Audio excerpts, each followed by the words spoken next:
Chapter 1. Am I bald? Yet stronger? Short socks and shorts, hair ties and hairpins. A bargain indeed.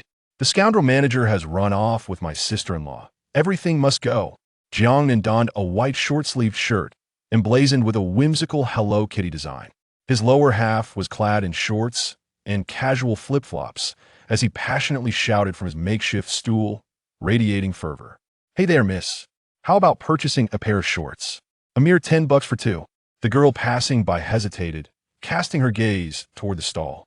Upon the 2M by 2M fabric of a street vendor's table lay an array of neatly arranged merchandise. Take a look, we have styles galore. Bows, blue and white stripes, Pikachu designs, even bikinis. The girl glanced at the pile of shorts, her cheeks flushing crimson. She then looked back at Jiangnan, who appeared to be around 18 or 19, exuding a sunny charm and radiating an aura of freshness. His expectant gaze made her face redden even further. Huh, how inappropriate. Jiangnan was taken aback, quickly calling out, Miss, don't leave. If you're not buying shorts, why not consider some hair ties or hairpins? What makes me inappropriate? I'm merely selling shorts. Is selling shorts not a legitimate business? Jiangnan felt a wave of despair wash over him after shouting for over an hour. His voice was hoarse. The stall hadn't even officially opened yet. If he didn't make any sales soon, he wouldn't be able to put food on the table, and rent was due imminently. Jiangnan was on the brink of despair. Oh, isn't that our Jiangcheng #1 high school's Nanshun? The prodigy who awakened the spatial ability. What brings him to this night market selling goods? Jiangnan looked up to see a girl in a crop top, sporting a bob haircut, linking arms with a tall boy, teasing him with laughter. He furrowed his brow. Li Mayan? What bad luck. A classmate encountered. Wow, spatial ability? Darling, you must be joking. I recall that among the few Dao Tian level powerhouses in Huaxia, one possesses spatial capabilities. Is it him? Li Mayan smirked indeed. When he awakened his spatial powers, it caused quite a stir throughout Jiangcheng. That Dao Tian level powerhouse even came personally to meet him, intending to take him as an apprentice.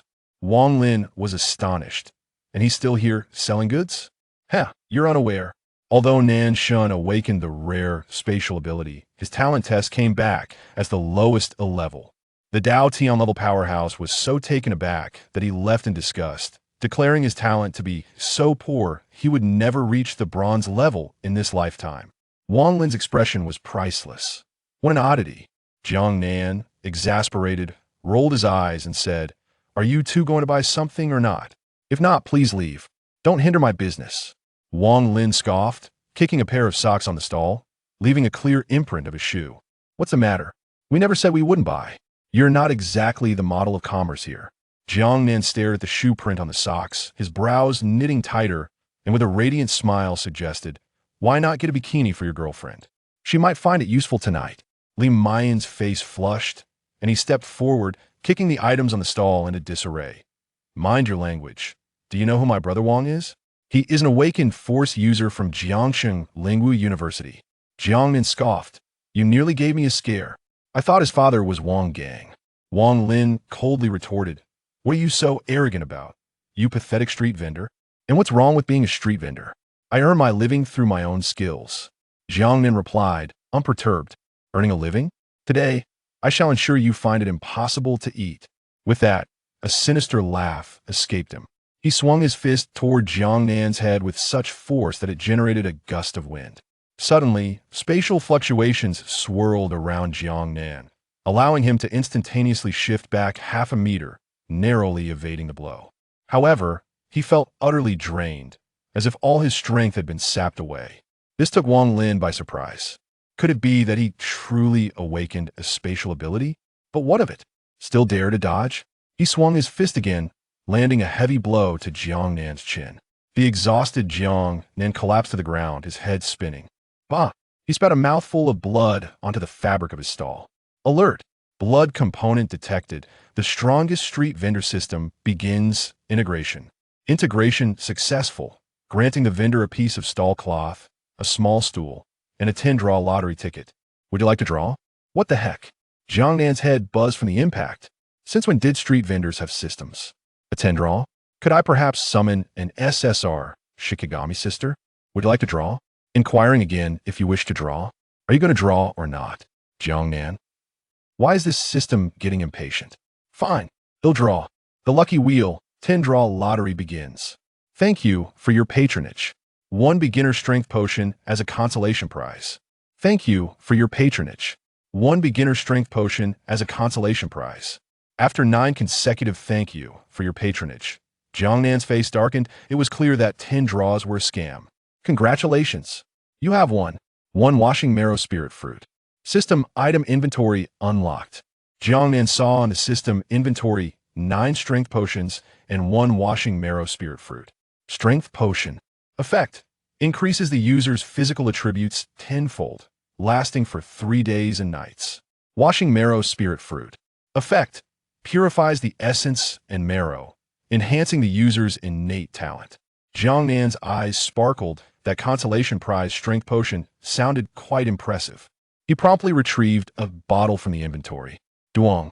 A water cooler filled with water unexpectedly appeared on the stall. Jiangnan was taken aback. What the heck? Is this bottle really that large? Does the system have some misunderstanding about the term bottle? Truly, strength brings miraculous results. Spatial ability? Is that all? You can't even withstand a single punch from me. You waste. And you dare call yourself a god of the south? Wang Lin sneered, relishing the thrill of dominating Jiangnan, who lay sprawled on the stall. The sudden appearance of the bottle stunned him as well. Hold on. Don't rush me. Give me a moment. As Jiangnan unscrewed the cap of the bottle, he boldly lifted the bucket to his lips and began to drink voraciously. Wang Lin, bewildered, could only utter, "What on earth is happening?" He was caught off guard in the midst of their confrontation. "What's wrong, brother? Are you parched from the fight?" Drinking from the bucket, Jiangnan felt a refreshing coolness on his scalp, as a surge of formidable power erupted from the depths of his being. His physical prowess had escalated tenfold. Setting the bucket down, he unleashed a punch like a dragon, rising to strike Wang Lin squarely in the abdomen. The force was so tremendous that it produced a series of sonic booms. Wang Lin was utterly unprepared. Bang! Wang Lin's face contorted, his eyes bulging as if he had been struck by a truck, and he expelled a mouthful of bitter bile. The impact bent him over, resembling a cooked shrimp. What is this monstrous strength? Li Mu Yan was rendered speechless, too captivated by the extraordinary scene unfolding before him to notice Wang Lin's predicament. Jiangnan, how have you lost your hair? Jiangnan paused, instinctively reaching up to feel the smoothness of his scalp. What the hell?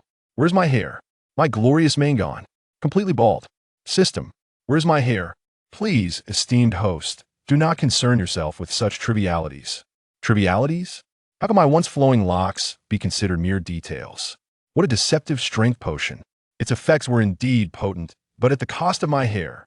So, I am bald now, yet stronger? Chapter 2. An unstoppable force you are courting death. Wang Lin's expression was a mask of fury. With his girlfriend by his side, how could he afford to embarrass himself? As a power-type awakener, Wang Lin had ascended to the bronze level at a young age. How could he possibly struggle against the mere black iron of Jiangnan? Thus, he gritted his teeth, enduring excruciating pain, and swung another fist. Bang! This punch was firmly caught by Jiangnan, who squeezed with all his might. Ouch! The pain was unbearable, contorting Wang Lin's face in agony. He began to question his very existence. Wasn't he the power-type awakener? How could he be overpowered? Was this boy also a power awakener? How could he possess such strength? Wasn't he a space type? Wang Lin's resentment value 888. The system notification echoed in Jiangnan's mind, causing his eyes to gleam with realization. After integrating with the system, he had grasped its fundamental functionalities. The luck wheel operated on resentment values for lottery draws. One draw required 10,000 resentment points. A 10 draw would amount to 100,000. Just moments ago, he had been perplexed about how to acquire this resentment value. Now, it seemed exceedingly simple. Just incite resentment in others. What peculiar predilection did this system have? In that instant, Jiangnan's gaze towards Wang Lin transformed, akin to spotting a resplendent golden beast. Gripping Wang Lin's fist, he turned and pressed him down to the ground, straddling him. A left hook. Bang. Ouch. Wang Lin's resentment value 666, a right hook. Bang. Ouch. Wang Lin's resentment value 686. Jiangnan rained down punches like a torrential storm, the sounds of impact and cries resounding endlessly. while the ever-increasing resentment value sent him into a euphoric frenzy. It was as if he had consumed an energy drink. He simply could not stop, unsatisfied after a while. He grabbed a nearby stool and began to mercilessly pound it against Wang Lin's face. Wang Lin's resentment value 999. It seemed much easier to use the stool than his fists. In no time, a crowd had gathered, many recording the spectacle on their phones. Wow, this bald guy is incredible. He looks young. Is he going to cause a serious incident? Isn't this a bit excessive? Just look at the beating he's giving. His face is all swollen. Excessive? Just moments ago, I saw that girl overturn this guy's stall and insult us as street vendors. If not him, who should we strike? He deserved it. We are merely responding to the nation's call to set up stalls. Li Muyin stood frozen, panic etched on his face. Utterly at a loss. Wang Lin was a bronze-level 3-star powerhouse, an exceptionally formidable power awakener. How could Jiang Nan, this mere black iron, be tormenting him so thoroughly? Was he on some sort of adrenaline high? Jiang Nan was usually quite the docile person. Stop. If you hit me again, I will call the police. Li Muyan's resentment value 888. Jiang Nan paused, gazing at the now battered Wang Lin, whose tear-streaked face resembled that of a pig, reduced to tears from the beating. Ceasing the fight would be acceptable, for all my socks have been thoroughly ruined by you. How am I to sell them now? You must take responsibility. Wang Lin's composure shattered, realizing he had been utterly bested by a mere high school student. He inquired timidly, how much? 10 yuan per pair. What? Wasn't it 4 pairs for 10 yuan? Why don't you just rob someone? Jiang Nan scoffed. Do you think that's what I'm doing? Wang Lin remained silent, his frustration surging. With over 200 pairs of socks, 2,000 yuan had conveniently fallen into his hands. Wang Lin was reluctant to buy, yet if he did not, he feared he would not make it through the day. Li Mayan hastily assisted the battered Wang Lin, expressing his resentment. Tomorrow is the monthly exam for the Lingwu class. Brace yourself for expulsion. From tomorrow onward, you can forget about staying in the Lingwu class. Jiang Nan, entirely oblivious to her words, waved dismissively. Godspeed, come again next time. Come again? To receive another beating? The crowd continued to swell, and with the money secured, Jiang Nan dared not linger. He swiftly wrapped up the makeshift stall, tossing it onto the rear of his bicycle, while tucking the small stool under his arm. Jiang Nan pedaled away on his Phoenix brand bike, feeling quite elated as he hummed a cheerful tune. Riding my beloved bicycle, I shall never encounter traffic. The bike chain clicked rhythmically against the fender, as if providing a musical accompaniment. Tomorrow marked the monthly examination for the Lingwu class at Jiangxing No. 1 High School. Jiang Nan, burdened by his lackluster talent, had awakened his spatial abilities during his first year, becoming a rare Lingwu practitioner. Yet, it was not until his 3rd year that he barely advanced to the pitiful rank of Black Iron 3 stars. His classmates had already reached the pinnacle of Black Iron, with some even ascending to bronze rank. If he failed to break through to Black Iron 5 stars during this monthly exam, he would be relegated back to the ordinary class. Without the school's provision of Ling pearls for cultivation, his strength would stagnate. 20 years prior, numerous spiritual gateways had manifested across the globe, unleashing a wave of spiritual energy that ushered in an era of revitalization. Concurrently, a plethora of spiritual beasts surged into human society. The resurgence of spiritual energy enabled humanity to awaken extraordinary powers. After enduring initial turmoil and incurring grievous losses, peace was finally attained. However, the awakening of extraordinary abilities inevitably disrupted human society, prompting the gradual establishment of various policies aimed at regulating Lingwu practitioners across provinces and municipalities. Lingwu universities were established, and the division of Lingwu classes in high schools was one such policy. Jiang Nan was fortunate to be an awakened individual, blessed with the rare spatial abilities, yet cursed with the most abysmal talent. Thus, such a predicament had arisen. Initially, Jiang Nan contemplated that being expelled was not such a terrible fate. Living as an ordinary person could suffice. With hands and feet, even as an orphan, he could survive independently. Yet, the unexpectedly acquired Supreme Stall system sparked his imagination. That so-called washing marrow fruit. May it indeed prove beneficial. As Jiang Nan mused, a refreshing sensation coursed through his mind. How could he have forgotten his baldness? The wretched tonic is utterly disappointing. System. Why do you only expound upon its benefits without mentioning the side effects? Is this not a rather deceitful practice? Do not dwell on such trivialities. Jiang Nan, Wang Defa, given the system's nature, could it be that the marrow-cleansing fruit also possesses some adverse effects? Why ponder so much? I shall simply return home and test it. After riding for over half an hour, he arrived at a small alley on the outskirts of Jiang City. At the entrance stood a bustling barbecue stall, teeming with patrons, and Jiang Nan's stomach growled in response. The lady serving the dishes called out, "Xiao Nan, just closing up? Are you hungry? Come, Aunt Zhou will get you a plate of fried noodles." Jiang Nan smiled and replied, "No need, Aunt Zhou, I've eaten outside. Here's the rent for this month, 2,500. I apologize for the delay."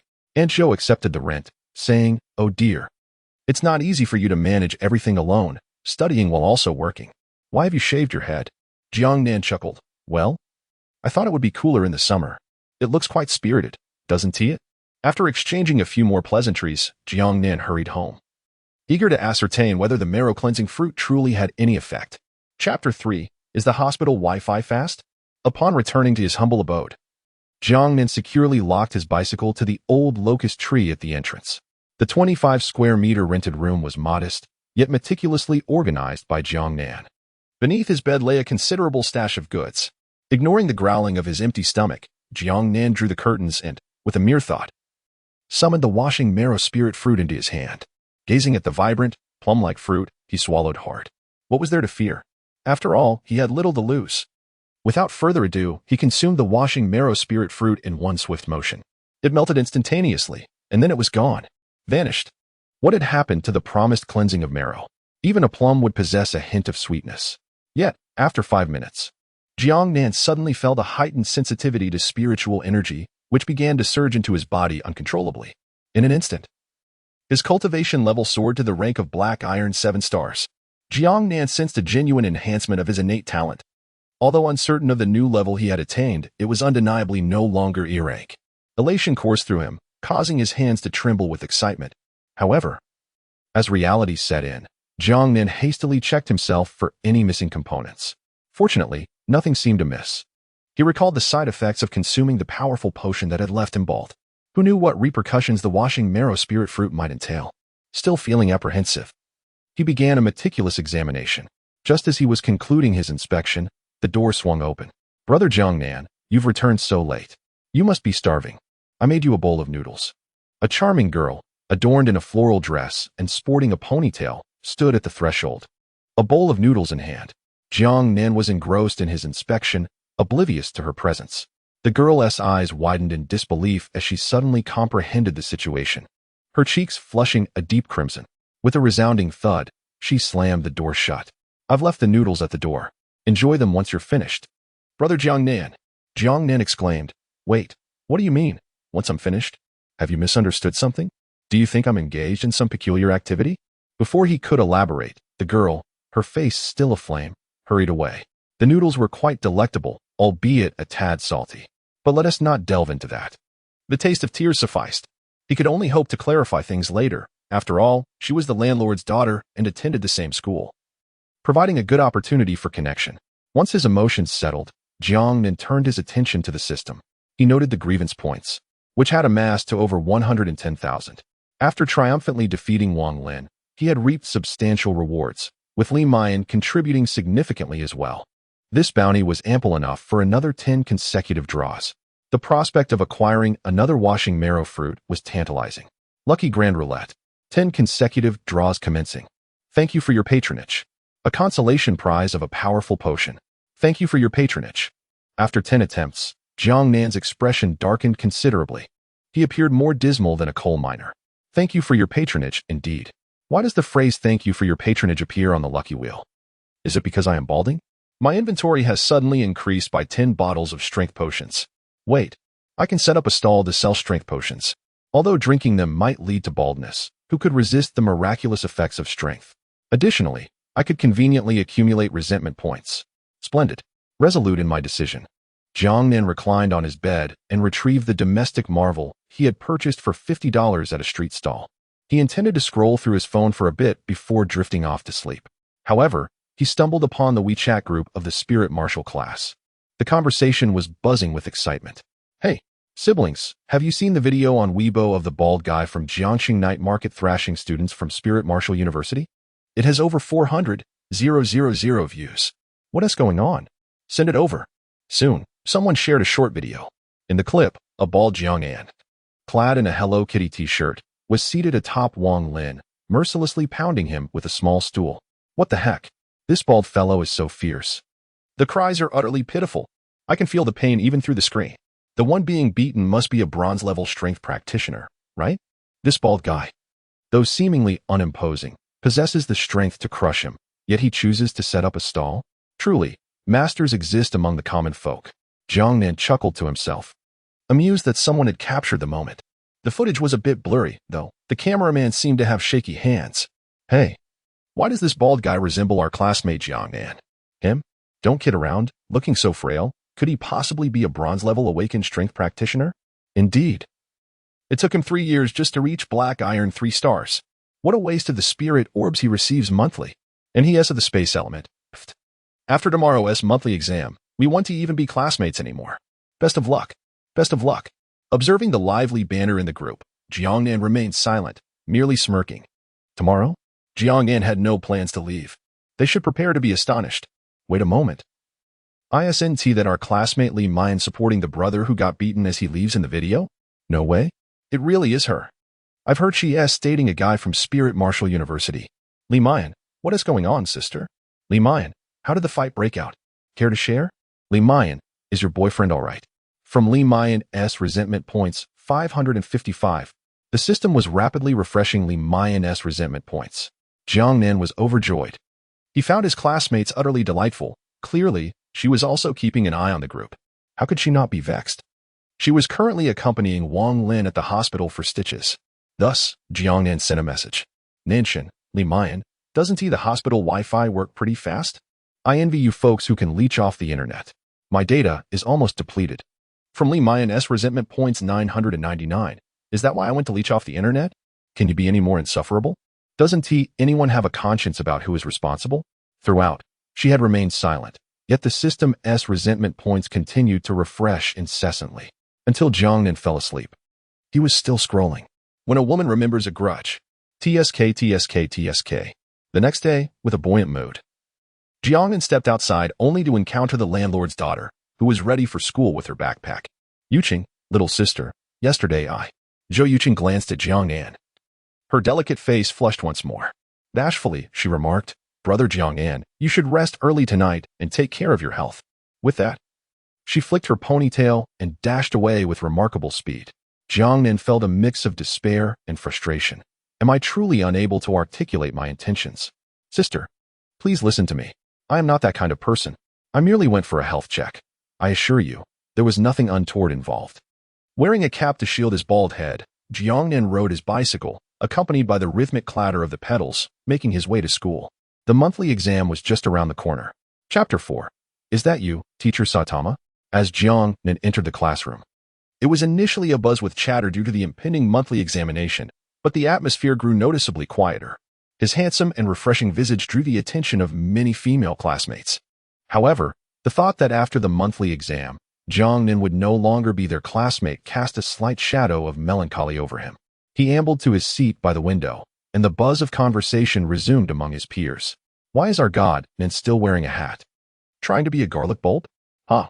He probably knows he's about to be kicked out and can't bear to face anyone. Jiang Nan, lost in thought, gazed out at the scenery beyond the window. 3 years ago, the name of God Nan echoed throughout the entire Jiang city. Now, however, the title had become a mere joke. Perhaps today would mark a change in fortunes. At that moment, class monitor Li Xiang approached Jiang Nan. Don't be disheartened, Jiang Nan. If you get expelled, so be it. Perhaps being a spirit warrior isn't your calling, but your spatial abilities still hold value. At the very least, you can open a dimensional space to store things. My father runs a logistics company. After you graduate high school, you could work there. 30,000 a month. Plus he'll provide you with spirit pearls for cultivation. What do you think? Li Xiang's words captured the attention of many classmates. 30,000? Isn't that a bit excessive? 3,000 would be more reasonable. Haha. No wonder you're a great class monitor, Xianggu. Jiang Nan shot Li Xiang a sidelong glance and replied with a radiant smile. So you want me to deliver packages, huh? This elicited a hearty laugh from the entire class, and Li Xiang shrugged with a grin. Haha. A spatial spirit warrior delivering packages. What a perfect match. 30,000 is the best I can offer. Li Xiang urged. This is a rare opportunity. Think it over. Jiang Nan grinned and said, I know the foreman at the City South construction site. With your earth-based abilities, you could dig sewage pits faster than 10 excavators. At this, the class erupted in suppressed laughter, faces flushed, holding back their mirth. Excavators? 10 of them? Li Xiang's face darkened.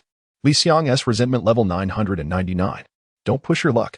Just as Jiang Nan was about to respond, a disheveled Li Mu Yin stormed into the classroom, dark circles under her eyes, and directed an accusatory glare at Jiang Nan. You will take responsibility for what you did to me last night. Jiang Nan pondered for a moment before replying. What is the matter? Still hurting? This statement plunged the entire class into silence, their gazes shifting to the two with newfound interest. What in the world? What happened? Did you two wrestle naked last night? I can't believe it. Our God Nan is so fierce. This circle is truly chaotic. Realizing the implications of her words, Li Mu Yan's face turned crimson, and she snapped. You shameless fool. Li Mu Yan's resentment level 789. At that moment, the class teacher, dressed in professional attire, strode into the classroom and rapped the blackboard with her pointer. Return to your seats and quiet down. Li Xiang squinted and muttered, just you wait. You'll see what's in store for you later. Jiang Nan grinned. Accumulating resentment points was indeed quite easy. The homeroom teacher's voice rang out. In a moment, we will commence the monthly examination to assess the levels and attack power of our spiritual warriors. Gather in the gymnasium and remain alert.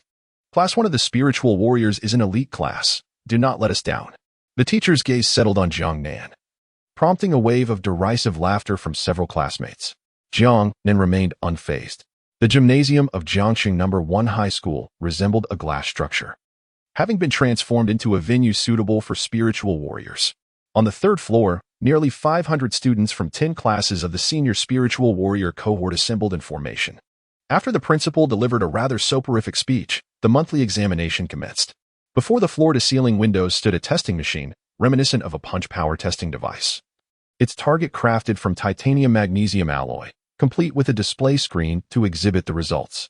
The first student from class 10 stepped forward, exuding confidence, and suddenly engulfed his hands in flames. With a vigorous flick, a fireball the size of a basin struck the testing machine. A resounding explosion ensued, flames erupting in all directions. The target was charred, and the display screen revealed the results. Black iron 9 stars, attack power A. The student returned to the ranks, his face alight with excitement and pride. The proctor remarked, quite impressive. Next, one by one, students approached the machine, showcasing their unique abilities. The majority awakened to the 5 elemental types, while others exhibited rare powers such as bestial transformation, strength amplification, and telekinesis. The leaderboard fluctuated continuously, reflecting the rankings based on level and attack power. After 2 hours, it was finally Class 1's turn. The students were eager to demonstrate their prowess. Li Xiang was the first to leap forward, taking a deep breath before forcefully stomping his foot. The reinforced concrete floor twisted dramatically, forming a cement fist that struck the testing machine with tremendous force. Bronze 3 stars, attack power S. His ranking soared to the top of the leaderboard. Li Xiang exhaled deeply, a smile gracing his lips. Truly, he was the class leader of Class 1. Bronze 3 stars? How extraordinary. A genius indeed. It was rumored his talent was rated A. No wonder. How many high schoolers could achieve the bronze level? Amidst the chorus of admiration, Li Xiang returned to the ranks, casting a disdainful glance at Jiang Nan, his eyes conveying unspoken contempt. A few more students followed, and then it was Li Mu Yan's turn. As a metal-type awakener, she commanded metal steel balls to strike the testing machine with ferocity, rivaling the power of firearms and even sparking flames. Black iron 10 stars peak, attack power A. Her ranking surged, landing her in the top 10. Wow. Class 1 comprises formidable individuals. This girl is exceptionally powerful, murmured the onlookers. The elemental-type awakeners were all formidable, boasting unparalleled attack power. With a cold expression, Li Mu Yan approached Jiang Nan and declared, just wait to be expelled from the spiritual warrior class, Jiang Nan. Now, it's your turn, Jiang Nan. A smile graced Jiang Nan's lips as he adjusted his cap and slowly approached the testing machine. Who says everyone in Class 1 is formidable? There is still one God of the South among us. With a casual demeanor, he prepared to showcase his abilities. It seems that he is incapable of allowing the test machine to display any values. As Jiang Nan took the stage, the crowd began to murmur, eagerly anticipating the spectacle.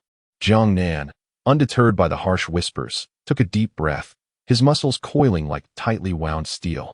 With a step of his left foot, a twist of his waist, and a powerful thrust of his hips, he unleashed a ferocious punch. The impact created a deafening sonic boom. Bang! The titanium-magnesium alloy target crumpled like soft clay under his might. The 4 fixed corners were shattered, and the entire test machine was hurled away by his raw power. As if struck by a truck, it crashed through the glass window, plummeting from the 3rd floor to the rubber playground below, rolling for over 20 meters. The force of the shockwave blew off the cap from Jiang Nan's head, revealing a gleaming bald dome. The venue fell into an eerie silence. Li Xiang was dumbfounded. Li Muyan was stunned. Even the entire class, the invigilating teacher, and the principal were left speechless. A bald head. One punch obliterated the test machine. In that moment, the students experienced a surreal sensation. Is it you, Teacher Saitama? If only you had a cape. Chapter 5. Awakened by a single blow? This is utterly reminiscent of One Punch Man. What terrifying power is this? Our school's testing machine, albeit a basic model, should be able to withstand attacks below 5-star bronze, right? Even an awakened individual specializing in strength would struggle to send the testing machine flying, wouldn't they? Have you all forgotten? Nanshin is an awakened individual of the space type. The auditorium echoed with gasps of astonishment as the students were utterly astounded. Jiang Nan scratched his head, equally surprised that his full strength had propelled the testing machine. Was the strength potion truly this formidable? Jiang Nan innocently inquired. Teacher, I won't have to pay for this, will I? From Li Xiang, anger value 999. From Li Muyan, anger value 999. From Wang Tianyi, anger value 999. Hey, what are you talking about? Is that the focal point here? He. The principal is this irate. Surely, I want to be made to compensate. The proctor's eyelids twitched uncontrollably. He had just witnessed the event unfold beside him. Could a high school student really deliver such a punch?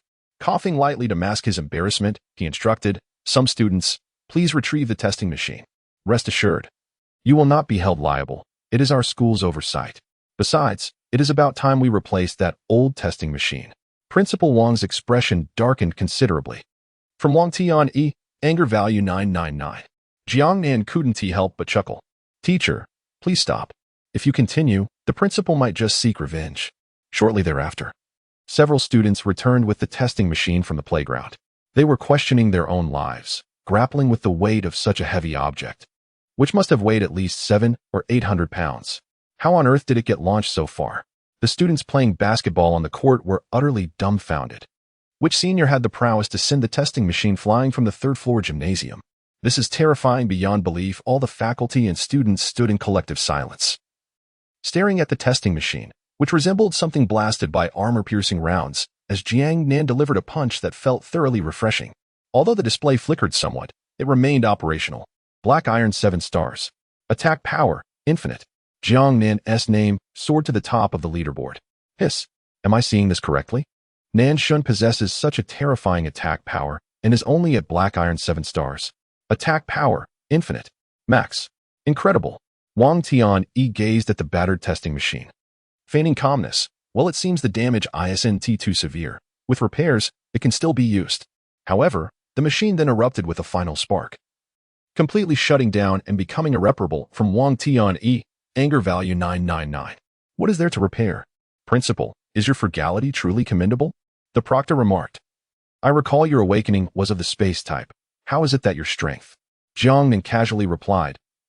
Yesterday, at Jiangnan Night Market, I was struck by someone, and it awakened my powers, leading to my strength awakening as well, proctor. Principal. Li Muyan. Wang de Fa? This narrative has long been concocted by Jiang Nan. Goodness. No wonder it felt so familiar. That video that exploded on Weibo yesterday, the one where a student was mercilessly beaten by a certain individual, was none other than Nanshin.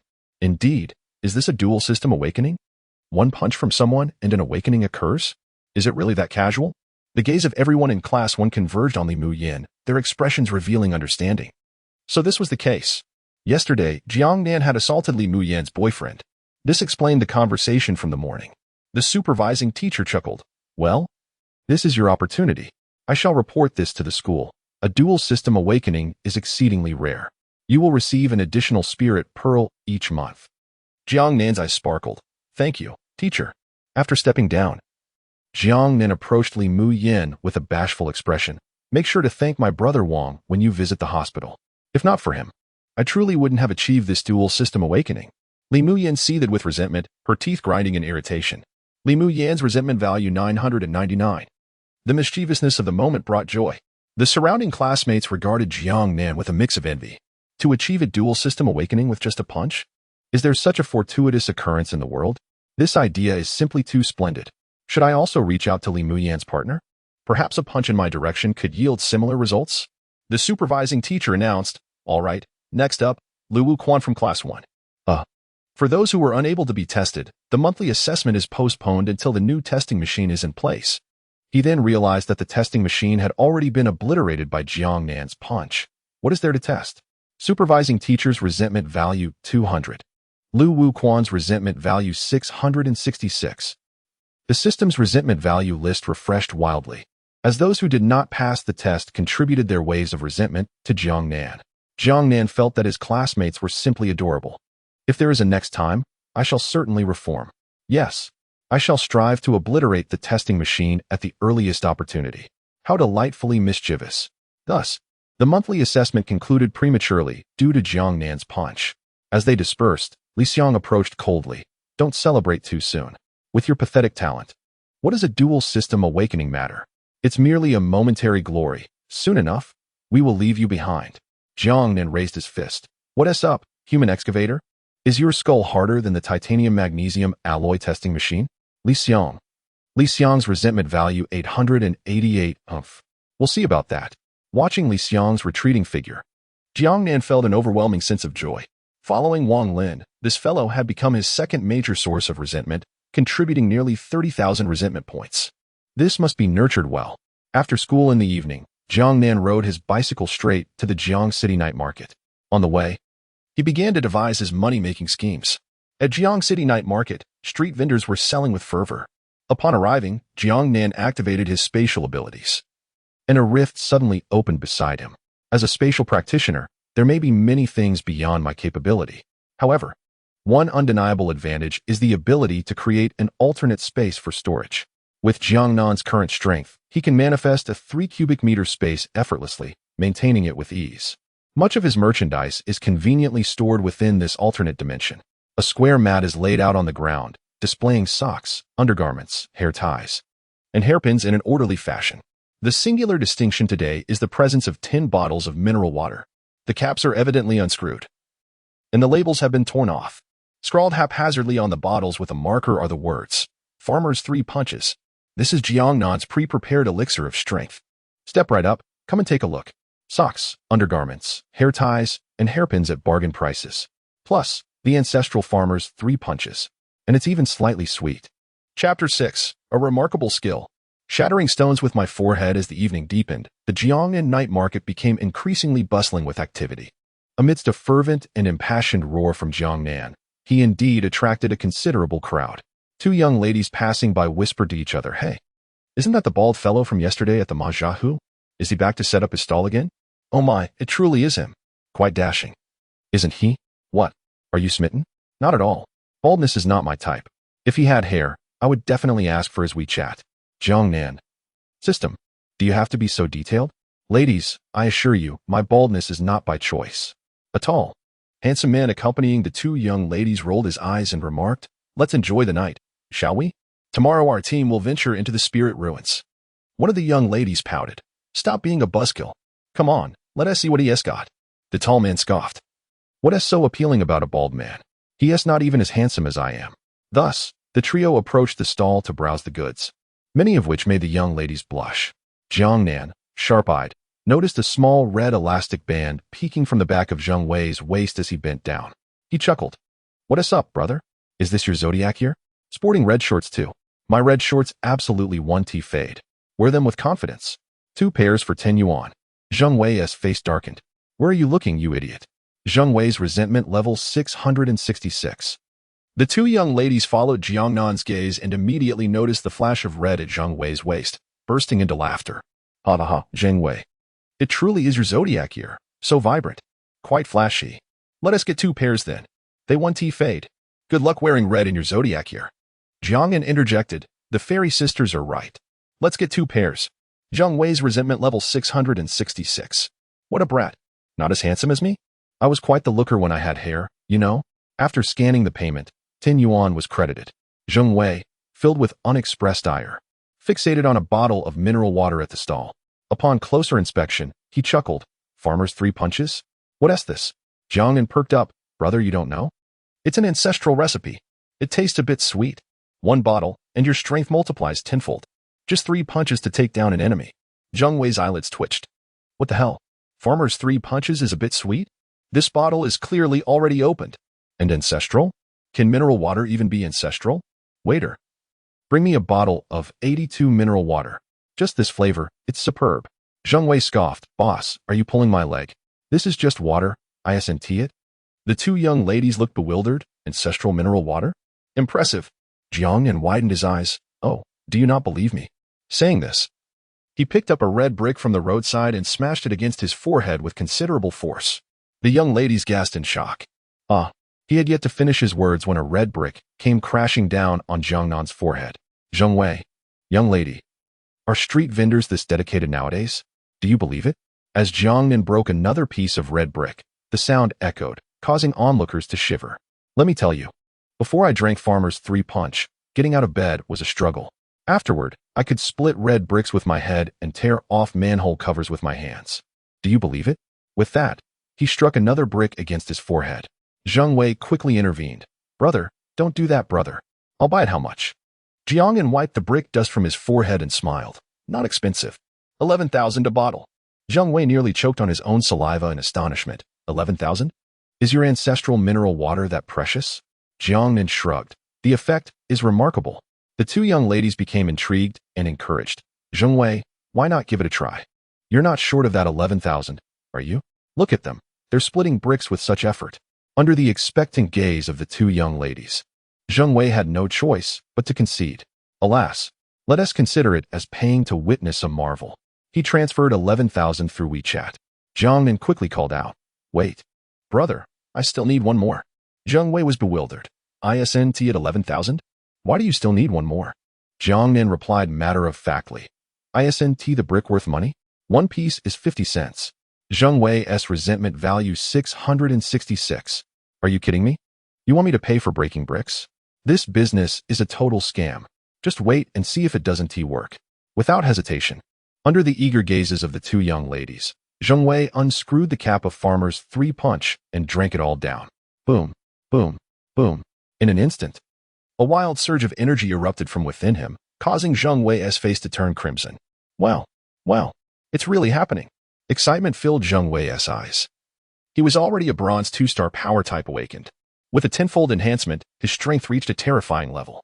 As he slightly clenched his fist, he actually shattered the air. Boss, it truly works. Your ancestral mineral water is incredible. This way, the Team's expedition into the spirit realm tomorrow will be much more assured. Jiangnan smiled awkwardly. If it works, then how could I deceive you? But the 2 young ladies were left agape. Zheng Wei, you're bald. Really bald. Ha ha ha. I can't hold back. What a shiny bald head. The 2 young ladies laughed so hard they doubled over, tears streaming down their faces. Zheng Wei touched his head. Hissed the night breeze felt icy. I really am bald. Zheng Wei's resentment value 999. From Zheng Wei, the system's resentment value skyrocketed, surpassing 10,000 in no time. Zheng Wei was furious. Boss, are you kidding me? Where's my hair? Jiangnan gently patted Zheng Wei's shoulder and remarked, Oh brother, do not be troubled by such trivialities. Haha, the wheel of fate is ever turning. Who escapes the fate of the bald? Details? I shall not yield.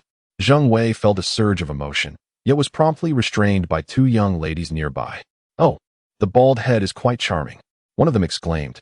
Besides, he hasn't deceived you. The farmer's 3 punches truly yield results. Ha. Allow me a moment to revel in laughter. I can hardly bear it.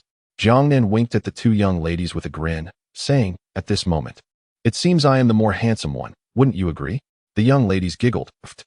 You are indeed handsome. Handsome beyond compare. Let's exchange WeChat. Certainly. The trio departed, leaving Zheng Wei's solitary figure exuding a sense of melancholy. The gleaming surface of his bald head reflected the glow of the street lamps, while the 2 young ladies continued to chuckle heartily.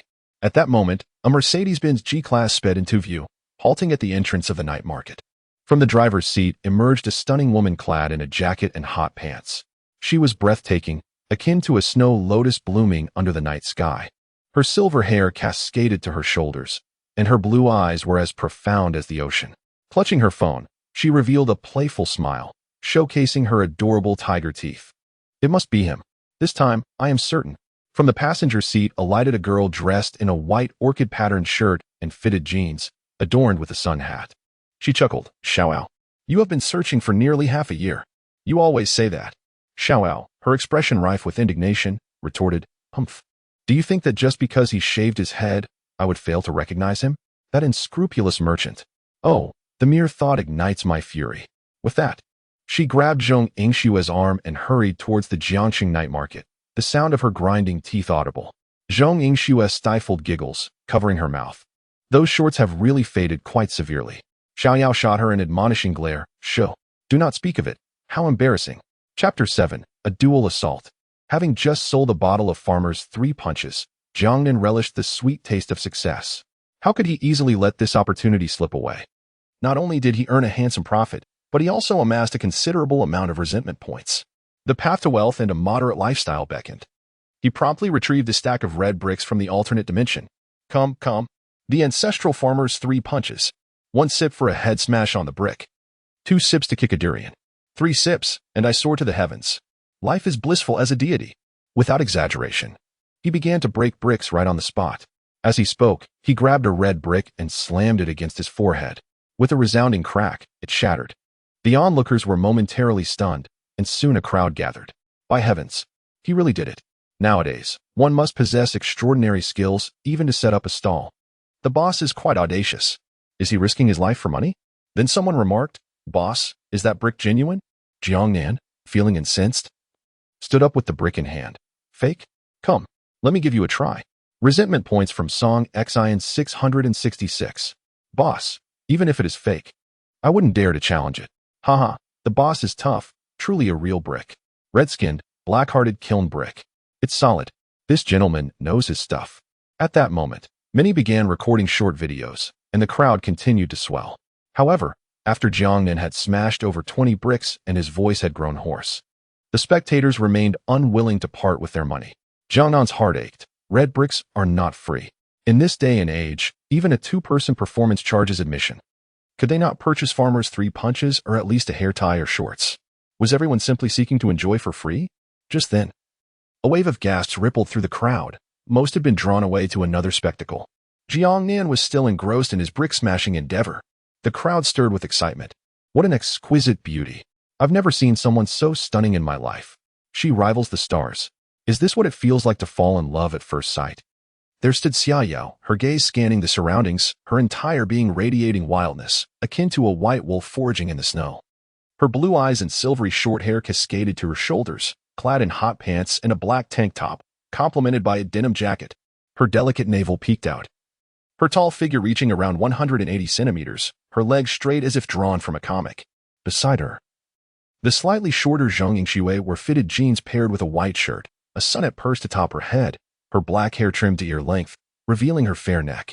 Her features were breathtakingly beautiful, almost impossible to describe, a vision of artistic perfection. How is it, Xiaoyao? Have you found anything? Xiaoyao shook her head. Her search relentless. Zhong Yingshue's eyes sparkled. Look, there are many people over there. Let us check it out. Xiaoyao's eyes lit up as she tugged Zhong Yingxue away from the crowd, only to behold a bald man smashing bricks. Jiang Nan glanced up, his face paling instantly. He was ready to teleport away in an instant. At last, I've caught you. Where do you think you're running? With that, he launched himself forward. Charging directly to the stall, she delivered an unparalleled chokehold to Jiang Nan. Jiang Nan, left in utter disbelief. From Xiaoyao's resentment value 1,000. You despicable, heartless merchant. I have been searching for you for half a year. Those 2 pairs of shorts you sold me have all faded. Jiang Nan's cold sweat trickled down as he felt a wave of guilt wash over him. Nonsense. How do you know they faded? Xiaoyao's teeth ground together in frustration. How could she not know? After wearing them for just 1 day, she returned home, ready to indulge in a refreshing bath and a peaceful sleep. Yet, upon entering the bathroom, she discovered that the faded shorts had stained her skin black. Zhang Yingxue burst into laughter at that moment. She had no idea what kind of dye had been used. It took Xiao a whole week to wash it off, and she dared not scrub too hard. It was an unforgettable nightmare. How could she possibly speak of it? It was utterly mortifying. Since that incident, Xiao vowed to seek revenge. Over the past 6 months, she had scoured every night market. She encountered Jiang Nan twice, but he managed to slip away. This time, she could not let him escape. With a flushed face, Xiao declared fiercely, "What is it to you? Humph. Pay me back now."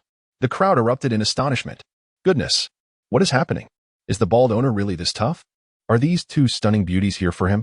Wow, being choked by beauties? I want that too. TSK, TSK, TSK. Faded shorts? Scoundrel. Deserved. Envy.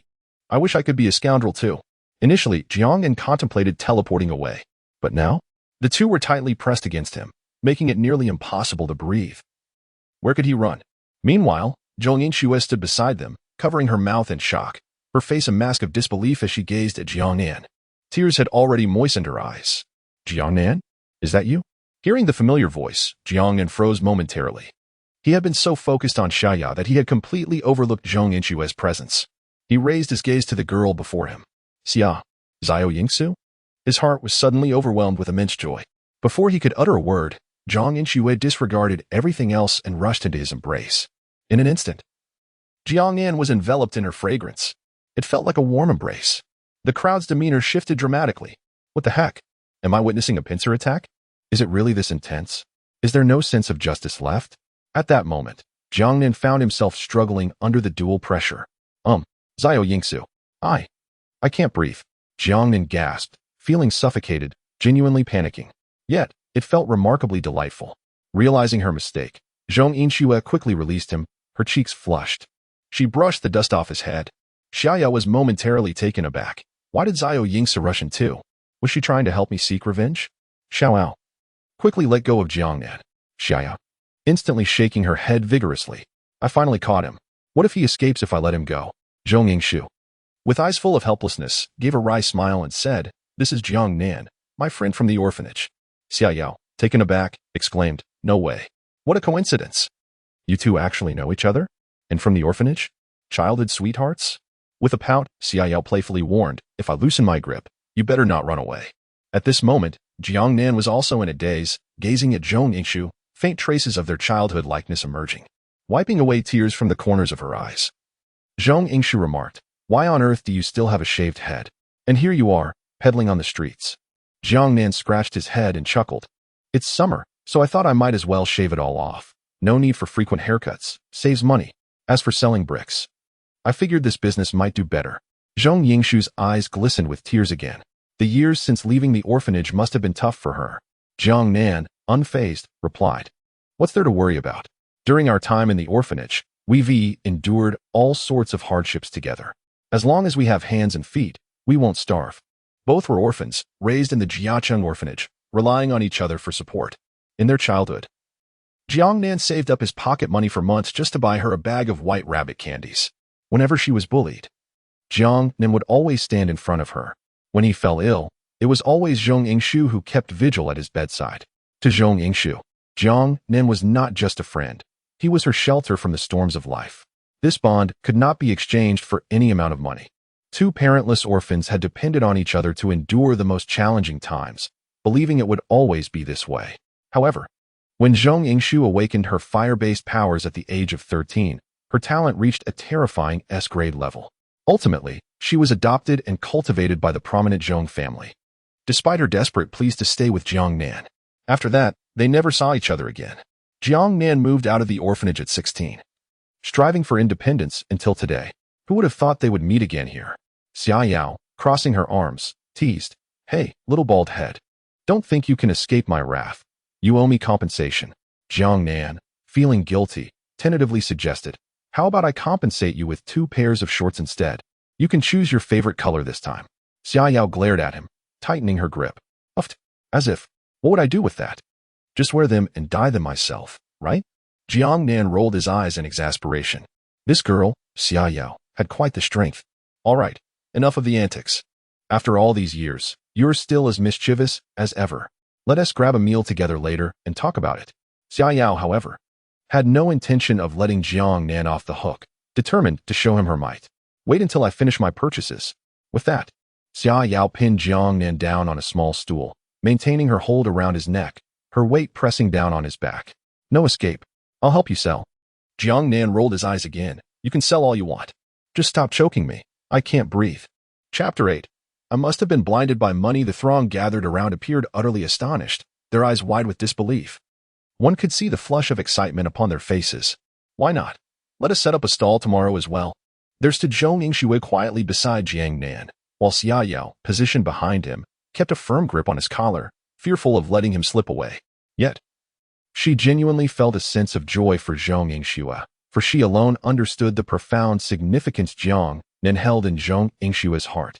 However, the manner in which she held him was certainly attention-grabbing, though the young lady seemed entirely unfazed by it. Xia Yao blinked and, in a sweet voice, called out, "Hey, brothers and sisters, come take a look at our goods. They're quite affordable." Jiang Nan shuddered at the sound.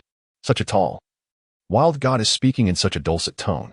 Even reciting mantras would not hold up against this. Why are you trembling? And no, it's just cold. From Xia Yao's resentment value 333. In the sweltering summer heat, are you kidding me? Although Zhong Yingshui felt a bit embarrassed, she joined in to help Jiang Nan sell his wares. Thus, an amusing scene unfolded. Two stunning beauties energetically promoted Jiang Nan's goods while he sat like a statue on a small stool, utterly immobilized. One must ask, were you moved? I dare not move. The onlookers erupted in excitement, eager to purchase, not for any other reason, but simply to catch a glimpse of these two enchanting women. What a bargain! A gentleman rushed forward. Everyone, hold on. 2 pairs of shorts for $10, right? I'll take £10. Goodness, are you selling your underwear by the pound? £10. By the time you finish, you won't have enough time to wear them all. Save some for posterity. Jiang Nan replied. Don't stop me, big brother. 10 pounds of shorts, let us weigh them now. Nothing wrong with ancestral shorts. Even our bottled water is ancestral. From Wang Tai's resentment value 285. From Lu Quan's resentment value 666. From Zhong Yingshui's resentment value 111. Only Xia Yao chuckled mischievously. They're all faded. Go ahead and wear them. Suddenly, she realized the feeling of tricking others was rather delightful. In less than 10 minutes, the goods were completely sold out, leaving behind 9 bottles of Farmer's Three Fists that no one dared to touch. Jiang Nan was filled with myriad sentiments, despite his prolonged shouting. It yielded no results. Look at these two girls. They are masters at street vending. Indeed, beauty can be quite advantageous. After clearing the stall and tossing the disorganized items into another dimension, even the oversized mahjong tiles were discarded. Well then, let us go. It's time to dine. And today, I shall treat. Jiang Nan was in high spirits. This time, Xia Yao was taken aback, exclaiming, You possess spatial abilities? Even Zhong Yingshui was momentarily stunned. Spatial abilities? There are barely 10 individuals in the world with such powers. Jiang Nan shrugged. What else could it be? You think I would set up a stall with spatial powers? Xia Yao's voice rose several octaves. The unscrupulous vendor she had pursued for months turned out to be a spatial ability wielder? What now? Do you not feel that delivering packages suits me better? Xia Yao. Xia Yao's resentment value 666. Oh, I'm just teasing you. My talent is the most abysmal E-level, and my progress is slow. What can I do with spatial abilities? I can't just rob a bank, can I? Life must go on. Xia Yu seemed to ignore this and began to ponder something. Meanwhile, Zhong Yingshui gently shook Jiang Nan's arm. No worries, you protected me at the orphanage. Now I will protect you. Jiang Nan. Wow, does little Yingshui have to be so gentle? It's making my heart melt. The three of them arrived at the entrance of the night market, and Jiang Nan was momentarily stunned upon seeing the Mercedes-Benz G-Class. Is Xia Yao that wealthy? How is she driving a G-Class at such a young age? Jiang Nan sat in the passenger seat, while Zhong Yingshui was in the back. And he couldn't stop staring at Xia Yao, who was driving. Xia Yao felt a bit flustered under his gaze. What are you looking at? I'm 18 and I have a driver's license. Jiang Nan rubbed his eyes. I think I might be nearsighted. It must be the glare of wealth blinding me. Xia Yao's resentment value 666. Mischievous. If it weren't for Snow's sake, I would definitely not let this go. What shall we eat? Skewers. Let's hit the food stalls. How about Snow? I'll follow Jiang Nan's lead.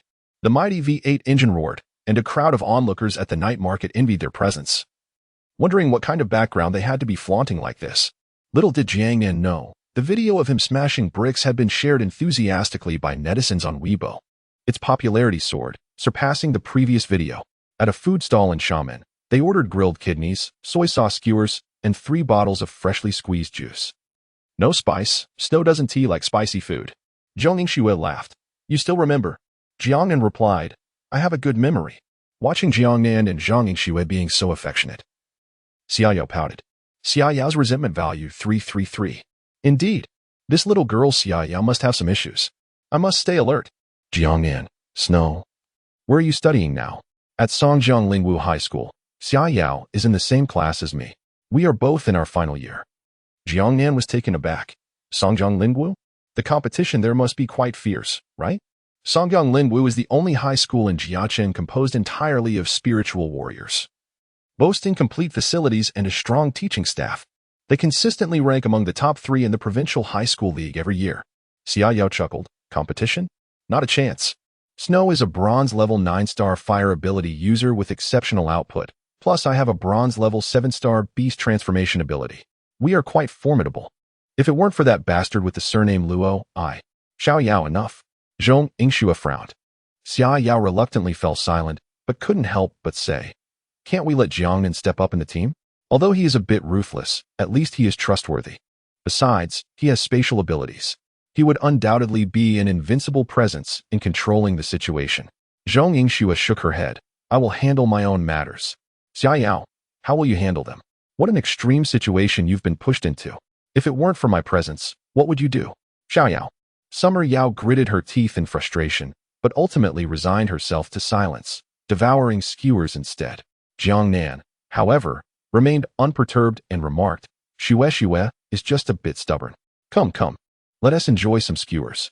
Summer Yao, shall we add each other as friends? Jiangnan offered his QR code, casting her a knowing glance. Xiao Yao, taken aback, accepted the friendship request. Shortly after, Jiangnan surreptitiously sent a message, let us chat when you have time. In an instant, all of Summer Yao's anger dissipated. Beneath the table, her long legs gently brushed against Jiangnan's knee, conveying a sense of camaraderie. Come on, Xue, you should add him too. It would facilitate our communication. Kiki, the Zhong family treats you well, don't they? Zhong Yingxue replied with a smile. My parents are quite decent, although grandfather Zhong can be a bit strict. It is ultimately for my own good. What about you? How have you been faring all these years? Jiangnan scratched his head. Me? It's been all right. I moved out of the orphanage at 16, rented a place, and worked at the university town, selling grilled skewers and cold noodles, even took on a serving job. In the end, I found that making a living through street vending was the most lucrative. Upon hearing this, the 2 girls could hardly contain their astonishment. At just 16, managing both studies and part-time jobs to make ends meet must have been incredibly challenging. Yet, he brushed over all the hardships with a casual demeanor, his smile still radiant. Summer Yao found herself feeling less exasperated with Jiangnan. Purchasing faded shorts for himself was also a testament to his struggle for survival. How pitiful. Well, considering your plight, I shall secretly grant you my forgiveness. Chapter 90. Dear little decimal point, you seem quite oblivious. Jiangnan did not perceive himself as particularly unfortunate. With hands and feet, he could certainly fend for himself. There are far more wretched souls in this world than himself. Why wallow in self-pity and harbor grievances? That would merely be a form of self-sabotage. Yet, these 2 young ladies concocted their own narratives. Jiangnan, drenched in sweat, balanced a tray while grilling skewers, holding up an entire household. Just moments ago, he had been smashing bricks with his head at a street stall. The humble struggle for survival is, in fact, rather admirable. Xia Yao looked on with pity, saying, do eat more. Look how thin you are. Zhong Yingxue's eyes were red-rimmed as she reproached herself. Why didn't I find you sooner? Thank goodness you sold those faded shorts to Xia Yao, or I would never have met you. Xia Yao interjected, Wait. Yingxue, are you mistaken? I am the one who is the victim here. My heart aches. Jiangnan, perplexed, asked, what have you 2 been secretly imagining? It's really not that exhausting, you know? I'm merely grilling cold noodles. I sold hundreds of servings at the university gate in one night. It's more profitable than working in an office. If it weren't for the ban later on, I'd probably still be selling cold noodles. Seeing Zhong Yingxue's eyes glistening with tears, Xia Yao felt a pang of compassion. She handed over a bank card, saying, Here, this is 100,000 yuan. Zhong Yingxue rummaged through her bag, adding, I have 50,000 here. Jiang An, with utmost seriousness, declared, I must say, although I am bright and handsome, with a charming demeanor, I truly am not that kind of person. Are you too suggesting you want to support me? From Xia Yao's resentment value 999. From Zhong Yingshue's resentment value 666. Xia Yao gritted her teeth in anger.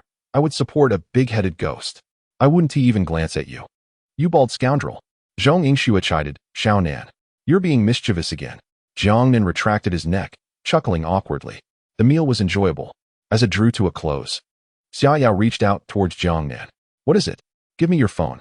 Xia Yao was taken aback when she saw the battered domestic phone Jiangnan handed her. Its screen shattered yet still in use. What a piece of junk. I'll get you a new one. Jiangnan pondered for a moment, as if making a serious decision. Hey, is there something missing from your leg? I don't want to strive anymore. From Xia Yao's resentment value 333. Hang what? Come on. Smile for a picture. The three of them huddled together, with Zhong Yingxue and Xia Yao flanking Jiangnan. Xia Yao wrapped her arm around Jiangnan's neck, squishing his face. Come on, Yingxue. Get a bit closer. Yes, just a little more. Click.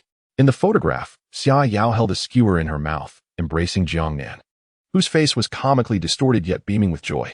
Zhong Yingxue leaned against Jiangnan's shoulder, making the trendiest gesture, the unbeatable reverse peace sign. Haha. If it weren't for your shiny bald head reflecting light, it would have been perfect. Jiangnan. Zhong Yingxue chuckled, send it to me later. I want to use it as a screensaver. All right. At the counter, Jiangnan eagerly rushed to settle the bill.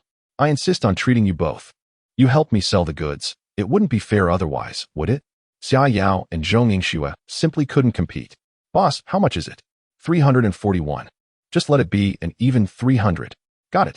Jiangnan scanned his payment code, only to be met with an unexpected message. Sorry, your balance is insufficient. What? How can that be? I just sold so much. Even a farmer can buy 100,000. He quickly opened his WeChat wallet, and upon glancing at it, he was utterly stunned. Balance, 124. 69 yuan. What the? Where's my money? My hard-earned cash? Jiangnan recalled every sale he made. It should have amounted to 12 for 169 yuan. How did it drop by a factor of 100? That decimal point must be playing tricks. Come on. Let us head home. Don't scare me. I made a mistake too, okay? Jiangnan rubbed his eyes and checked again.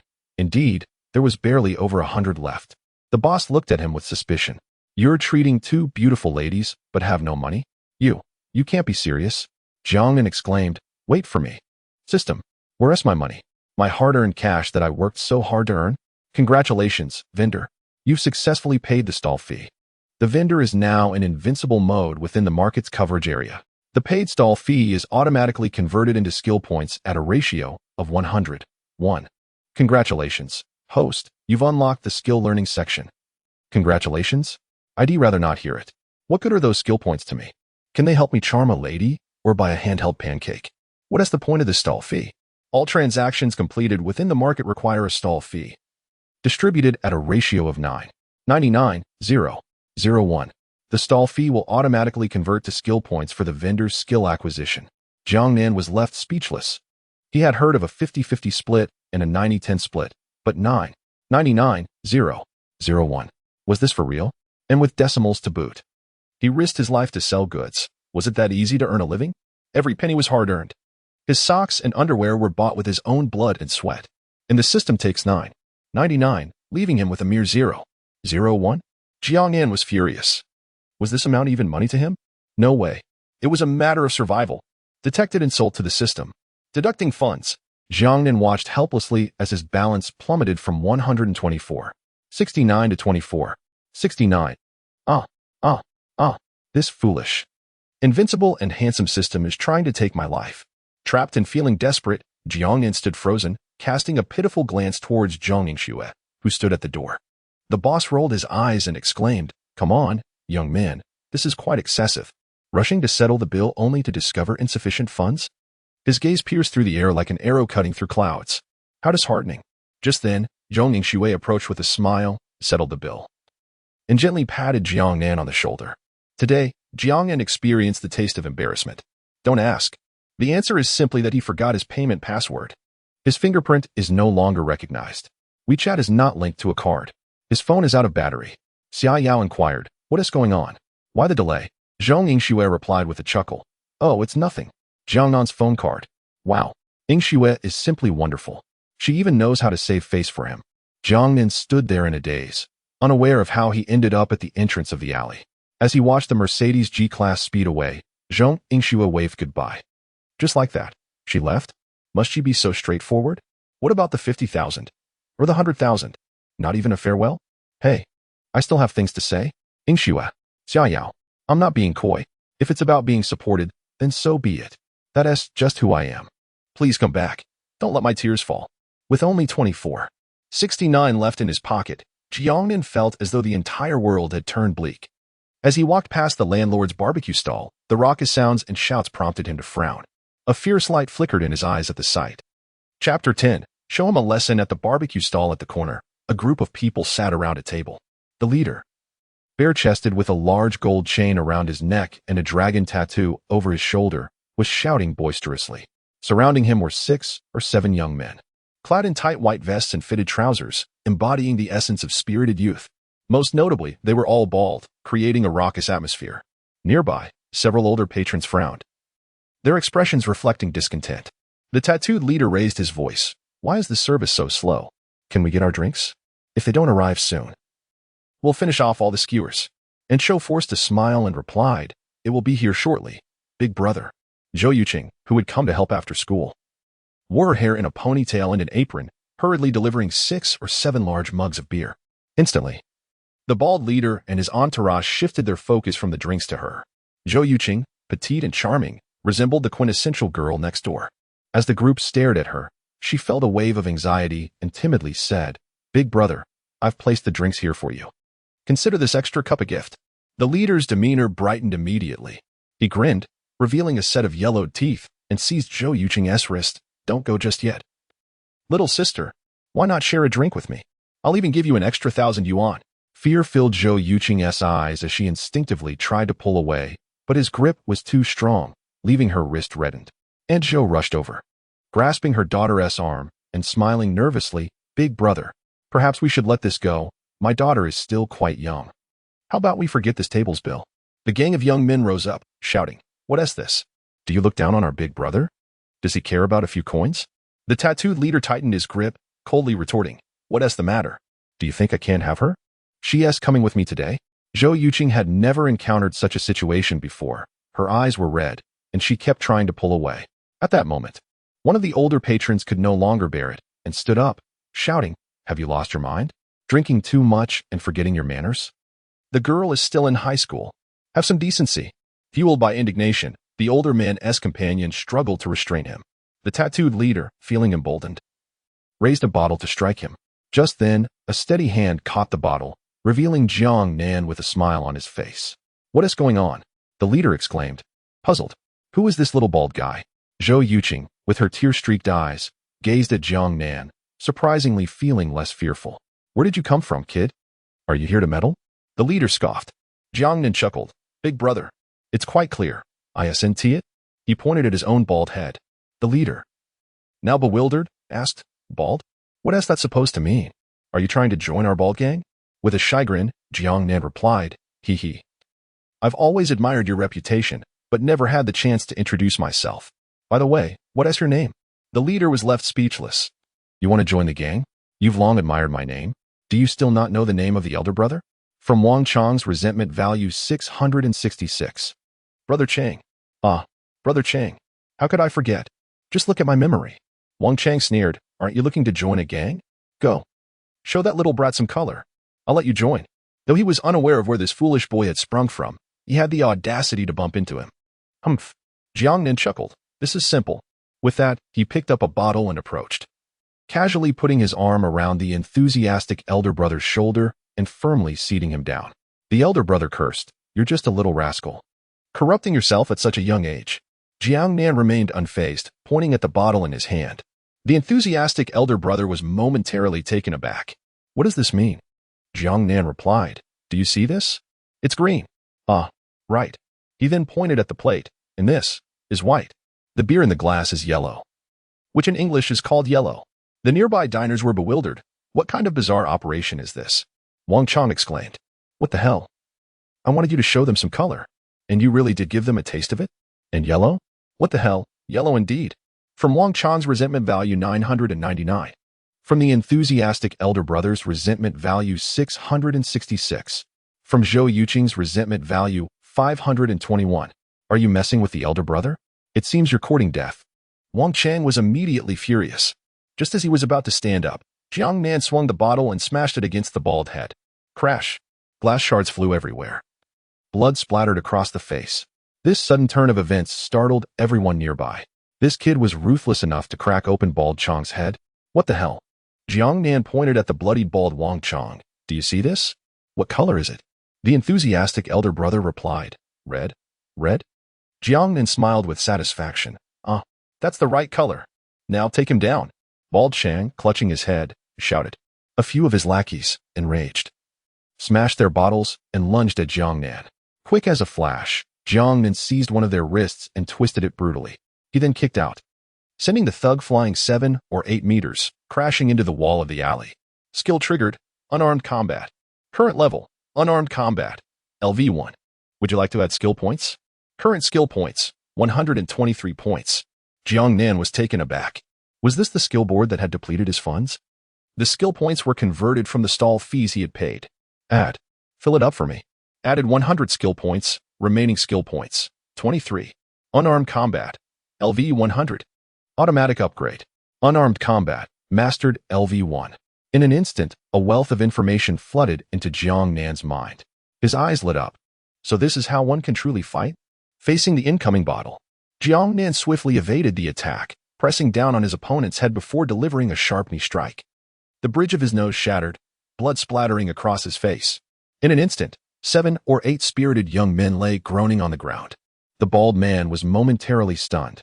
Jiang Nan raised his hand and delivered a resounding slap, sending him spinning 3 times in place, with half a tooth flying out. Zhou Yuqing covered her mouth, her pretty face adorned with astonishment. Was her brother Jiang Nan truly capable of such prowess? His audacity was remarkable. She felt as if she were witnessing an action film. Not a single one of the 7 or 8 men managed to touch Jiang Nan. With just a few punches and kicks, they were all dispatched. What a relief. Those raucous drunks had been truly bothersome. Her younger brother was incredibly fierce. Jiang Nan chuckled, scratching his head, and said, Brothers, continue your meal. Don't let this spoil the fun. I need to have a word with this fellow. With that, he effortlessly lifted the bald man's waistband, raising the hefty figure of over 200 pounds with ease. The young men looked on in terror, realizing they had provoked someone formidable today. Chapter 11. Can we still operate the excavator? In the corner across the narrow alley, a few young men sat on the ground with bruised faces. Jiang Nan firmly stepped on the hand of the bald-headed Chang, who had just seized Zhou Yuqing. The sound of his foot grinding echoed, eliciting a feeble wail from Chang, more pitiful than a pig being slaughtered during the new year. Wang Chang, young brothers, please stop. Can we not consider this our fault? Jiang Nan raised an eyebrow, questioning, consider it your fault? Wang Chang shook his head vigorously, insisting, no, no, no. It is indeed our fault. Stand up. On one leg. Hands on your head. Smile for me. The group of younger men complied, albeit with difficulty, particularly for Wang Chang, who weighed over 200 pounds. Balancing on one leg proved challenging, and he nearly toppled over. As soon as his foot touched the ground, Jiang Nan kicked him again. Eventually, with no options left, Chang found himself pinned against the wall, maintaining a pose that was more akin to a grimace than a smile. We already paid for the meal. We covered it. They pleaded, scrambling to gather money from their pockets. Before long, Jiang Nan had accumulated 7 or 8,000 in his hands. Satisfied, he remarked, Well, you're quite cooperative. Keep your eyes peeled. That stall is under my protection. I live right here. If I ever catch you drinking and getting carried away again, you know what the consequences will be. The bald-headed Chang and his companions nodded in agreement, repeatedly smiling nervously. Jiang Nan flashed a grin and turned to walk toward the stall. Only then did Wang Chang and his friends breathe a sigh of relief, collapsing onto the ground. Jiang Nan glanced back. Who told you to put your guard down? Looking for trouble? He then turned around and gave them another beating. Returning to the stall, a few warm-hearted patrons eagerly greeted him. Come, young brother, have a drink. There aren't many young people with such a sense of justice anymore. You seem quite capable. You're from Lingwu High School nearby, right? Haha. Be careful, though. Don't let them come looking for trouble with you. Jiang Nan scratched his head and chuckled, It's all taken care of. Aunt Zhou hurried over. Is everything all right, Xiaonan? You scared me to death. Who would have thought we'd encounter such trouble? They won't come here looking for trouble again, will they? Jiangnan reassured her. No. Leave this to me. Aunt, take this money. It's for their meal and the damaged furniture. Oh my. Why so much? We don't need this much. Aunt Zhou protested, but Jiangnan insisted on placing the money in her hands, saying, just keep it. Consider the extra my rent for next month. Oh dear. You child. Yuqing, don't you thank your brother Jiangnan? With teary eyes, Zhou Yuqing timidly approached. Thank you, brother Jiangnan. Her heart raced even now. And Jiangnan affectionately patted her head. Then I'll send Yuqing home first. As they walked back to the courtyard, Zhou Yuqing's cheeks flushed. The memory of Jiangnan's gallant intervention sent her heart racing once more. Brother Jiangnan, can I be as formidable as you? Jiangnan replied, you are still young. Only 15 or 16. You will surely awaken your extraordinary abilities. Keep it up. The optimal age for awakening such powers is 16 years. Though there are indeed prodigies like Zhong Yingshu who awaken before this age. Jiangnan himself awakened at 16, and while it is rare, some do awaken thereafter. Yes. I will listen to you, brother Jiangnan. Can I walk to school with you tomorrow morning? Zhou Yuqing inquired, her cheeks flushed. Clearly having mustered great courage to ask. Jiangnan naturally nodded in agreement. The young girl had just gone through a lot and was undoubtedly frightened. Zhou Yuqing beamed with excitement. Then I will wake you up tomorrow morning. Suddenly recalling something, she added, I will knock on your door. Jiangnan thought to himself, oh dear, how will I explain this? Back in his modest room, he lay on his bed, perusing the list of resentment points. The resentment value from Zheng Wei was still refreshing. This fellow certainly held a grudge. Would he come back to settle the score? At that moment, Jiangnan felt that the stall fee had been somewhat worthwhile. Did the stall owners activate an invincible mode within their designated area? Were they afraid that he would sell subpar goods and face dire consequences? The skills section was rather useful. It seemed that learning skills required a personal trigger. After a day's endeavors, Jiangnan had amassed over 300,000 resentment points. Unable to resist, he impulsively conducted 3 sets of 10 draws. From the initial 10 draws, he received only 1 marrow cleansing fruit and 9 bottles of strength potion. The consolation prize, however, had changed. Thank you for your patronage. 1 pound of detoxifying yellow beans as a consolation prize. He continued to draw 20 more times. Detoxifying yellow beans. Effect, capable of neutralizing all potent poisons. Crunchy and chicken-flavored. Consequently, his inventory now boasted 20 pounds of detoxifying yellow beans. System shop activated. Previously drawn consolation prizes can be purchased in the system shop. Strength potion. 100 resentment points per bottle. What does this mean? In the future, we'll thank you for your patronage no longer yield strength potions but instead detoxifying yellow beans? One could buy a bottle of strength potion for merely 100 resentment points, yet drawing required 10,000? What a ridiculous system. By the way, do these detoxifying yellow beans truly neutralize poisons? Jiangnan dared not try them lightly. After drinking a strength potion, he had lost hair, and it still hadn't grown back. Who knows if these detoxifying yellow beans would have side effects? He had come to understand. The consolation prizes were all subpar, while only the genuine rewards held value. He resolved to test the effectiveness of the detoxifying yellow beans when the opportunity arose. Having learned a lesson, Jiangnan was wary of consuming them. If only he could collect his resentment points.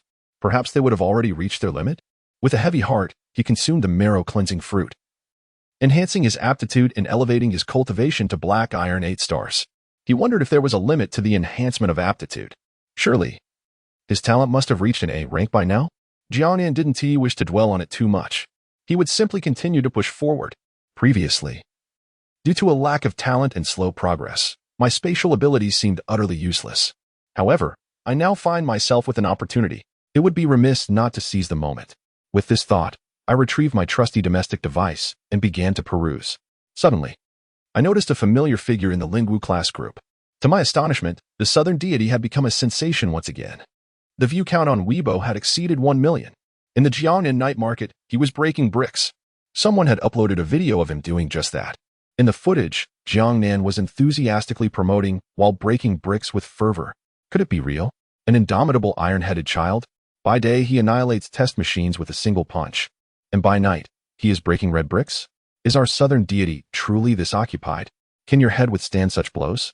Southern deity, not only can I withstand it, but I can also operate an excavator. Astonishing. Ha ha ha. From Li Xiang's resentment value 999. Jiang Nin chuckled as he watched through the screen. Curiosity piqued. He registered a Weibo account under the name Bald Guy, even using an avatar of Saitama. Upon further exploration, he indeed stumbled upon his own brick-breaking video, which had garnered over 150,000 views and more than 10,000 comments. A fiery signature. It was real bricks at the scene. Tomorrow, I shall also visit the night market to see him. Although the young man is bald, he is quite handsome, exactly my type. Humph, he is out of your league. I noticed two stunning beauties assisting him in selling goods. Absolutely gorgeous. Jiang Nin opened the comments and replied, Brother, you are not mistaken. Image. Jap, the attached image was indeed the one taken by Xia Yao. At a moment like this, how could Jiang Nin resist the temptation to stir some envy? Shall I not increase my resentment value further? If you enjoy it, please leave a 5-star review and add it to your bookshelf, where you may find yourself lost. More comments, more support. Chapter 12. Do not move him. Allow me to intervene after a brief interlude.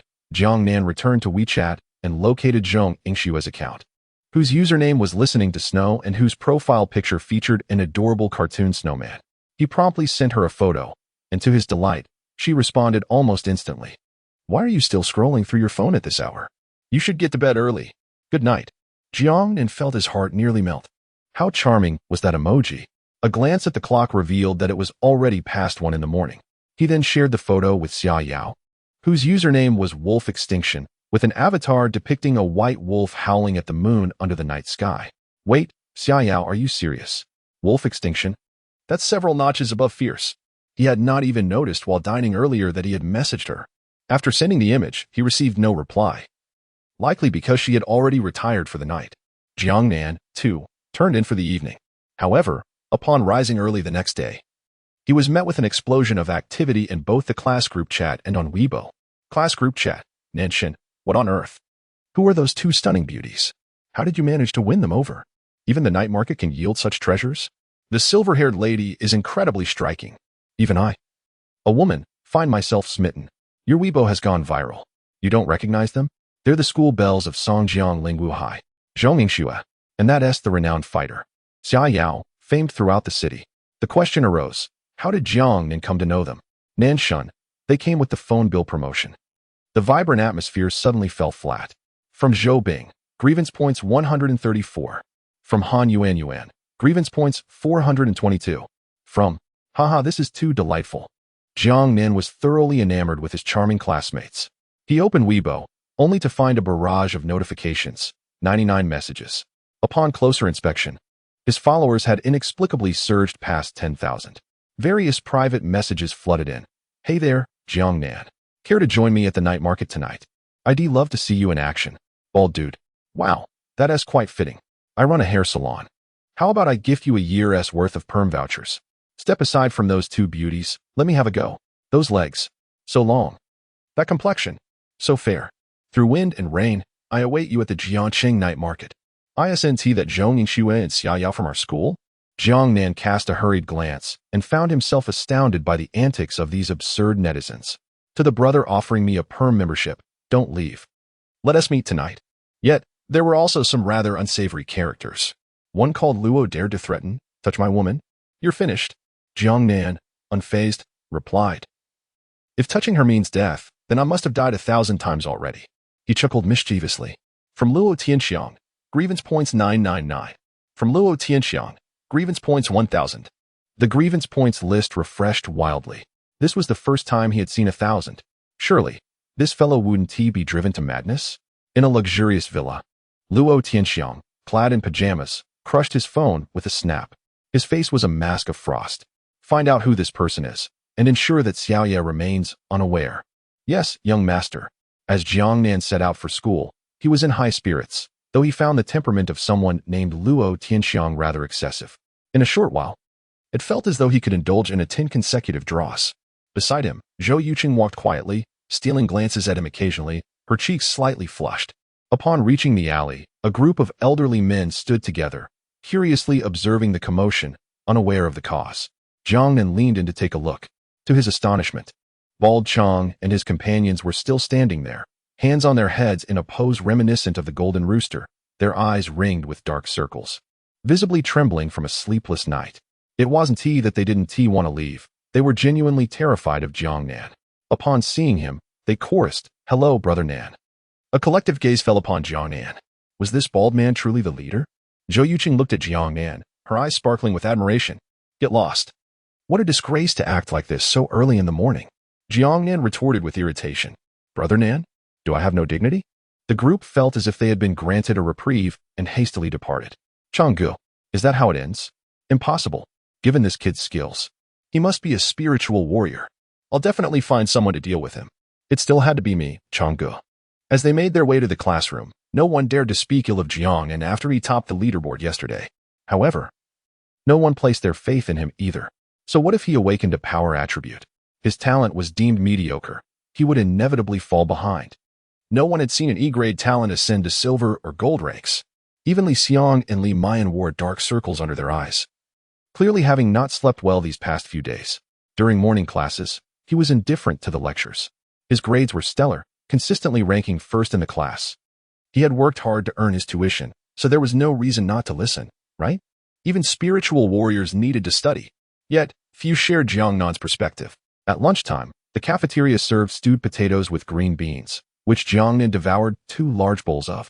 However, something felt off about the taste. It was not the usual flavor. Consequently, during the afternoon class, an incident unfolded. Halfway through the lesson, Li Xiang, seated in the front row, turned pale, clutching his stomach. Just as he attempted to raise his hand to speak, he collapsed to the ground, convulsing and foaming at the mouth. What on earth was happening? Foaming at the mouth? Goodness, could it be food poisoning? The green beans at lunch tasted a bit strange. I had some too. My mother once told me that undercooked green beans can be toxic. Even the teacher panicked, urgently calling for students. Quick, get him to the infirmary. At that moment, Jiang Nan's eyes lit up. This was an extraordinary opportunity. He stood up and shouted, "Don't touch him." His voice startled the entire class. What was happening? Jiang Nan, don't cause trouble. This is a matter of life and death. Li Mayan seized the moment. Exactly. If you're still holding a grudge over yesterday, you're being too petty. A gust of cool air swept through, but Jiang Nan remained unfazed and retorted. What use is it to carry him to the infirmary? This is food poisoning. He could go into shock at any moment. By the time the ambulance arrives, it will be too late. Why not let me give it a try? Jiang Nan's expression was resolute, leaving both classmates and teachers in a state of bewilderment. The teacher exclaimed, Jiang Nan, can you really treat him? Jiang Nan replied, there is a patch of unusually potent farmland in my hometown, where the soybeans cultivated possess detoxifying properties. They are highly effective. Upon hearing this, his classmates and teacher exchanged skeptical glances. Indeed, since the revival of spiritual energy on Earth, there have been instances of plant mutations, resulting in some possessing extraordinary abilities. However, detoxifying soybeans? Was that plausible? Time was of the essence as they observed Li Xiang on the ground, writhing in agony and frothing at the mouth. The teacher gritted his teeth and said, let's give it a shot. If it doesn't work, we'll take him directly to the infirmary and call for an ambulance. Without hesitation, Jiang Nan opened a spatial rift, pretending to retrieve soybeans from within. In reality, he extracted the detoxifying soybeans from his system. He took a pound and selected a single bean to administer to Li Xiang. Jiang Nan was confident in the soybeans' detoxifying abilities. After all, the powerful potion had indeed rendered him strong. Yet the side effects, who knew what they entailed? Li Xiang, I can only hope this works for you. We are classmates. You must understand the good intentions behind my actions. I am aiding you. This is for your own good. He coughed. I truly have no ulterior motives. Not even a trace. Chapter 13 Li Xiang. Your voice is truly remarkable. A group of classmates turned their attention to Li Xiang, who had just consumed the detoxifying yellow beans, filled with skepticism. Could these yellow beans truly neutralize toxins? And could Jiang Nan really be so benevolent? After all, the events of yesterday had not painted them in a favorable light. Li Xiang's complexion fluctuated from pale to a vibrant crimson within mere breaths, leaving him utterly bewildered. What just transpired? Did he really just spit in front of the entire class? The teacher, displaying genuine concern, inquired, Li Xiang, how do you feel? Is there any discomfort in your body? Wiping the remnants of saliva from the corner of his mouth, Li Xiang replied, I felt dizzy and had an excruciating stomach ache moments ago, but now I'm feeling splendid. He felt rejuvenated, as if he could carry a bag of rice up several flights of stairs without breaking a sweat. In fact, He even had a craving for spicy hot pot. The looks directed at Jiang Nan shifted dramatically. It truly worked. These yellow beans were astonishing. The effects were immediate. Was he really free of ailments? Yes, I feel fantastic. The teacher, filled with gratitude, remarked, "We owe a debt of thanks to Jiang Nan, who saved you with these yellow beans. Otherwise, the consequences could have been dire. Indeed, had it not been for Jiang Nan, Li Xiang would likely be lying in a hospital bed now." Li Muyin felt a tinge of embarrassment, pondering how he could have doubted the efficacy of the yellow beans. Li Xiang felt a bit sheepish. Who would have thought that Jiang Nan, whom he had treated poorly, would be his savior? Thank you. Jiang Nan, visibly flustered, responded, Haha, it's nothing. We're classmates after all. It's only natural to look out for each other." What was happening? Where were the side effects? How was Li Xiang behaving as if nothing had happened? Could side effects vary from person to person? Oh no, my stomach is starting to ache too. Those green beans we had for lunch must have been toxic. How could the school allow this? I ate quite a bit at lunch. A chorus of lamentations filled the classroom. The teacher, sensing the gravity of the situation, quickly stated, "Jiang Nan, your yellow beans." Jiang Nan, with an air of generosity, replied, "Teacher, please feel free to distribute them. We can't just sit idly by while our classmates suffer. For those with stomach pains, 1 bean should suffice. For those who feel fine, take 1 as a precaution." The teacher expressed, "Then on behalf of all the faculty and students, I extend my heartfelt gratitude to you." It was undeniable. Jiang Nan was indeed a hero. In times of adversity, true character shines through. Without further ado, I owe you one. The classmates looked at Jiang Nan with newfound appreciation. If these yellow beans were sold, they would surely fetch a handsome sum. Given Jiang Nan's family's struggles, his generosity was commendable. As the teacher began distributing the yellow beans, each student consumed 1, with some feeling it insufficient and opting for 3 or 5. At that moment, the teacher received a call from the principal, and his expression changed drastically.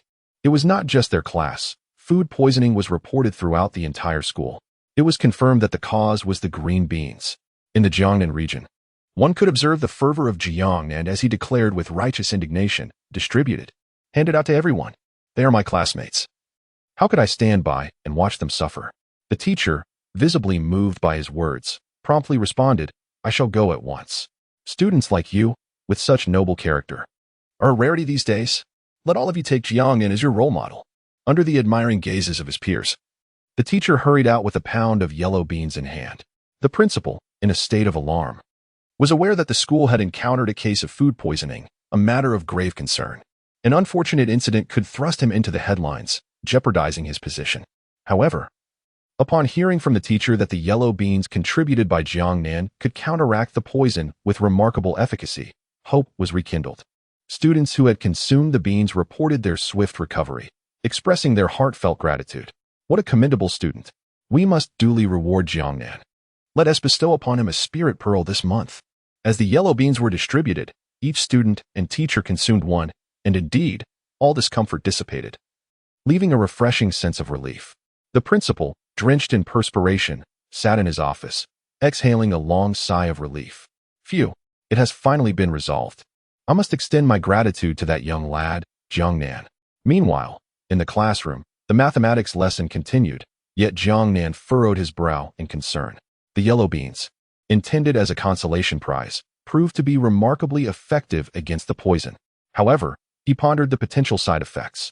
Could it be that only he would experience them? Was the system truly so treacherous? Yet, he recalled that Zhang Wei had suffered from hair loss after consuming a potent medicine, while Li Xiang appeared unscathed. Jiang Nan had assumed the effects varied from person to person. Now that the entire school had consumed the detoxifying yellow beans, he reasoned that the outcome would surely become evident. But as time passed, all remained tranquil, leading Jiang Nan to believe he had overthought the matter. Perhaps there were no side effects after all. Was this not fortuitous? He could consider it a good deed. Just then, his attention was caught by a sudden change in Li Xiang's demeanor. Li Xiang's face shifted as he felt a rumble in his stomach. At first, he managed to suppress it, but the pressure became increasingly unbearable. Glancing around to ensure no one was watching, he discreetly lifted himself. A faint sound escaped, unnoticed by others. Yet, the back row erupted in hushed conversation. What on earth is that odor? Did you just pass gas? Get lost. It wasn't me. That stench is unbearable. It's like a biochemical weapon.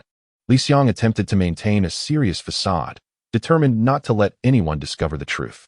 Stay calm. Remain composed. He urged himself. This particular sound was not his doing. However, the pressure surged uncontrollably. With a resounding crack, the force he had tried to contain erupted forth. The very chair trembled under the intensity. In an instant, the classroom fell into an eerie silence. Even the chalk the teacher was using snapped under the tension. All eyes were suddenly fixed upon Li Xiang. The sound was deafening, rivaling the roar of thunderous fireworks. Anyone who could not hear it was surely deaf. A unique aroma suddenly permeated the classroom. It was a peculiar blend of sour and sweet, reminiscent of unwashed socks marinated in a jar of pickled cabbage for an entire year. Oh no! Jiang Nin could barely contain his nausea upon catching a whiff. What on earth did this fellow have for breakfast? Was it the pickled pork buns? The scent was utterly overwhelming. It's not even New Year's yet. Who set off fireworks? Ugh! This is quite a burden for Li Xiang. Li Xiang. Li Xiang. Truly an impressive sound.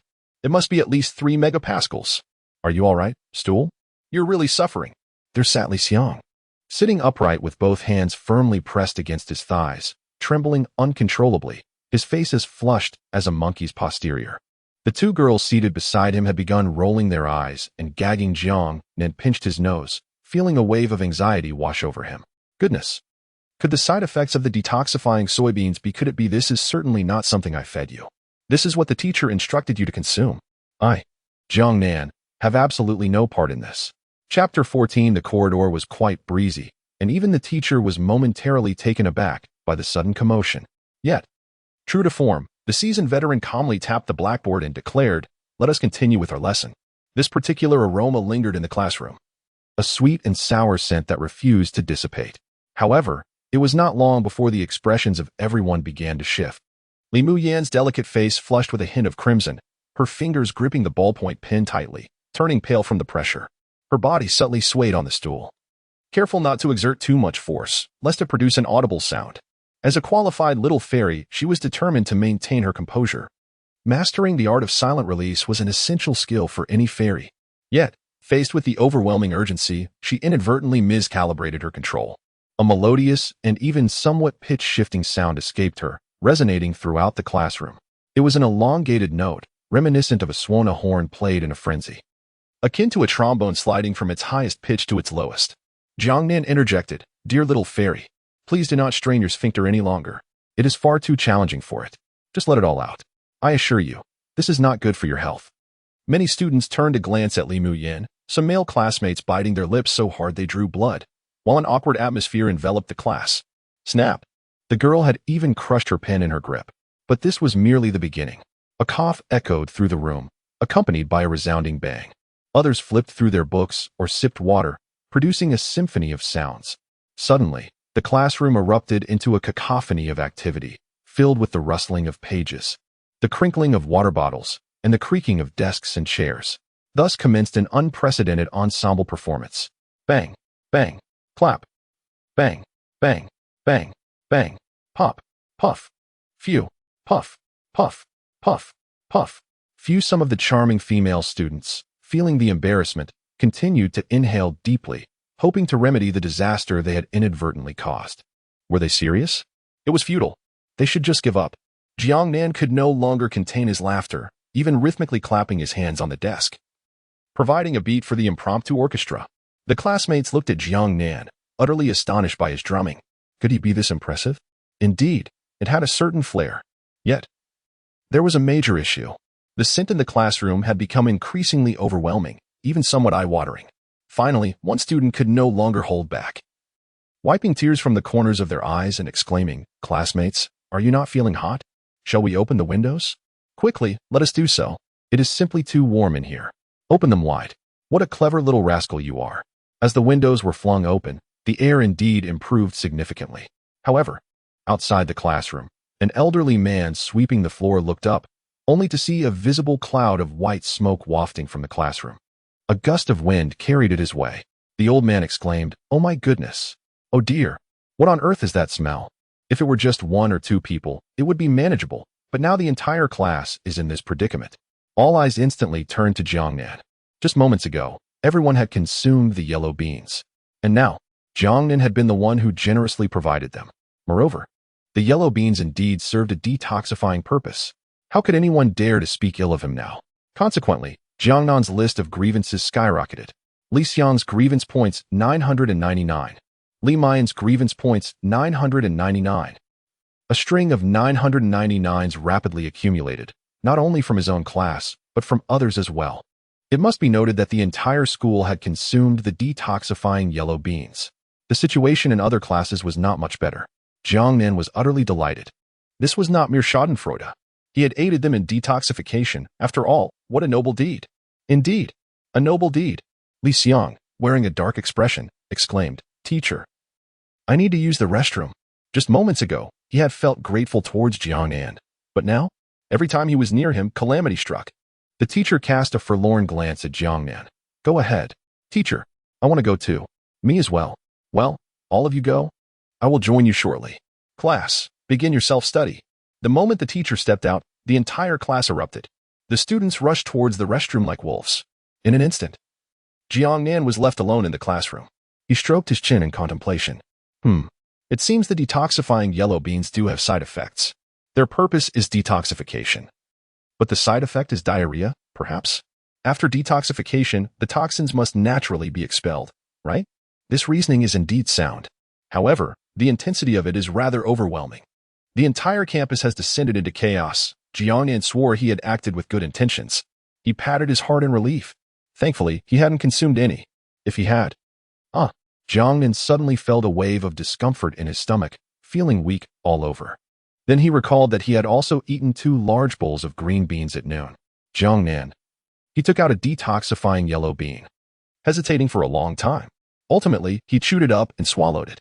Soon, he wore a face of utter disillusionment. The flavor of chicken was not discernible. The wheel of karma turns swiftly. Who can escape its grasp?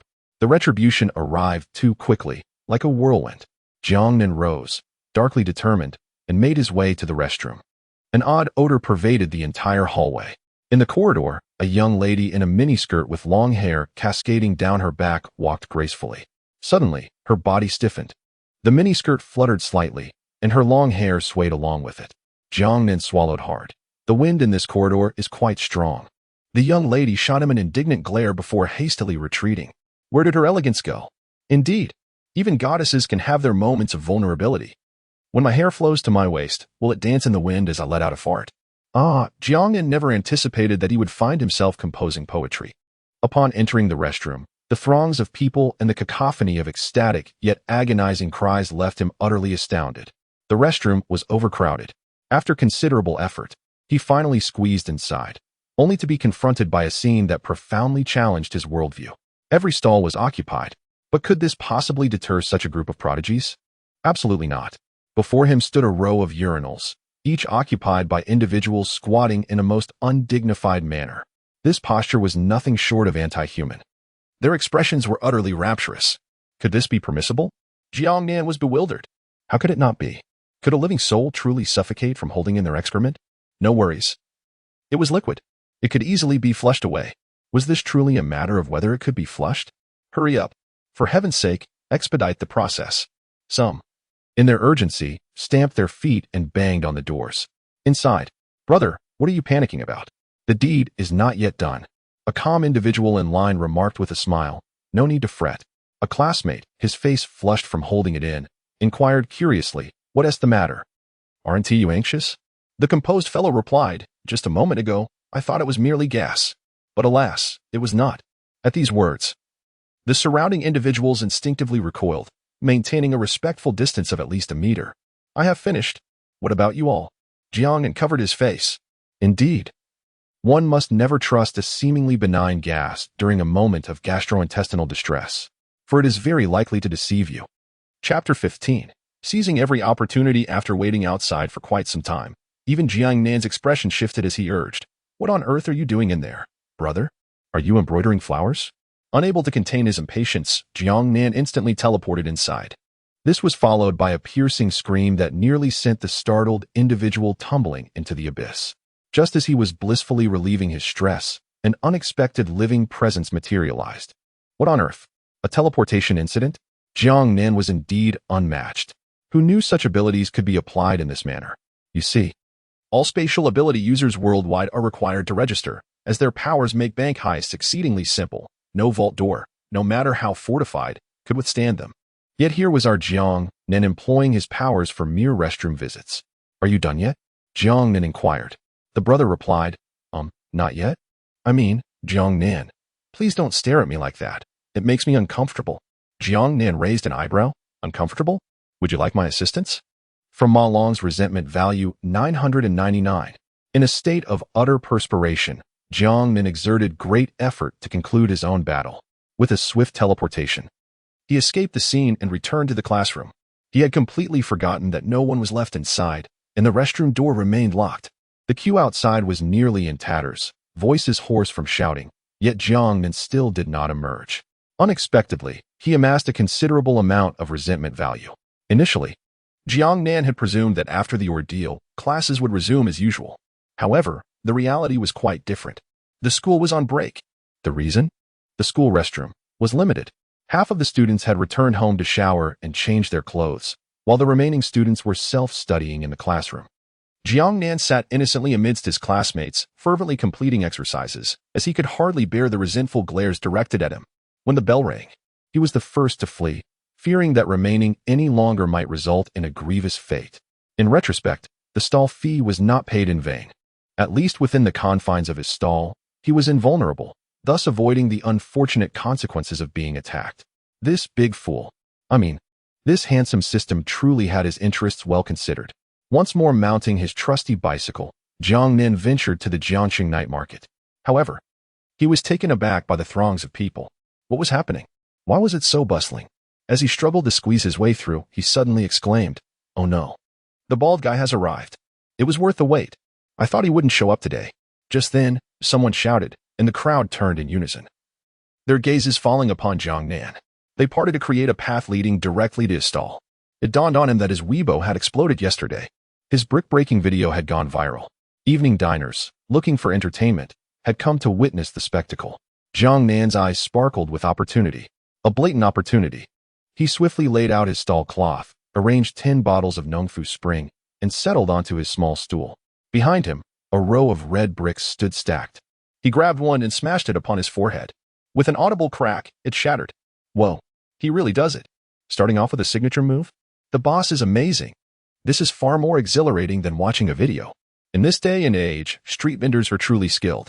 The crowd erupted in astonishment. Jiang Nan exclaimed, "Do you wish to emulate me? Breaking bricks with my head, kicking durians with my feet, and tearing off manhole covers with my hands? Just drink this farmer's 3-punch. If I can do it, so can you." Right then, someone from the crowd scoffed. "Is that reliable?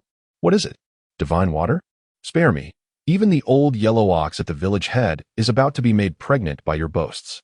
Someone genuinely inquired, "How much for a bottle?" Jiang Nan replied, 11,000 per bottle, no bargaining. The reaction was one of disbelief. Goodness, is there such blatant robbery? 11,000. I'll take it. Upon hearing this, even Jiang Nan was momentarily taken aback. A slender figure clad in a white short-sleeved shirt, with flowing long hair like a bamboo shoot, approached, holding a live streaming device. He nonchalantly tossed down 10,000 in cash, and the live streaming screen flooded with comments like 666, extravagantly ruthless, and Farmer's 3-punch from 82, refreshing and sweet. You deserve it. It dawned on Jiang Nan that this was a small internet celebrity who had come to ride the wave after his video went viral on Weibo yesterday. He accepted the money and handed the streamer a bottle of Farmer's 3-punch. The streamer flicked his stylish bangs and chuckled, "Brother, if this doesn't work for me after I drink it, I might just expose you right here. The viewers are watching." Jiang Nan smirked, "If it doesn't work, I'll take your head and kick it like a ball." The streamer laughed, "Haha, you said it." At that moment, something felt off. If it doesn't work, why would you take my head? From Su Yuan's resentment value 451. Regardless, he declared, "Cheers. Let us do this." Saying that, the streamer downed the drink in one go. The onlookers were left dumbfounded, then burst into laughter. On the stream, the comments flooded the screen. "Haha. Bald. Light bulb. Mom asked me why I'm kneeling on the ground watching a video. I've laughed myself unconscious in the bathroom." Su Yuan let out a loud belch, instinctively tossing his stylish bangs. "Huh? Where are my bangs? Wait, where's my hair? What is the verdict? Does it work?" Jiang Nan inquired while draping an arm around his shoulder. Su Yuan grimaced. It's not about whether it works, boss. My hair is genuinely gone. Jiangnan reassured him. That doesn't matter. What is important is that now you can break bricks too. Doesn't matter? What do you mean? I'm bald now. What do I need to break bricks for? I want my hair back. After all, I'm a streamer who relies on my looks. From Su Yuan's resentment value 666. Haha. You'll know if it works when you break a brick. You've already spent 10,000. Don't chicken out. Indeed. This was an excellent opportunity to gain followers. The crowd joined in the excitement. Su Yuan considered it, realizing they were right. He was already bald. He might as well go for it. In this day and age, followers equate to money. But upon seeing the red bricks on the ground, he faltered. Real bricks? To break them for real? At that moment, if the brick remained unbroken while my skull was cracked open, it would certainly be amusing. Perhaps we should reconsider. Jiangnan is done with this. How could that be? If you do not strike the brick, what if someone says my farmer's 3 punches are ineffective? Would I still be able to conduct my business? As he spoke, he seized the red brick in his hand and struck it down upon Su Yuan's bald head. Su Yuan was utterly unprepared. Bang! The brick shattered. Su Yuan's resentment points 999. But it seems it was not your head, right? The onlookers gasped in astonishment. With Su Yuan's lanky figure, a gust of wind could easily topple him. Could drinking the farmer's 3 punches truly enable one to split bricks? Jiangnan grinned and said, no issues here, right? Bang! As he spoke, the red brick struck Su Yuan's head once more. Su Yuan's resentment points 999. Bang! Jiangnan exclaimed. Everyone, take a look at this head. Undoubtedly a tough one. Bang! It seemed Jiangnan had developed a taste for it, as within a short span. He had used Su Yuan's head to break over 10 bricks. Su Yuan attempted to evade, but as Jiangnan held him tightly, he found himself with no escape. Goodness! Are you really going to use my head for this? I can break bricks, sure. But it truly hurts like hell. Su Yuan's resentment points 999. Chapter 16. One wave subsides. Another rises. The onlookers were utterly astonished. They had witnessed this emaciated, monkey-like streamer consume the farmer's 3 fists. And then he could truly break bricks? If one were to suggest it was a setup, they would need substantial prowess to pull it off. Just look at Su Yuan's disheveled appearance. How could he possibly possess the ability to break bricks? The barrage of comments in the live stream surged. Haha. Cracking open bricks while clutching the neck?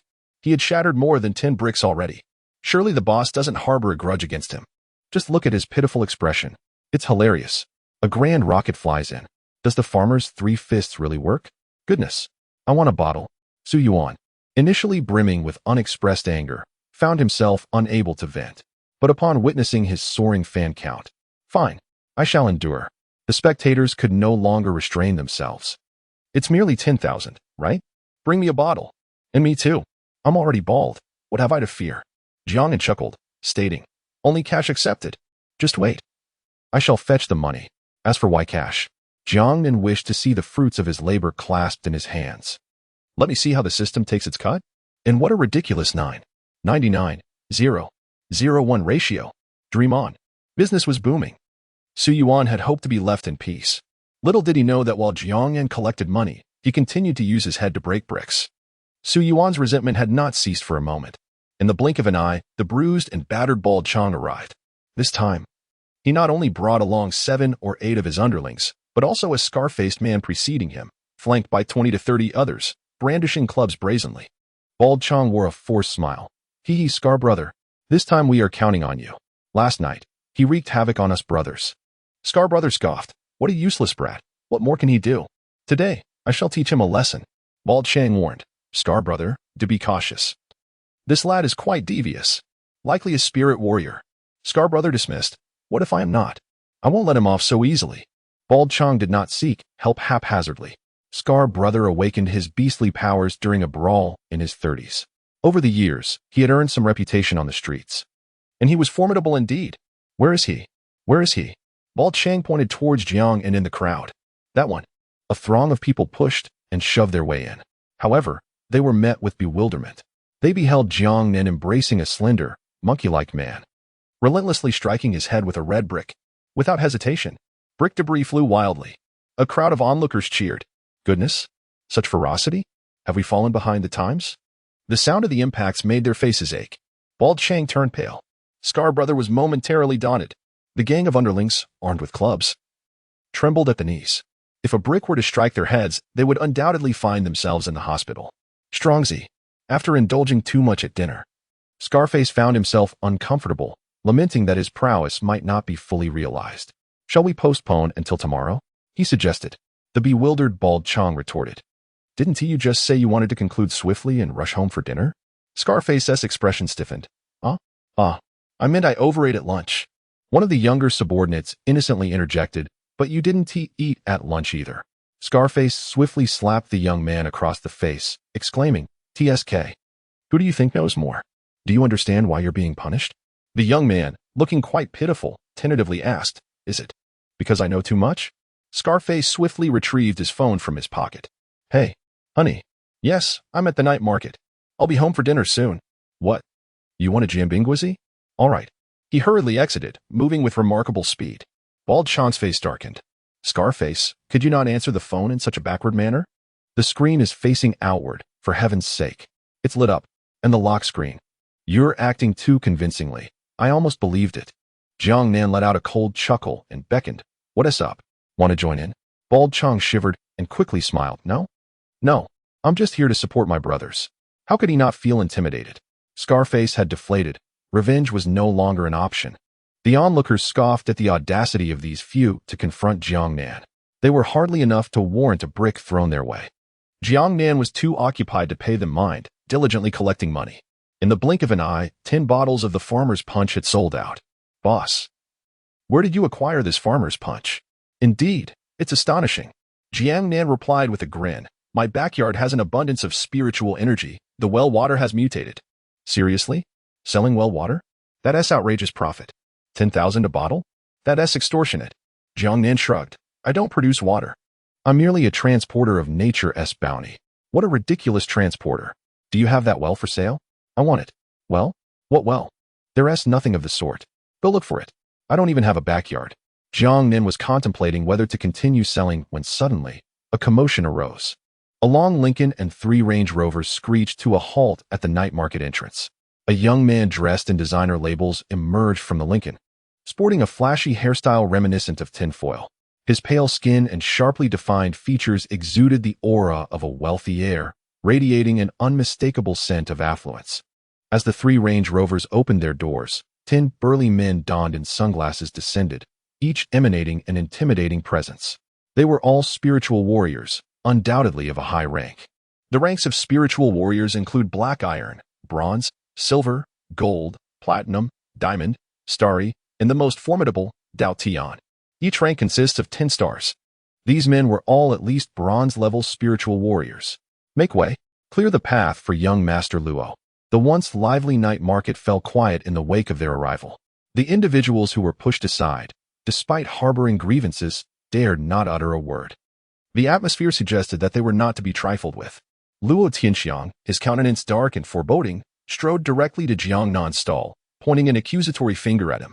So it is you? A pathetic jester, provoking someone beyond your means. Do you wish for death? Today, I shall grant your desire. Jiang Nan, releasing Su Yuan, dusted off the brick dust from his hands and replied nonchalantly, Who do you think you are? Arriving here, spewing such foul language? What is the matter? Did you feast extravagantly in the restroom? He then cast a glance at the imposing figures surrounding him. Are you all just going to stand by while this child wallows in filth? Su Yuan, feeling as if he had been granted a reprieve, scampered to the side. Upon hearing Jiang Nan's words, he struggled to suppress his laughter, his shoulders trembling with mirth, even as the equipment continued to broadcast live. The viewers were captivated. The audience in the stream swelling in numbers. What on earth are you doing? I can hardly see anything. Who would have thought to witness such a spectacle? That man. I recognize him, the young master of the Luo family from Songjiang Lingwu. The stall owner is truly formidable, facing such a crowd with unwavering resolve. My curiosity about the identity of this stall owner grows ever stronger. Chapter 17. Come. Give me a smile. Jiang Nan suddenly recalled. Is this not the Luo from Weibo? Has he really come through the internet? Jiang Nan was unfazed by the number of people on the opposite side, or their backgrounds and identities. Even if he brought along formidable celestial beings, what could that matter? Standing on this makeshift stall, he felt invincible. Was the stall fee paid in vain? Luo Tianxiang trembled with fury, his eyes filled with malice. Is that all you can do? Just flap your gums like a clown. Let me make it clear. I don't care who you are or your connection with Zhong Yingxue. Keep your distance from her. I possess status and wealth. I can offer her everything. What are you? A worthless pauper. What do you have to compete with me? If I see you interacting with her again, you won't witness the sunrise tomorrow. Jiang Nan furrowed his brow. Is he here for Zhong Yingxue? Who is this guy? He vaguely remembered Xiaoyu mentioning something during a meal. Zhong Yingxue seemed quite troubled. Since fate has brought them together, he certainly wouldn't let the opportunity slip by. Jiang Nan stroked his chin. You claim I won't see the sunrise tomorrow? What is that supposed to mean? Are you checking the weather forecast? Is it going to rain tomorrow? Those watching the spectacle could no longer contain their amusement. Weather forecast? It seems there's indeed a prediction of rain. What kind of genius logic is this? Su Yuan's live stream had already erupted. The barrage of comments flying so fast that faces were obscured. Luo Tianxiang, gnashing his teeth in frustration, spat. To hell with your weather forecast. If you're looking for death, I shall oblige. Go. Take him away. You think you can talk? I'll make sure you can't utter another word. Two burly men charged forward like ferocious tigers. One a bronze 9-star, the other a silver-tier powerhouse. Though they couldn't casually employ their supernatural abilities in public, their physical prowess was unmatched by ordinary individuals. The fierce energy they exuded was undoubtedly honed on the battlefield. Under normal circumstances, Jiang Nan, being a mere black iron 9-star, would not stand a chance, even with his spatial abilities and the enhancement of a strength potion. However, the circumstance was unique. He stood on the makeshift stall. The fist of the burly man, carrying a fierce gale, smashed towards Jiang Nan's abdomen. Jiang Nan sidestepped swiftly, seizing the man's arm and pulling it with great force. A sharp dislocating sound echoed, sending chills down the spines of onlookers. The burly man staggered, sensing a rush of wind at the back of his head. It was Jiang Nan, raising a red brick and bringing it down with ferocity. In a moment of crisis, the burly man sought to unleash his beast transformation ability. Yet, to his dismay, it did not activate. Bang! The red brick shattered, and the man crumpled to the ground. The silver-tier powerhouse, witnessing the turn of events, attempted to employ his water abilities. But after much effort, nothing materialized. He was utterly dazed. What was happening? This was his first experience of such a situation. Meanwhile, Jiang Nan had already lunged forward, employing his expertise in hand-to-hand combat to execute a joint technique, snapping the man's arm with precision. With a swift kick aimed at his slightly bent leg, the sound of a crack resonated, leaving onlookers shivering. Both burly men collapsed to the ground, drenched in sweat from the pain, yet not a sound escaped their lips. Jiang Nan appeared to be in a trance, his expression solemn as he assumed a stance and beckoned, declaring, I shall take on 10. The crowd was left in a state of bewilderment. Yiwen? Master Yi, is that you? 10. Where are the other 10? By my count, only 9 remain. Hiss. How old is he? No wonder he's so audacious. From Luo Tianxiang's resentment value 1,000. You. How is this possible? You are merely a black iron 9-star. To face me empty-handed. Luo Tianxiang's head buzzed. Just moments ago, a silver-tier spirit warrior had approached, wielding water-based abilities capable of severing steel plates. Yet he was taken down in mere moments, unable to unleash his powers. The scene unfolding before him was a profound shock to his worldview. Such strength? And yet, he resorts to street vending? Wasn't he a student from Jiacheng No. 1 High School? Jiang Nan scoffed. My black iron is meteoric iron. They had no idea. As long as it's on the street stall cloth, even silver is futile, let alone gold. Luo Xiao, be cautious. That kid is not to be underestimated. He likely possesses domain-based abilities. Do not approach him recklessly, or we may not be able to protect you. Luo Tianxiang's expression twisted with rage. I don't care. Everyone, charge. Let us see how long he can endure. At that moment, someone shouted, if you strike me again, I will call the police. A spirit warrior acting out in public? Such audacity. Su Yuan chimed in. I have so many followers watching. It wouldn't look good if this got out. Jiang Nan, having gained a considerable following, could not remain a passive observer. Luo Tianxiang seethed, his teeth grinding. Even though the Luo family wielded immense power, the era forbade spirit warriors from acting freely in public. Huaxia had exerted tremendous effort to maintain societal stability during this resurgence of spiritual energy. With so many witnesses at the Jiancheng night market, should anything occur, the Luo family would find themselves at the center of controversy, suffering significant losses. Just wait. I will make you wish for death. Trust me, I possess that capability. Luo Tianxiang spat. Jiang Nan chuckled disdainfully. The barking dog never bites. You. Let us go. Luo Tianxiang's phone was smashed against the ground in frustration as he turned to leave. The new phone he had bought that morning was already a casualty. All because of Jiang Nan. Jiang Nan hastily called out, "Don't leave." He began to pack up his stall. By the time he reached the entrance of the night market, the elongated Lincoln had already sped away. Wait, what just happened? Did the vendor chase after them? I am astounded. The spirit warriors of Songjiang remain oblivious to the great loss Luo Xiao suffered at Jiang Nan's night market. Jiang Nan was unwilling to relent. Watching the roaring Lincoln disappear into the distance, he pulled out his domestic smartphone and vanished in an instant. Inside the elongated Lincoln, Luo Tianxiang wore a sullen expression as he held a glass of champagne. In the next instant, Jiang Nan abruptly materialized in the car, draping his arm over Luo Tianxiang's shoulder. Luo Tianxiang's face turned pale with terror, his eyes nearly popping out as champagne splattered onto his trousers, leaving them damp. "Hey, what the hell?" Jiang Nan exclaimed, raising his domestic phone. "Come on, give me a smile." He then embraced Luo Tianxiang, revealing a radiant smile. Click! The shutter snapped, and in an instant, Jiang Nan vanished without a trace. The Lincoln's driver, startled by the sudden turn of events, slammed on the brakes, causing Luo Tianxiang, still soaked, to lurch forward like a spring-loaded toy, his head colliding with the liquor cabinet. A cacophony ensued, glass shards and spilled drinks scattered everywhere. Moments later, a Land Rover, unable to stop in time, crashed into the rear. Just as Luo Tianxiang extracted his head from the wreckage, the cabinet toppled over onto him. Meanwhile, Jiang Nan, on his way home, glanced at the photo on his phone. In the image, he wore a beaming smile while Luo Tianxiang appeared horrified, his eyes wide with shock, and a large wet patch beneath him. TSK. This guy really doesn't photograph well. Chapter 18. What do you wish to do to others? Upon returning home, Jiang Nan threw himself onto the bed, gazing at the radiant smile in his photograph. He felt a twinge of dissatisfaction. After making slight adjustments with photo editing software, he sent it to Xia Yao. Jiang Nan. Xia Yao, who is this person? He sought me out at the night market today. Do you know him? It was not long before Xia Yao replied with a message from Lang Mia. "Pata, what is going on? How did Luo Tianxiang turn you into this ridiculous state? And why are his pants wet?" His expression. Image.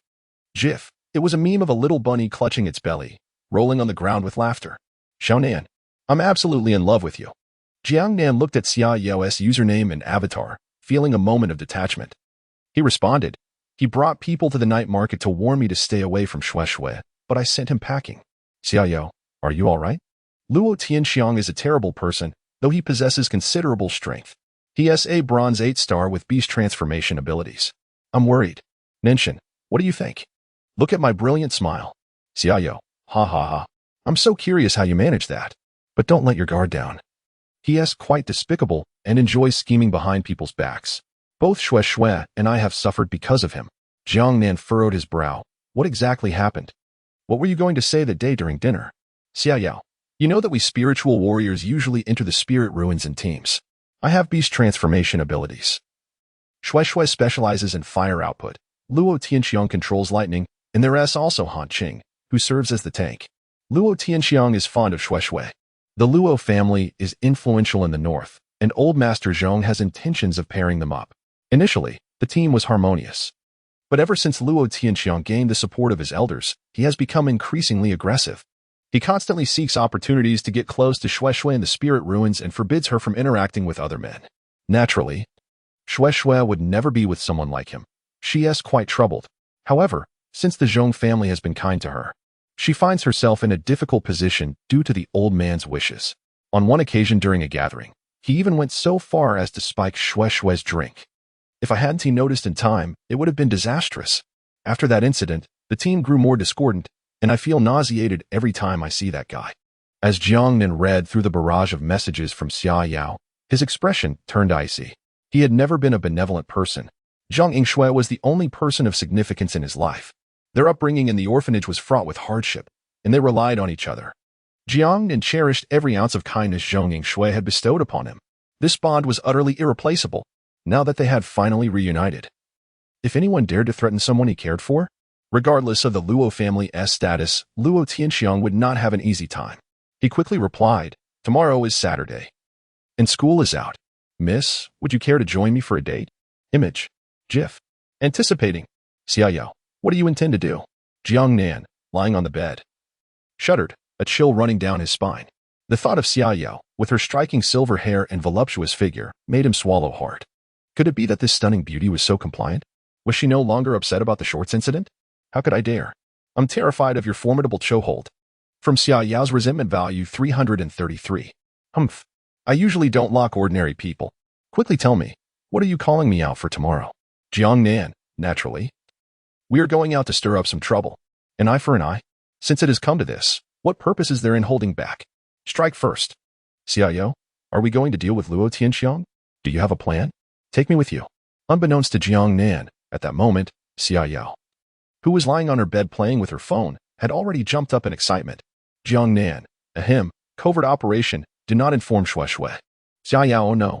I was too loud. Xiao Xue is coming to my room. Jiang Nan. Too loud. By the way, are the two of them living together? When did that happen? They actually? Has Xia Yao already succeeded? Jiang Nan seemed to have stumbled upon a monumental revelation. No time to waste. I'll pick you up at your home tomorrow morning. Zhang Yingxue, dressed in a cool white nightgown, rubbed her sleepy eyes and entered. Xiao Yao. Why are you screaming at night? Aren't you supposed to be sleeping? Xia Yao whined. I had a nightmare. I'm so scared. Xue Xue, sleep with me. Zhang Yingxue, expressionless. Dream on. She turned around and left, closing the door behind her. Such ruthlessness. Lying on the bed, Jiang Nan contemplated the events of tomorrow. A plan was already forming in his mind. He chuckled mischievously as he thought about it. Upon checking his resentment value, he discovered it had already exceeded 700,000. Primarily thanks to those delightful classmates. The detox yellow bean was indeed powerful. Time for 10 consecutive draws. Thank you for your patronage. Consolation prize, 1 pound of detox yellow beans. Watching the continuous stream of thank you messages, Jiang Nan had grown accustomed to it. After 5 draws, he obtained 3 marrow-cleansing fruits, 47 pounds of detox yellow beans. The detox yellow beans were subsequently categorized within the system shop. They could be purchased for 200 resentment points. Jiang Nan could only sigh in exasperation. As for the remaining 2 10 draws, one yielded another marrow-cleansing fruit. In the subsequent 19 draws, a new consolation prize emerged. Thank you for your patronage. Consolation prize, a bundle of spiritual leeks. Spiritual leeks. Effect, consuming them will enhance your masculinity and happiness. The effect lasts for 3 days and 3 nights. Suitable for both genders. An essential artifact for handsome men and beautiful women. Jiang Nan was bewildered. Spiritual leeks? Aren't they just blue candies? 3 days and 3 nights. 3 days and 3 nights. Never ceasing? Impressive indeed. On a whim, Jiang Nan considered preparing a dish of scrambled eggs with leeks to taste the flavor. But upon reflection, he hesitated. This was a matter of great importance. How could he dare to try it so lightly? What if something went awry? It pertains to lifelong happiness. However, the 4 essence cleansing fruits obtained from the lottery have all been consumed by Jiang Nan, just as a hamster voraciously devours sunflower seeds. Jiang Nan can distinctly perceive the enhancement of his innate talent, with his cultivation reaching the pinnacle of black iron 10 stars. He is but a step away from ascending to the bronze level. To date, Jiang Nan has ingested 6 essence cleansing fruits. Upon consuming the 5th, he realized that there was no further improvement in his talent. He has truly reached the limit of his medicinal indulgence. Indeed, the essence cleansing fruits have made their appearance in the system shop, priced at a staggering 100,000 resentment points. Not at all inexpensive. It appears that in the next 10 consecutive draws, the legitimate prizes will no longer include the essence cleansing fruits. One can only wonder what will be bestowed instead. Taking a deep breath, Jiang Nan suddenly recalled something and hastily opened the alternate dimension to check. He immediately let out a heart-wrenching wail. The 10,000 yuan earned from selling Farmer's 3 fists had undoubtedly been subjected to a 9.99:0.01 ratio. He was left with merely 1,000. Meanwhile, his skill points had risen to 1.013. That mournful cry even roused Zhou Yuqing from her slumber. What has happened to Brother Jiang Nan? She wondered, for that sound resembled a collision of his calf against the table corner, a kick to the cabinet door, a zipper snagging his chin, a phone crashing upon his face. Such a dreadful lament. Chapter 19. A proper young man skips breakfast. All calculations and schemes come to naught. Ultimately, I have fallen victim to the system's harvest. Or perhaps I have been forcibly charged a stall fee. Upon inspecting the skills section, I found skill, unarmed combat, mastery LV1, skill, brick slapping, LV0, Jiang Nen was taken aback. Brick slapping is considered a skill? Is it possible for something so trivial to hold any credibility? Can a mere brick truly offer such versatility? It appears that my attempts to slap that burly man triggered the learning of this skill. I glanced at my over 1,000 skill points. Ah, what extravagance! I shall invest them all. Deducting 100 skill points. Skill, brick slapping, mastery LV1. Instantly, a torrent of information flooded my mind. Jiang Nen realized he had underestimated the art of brick slapping. Astonishing. This is indeed a profound craft. The remaining skill points were not wasted. I allocated them entirely to unarmed combat. Unarmed combat, mastery LV91. Jiang Nen was astonished. How could it be that he did not level up? To advance in mastery level unarmed combat, one requires 10 skill points for a single upgrade. Is there no consideration for my dignity? Could they not provide prior notice? Now, I am left with a mere 3 skill points. Filled with resentment, Jiang Nen dozed off in a haze. The next day, Jiang Nen arose early, brushing his teeth in the courtyard when he heard a commotion in the alley. With a sense of foreboding, he quickly changed clothes and stepped outside. At the alley's entrance, a Koenigsegg Agera RS was parked. Xia Yao, donning sunglasses, wore light-colored fitted jeans that accentuated her long legs. She sported a stylish denim jacket, a cropped tank top, and a white beret that concealed her silver short hair. At that moment, she was gazing into the alley. The elderly residents were still enjoying the spectacle. And even Zhou Yuqing was present. This girl was truly enchanting. The car was stunning as well. I heard from my son that this car is extraordinarily expensive. It seems she is waiting for someone? Who could she be waiting for in our humble locale? Is she perhaps lost? Zhou Yuqing was also curiously watching when, just then, Jiang Nen emerged. Jiang Nen, go. Where are you going? Aren't you supposed to be in class today? Jiang Nen smiled and replied, I have a matter to attend to with a friend. Just as Zhou Yuqing was about to say something, Xia Yao, leaning against the sports car, noticed Jiang Nen and waved enthusiastically. Xiao Nan, over here. Jiang Nen thought to himself, of course I see you. How could I possibly miss such radiant beauty? Zhou Yuqing stood agape, utterly astonished. Is this stunning sister here looking for Jiang Nan go? Observing Jiang Nan's retreating figure, Zhou Yuqing furrowed her brows. When did he come to know such affluent individuals? Why then does he still choose to rent a room? Could it be that he is contemplating a sudden move? If he were to leave, would they ever cross paths again? The mind of a young girl is often filled with countless thoughts. I find myself increasingly unable to comprehend Jiang Nan. Even the elderly residents were momentarily bewildered. Realizing that she was indeed here for Jiang Nan, wearing an expression of exasperation, remarked, Xia Yao, did we not agree on discretion? You blue phantom. Over 11 million blue phantoms. Xia Yao chuckled as she affectionately ruffled Jiang Nan's hair. In just a few days, Jiang Nan had grown a crop of dark hair. Sporting a stylish buzz cut, the texture was delightful to touch, and he appeared particularly spirited and fresh. It is said that a buzz cut is the definitive standard for assessing handsome men, and as a refreshing type of handsome, Jiang Nan successfully embraced the buzz cut. Am I not sufficiently discreet? If I were to drive out in the big G, wouldn't he shwe notice? I deliberated for quite some time before selecting the little blue. Deliberate? With so many options? So, there is not just one then? Jiang Nan replied earnestly. I truly don't wish to exert myself anymore. Please consider. Xia Yao's resentment level 333. Stop being cheeky and get in the car. Under the watchful eyes of the elders, the gull-wing doors opened, and Jiang Nan settled inside. With a roar of the engine, the blue phantom sped away. The alleyway was rather uneven. As Jiang Nan sat in the car, he winced at the sound of the undercarriage scraping. What a pity. Yet, Xia Yao seemed utterly unfazed and instead wore an excited expression. Quickly, tell me your plan. Jiang Nan grinned mischievously. Where is Luo Tianxiang right now? Without a moment's hesitation, Xia Yao replied, he should be at home. He'll be heading to Luo Tian building shortly. I've already inquired. Let us go. First, to his house. Jiang Nan commanded. Little one, obey. At that moment, Xia Yao was completely in the zone. Outside the Haidan Villa district, Jiang Nan remained in the car, pulling out his phone to order takeout. Xia Yao curiously leaned over to see, get me a bun, I'll meet. As she spoke, she handed Jiang Nan a brand new iPhone 11. Jiang Nan was taken aback. What are you dawdling for? She said, it's a gift for you.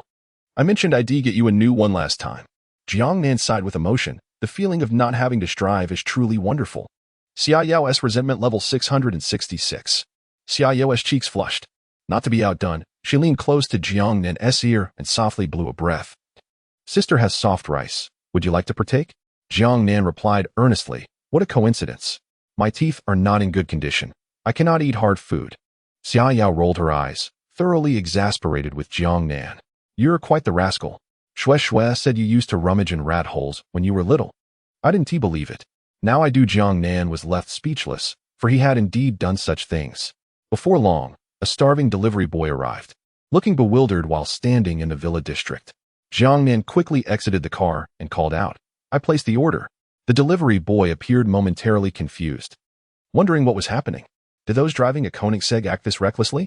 Xia Yao had initially paid no mind, but upon seeing Jiang Nan laughing while handing the delivery boy 500 yuan, she was taken aback as the delivery boy began to remove his clothes. Xia Yao was stunned, this, in broad daylight. However, she watched as Jiang Nan donned the delivery uniform, put on a cap, and covered his face with a mask before returning to the car. Xia Yao patted her heart, relieved that she had merely overthought the situation. Returning to the car, Jiang Nan tossed the baozi meant for Xia Yao to her. Wait a moment, you didn't order this breakfast to eat, did you? Jiang Nan replied nonchalantly. Of course not. In this day and age, which respectable young person eats breakfast?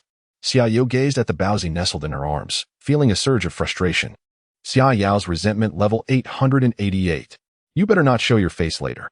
The Koenigsegg Blue Phantom roared as it sped towards the Haitan Villa district, leaving behind a delivery boy clad in a tank top and shorts, utterly bewildered by the scene.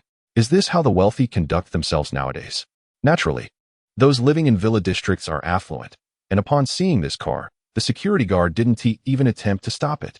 Just as he was admiring the elegant curves of the Blue Phantom, the car door swung open, and out stepped Jiang Nan, dressed in his work uniform, carrying a thermal box. The security guard was taken aback. Even delivery boys are this extravagant? Can delivering an order even cover the cost of gas? If you enjoy this story, please leave a 5-star review and encourage more updates. Chapter 20. The Mighty Soy Milk. Jiang Nan opened the thermos box, adding a few seasonings to the soy milk inside. It was nothing extravagant, merely a splash of a potent concoction and 10 detoxifying yellow bean powders. Quite generous, indeed. He pressed the doorbell in front of the villa. Delivery. Moments later, an elderly butler in a tailcoat, sporting a white mustache, answered the door. He was momentarily taken aback by Jiang Nan, who appeared disheveled in his work attire. Before the butler could utter a word, Jiang Nan spoke up. May I inquire if Mr. Luo is present? The butler furrowed his brow, pondering the meal ordered by his young master. Just as he was lost in thought, Jiang Nan had already handed over the soup dumplings and soy milk. Please remember to leave a 5-star review, he hinted enthusiastically, before turning to depart. Upstairs, Luo Tianxiang was drying his hair, sporting dark circles under his eyes and a band-aid on his cheek, a remnant of last night's encounter with the liquor cabinet. He had a sizable bump on his head, too. Who is it? You, he called out. Delivery. A meal ordered by the young master, the butler responded. Luo Tianxiang was momentarily confused. He had not placed an order. Surely, there had been some mistake. Yet, upon seeing the dumplings and soy milk, he felt a pang of hunger and chose not to explain. Just set it on the table. I'll eat it later. Ordinarily, Luo Tianxiang did not indulge in breakfast, not due to a lack of appetite, but rather from sheer laziness. However, when food was delivered to his door, why not partake? Seated on the sofa, he savored a dumpling while sipping the soy milk. Wait, whose soy milk is this? He exclaimed, noticing its watery consistency. Yet, the flavor was rich, with a robust bean aroma. After finishing the soy milk, he felt invigorated, as if fatigue had been swept away. Excellent. Truly excellent. Rubbing his cheeks, a cold smirk spread across Luo Tianxiang's face. He had traced Jiang Nan's address and had contacted the Luo Group overnight to finalize a plan for acquisition and renovation. Today, he intended to pursue this matter further.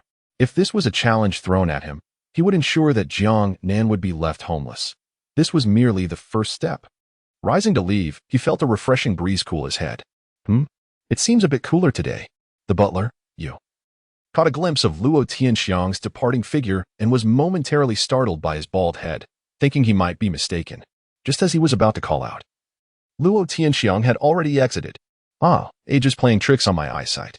Hiding in a car nearby. Jiang Nan and Xia Yao watched as Luo Tianxiang emerged, Xia Yao's mouth fell open in disbelief as she fixated on Luo Tianxiang's shiny bald head, reflecting the sunlight, adorned with a large purple bump. Uffed. Ha. P.S. Bald. Bald. Ha. What a shiny head. Is that bump for real? I can't take it anymore. Xia Nan, I'm going to die from laughter.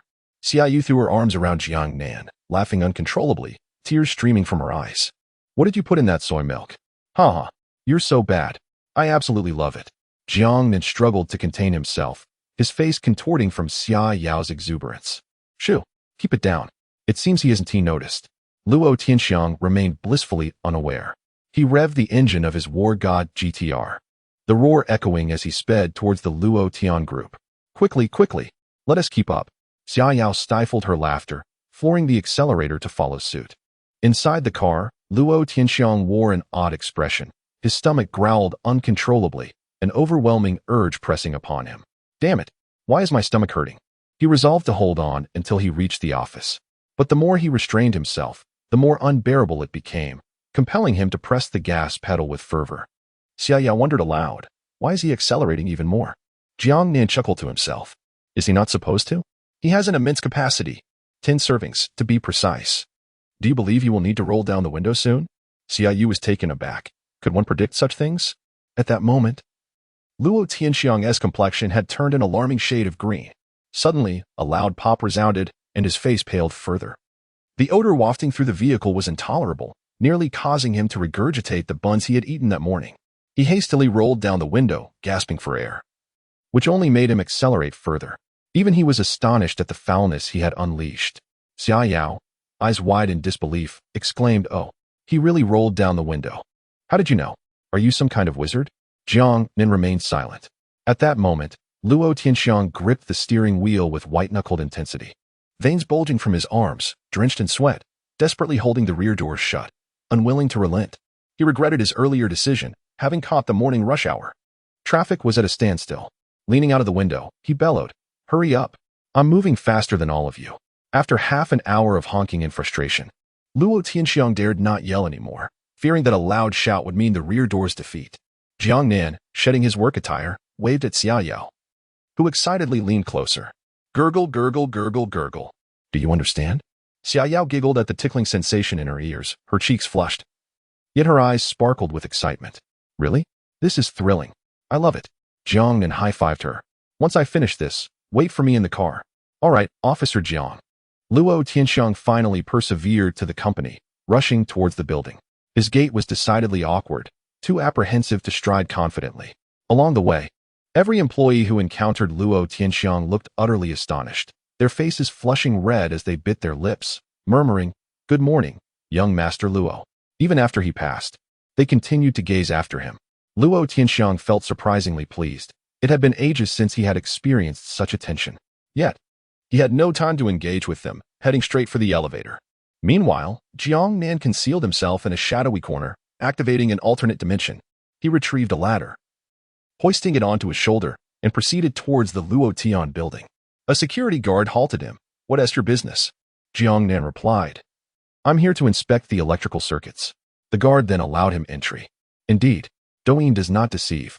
Recently, I came across a humorous anecdote.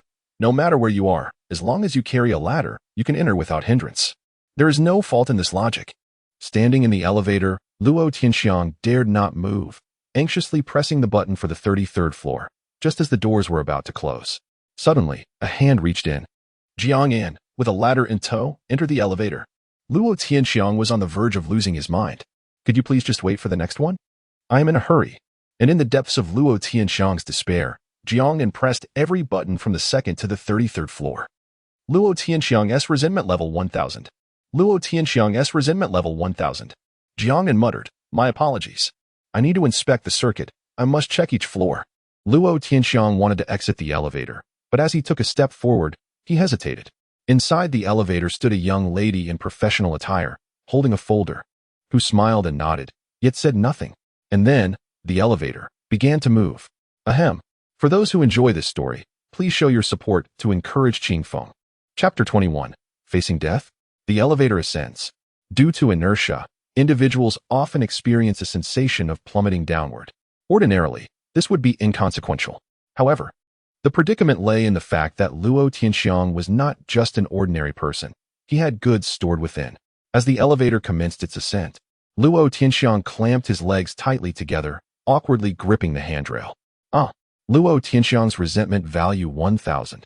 The elevator halted on the second floor, and Jiang Nan pretentiously peeked out to inspect the corridor lights, all the while reveling in mirth within. So, you wish to provoke me? Seeking to bully Zhong Yingxue? Today, you shall witness the depths of despair. As the elevator doors slid shut once more, Luo Tianxiang's gaze towards Jiang Nan was now laced with ferocity. Yet, this glance proved troublesome. The elevator doors, being stainless steel and reflective, revealed to Luo Tianxiang a large bald head adorned with a prominent purple bruise. His mind momentarily blanked. What in the world? Whose visage is this, twisted with rage, drenched in sweat, and undeniably foolish? Lo and behold, it was none other than himself. Luo Tianxiang exploded in fury. Luo Tianxiang's resentment value 1,000. The resentment value surged wildly. He had already surmised that the soy milk he consumed that morning was suspect. Enraged, he pondered who dared to toy with him. Just as he was about to erupt, the elevator jolted into motion.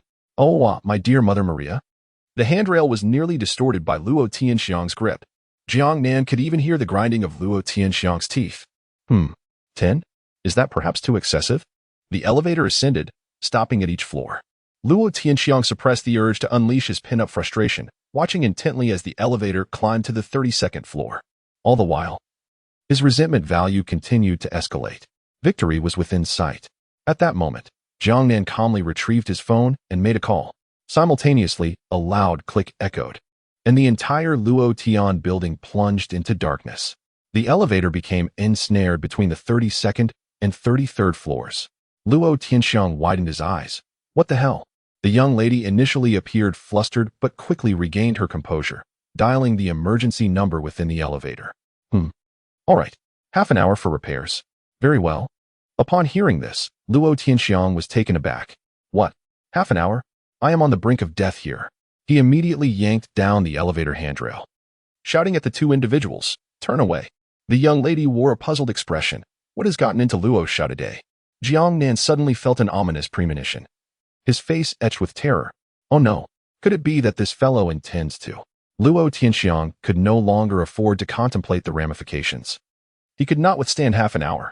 Yikes. Perverse fiend. The young lady's face flushed instantly, and she promptly turned around, under Jiang Nan's horrified gaze. Luo Tianxiang crouched down and began his endeavor. Jiang Nan, what the hell? Hastily, he accessed the alternate dimension and donned the pre-prepared gas mask, offering one to the young lady with thoughtful consideration. He then retrieved his phone and activated the recording mode. The young lady appeared to be in a frenzy. What is happening? A gas mask? Are you serious? With a cacophony of gongs and firecrackers, a look of relief finally graced Luo Tianxiang's face. She never anticipated that Luo Xiao would.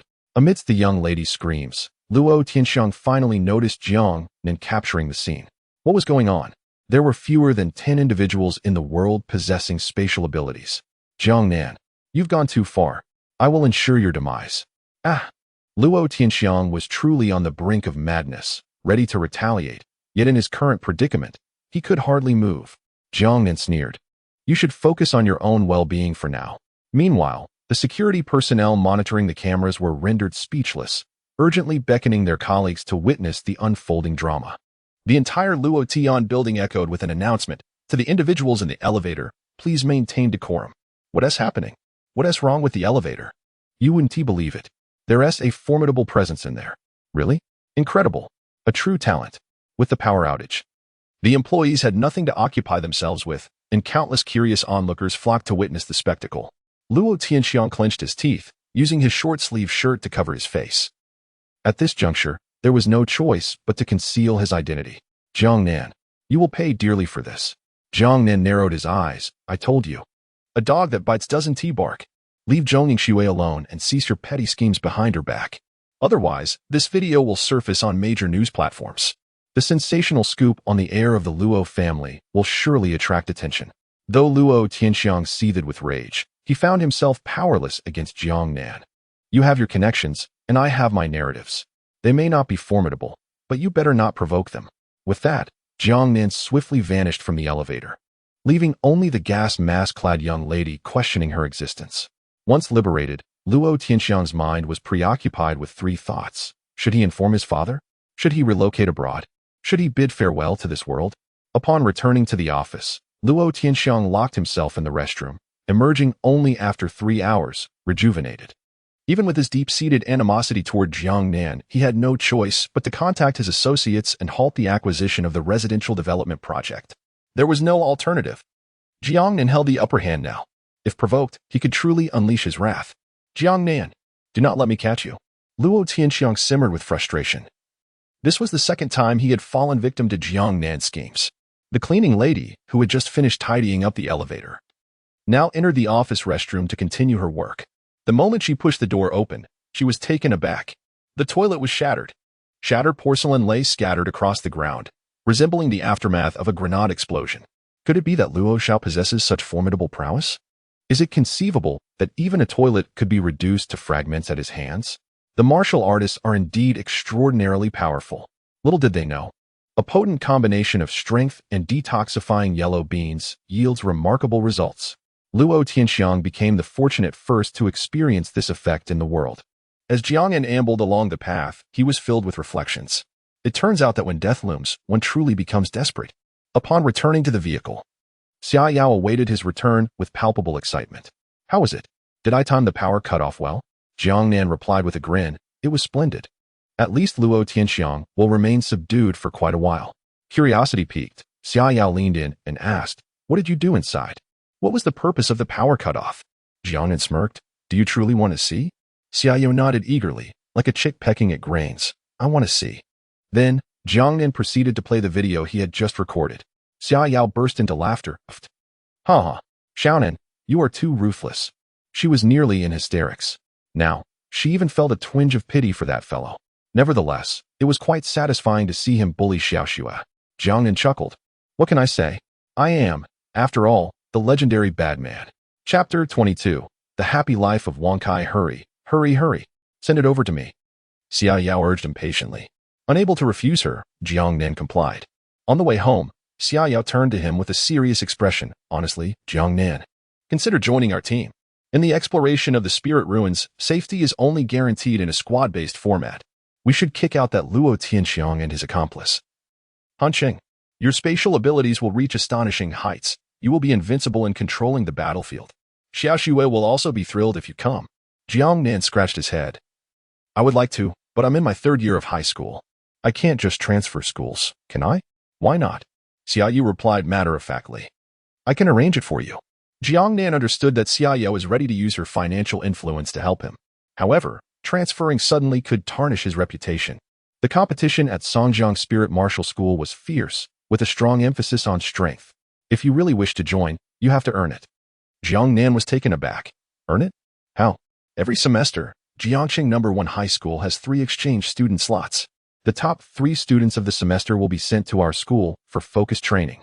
As long as you secure a spot in the top 3, you'll be fine. Jiang Nan's eyes lit up. It was indeed a viable plan. However, he had never participated in the semester assessments at their school. As an academic achiever, he could probably aim for first place in the cultural subjects with some effort, though his English was slightly lacking. Yet, the critical issue lay with the practical examination for the spirit martial class, which involved real combat scenarios, specifically hunting spirit beasts in the spirit ruins. The problem was that Jiang Nan had never entered the spirit ruins throughout his 3 years of high school. The nearest one was located at Chabai Mountain, and the regulations stated that only those with a black iron rank of 5 stars and above could enter. He didn't even know what a spirit beast looked like. Only a month remains until the final exams. You must put in the effort, Xiaonan. As she spoke, Xia Yao leaned closer to Jiang Nan and gently blew into his ear. If you achieve first place, I will reward you greatly. A unique fragrance, characteristic of young girls, wafted into Jiang Nan's nostrils, causing him to shiver significantly. Jiang Nan stammered, focus on the road. Xia Yu replied. Xia Yao's resentment value 333. I will consider it. Then you should just move in with us. Xiaoxue and I are renting a villa. And you? With your petite black iron 7. Huh? When did you advance to black iron 10 stars? Her voice suddenly rose by 3 octaves. Jiang Nan rubbed his nose. What can I say? Just a little effort. I wouldn't want to strive for it, but you don't want me either. Xia Yao shot him a playful glare. her heart still in shock. The last time they dined together, he was merely a black iron 7 stars. How had he ascended to 10 stars in just a few days? Was his talent truly E-rank? You, how many secrets are you hiding? Here, take this. See if you can break through to bronze. It will give you more assurance for the final exam. As she spoke, Jiang Nan gazed at her in astonishment. He shoved his hand into his chest and retrieved 2 spirit pearls, placing them in Jiang Nan's hands. Feeling the lingering warmth of the pearls, Jiang Nan swallowed hard, astonished. He had only witnessed such a scene in animated films. Could this be the legendary, concealed treasures? Summer Yao blushed. What kind of absurd animations are you watching every day? These spirit pearls are quite valuable. They must be carefully safeguarded. Over 200,000 each. Strictly regulated by the Spirit Martial Association. Finding a way to trade them is no easy feat. Jiang Nan nodded earnestly. Only you could do this. Others wouldn't have the means to conceal spirit pearls like this. Summer Yao was speechless. Jiang Nan even lifted them to his nose and took a whiff. Quite fragrant. Oh dear. From Summer Yao's resentment value 333. She already regretted giving the spirit pearls to Jiang Nan. How could he be so thoughtless? Kicking Jiang Nan out of the vehicle, Summer Yao warned fiercely, if you don't come in first, you'll see what I do to you. Jiang Nan stood at the alley's entrance, watching the blue phantom drift away, shaking his head with a chuckle. The spirit pearls in his hands radiated a crimson glow. They were indeed attribute spirit pearls. Of bronze-level quality, spirit pearls were derived from spirit beasts, which possessed formidable combat abilities, making them exceedingly rare. Naturally, their value soared. Spirit martial artists who awakened the 5 elemental powers found great efficacy in absorbing corresponding attribute spirit pearls. For someone as uniquely gifted as Jiang Nan, absorbing spirit pearls of any attribute would yield similar results. Although space attribute spirit pearls existed, they were extremely scarce and difficult for Jiang Nan to obtain at present. The fire attribute pearls were likely intended for Xue by Summer Yao. Bronze level? Why not give it a try? Uncharacteristically, Jiang Nan chose not to visit the night market today, instead opting to return home to absorb the spirit pearls. By the time he finished absorbing both, it was already past 7 in the evening. His cultivation remained at black iron 10 stars. Rubbing his head, Jiang Nan realized that breaking through this bottleneck wasn't going to be easy. Suddenly, a thought struck him, and he chuckled mischievously. He retrieved a bundle of spirit energy leaks from his item inventory and began to fiddle with them. Soon, he found himself in the adjacent yard. Crouching down, he called out, Wonkai, come here. A Shiba Inu jumped out from its corner doghouse, panting as it approached, eager for affection. Woof woof you.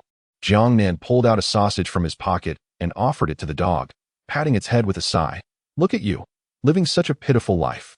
I've moved here for 3 years, and I haven't seen you find a mate. You're truly a single dog. Continuing your lineage is a significant matter. I simply cannot stand by and do nothing. Allow me to assist you. No need to thank me.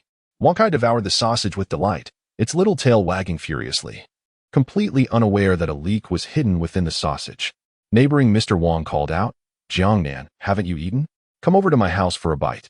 Jiang Nan cleared his throat and hurriedly replied, Oh, no need, no need. Feeling guilty, he dashed away, returning to the yard to lean against the wall and observe Wonkai's reaction. Only then did Wonkai return to his doghouse and rest for a while, before soon becoming excited and wagging his tail vigorously. What woof? Oh woo. In an instant, he dashed out of the doghouse, kicking up a cloud of dust in the narrow alley. He rushed into Aunt Zhou's yard, where his bright, expressive eyes locked onto Guagua, who lay beneath a tree. A snow-white haba dog. The gaze of the 2 dogs intertwined in the air. Guagua. Wonkai woof woof a woof. Guagua woof woof woof. Zhou Yuqing, who was picking vegetables in the yard, gazed at the 2 dogs for a good 10 seconds. Her face then flushed all the way to her ears. Zhou Yuqing mom. Our Guagua. Guagua is with. Jiang Nan, visibly pleased, retreated into the house. Wonkai? You must give it your all. The spirited chives are truly a wonderful thing.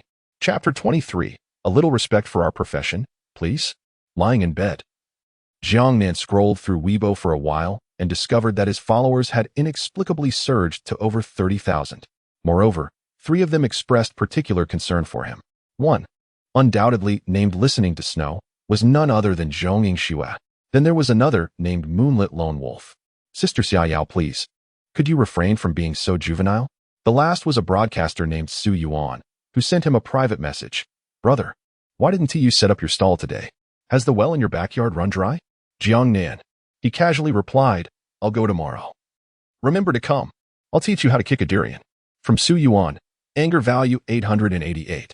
Humph. Playing games with me? After some contemplation, Jiang Nan changed his Weibo name to I Am Too Southern and posted his first Weibo, I Am Too Southern, 1 minute ago from iPhone 11 Pro Max. If you have the ability, just click open. Humph, I suppose you have some ability. P.S. New goal. Be the top of the academic year. Before long. A plethora of replies flooded in. What a waste of my feelings. The stall owner is heartless. Damn, I knew he was a student. Little brother. Why didn't you come today? Everyone missed you. I drove 250 kilometers to Jiangnan Night Market today, hoping to buy a bottle of Dali. But you didn't show up. Listening to snow. Go, little Nan. Moonlit Lone Wolf. I'll pinch your chubby cheeks. Jiang Nan beamed brightly. This was the first time he truly wanted to do something meaningful for himself and for Zhong, Yingxue, and Xia Yao. Just as Jiang Nan had settled down to sleep, chaos erupted in the neighborhood. Throughout the night, bizarre sounds resembling the wails of ghosts filled the air. The culprit was none other than Wang Da's dog, Wang Kai. Gubo from Zhou Yuqing's household was merely the beginning of Wang Cai's joyful escapades. After dealing with Guoguo, Wang Kai continued his rambunctious adventures. He visited Aunt Lu's house next, where he had his way with a large wolf dog named Laifu. The entire night passed without a moment of peace. Wang Kai roamed 108 households, charming every little female dog in the village. As dawn broke, a crowd gathered outside Wang Da's door. Uncle Wang, could you please control your Wang Kai? Last night, my tutu howled like it was in ecstasy. Indeed, the three of us didn't sleep a wink. Wang Kai, he has just too much. One woman nudged her husband. Look at Wang Kai. Now look at you. Why don't you learn a thing or two from him? The man? Wang Da was equally bewildered, wondering what was happening. Meanwhile, Wang Kai leisurely strolled through the alley, followed by more than 10 little female dogs, ranging from majestic Tibetan Mastiffs to tiny Chihuahuas. The diversity in size and breed was astonishing. Wang Kai paraded with his entourage from house to house, a smile gracing his face, characteristic of a Shiba Inu, while the male dogs nearby howled in frustration. The more one calls out to Wang Kai, the more vigorously its tail wags. Such is the pinnacle of a dog's life. Jiang Nan silently gives a thumbs up. Wang Kai, well done. The potency of the spiritual leeks stirs a flutter in Jiang Nan's heart. Should I indulge in a dish of leek and egg? As it stands, Wang Kai exhibits no signs of abnormality. Yet recalling Dali and the detoxifying yellow beans sends a shiver down Jiang Nan's spine. Perhaps it is wise to observe for another couple of days. As night fell, Jiang Nan appeared punctually at the Jiangcheng night market. Aside from 10 bottles of Farmer's Three Fists, there was an additional bag of detoxifying yellow beans on the stall. The spiritual leeks remained tucked away for the time being. Clarity on their side effects was paramount. Upon making his debut, the 10 bottles of Farmer's Three Fists sold out instantly. The demand for Dali's elixir surpassed Jiang Nan's wildest expectations. Thanks to Su Yuan's promotion and the buzz on Weibo, business was booming.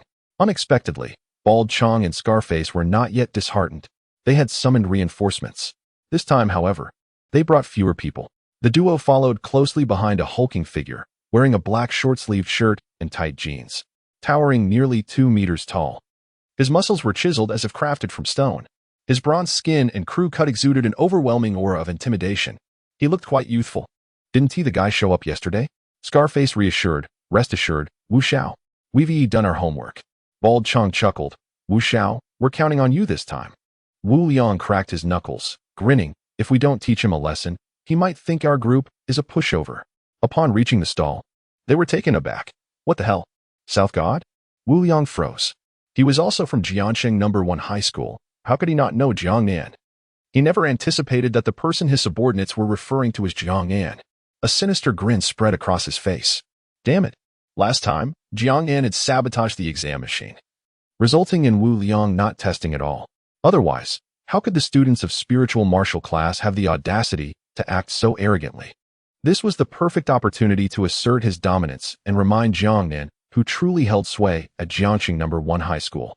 They approached the stall, and Jiang Nan felt a shadow looming over him. Looking up, he saw Wu Liang, Scarface, and Bald Chong. He instinctively knew they were here to trouble him. Hey, I'm Wu Liang from Class 2, and I came here today too. Before Wu Liang could finish, a voice interrupted. Dude, we finally caught you. I'm Zheng Wei. Jiang Nan paused, raising his hand. You three, wait a moment. Wu Liang. Scarface. Bald Chong. Wait a moment? We're here to cause trouble, and you say to wait? Wu Liang's resentment value 888. Scarface's resentment value 666. Meanwhile, Zheng Wei, accompanied by two young ladies, approached Bald Chong. Wu Liang observed the two young ladies gazing at him with curiosity, prompting him to lower his head slightly. My goodness. This individual is exceptionally tall and robust. One remarked. Isn't this precisely your type? Another teased. Oh dear. What are you saying? Wu Liang felt a twinge of embarrassment and refrained from ruining the moment, instead casting a cold smile at Jiang Nan, contemplating how to deal with him later. Zheng Wei, upon seeing Jiang Nan, greeted him with an exuberant bear hug, leaving Jiang Nan somewhat bewildered. Brother, you cannot imagine. After indulging in your farmer's 3 punches, I feel like I am soaring into the spirit realm. The gains have been nothing short of explosive. Haha, indeed. I came by yesterday, but I couldn't find you. One of the young ladies chimed in sweetly. I've been thinking about you for days. I couldn't eat or drink. Wu Liang's expression darkened. Jiang Nan, I came to find you today. Just wait a moment. Jiang Nan impatiently waved his hand. What the heck? We are here for you. Could you please show some respect for our profession and grant us a little consideration? You're making things quite awkward for us. From Wu Liang's accumulated resentment value, 999. Chapter 24. A sight unbearable. Yet, with two young ladies nearby, Wu Liang, feeling somewhat bashful, refrained from expressing his displeasure. Zheng Wei, raising an eyebrow, inquired. Do you still have the farmer's 3 punches for sale? I would like to procure some more. Jiang Nan chuckled, recognizing that business was afoot. What is the matter? This time, are you not afraid of being bald? Zheng Wei retorted. Baldness is of no consequence. The enhancement of strength is what truly matters. As a strength-type awakener, paired with the farmer's 3 punches, it is an impeccable match. Jiang Nan understood. Zheng Wei had indeed tasted the sweetness of power. This was not the expected script. If things continued in this manner, he would not accumulate resentment points. At that moment, he hesitated to sell. Nevertheless, he asked, how many do you desire? Without a moment's thought, Zheng Wei declared, 100 bottles. Jiang Nan's eyes widened in astonishment. Sell? Why not sell? Forget about resentment points. I want money. That is what I seek. Zheng Wei beamed with delight. Jiang Nan promptly retrieved 3 bottles of strength potion from the dimensional space. Zheng Wei was taken aback, exclaiming, what the heck? His astonishment stemmed not from the potions themselves, but from Jiang Nan's spatial abilities. Even the 2 young ladies gasped in surprise, their mouths covered in disbelief. A spatial ability? It was akin to stumbling upon a massive gold ingot while strolling. How many spatial types exist in the world? And yet, here was one at a street stall? Could this truly be a remarkable master? 3 bottles. I'll charge you 1 million. The excess is on the house. What do you say? Zheng Wei, recovering from his shock, responded eagerly. All right. I'll transfer the money right away. Jiang Nan was elated. 1 million. Such a sum was beyond his previous experience. Although after the system's cut, he would only retain 10,000. He could at least revel in the memory of once possessing such wealth. The memory of possession. Meanwhile, Wu Liang's eyes nearly bulged from their sockets. What was happening? A senior high school student negotiating a $1 million deal at a street stall? That was not even the crux of the matter. The real issue was that 3 bottles of mineral water were being sold for $1 million? What kind of water was this? Golden water? Wu Liang's mind struggled to comprehend the situation. His worldview was collapsing. Brother, are you still selling? My uncle runs a mineral water company. How about I offer you 10,000 per bottle? Jiang Nan shot him a glare. Why are you being so tedious? Truly, the essence of humanity is to be a mere echo. Wu Liang, infuriated, exploded. Echo? Have you ever seen such a robust echo? In a fit of rage, he tore apart the black sleeve of his shirt with a resounding rip. A primal aura emanated from him, his bare skin sprouting dark, glossy hair. His physique expanded, transforming him into a half-man, half-bear figure. Half-bear? Gasps rippled through the crowd. The sight of immediate beast transformation was indeed astonishing. It resembled a werewolf's transformation. But while they morphed into wolves, Wu Liang transformed into a bear. At that moment, Jiang Nan felt a twinge of curiosity. Xia Yao's ability was beast transformation, specifically into a wolf. What would her transformation look like? Anticipation filled the air. Jiang Nan raised an eyebrow, questioning, are we leaving? Without further ado, he strode towards a nearby dark alley.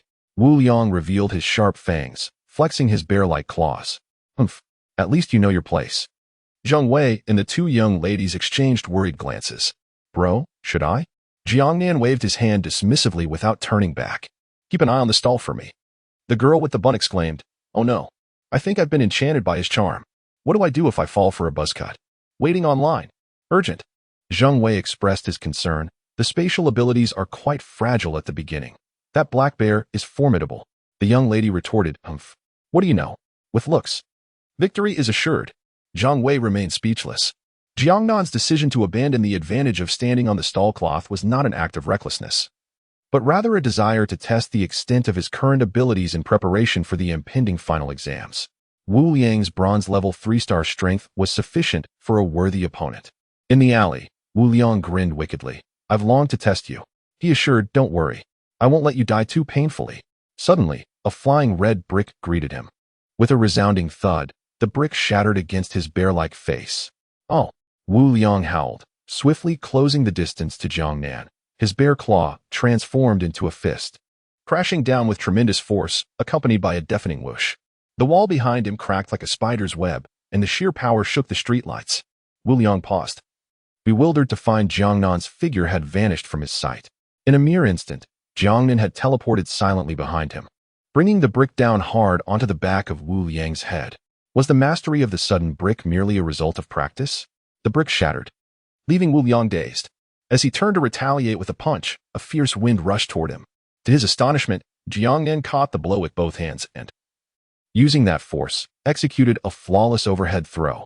Wu Liang's massive, beastly form was flung away, crashing into a streetlight and colliding with the wall. Before Wu Liang could regain his senses, a barrage of bricks, akin to cannonballs, came hurtling toward him. Bald Chong and Scarface were left dumbfounded. What the heck? People are using flying knives, needles, and pebbles, and you're throwing bricks? Is that even a thing? Wu Liang roared and charged again, his fists descending like cannon fire. Yet, he couldn't even graze the hem of Jiangnan's clothing. The teleportation was utterly terrifying.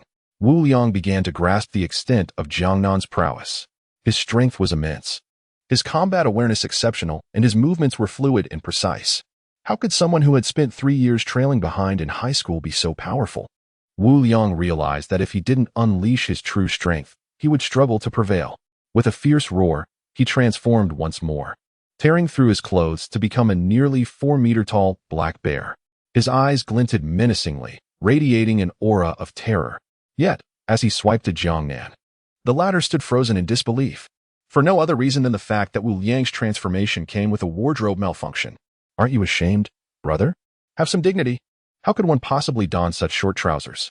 It is utterly perplexing. This imagery is indelibly etched in Jiangnan's mind, a veritable assault on the senses.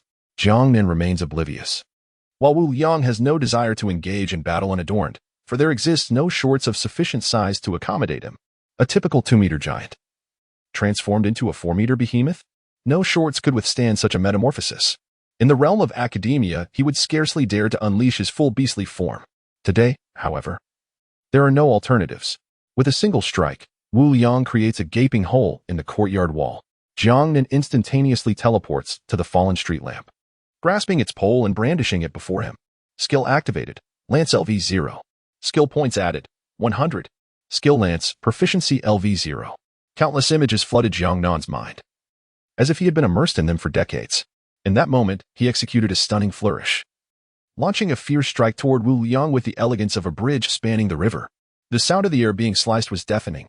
Come forth, Great Bear. In the past, there was Wu Song who battled the tiger. Today, it is I, Jiangnan, who shall confront the black bear.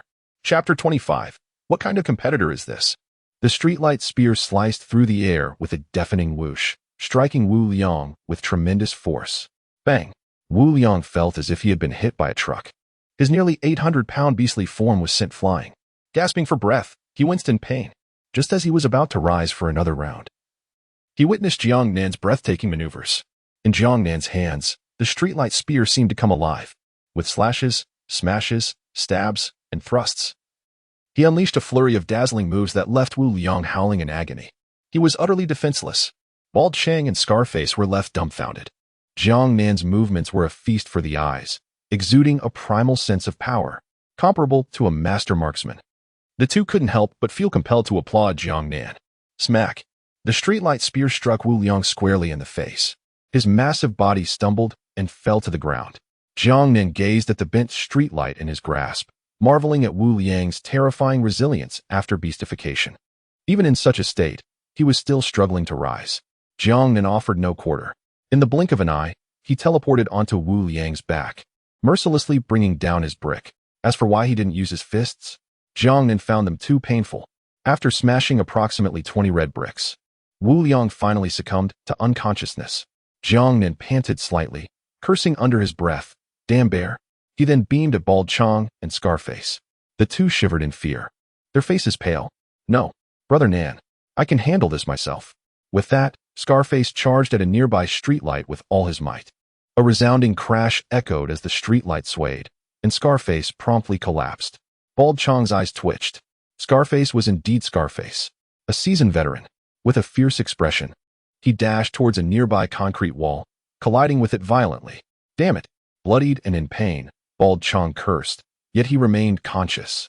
Watching Jiang Nen approach step by step, a sense of panic surged within him. He lifted his head to collide again. Bang!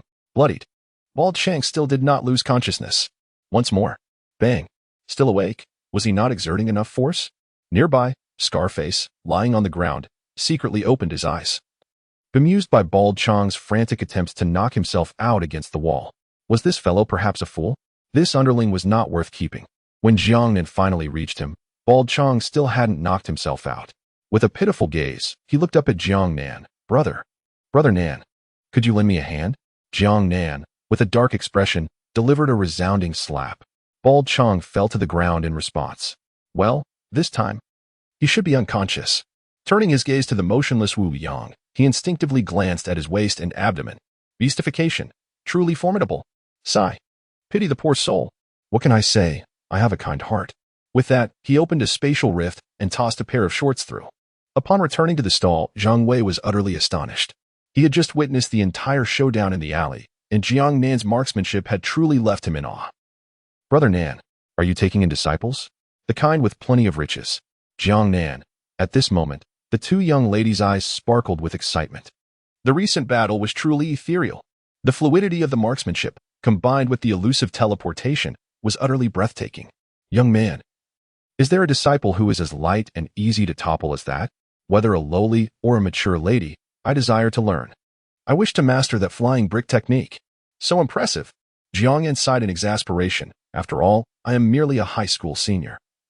You are certain you wish to take a junior as your master? Zheng Wei's eyes nearly popped out. You're in your senior year. Young lady. Wow. Ahem. Mind your image. Such a formidable senior? And from the spatial arts? How could I not have heard of you? Zhang Wei, stop pretending. People like you, masters of your craft, always prefer to remain low-key. You must come from an ancient martial arts family. Young lady, indeed, just look at the young man's demeanor. Even his crew cut is so stylish. Oh dear, just accept him already. I want to learn the flying brick technique. Jiang Nan let out a long sigh. Truly, the most terrifying thing is an overactive imagination. When someone is good-looking and speaks eloquently, he then said with utmost seriousness, I must come clean.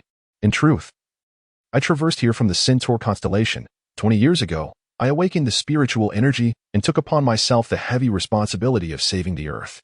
Zheng Wei's resentment value 999. Yuan Yuhan's resentment value 666. Su Jingrou's resentment value 765. Hey, don't go. Great disciple, second disciple, third disciple. As Jiang Nan returned home, he encountered another wave of 10 consecutive draws, with most contributions coming from Luo Tianxiang and Wu Liang. Gazing at the 10 bundles of spiritual energy chives, Jiang Nan felt a deep sense of nostalgia. How could he not open for business? After merely 2 days apart, he already began to miss his adorable classmates. Thus, he opened his social media feed. From Li Xiang's post, those more accomplished than I continue to strive. What reason do I have not to work hard? Image, a tightly clenched fist. Over 50 likes below, filled with various motivational comments. Jiang Nan chuckled and quickly typed a response. Ninshin, if those better than you are still working hard, what use is your effort? Li Xiang's resentment value 999. Ah, that felt quite satisfying. From Li Mayan's post, I spent the entire weekend cooped up at home training, utterly exhausted. However, I am pleased to have broken through the Black Iron 10-star level. Hard work does not betray those with determination. Over 30 likes below, with numerous encouraging responses. Nanshin, dogs are not as tired as you might imagine. Responses below, ha ha ha. Well, Nanshin makes a compelling point. Li Mayan? Upon reflection, it's true. My dog does nothing but eat, sleep, and play. How could it be tired? But why does this make me so irritable? Li Mayan's resentment value 666. From Lu Wuchuin's post, why do I always gag when brushing my teeth in the morning? Is it because I smoke too much? Responses below, yes. I experience that too. Perhaps chronic pharyngitis? Smoke less. I gag when brushing my teeth as well. Mention, what does smoking have to do with it? Tomorrow morning, refrain from brushing your teeth while gazing into the mirror. I guarantee it will be nauseating. Is it truly the reflection that induces such disgust? Your argument holds an undeniable weight. From Lu Wuchuin's grievance value 999. From, after a flurry of posts on social media, my grievance value is nearly sufficient for a tenfold draw. Jiangnan's eyes sparkled as if he had discovered a new world. Just as he prepared for a grand endeavor, he realized no one was posting anymore. The classmates, laden with grievances, dared not share their thoughts, fearing backlash. Humph. If you want to post, I shall do so myself. From Nanshin's social media. Ha. This is all there is. It's midnight. And not a soul has wished me a happy birthday. Upon clicking to read more, the classmates were taken aback. Is today Jiangnan's birthday? That earlier maneuver was intended to capture their attention, to elevate his presence, and to discern whether anyone remembered his special day. It's rather pitiable when one contemplates it. Consequently, a flurry of well wishes ensued. Nanshin, happy birthday. Happy hatching day. Although you made me change my underwear, you still saved my life. Joy, joy. Ingxue, little Nan, you still have me. But today is not your birthday, is it? The classmates were momentarily stunned by this reply. Thus, they clicked to read more. Perhaps today is not my birthday after all. If it's not your birthday, what on earth are you lamenting about? Can you not be any more petty? You're wasting our emotions. What sort of player are you? From Wang Bei's grievance value 666. From Seeking 5-Star Reviews. Chapter 26. The kind-hearted South God Jiang An, with a mischievous grin, chuckled behind the screen, sending shivers down one's spine. Observing Zhong Yingshue's response, despite being exposed, a warm current flowed through his heart. It felt delightful to be thought of by someone. However, the adorably naive demeanor of Xue was simply too charming. Initially, he had intended to stir up some excitement in the class group chat. But after being inundated with Jiangnan's toxic motivational quotes, his enthusiasm waned. Watching the list of grievances refresh intermittently, Jiangnan gradually drifted into slumber. Unfortunately, the other residents were not as fortunate. Wang Kai continued to revel in his blissful canine existence. As night fell, the air was filled with raucous howls and passionate battles, causing countless villagers to curse in their beds. With no hope of sleep, they might as well engage in some mischief.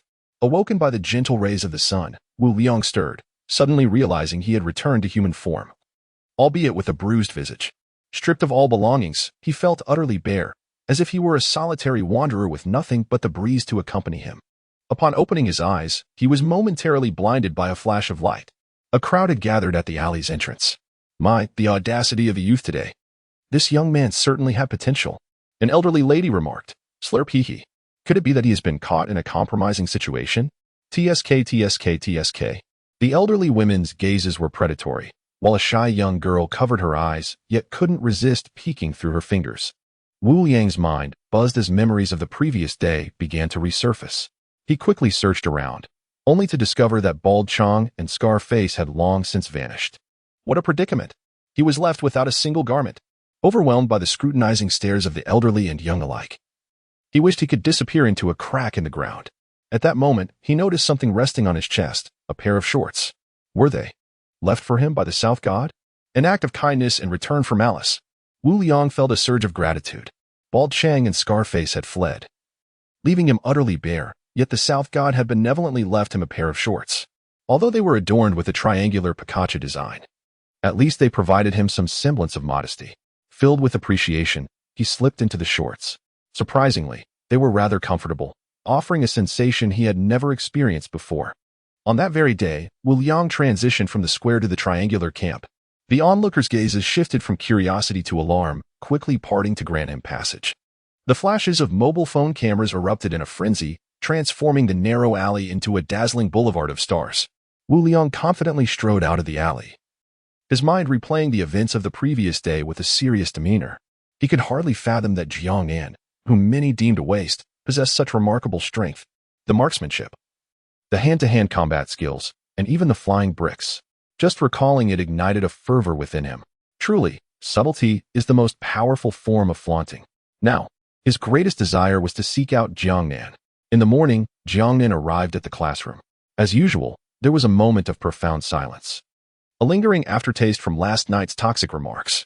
Upon entering, Jiang Nan felt a wave of resentment wash over him as the atmosphere began to shift. Li Xiang could never forget that explosive revelation, and as for Li Mian, heartbroken. During the early study period, Lu Chuanwu was sprawled over his desk, engrossed in his phone. Suddenly, he burst into laughter, having come across something amusing. Moments later, Jiang Nan's phone vibrated. Upon checking, he discovered that Lu Chuanwu had shared a Weibo post in the class group. Is that Wu Liang from class 2? Hilarious. I can't help but laugh uncontrollably. Is he really debuting like this?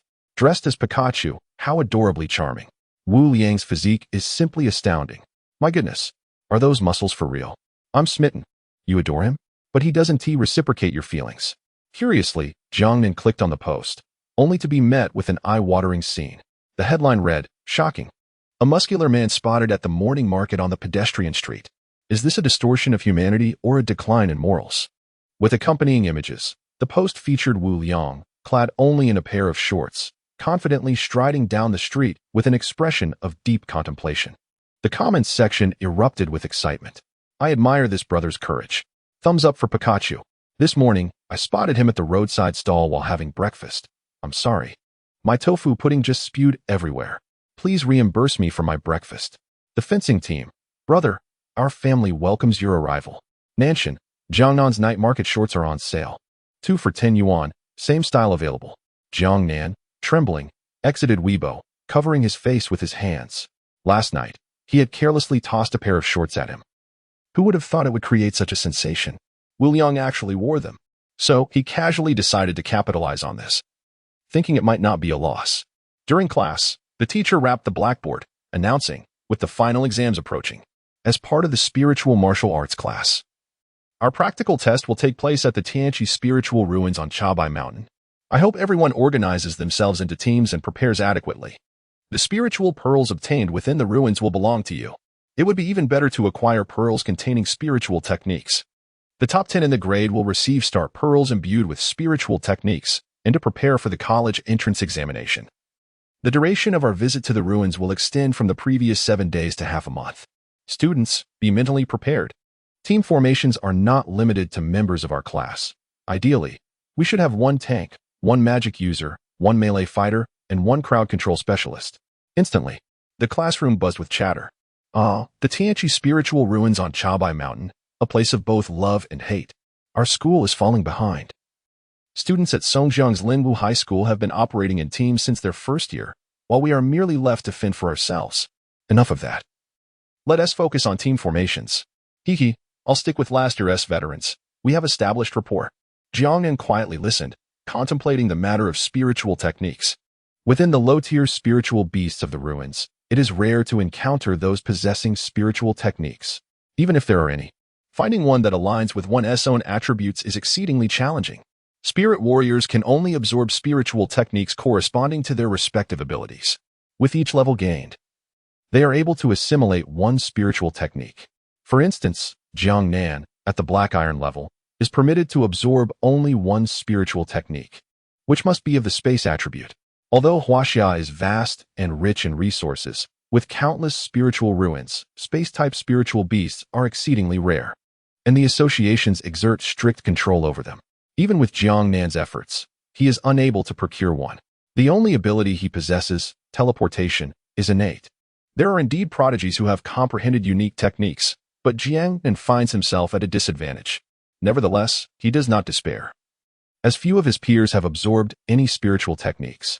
After all, Jiangxing No. 1 High School is not a legitimate institution for cultivating spirit warriors. Little does Jiang Nan know, the top 10 rewards before the school year may include a spiritual pearl containing a space attribute technique, which could potentially change his fate. Chapter 27. How do you speak to my brother? The classroom was filled with a cacophony of voices. Some were busy reconnecting with old teammates, while others discussed the spirit beasts in the Tianqi Lingxiu. Only Jiang Nan sat quietly by the window. Why isn't Nanshan looking for teammates? Li Xiang scoffed. He's so strong, dual awakening. Does he need teammates? Lu Chuanwu chuckled. Isn't that right? Our Nanshan is the one who can obliterate the testing machine with a single punch. Surely he doesn't think the spirit beasts in the Lingxiu will just stand there like the testing machine, waiting for him to strike. Haha. Nanshan hasn't even been to the Lingxiu once. But he is not afraid. He can teleport. When it comes to escaping, he is unbeatable. His life is secure. Haha. Don't even mention killing spirit beasts. Nanshan probably hasn't even killed a chicken. A waste is a waste, no matter how you look at it. Dual awakening? Huh. What a joke. With such conditions, that fool wouldn't dare team up with him. He is just a liability. Amidst the cold jests, Jiang Nan stretched languidly, contemplating whether he should accumulate some resentment points. The team roster was due this afternoon, and Jiang Nan hadn't planned on seeking allies. With teleportation, enhanced strength, and several skill points at his disposal, he was confident he could break through. From the very beginning, he aimed for the top of the academic year. His classmates were eagerly anticipating Jiang Nan's misfortune. Just then, the classroom door was kicked open. Wu Liang burst in, his face bruised and battered, momentarily stunning everyone. Where's Jiang Nan? His gaze scoured the room until it landed on Jiang Nan by the window, who broke into a wide grin. This smile sent shivers down the spines of his classmates. Oh no, Nanshan was about to face some serious trouble. What had he done to provoke this notorious figure? Wu Liang was formidable. His father was the largest second-hand car dealer in the north. Anyone on Jiangxing's streets had to acknowledge him as young Master Wu. Clearly, a spectacle was about to unfold, and with Wu Liang's fierce demeanor, there was no escaping it. Li Xiang and Lu Chuanwu couldn't help but wear expressions of schadenfreude. As for stepping in to help, please. Just not joining in the fray was already showing enough respect. Wu Liang strode purposefully to Jiang Nan, his expression grave. Nanshan, be my elder brother. I wish to learn from you. At this declaration, Li Xiang and the others nearly dropped their jaws in disbelief.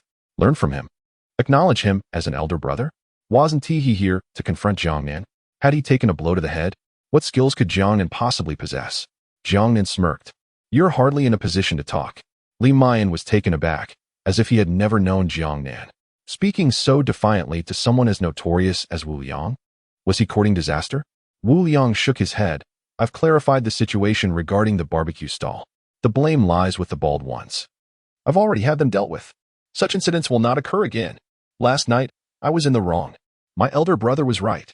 I accept it. Lu Chuanwu was dumbfounded. Every student was astonished, their expressions frozen in shock. What was happening? Last night, two individuals engaged in a fierce altercation. Wu Liang, bearing the brunt of it this morning, appeared quite battered. Was it the handiwork of Jiang Nan? Apart from his considerable strength and the ability to teleport, what else does he possess? Wu Liang is renowned throughout the school for his formidable prowess in combat. Yet, here he was, bruised and battered, while Jiang Nan seemed utterly unfazed. However, the scene before them attested to the reality of the situation. Jiang Nan, with a radiant smile, remarked, You can certainly take a hit. At Tianqi Lingxiu, can you assist me in enduring the damage? Wu Liang's eyes sparkled with enthusiasm as he thumped his chest, declaring, Leave it to me. As long as I, Wu Liang, am standing, I will ensure you remain unscathed. After a moment of contemplation, Jiang Nan chuckled and patted Wu Liang on the shoulder, saying, Join me. Our team is in need of a shield. Wu Liang was momentarily perplexed. What team? Isn't Jiang Nan alone? Unbeknownst to Wu Liang, Jiang Nan's team is not at Jiangxing No. 1 High School, but rather at Songjiang Lingwu. Nearby, Li Xiang could not contain himself and interjected, Wu Liang, think it through. The Lingxiu is perilous, with Jiang Nan as a liability. Obtaining commendable results will be akin to climbing a mountain. How could Li Xiang allow Jiang Nan to join a strong team? The underperformers ought to remain in their place. Suddenly, Wu Liang pivoted sharply. With a tearing sound, his school uniform burst apart, stretched to its limit by his iron-like muscles, his eyes turning a fierce crimson. Fangs elongating menacingly as he seized Li Xiang by the collar. Watch your mouth, kid. How dare you speak to my brother like that? Li Xiang struggled for breath, cold sweat breaking out as he faced Wu Liang's fiery gaze. I was merely suggesting. Wu Liang glared. Does my business concern you? Just as he was about to act, Jiang Nan kicked Wu Liang from behind, exclaiming, "Enough! Do you truly relish discarding your uniform? It doesn't cost a thing." Wu Liang's actions were indeed detrimental to his attire. He hurled Li Xiang aside, sending him crashing onto the teacher's desk, chalk scattering everywhere. "I'll do as you say." Li Xiang sat on the ground, a grimace of resentment on his face, gnashing his teeth in anger. Yet, in the presence of Wu Liang, he found himself unable to muster any bravado. The classmates swallowed hard, bewildered by Wu Liang's acceptance of the seemingly inconsequential Jiang Nan as his brother. Just moments ago, Jiang Nan had kicked him, yet Wu Liang not only remained unperturbed but obedient as well. The glances directed toward Jiang Nan shifted significantly. At that moment, a long-haired beauty clad in an exceedingly short skirt stealthily leaned against the classroom door. Spotting Wu Liang, she beamed and asked, "Wu Ge, would you like to team up with me? My teammates from last year have all abandoned me." Wu Liang turned to Jiang Nan, saying, "This is my deskmate, Tang Xinya, a Black Iron 9-star with element ability user. What do you think?" Jiang Nan was taken aback. Is there a breeze in the corridor? Wasn't she the same girl he had encountered in the hallway that day? Tang Xinya, looking at Wu Liang and awaiting Jiang Nan's opinion, wore an expression of astonishment. Why was Wu Liang consulting Jiang Nan? Upon hearing Jiang Nan speak, Tang Xinya's face flushed crimson, and she retorted angrily, "There's no breeze in the corridor today." From Tang Xinya, 663 resentment points. Jiang Nan chuckled. This girl was rather endearing. "All right, no problem." Wu Liang nodded with a smile, bending down to pick up the torn school uniform, swaggering out of the classroom. However, Jiang Nan's body stiffened slightly. Just as Wu Liang bent down, he distinctly noticed a small yellow hair tie at his lower back. "Brother, are you serious? You're still wearing that. Have you awakened some peculiar attributes?" Jiang Nan shivered involuntarily, feeling a twinge of regret for his earlier decision. Li Xiang, with a sullen expression, rose and approached Jiang Nan, coldly stating, "Once you enter the Heavenly Pool Spirit Ruins, you will understand my prowess." Jiang Nan shrugged. "I truly do not comprehend the source of your superiority complex." The Heavenly Pool Spirit Ruins. I eagerly awaited. Chapter 28. Jiang Nan, who had no intention of being too ruthless, was provoked repeatedly by Li Xiang. He felt it was time to teach him a lesson. Upon entering the cafeteria for lunch, Jiang Nan was greeted by a burly man who stood up and called out, "Brother Nan, over here."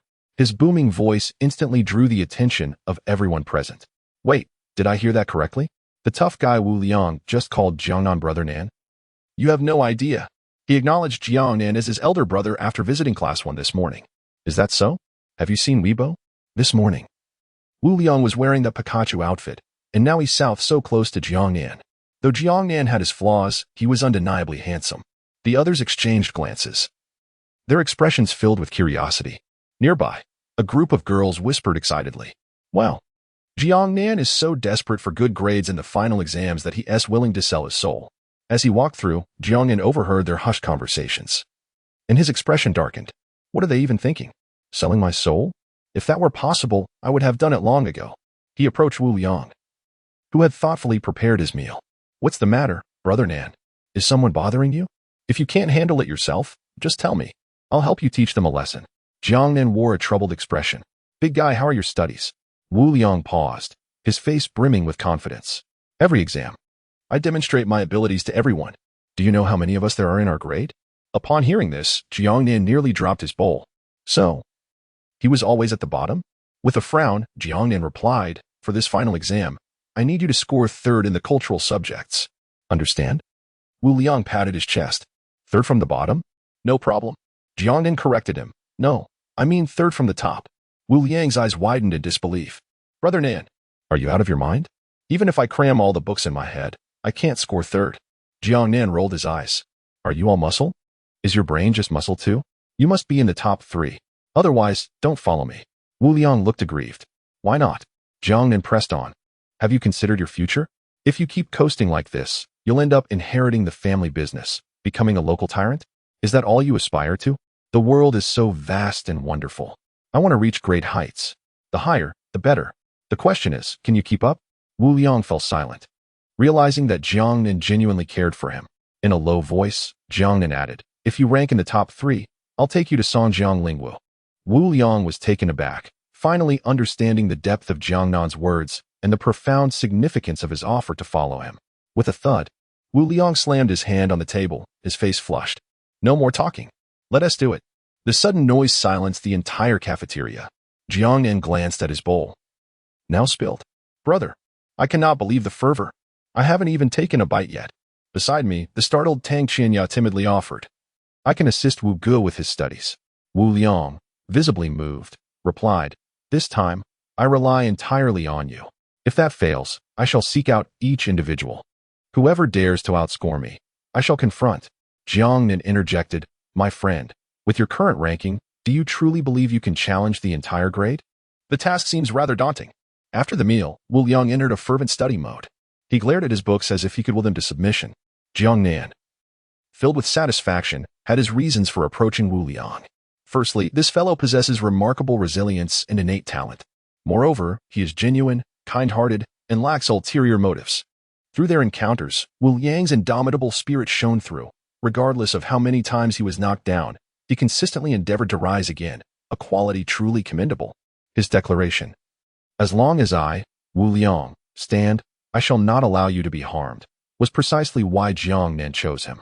Returning to class, during the lunch break, the school began to announce the team rosters over the loudspeaker. A gentle female voice resonated through the speakers. Starry C Team. Members, Long Ming Fan, Li Jinlong, Lu Yang. Su Yang. I Alone AM Supreme Team. Members, Madness for Survival Team. Members, Prosperity, Democracy, Friendship, Harmony Team. Members, Jianshan Yanga Team. Members. Suddenly, the announcer stumbled over the words, struggling to articulate the bizarre team names. What peculiar names? The announcer mused internally. The teacher sighed, and the principal looked perplexed. As she scanned the extensive list, her head began to throb until she finally spotted a more conventional name. Striving for first place team. Members, Li Xiang, Li Mayan, Lu Chuanwu, Ling Feng. The announcement of this team sparked a flurry of discussion. Clearly, they were a formidable seed team. Two powerful mages, one specializing in melee, the other in defense. Their output was off the charts. Li Xiang was a bronze 3-star. Li Mayan would surely reach bronze before the final exams. Two bronze mages? Impressive. Ling Feng was remarkably swift, and Lu Chuanwu, transformed into a rhinoceros, served as an impenetrable tank. Victory seemed assured. Li Xiang, seated at the front of the class, turned provocatively to glance at Jiang Nan. Li Mayan sneered, determined to reclaim his honor in the upcoming finals. After announcing a couple more teams, the announcer's voice suddenly faltered. Then, with a tone filled with resentment, she proclaimed, The Jiang Nan said team. Members, Jiang Nan, Wu Liang, Tang Qianya. The room erupted in laughter. What did Jiang Nan even say for this to be true? They chuckled. Whatever he says, it must be true. This team name is utterly flamboyant. Wu Liang, sitting in class, gave a thumbs up. Nan Gu is indeed exceptional. So cultured. Meanwhile, Tang Qianya covered her face, exclaiming, This is too embarrassing. Lu Chuanwu scoffed, TSK, TSK, TSK. A single Wu Liang accompanied by two deadweights? Quite impressive indeed. I was wondering why there were only 3 of us, if a 4th Wu Liang were to arrive. Suddenly, before Lu Chuanwu could finish his thought, Jiang Nan interjected, If you dare utter another word, do you believe I won't take action against you right now? As he spoke, Jiang Nan rose with a stool in hand, his face adorned with a radiant smile. He even reached into the dimensional space to retrieve a brick. The classmates stood in stunned silence. The usually subdued Jiang Nan had retaliated. Lu Chuanwu's expression turned exceedingly grim. Just then, the teacher entered the room. Jiang Nan, what on earth do you need that brick for? Jiang Nan replied, I needed to draw some lines, but I don't have a ruler, so I thought I'd use a brick. From the teacher's resentment value 666. Chapter 29. The splendor of beauty. As Jiang Nan spoke, he truly activated the online platform. Li Xiang and Li Mayan wore grim expressions. Just let you bask in the spotlight for now. When we reach the heavenly pool, Jiang Nan will shine even brighter. On the way home from school, he passed a barbecue stall and discovered a bustling business. Numerous young men stood guard at the stall, and a scar-faced man was enthusiastically helping to serve plates. What is going on here? Upon seeing Jiang Nan, they all bowed in unison and shouted, Greetings, Brother Nan. In an instant, all eyes, whether from diners or passers-by, were drawn to Jiang Nan. Jiang Nan. Aunt Zhou greeted him warmly. Little Nan, you're here. Yuqing, come and say hello. Jiang Nan looked puzzled. What with this crowd? Aunt Zhou chuckled wryly. Don't even mention it. They came over this afternoon, insisting on helping. If I refused, They threatened to kneel, so I had no choice. Look at this, little Nan. Jiangnan glanced at the scar-faced man, who shivered and offered a shy smile. Ah, it must be Wu Liang's doing. Never mind, Aunt Zhou, just treat them like your own workers. If anyone disobeys, just give me a call. This area can be quite unruly. Having them around will help keep things in check. Aunt Zhou replied, that would be too much trouble. Zhou Yuqing blushed, saying, we don't need so many of them. Thank you, brother Jiangnan. Jiangnan affectionately ruffled her hair. No one else bullying you lately, right? Zhou Yuqing sweetly smiled. No, they're all very kind. Jiangnan chuckled heartily. I dare anyone to be unkind. On his way home, passing by Grandpa Wang's house, Jiangnan curiously peered into the yard. He found Wang Kai listlessly lying in front of the doghouse. The poor dog had lost weight. Outside the doghouse, several female dogs were lined up. He saw Guogua from Aunt Zhou's house wagging her tail, excitedly barking a few times. Wang Kai weakly responded. Then Guogua grabbed Wang Cai's tail and pulled him into the doghouse. Wang Kai's face was one of utter despair, and soon after, Guogua emerged, looking unsatisfied, her tail wagging as she walked away. As Wang Kai trembled and crawled out of the doghouse, a large wolf dog approached and dragged him back in again. Wang Kai was utterly powerless to resist. Seeing the line of 7 or 8 female dogs waiting behind, Jiangnan couldn't help but shiver. Wang Kai, may fortune smile upon you. I can only assist you this far. It seems that the spiritual leak indeed has side effects, leaving one physically drained? That must be it. It seems the sale of spiritual leak should be prioritized. Upon returning home, Jiangnan once again succumbed to the temptation of a tenfold draw. After accumulating for 3 days, his resentment value reached over 310,000. He then obtained 20 bundles of spiritual leaks. Infuriated, Jiangnan cursed under his breath. The third attempt yielded results. Thank you for your patronage. Consolation prize, a pair of Haokong brand shorts. Congratulations on winning. A beauty of the age pill. Congratulations on winning. A beauty of the age pill. Thank you for your patronage. Jiangnan was momentarily stunned.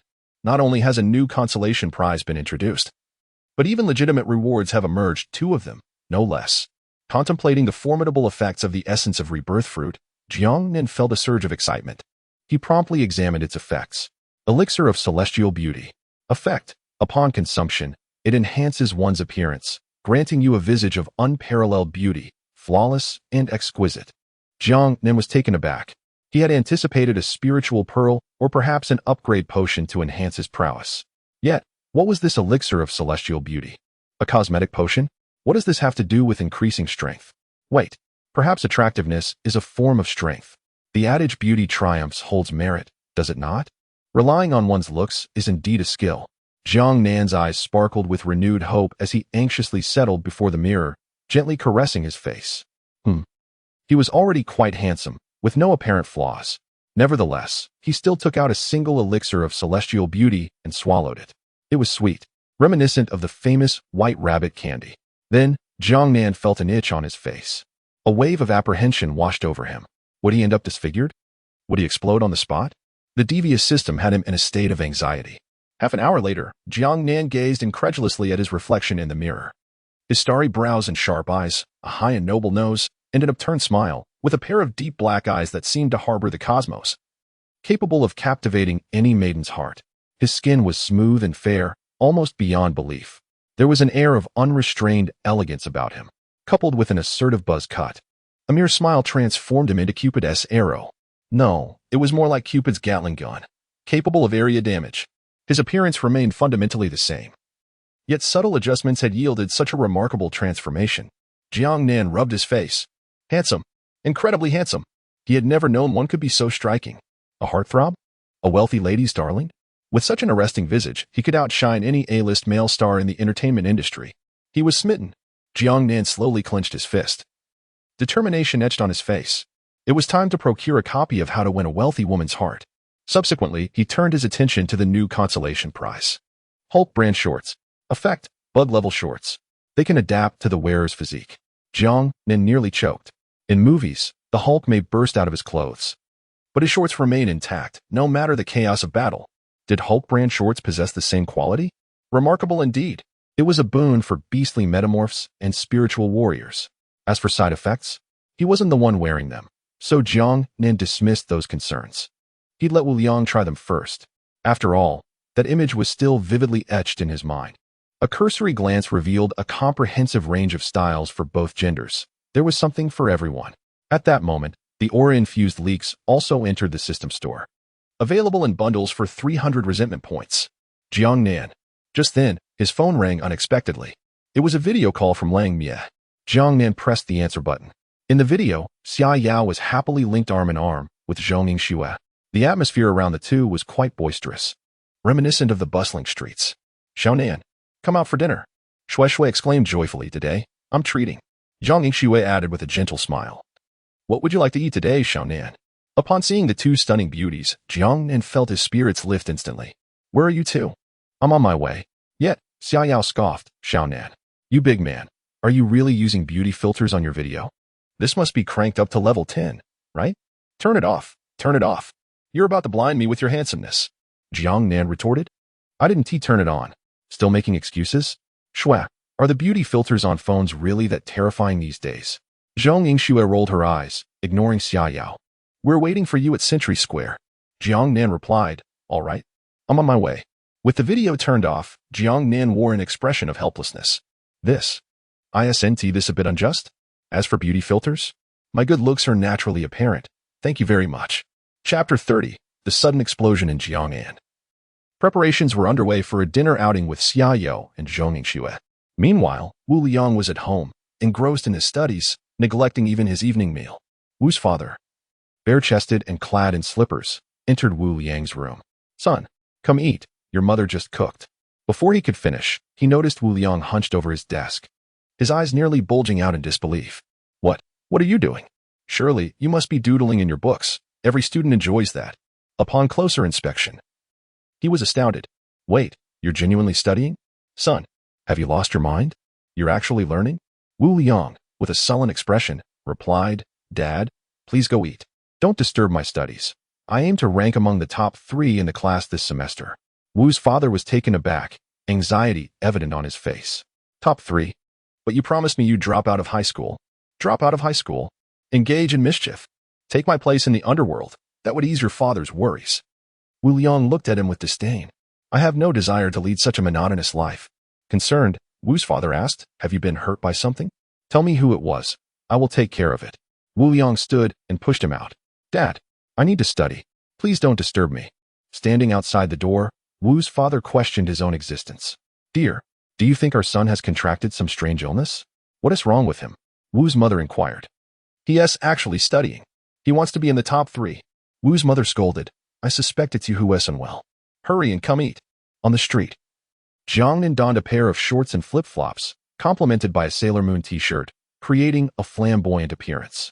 He attracted attention at every turn, from octogenarians to 13-year-old girls. The admiration was palpable. My goodness, this young man is incredibly handsome. I can hardly look away. He's stunning. Surely, he must be a celebrity. Stars aren't even as attractive as he is. Quick, snap a picture. I'm a fan now. I want to ask for his WeChat. Whispers filled the air, not just from women, but even men couldn't resist stealing glances at Jiangnan. By the time they reached Century Square, Jiangnan had received 17 requests for WeChat and 3 for photos. Naturally, he accepted them all. After all, WeChat moments were a significant source of good fortune for him. Xiaonan, over here. Zhong Yingxue waved enthusiastically under a streetlight. Today, she wore a sky-blue dress and white sandals that revealed her delicate feet. Her long black hair tied in a ponytail, embodying simplicity and elegance.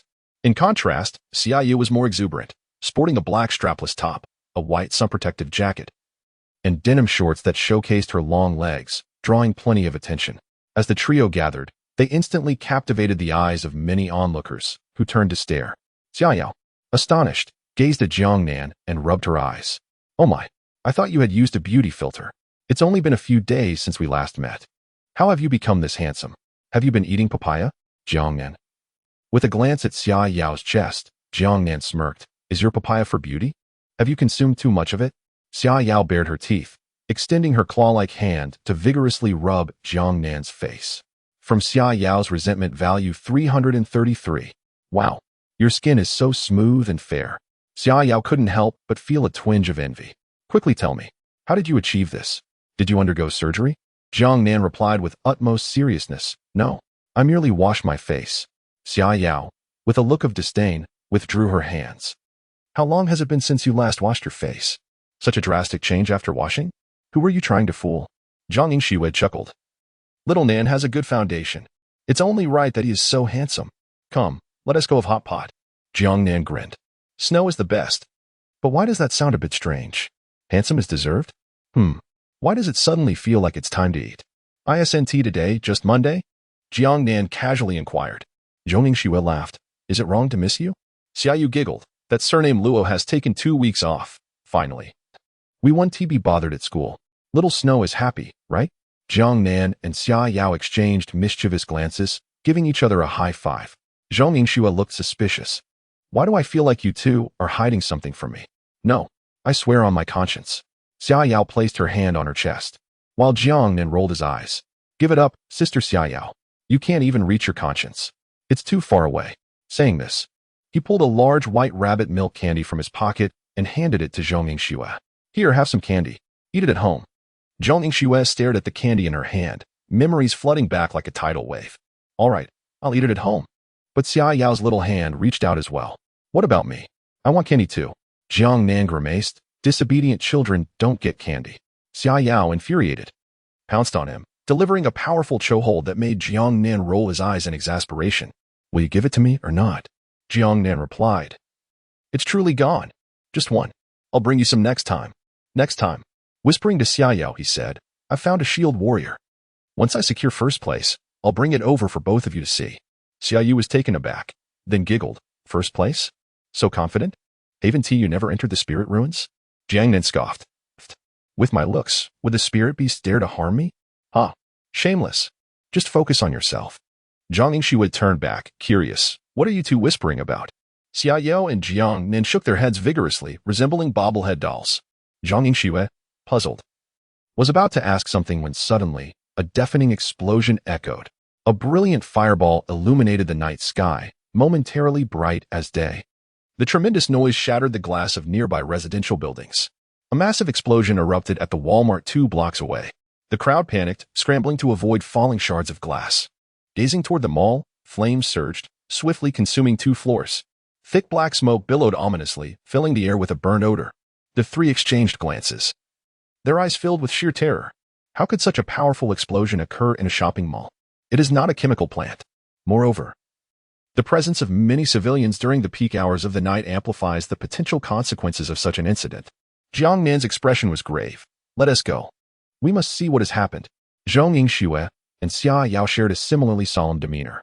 While chaos reigned as everyone else fled in panic or pulled out their phones to capture the moment, the 3 of them pressed forward against the tide. As spiritual warriors, they possessed abilities beyond the ordinary. In the face of danger and the unknown, they felt both a responsibility and an obligation to be at the forefront. Even if they could not provide substantial assistance, they could at least contribute in whatever small ways they were able. Why is China so powerful? Even amidst the resurgence of spiritual energy, it remains one of the safest and most peaceful countries in the world. This is because every individual harbors a sense of pride from being part of the Chinese nation and a desire to serve their country. Chapter 31. I have a plan. Zhang Yingxue and Xia Yao moved with astonishing speed, so much so that even Jiang Nan found it challenging to keep up. During their first year in Lingwu, they had been trained in a squad formation, and their years of hunting spirit beasts in the spiritual realm had endowed them with immense practical experience. Their synergy was unparalleled. A mere glance was enough for them to comprehend each other's thoughts. The disparity between them and Jiang Nan was now glaringly evident. At that moment, Jiang Nan suddenly spotted 3 figures clad in black suits and jackets amid the crowd, rushing towards the mall with terrifying speed. He recognized them as soldiers, their formidable prowess unmistakable despite their civilian attire. Shue, Sister Xia Yao, be cautious. This situation is far from ordinary. This might not just be a simple fire. Jiang Nan warned, his voice laced with urgency. Zhang Yingxue nodded, responding, this is the work of a fire element awakener, and their flames are not of low rank. At that instant, 2 furry ears burst forth from Xia Yao's short silver hair, transforming her into a wolf-eared being. The perpetrator must still be inside the mall. I can sense several powerful auras. Yet, Jiang Nan was oblivious to Xia Yao's words, his gaze fixated on the adorable beast ears that had emerged. Well, aren't they just excessively cute? Is this Xia Yao's beast transformation? It can't be her complete form. Could her full transformation turn her into a wolf? Lost in thought, they had already reached the base of the mall, which was now surrounded. The crowd had been evacuated, and several fire engines were connected to hydrants, sending powerful streams of water toward the burning building. However, the inferno raged on, proving impervious to their efforts. This was no ordinary fire. Numerous water element spirit warriors were also present, attempting to quell the flames with their abilities, but their efforts were futile against the overwhelming blaze. Jiang Nan noted that not only were there fire engines, but also an explosion-proof vehicle and a military truck on the scene. Even reporters from various news outlets had arrived. Broadcasting live, the fire had already engulfed the 4th and 5th floors and was now spreading to the 6th. A reporter could be heard addressing the camera. "I am Hu Shua from the news station. It is now 8:03 p.m. A sudden fire has broken out at the Walmart in Jiacheng. We can see the flames are fierce, and the Jiangcheng Fire Department is actively conducting rescue operations. Many valiant water element spirit warriors are also stepping in to help. But the situation remains dire. The lower level of the mall was too cramped to deploy air cushions, leaving many individuals trapped on the 6th floor, unable to escape. The scene shifted to the 6th floor windows, where a mother, cradling her child, could no longer withstand the suffocating smoke and was preparing to jump. Firefighters were setting up ladders to rescue those in peril, while personnel from the Spirit Warrior Association were en route. Zhong Yingxue expressed her distress. "I'm not afraid of the flames, but I cannot bring anyone down." Xia Yao, equally frantic, paced in circles. "The 6th floor is too high. I can't jump that far." Jiang Nan, with a serious demeanor, declared, "I have a plan." "Xiao Nan, you." Before the two could finish their sentences, Jiang Nan had already surged through the crowd towards the forefront, only to be halted by armed police. "Dear brother, it's dangerous inside. Do not enter." Jiang Nan explained anxiously. "I am a spiritual warrior. I have the means to save them." The armed police were momentarily taken aback, then promptly responded, "Very well. Please register over there. During these extraordinary times, we must exercise caution. We appreciate your understanding. Please ensure your safety." "Must I still register?" Observing the armored vehicle and military trucks, Jiang Nan sensed that the situation was far more complex than it appeared. Just as he was about to proceed with the registration, a deafening explosion erupted once more. A torrent of flames surged through the windows, leaping over 10 meters into the air. Four silhouettes sprang from the windows, soaring onto the rooftop of the adjacent building, and then fled in a frenzied dash. In quick succession, a figure clad in a black jacket leapt from the 6th floor of the mall. With a thunderous crash, she landed directly on a jeep, crushing it beneath her weight. The woman, donning a beret and a charred black jacket, bore the marks of fire upon her clothing. She wiped the soot from her smoke-blackened face and approached the military vehicle, yanking the door off and tossing it aside. After them, the military vehicle roared to life, speeding towards the direction of the fleeing figures. Meanwhile, several concealed individuals in black jackets stealthily exited the crowd, pursuing the escapees. Jiang Nan swallowed hard. This woman was extraordinarily violent. What kind of abnormal physical prowess was this? The crowd, still reeling from a series of astonishing events, suddenly gasped as the woman on the 6th floor lost her footing due to the overwhelming flames and tumbled down, clutching her child. Gasps of alarm erupted from the onlookers, including the journalist Hu Shua, who was equally startled. "Ah, a person is falling. What should we do? What should we do?" Jiang Nan cursed under his breath. "There's no time. Brother, I'll fill out the report later." Before the armed police could react, Jiang Nan's figure vanished from sight. What? Then, to the astonishment of everyone present, Jiang Nan's form abruptly appeared in midair. He caught the mother and child who were plummeting and, with a swift movement, landed safely on the ground. Hu Shua was momentarily stunned, then exclaimed excitedly, "Did you capture that? Did everyone see?" Someone intervened. "Was that teleportation? My heavens! It was so perilous." He dashed into the air to save them. Thankfully, the mother and child are safe. A wave of cheers erupted from the crowd. Nothing was more exhilarating than this. The armed policeman gave Jiang Nan a thumbs up. Xia Yao jumped in delight, exclaiming, "Yay! Xiao Nan is so cool." It was truly teleportation. Zhong Yingshue's face flushed with excitement as she clenched her delicate fist in admiration. Jiang Nan remained the same Jiang Nan in his heart. The mother and child he had rescued looked at him with profound gratitude, though they trembled from the shock, struggling to articulate their thoughts. "Don't be anxious, ma'am. Everything is all right now. Do you know how many people are still in the mall?" The mother replied, her voice shaking. "I estimate there are still around 50 or 60. I'm not sure if that's everyone. There may be more. Upon hearing this, Jiang Nan felt a chill in his heart. So many people? The rescue ladder would surely be insufficient. By the time everyone was evacuated, the raging fire would have already engulfed the floors. He swiftly turned and exclaimed, "Firefighters! There are too many people above. I must go save them." The firefighters responded, "Hey, young man, put on the firefighting gear. It's too hot up there." However, before they could finish their sentence, Jiang Nan had already vanished from sight. In less than 10 seconds, Jiang Nan returned, each hand grasping a person. Without waiting for any words, he disappeared once more. This time, Jiang Nan carried 2 on his shoulders, held 2 in his hands, and tucked one under his arm. The onlookers gasped in astonishment. In a mere minute, Jiang Nan had miraculously rescued over 20 individuals. Both the spectators and the firefighting personnel erupted in cheers. Chapter 32. The Brave Warrior in the Fiery Inferno. The individual plucked from the chaos by Jiang Nan was still in a state of bewilderment, having been inexplicably rescued. The crowd erupted in jubilant cheers and whistles. Incredible! This young man exhibits remarkable bravery, a veritable machine of compassion. Though still youthful, his audacity is truly commendable. The peril within the flames must be immense. Is he not the fierce individual known for his brick-breaking prowess at the Jiang Nan night market? So it is indeed him, our esteemed hero. At this moment, the fervent Hu Shua from the news station was passionately narrating the unfolding events. Let us shift our focus to this gallant young man who has bravely plunged into the inferno to save lives. He appears to be a student, yet simultaneously an exceptionally powerful spiritual warrior. In a mere minute, he has already extracted 27 individuals from the blaze. Oh no, his clothing is ablaze. Jiang Nan paused, swiftly turning around to pat down his short sleeves, only to discover several gaping holes had formed in his attire, unbeknownst to him. The temperature in the fire was unbearably high, even for Jiang Nan, who felt the oppressive heat weighing down upon him.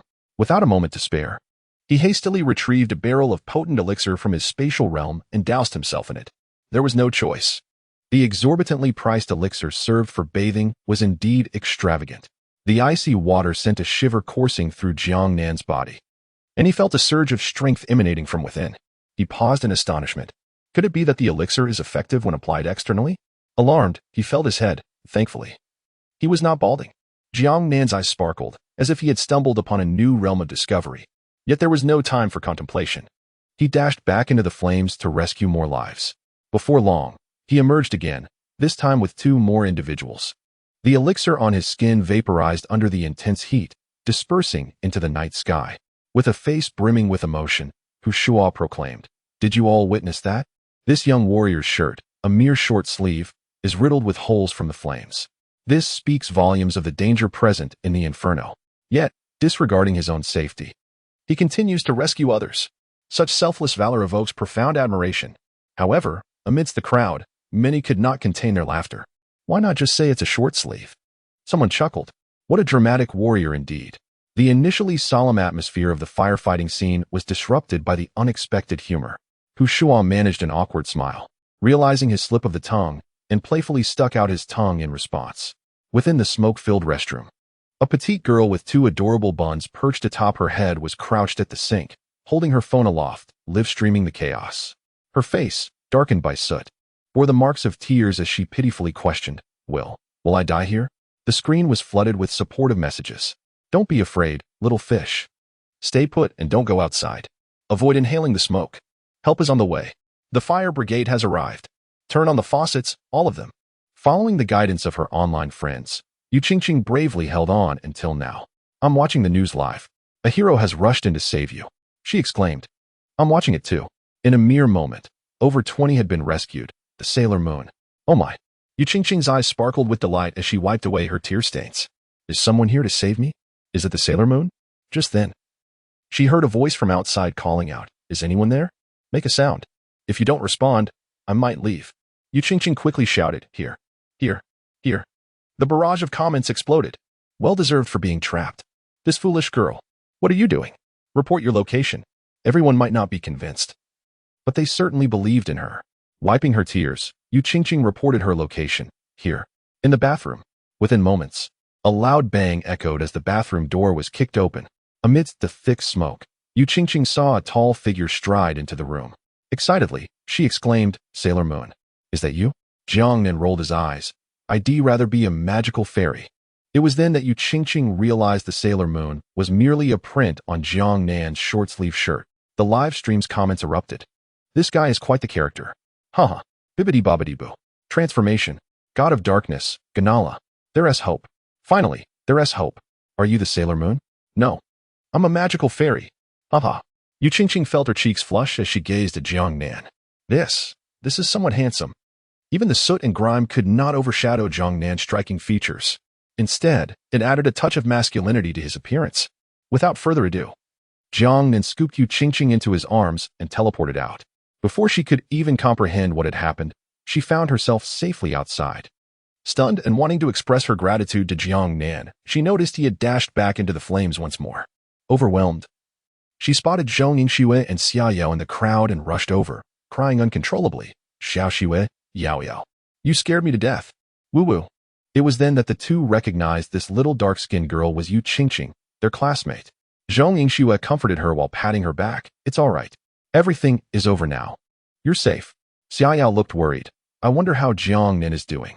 He's only a black iron 10-star. Can he sustain his spirit energy with all that teleporting? Yu Qingqing was taken aback. Yao Yao? You know the Sailor Moon? Zhong Yingxue smiled. He's my friend, Jiang Nan. Yu Qingqing's face lit up with surprise. Is this fate? At that moment, Jiang Nan had made over 10 trips back and forth. His face had turned deathly pale, just as Xia Yao had said. His spirit energy was running low. Fortunately, he had managed to rescue 63 individuals. Jiang Nan wanted to re-enter to confirm if anyone else remained trapped. He teleported inside once more. After surveying the area and confirming no one was left, just as he was about to leave, something tripped him. Looking down, he was startled to find a person, a golden-haired, blue-eyed foreign man. One of his arms was broken, and the remaining arm and both legs were in a pitiful state. At that moment, he was staring wide-eyed, fixated on Jiang Nan. Injured to such a degree yet maintaining such composure? Now, that is intriguing. TSK. Brother, you're in quite the predicament. Do not fear, I shall rescue you. With that, he attempted to help him out. The foreign lad exclaimed. What do you mean by I am truly unfortunate? Is there not an ounce of sympathy left? In a frenzy, he began to crawl away frantically. I do not need your help. Let me perish. His fluent Mandarin left Jiang Nan momentarily speechless. With a righteous demeanor, Jiang Nan declared, how could that be possible? As a model citizen, how could I stand idly by in the face of danger? Despair filled the foreign lad's eyes as he lifted his gaze and slammed into a nearby pillar. Blood streamed down his face, yet he did not succumb to death. Jiang Nan, filled with anguish, exclaimed, oh, how could you treat yourself in such a manner? Your body and skin are gifts from your parents. With that, he hoisted the foreign lad onto his back. Alexander Tchaikovsky's resentment value 1,000. Goodness, it is the first time I have encountered such a lengthy name. Alexander struggled wildly on Jiang Nan's back. No, I beg you, let me die? Jiang Nan replied, absolutely not. Life is precious. Alexander, with a face full of despair, insisted, just let me die. No, to survive such wounds is a testament to your resilience. Those who escape great peril are destined for blessings. Do you not understand? Alexander was indeed feeling overwhelmed. Bala Bala little fairy, transform. He urged for updates, calling for 5-star reviews. I have heard that there are rewards for 50 updates, and they are substantial and generous. Chapter 33, The Art of Advertising. Alexander was on the brink of madness. Was it too much to ask for a moment of peace while awaiting his fate? Who was it that allowed their compassion to overshadow reason? The adage surviving great calamity brings great fortune seemed hollow to him. He knew that if he emerged alive from this ordeal, it would be a fate worse than death. Jiang Nan observed Alexander's struggles with a cold smirk. How could one remain so composed in the face of such suffering? It was indeed remarkable for an ordinary person. Recalling a previous scene, the man's true identity became glaringly apparent. Did he wish for death? Not on Jiang Nan's watch. Please, let me die? Alexander nearly wept. Jiang Nan replied firmly. Absolutely not. Life is precious. You allow me to perish, and I shall compensate you. How much? Alexander hesitated. Just a moment ago, you claimed life was invaluable and could not be measured by wealth. And now you inquire about a price? Anger points from Alexander. 666. I have. Jiang Nan abruptly tossed him to the ground and began searching his pockets. Ouch. Be gentle. He protested. Don't touch my arm. Oh, that hurts. In my left pants pocket. Jiang Nan retrieved a handgun 3 passports, a mobile phone, and 250 yuan. He couldn't help but scoff. Your life seems rather inexpensive at only 250. What is the password for your phone? Do you have money in WeChat? What about Alipay? I must say, I rather like your belt. Alexander glared at him.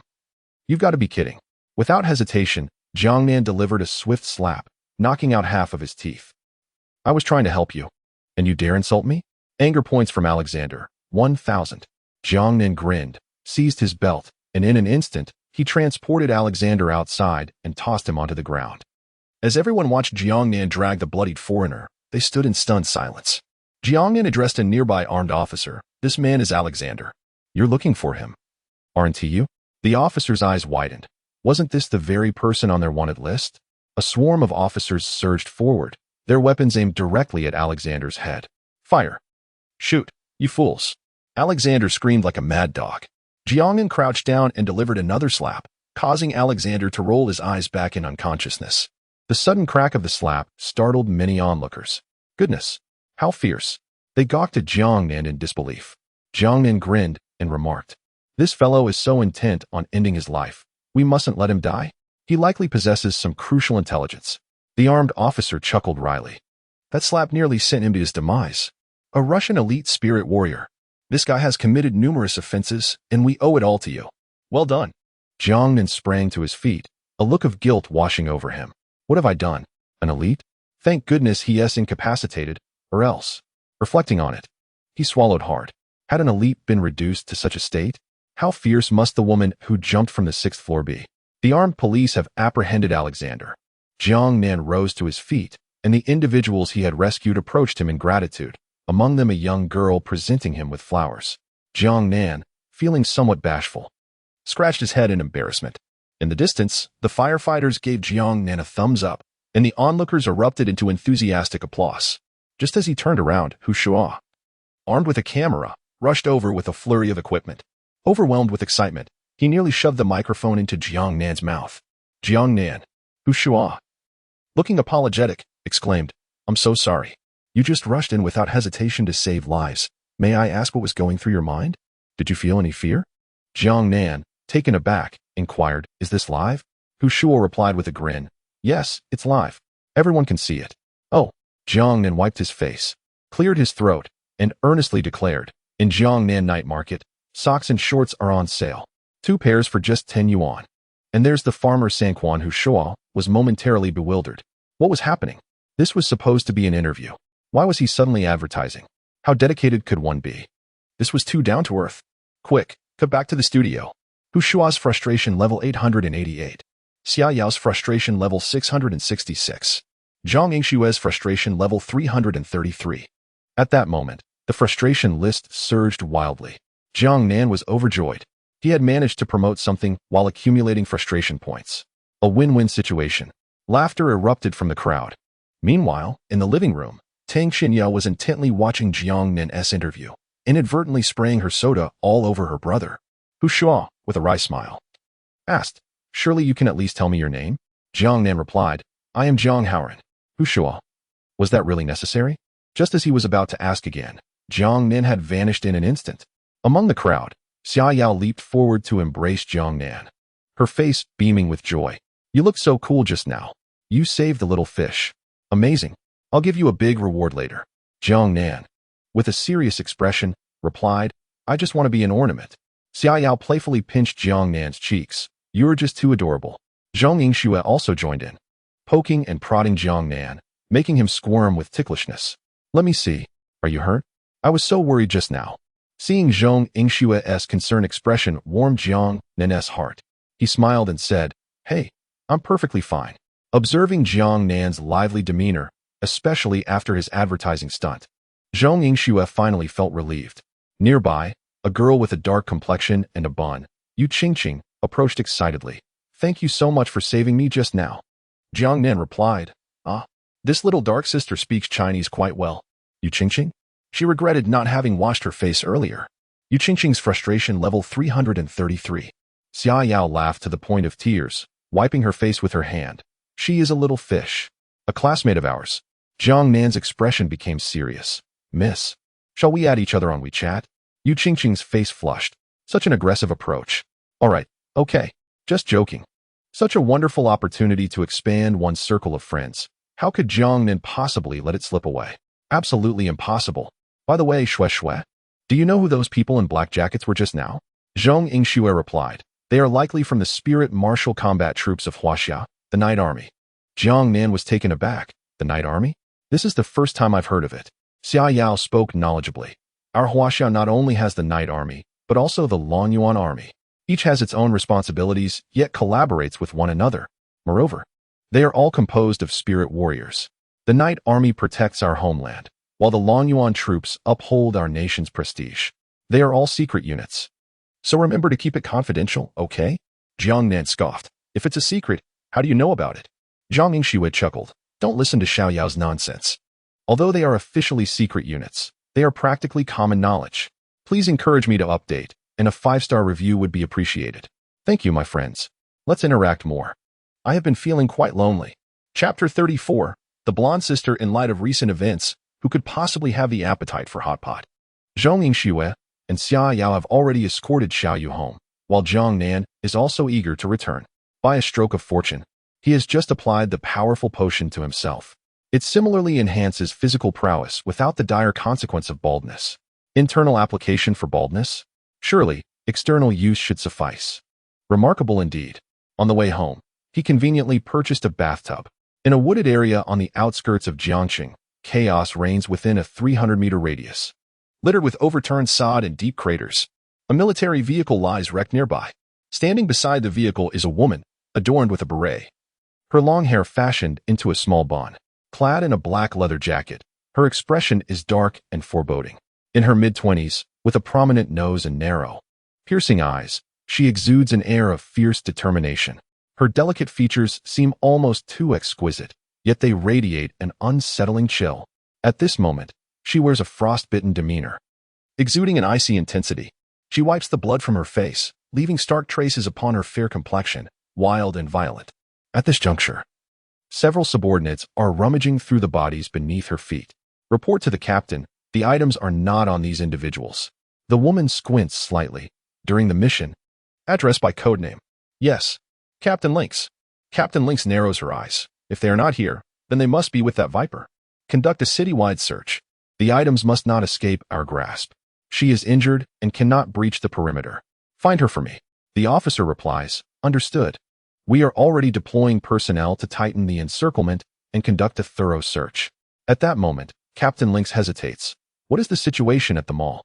The officer responds. The fire has been extinguished, 12 dead, 37 injured. Captain Lynx pauses, surprised by the numbers. It should have been more, given the urgency of the situation. She had no time to save anyone. Allowing the items to escape would only exacerbate the danger. After the captain pursued, a spatial ability wielder managed to teleport all those trapped in the mall to safety. Oh, by the way, Alexander, whom the captain incapacitated, is not dead. He was also rescued and detained by the armed police. Captain Lynx is taken aback. Li Daotian intervened? The officer chuckles wryly. How could Li Daotian be involved? It was a senior student named Jiang Nan. A spark ignites in Captain Lynx's eyes. In the vastness of China, brimming with talent, there exists only one spatial ability wielder thus far, Li Mingshan, Li Daotian. A second wielder of spatial abilities? How could the military be unaware? The officer clicks his tongue, at a loss for words. Captain, here is his information. Take a look. E-class talent, truly of no use. The most formidable abilities paired with the most lackluster talent? Indeed. Captain Lynx meticulously examines the data, including video evidence of his rescue. Teleportation executed 21 times, with a maximum range of 100 meters. His spiritual energy remains untapped. At least a black iron 10-star. Are you telling me this is E-class talent? The officer is taken aback. Captain, are you suggesting the talent assessment was erroneous? The Lynx stared at the footage of Jiang Nan carrying someone out of the mall, and his expression gradually shifted. I demand all his information. Alexander suggested, and I shall personally review it. Jiang Yan was pouring buckets of the potent elixir into the bathtub, his eyes gleaming with excitement. After 10 buckets, the tub was filled to the brim. Goodness, 10 million for a single bath. Surely, no Dubai tycoon could rival my extravagance. Indulging in delightful fantasies, Jiang Nan, completely undressed, leapt into the tub. The icy water sent a shiver through him. As he soaked in the tub, he comfortably closed his eyes, feeling waves of energy surging from within his body. It was not the direct, simple, and crude effect of oral intake. The energy contained within the elixir was continuously enhancing Jiang Nan's physique. Moreover, this transformation was not merely a fleeting effect lasting 3 days and nights, but a permanent enhancement, boosting his overall physical attributes. Sensory perception, defense, motor skills, and so forth were all comprehensively elevated. I am truly a remarkable individual. Indeed, good deeds are rewarded.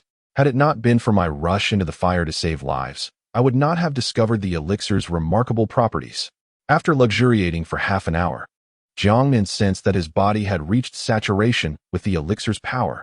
His physical prowess had soared to 10 times its previous state, all without consuming the elixir. He could only wait until tomorrow to soak again, as this enhancement was gradual, naturally not achievable in a single leap. Gazing at the remaining elixir in the tub, he pondered, should I siphon it back into bottles to sell? Oh ho ho, this idea is somewhat mischievous.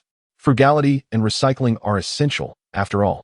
We must pursue sustainable development. But doesn't that mean others would be drinking my bathwater? Jiang Nan shivered at the thought. It felt rather strange. He quickly dismissed the idea. Jiang Nan lowered his gaze to admire his perfect physique. Goodness, look at those exquisite muscle contours. Sharp abdominal muscles, well-proportioned and devoid of bulk. The skin, as tender as a baby's. The elasticity, so fragile it could burst. Wait a moment. Something seems amiss. Jiang Nan glanced downward. What on earth? Alarmed, he quickly checked. His hair was still intact. His eyebrows were still there. But, below the eyebrows, there was not a single hair. Jiang Nan cursed vehemently. What the hell? Host's insult detected, deducting 1,000 yuan. Jiang Nan was filled with a deep sense of regret. Yet, upon reflection, he accepted it. For the sake of power. Was losing his hair truly a matter? After all, no one could see it. Consider it a personal secret. Just then, there was a loud crash from the ceiling. The roof had been breached. Suddenly, a figure descended. Jiang Nan was momentarily stunned, just as he was about to rise from the tub. He was forcefully pushed down. A glimmering dagger pressed against his throat. Immediately, Jiang Nan felt as though an entire weight pressed down upon him. A fragrance reminiscent of orchids, mingled with the metallic scent of blood, invaded his nostrils. Golden locks cascaded from his shoulder into the bathwater.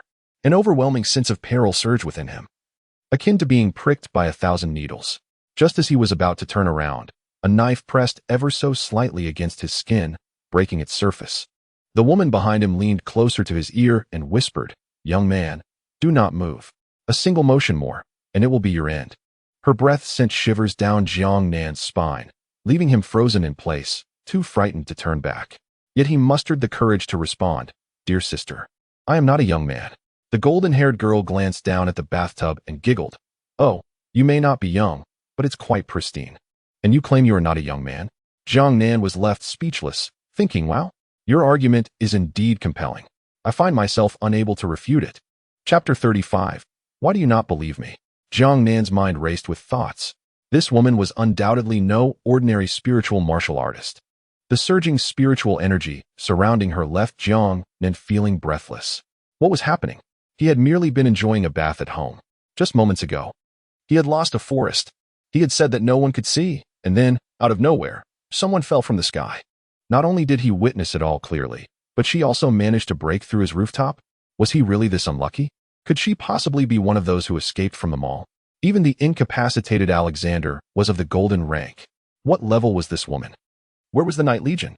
Were they out for a leisurely stroll at this late hour? Suddenly, he noticed the woman before him. She had golden hair, clad in a form-fitting black outfit, and her figure was astonishingly alluring.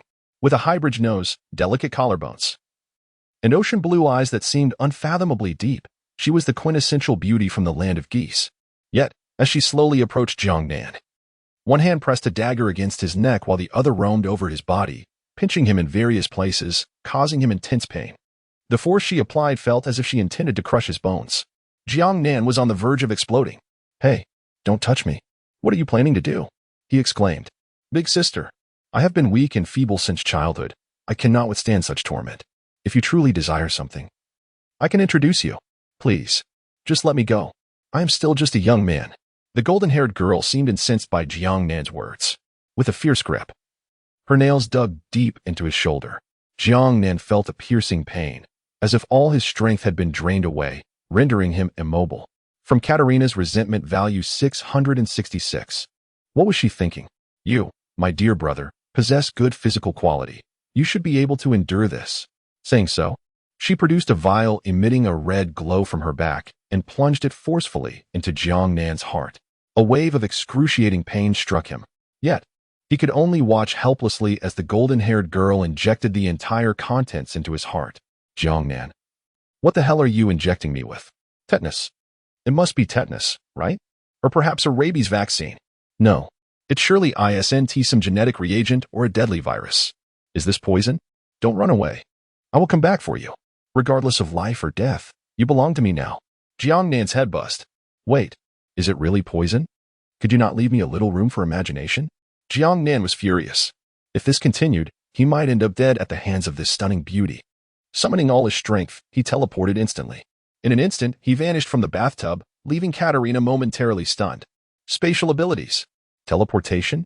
With a sudden movement, Jiang Nan felt his heart pounding like a drum. The power within him surged exponentially. His blood flowed rapidly, and it felt as though a fire was igniting within him. His skin took on a strange crimson hue. Goodness, this poison was far too potent. Startled, Jiang Nan hastily retrieved a small yellow bean antidote and swallowed it. The sensation of weakness and dizziness dissipated instantaneously, leaving him invigorated. With a fierce determination, he clenched his fist and struck at Katerina with tremendous force. Bang! The bathtub was obliterated by Jiang Nan's punch. Katerina narrowly evaded the blow, her expression one of astonishment. Just moments ago, she had injected him with snake venom. How could he still move? Yet, disregarding her, Jiang Nan charged forward, bellowing. Invincible chokehold. Katerina was gravely injured. Crimson blood staining her abdomen and shoulder. However, her reflexes remained sharp. Brandishing a dagger, she aimed a vicious slash at Jiang Nan's neck, akin to a venomous serpent lurking in the shadows. In an instant, Jiang Nan vanished from her sight. Before Katerina could turn, he executed an invincible chokehold, ensnaring her body like a sloth. They tumbled to the ground, Katerina's delicate face contorted in agony as she struggled. Jiang Nan showed no mercy, employing a joint lock technique that twisted her arm at a bizarre angle. Yet astonishingly, it did not break. It seemed devoid of bones. Nonetheless, this maneuver restricted her movement. Katerina was frantic. Was China truly this fearsome? Simply encountering someone was enough to find a spatial element warrior, proficient in combat skills, with terrifying strength and physical prowess. Let me go? She demanded. Jiang Nan shook his head. Not a chance. Katerina, flustered and indignant, insisted, release me. You're too close.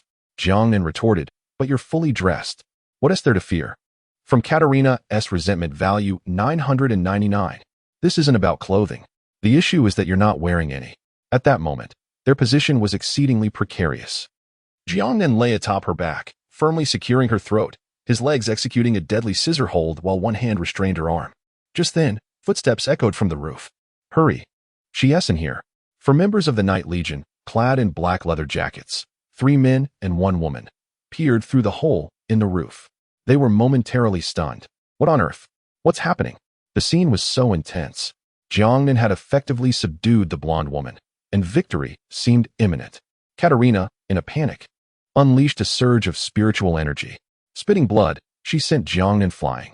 With a resentful glare at him, she declared, "You'll pay for this, brother." With that, she soared into the air, breaking free from his grasp and escaping. Jiang Nan quickly rose from the ground, dusted himself off, and gazed up at the hole in the roof. 2 of the 4 pursued her, while a man and a woman remained, staring blankly at him. The man wore a serious expression, while the woman's cheeks flushed red as she cast a shy glance at Jiang Nan, letting out a soft tch. The male Night Legion member asked, "What just happened?" Jiang Nan, suddenly invigorated, thought, "Reinforcements. How delightful." With an air of indignation, he exclaimed, "That golden-haired elder sister just scratched me with her fingernails. She even pricked me with a syringe." The male Dark Knight soldier's countenance darkened. "She pricked you? It seems rather the other way around, doesn't it? Quite bold of you." With that, he dashed off in pursuit of her. The female Dark Knight soldier shot a fierce glare at Jiang Nan. Her face flushed and followed suit. Jiang Nan, bewildered, muttered, "What the heck? I speak nothing but the truth. She truly did scratch me and pricked me." "What do you mean I pricked her? With what would I do that?" Is it really over just like that? Not even a word of acknowledgement? I can forego everything else, but at least repair my roof. Jiang Nan lamented the absurdity of the situation. He glanced down at himself, noticing a puncture wound on his chest and a small injury on his shoulder. The earlier sensation of his heart racing, as if his blood were aflame, had completely vanished. TCH. What kind of poison is this? It pales in comparison to my detoxifying little yellow bean. This night was destined to be sleepless. For Jiang Nan spent the entire night mending the roof and squatting in the restroom. Chapter 36. This woman loves to jump off buildings. The following morning, Jiang Nan, sporting a significant pair of dark circles under his eyes, sat in class for the early study session. The recollection of the previous night's events stirred a wave of frustration within him. What kind of people are they? Yet, the atmosphere in the classroom today was unusually vibrant, buzzing with discussions about the explosive incident at the mall. The city of Jiangcheng had been in turmoil throughout the night, with the entire area under lockdown. It was rumored to be related to the mall explosion, and some claimed to have seen a group of mysterious individuals clad in black jackets searching the city. Could they be a secret task force? Li Xiang scoffed. What do you all know? That's the Night Legion, the most enigmatic unit in our country. Wow, Brother Xiang, that's impressive. How do you know? With a hint of pride, Li Xiang replied, my cousin is with the armed police. He participated in the operation yesterday. The students perked up instantly. What is going on? Tell us more. Yes. Li Xiang, with an air of mystery, said, it's classified information. If I tell you, you must promise not to spread it. He continued. I heard it was an operation from the Russian side, infiltrating our territory to steal a batch of goods, fleeing north from the capital, intending to cross through Jiaz. But they were intercepted by our forces here. The explosion at the mall was caused by them. The students' eyes sparkled with excitement, and they showered him with compliments. That's incredible. You have such inside information? Amazing. Li Xiang smiled, glancing at Jiang Nan with evident pride. Suddenly, a classmate interjected, I watched the news live yesterday. Did you see that woman who jumped from the 6th floor? I saw it too. It was terrifying. She even ripped off the car door. Indeed, last night. Nanshan was quite formidable. As this was said, many students turned their gaze towards Jiang Nan, some with complicated expressions, others giving him a thumbs up. A number of them had watched the news broadcast the previous evening and were momentarily stunned upon realizing Jiang Nan's involvement. Li Xiang was taken aback. Jiang Nan? What is his connection? Brother Xiang, you don't know? During the mall explosion, Nanshan was at the scene. He dashed into the fire and rescued over 60 people. All on television. I heard he even brought a foreigner out, who was then taken away by the armed police. That is truly amazing. I even have the video from yesterday. A girl trapped in the flames was live streaming. Shortly thereafter, someone in the class shared a video from Weibo in the group chat. Jiangcheng Evening News. Headline. Nanshan, the enthusiastic young man navigating the fire scene. His true identity turns out to be a Sailor Moon? A little sorceress?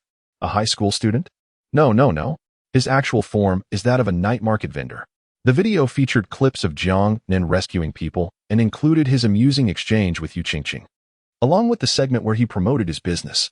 The view count surpassed 100,000. Even the Jiangcheng Fire Department retweeted it and tagged Nanshan, adding, a strong youth leads to a strong nation. Well done. The Jiangcheng Fire Department expresses gratitude on behalf of those rescued and all comrades. The comments section exploded with laughter. Haha. The strongest night market vendor in history. The absurdity of 10 yuan for 2 pairs of shorts made me chuckle. From this day forth, I have developed an affection for crew cuts. Ingxue, Hiki. Well done. Xiaoyu. I'm following you now. I'm particularly concerned. Yue Gulong. You owe me a piece of candy. I want candy. Now. Immediately. I must have it. Wu Liang, brother, you're impressive. Zia Tang Tang. I burst out laughing. My brother hit me. How pitiful. Jiang Nan scratched his head, wondering if so many people were using Weibo. Is that Zia Tang Tang Tang Xinya? What is the situation with Xiaoyao? Replying to Xiaoyao, I want to give it. Upon glancing at his Weibo followers skyrocketing to over 100,000, Li Xiang's expression darkened. He felt increasingly uncomfortable. Here he was, bragging about his insider knowledge. Meanwhile, Jiang Nan was actively rescuing people from the fire scene and even assisted the armed police in apprehending someone. A surge of immense disappointment and a sense of disparity drove Li Xiang into a frenzy. Yet, he found himself at a loss for words. Li Mayan and the others wore grim expressions. They had once been the bottom of the class, ridiculed and oppressed by everyone. Yet now, they were basking in the limelight. This only deepened their frustration. Not long after, a series of jarring screeches from brakes pierced the air. Curious, someone leaned out to look out the window. Oh my, 3 military vehicles have arrived. A crowd of people disembarked. What is going on? Why are military vehicles here at our school? A throng gathered at the classroom window. Jiangyan looked on with intrigue. Indeed, he spotted 3 green military trucks, and the individuals had already entered the teaching building. A thought crossed Jiangnan's mind. Could it be that the blonde beauty was apprehended? Is this a reward for him? Ah, he thought. With such a significant achievement last night, successfully detaining the blonde beauty. How could there not be recognition? Just as the classmates fervently discussed the arrival of the military vehicles, hurried footsteps echoed in the hallway. The lynx swiftly entered the classroom. Dressed in an all-black military uniform and combat boots, with no insignia on her shoulders.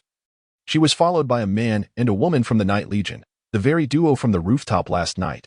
The previously boisterous classroom fell into a profound silence. The students were dumbfounded. What is happening? Members of the Night Legion? Isn't this woman the fierce one who jumped from the 6th floor last night? Why is she here in our classroom?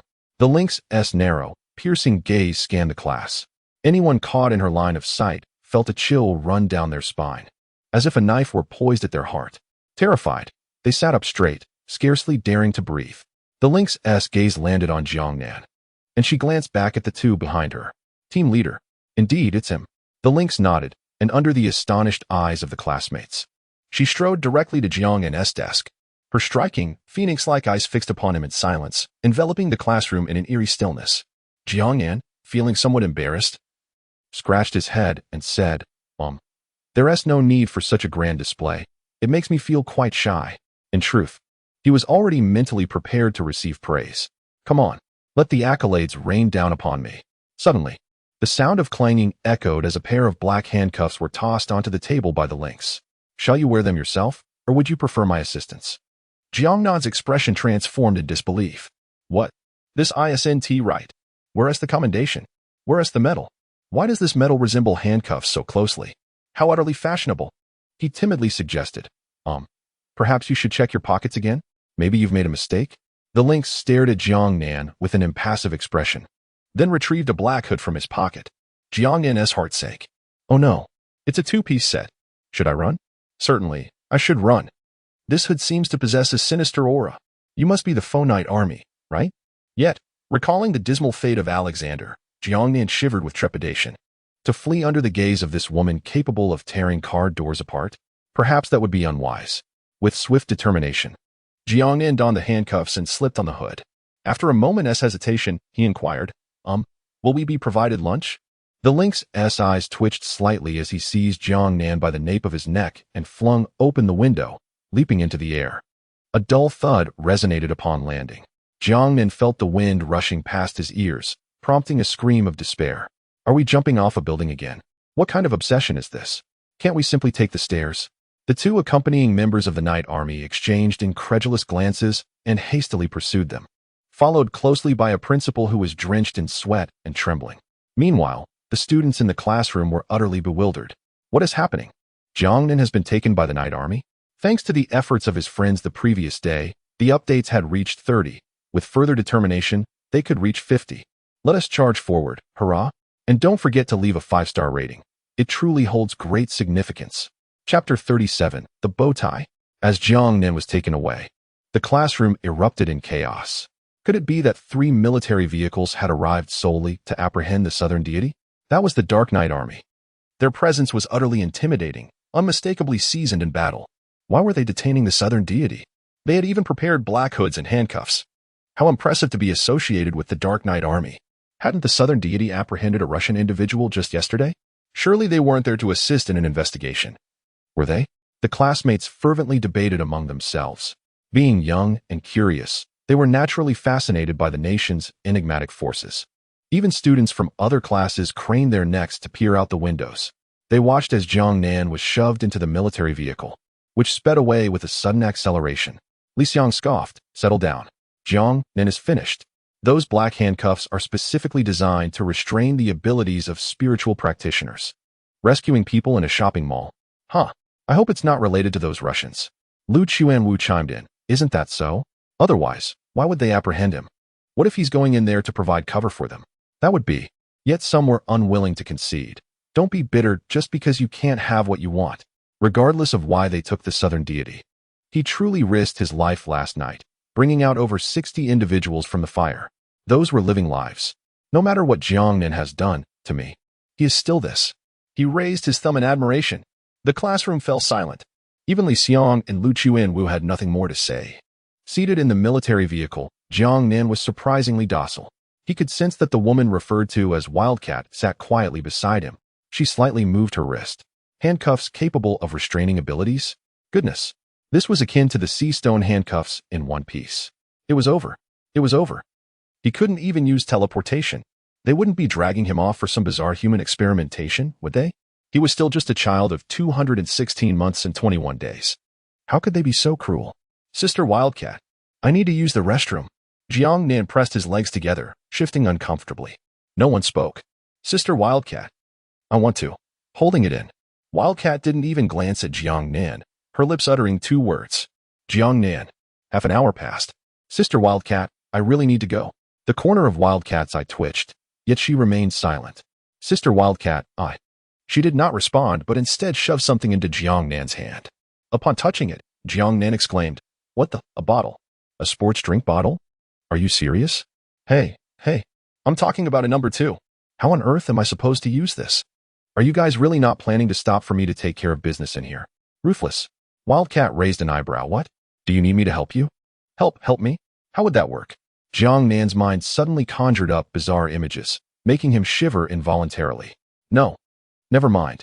The man driving ahead, a member of the Night Army, struggled to suppress his laughter for a full 2 hours. Finally, Jiangnan was freed from his hood. The blinding light was somewhat disorienting for him. At that moment, Jiangnan found himself confined to a table, utterly alone in the room. It was a solitary chamber, surrounded by thick concrete walls. The air was damp, indicative of an underground base. Jiangnan had already been imprisoned here for over an hour. No more beating. From the adjacent compartment came the muffled sounds of what resembled a pile driver and a man's wailing. From Alexander Choika's resentment value 1000. Glancing at the ever-refreshing resentment value list, Jiangnan shivered. He realized that the wailing sounded eerily familiar. It was none other than the hapless Yali Shanda. No wonder he had been so desperate yesterday. It seemed fate was awaiting him here. If someone was beating him, why should he blame me? I was merely trying to help him. Goodness, this person is truly peculiar. But Jiangnan could not remain idle. After all, someone was getting beaten. He didn't want to be next. Looking at his hands, tightly shackled, Jiangnan smirked as he revealed a small copper wire he had stealthily snatched from the military vehicle. He began to fumble with the lock. Skill activated. Lockpicking. LV0. Skill points added. 100. Skill upgraded. Lockpicking proficient LV0. Could a shabby, dark handcuff pose a challenge to me? With a click, the handcuff was undone. And Jiangnan crouched low, tiptoeing towards the exit, striving to make not a sound. He dared not use teleportation.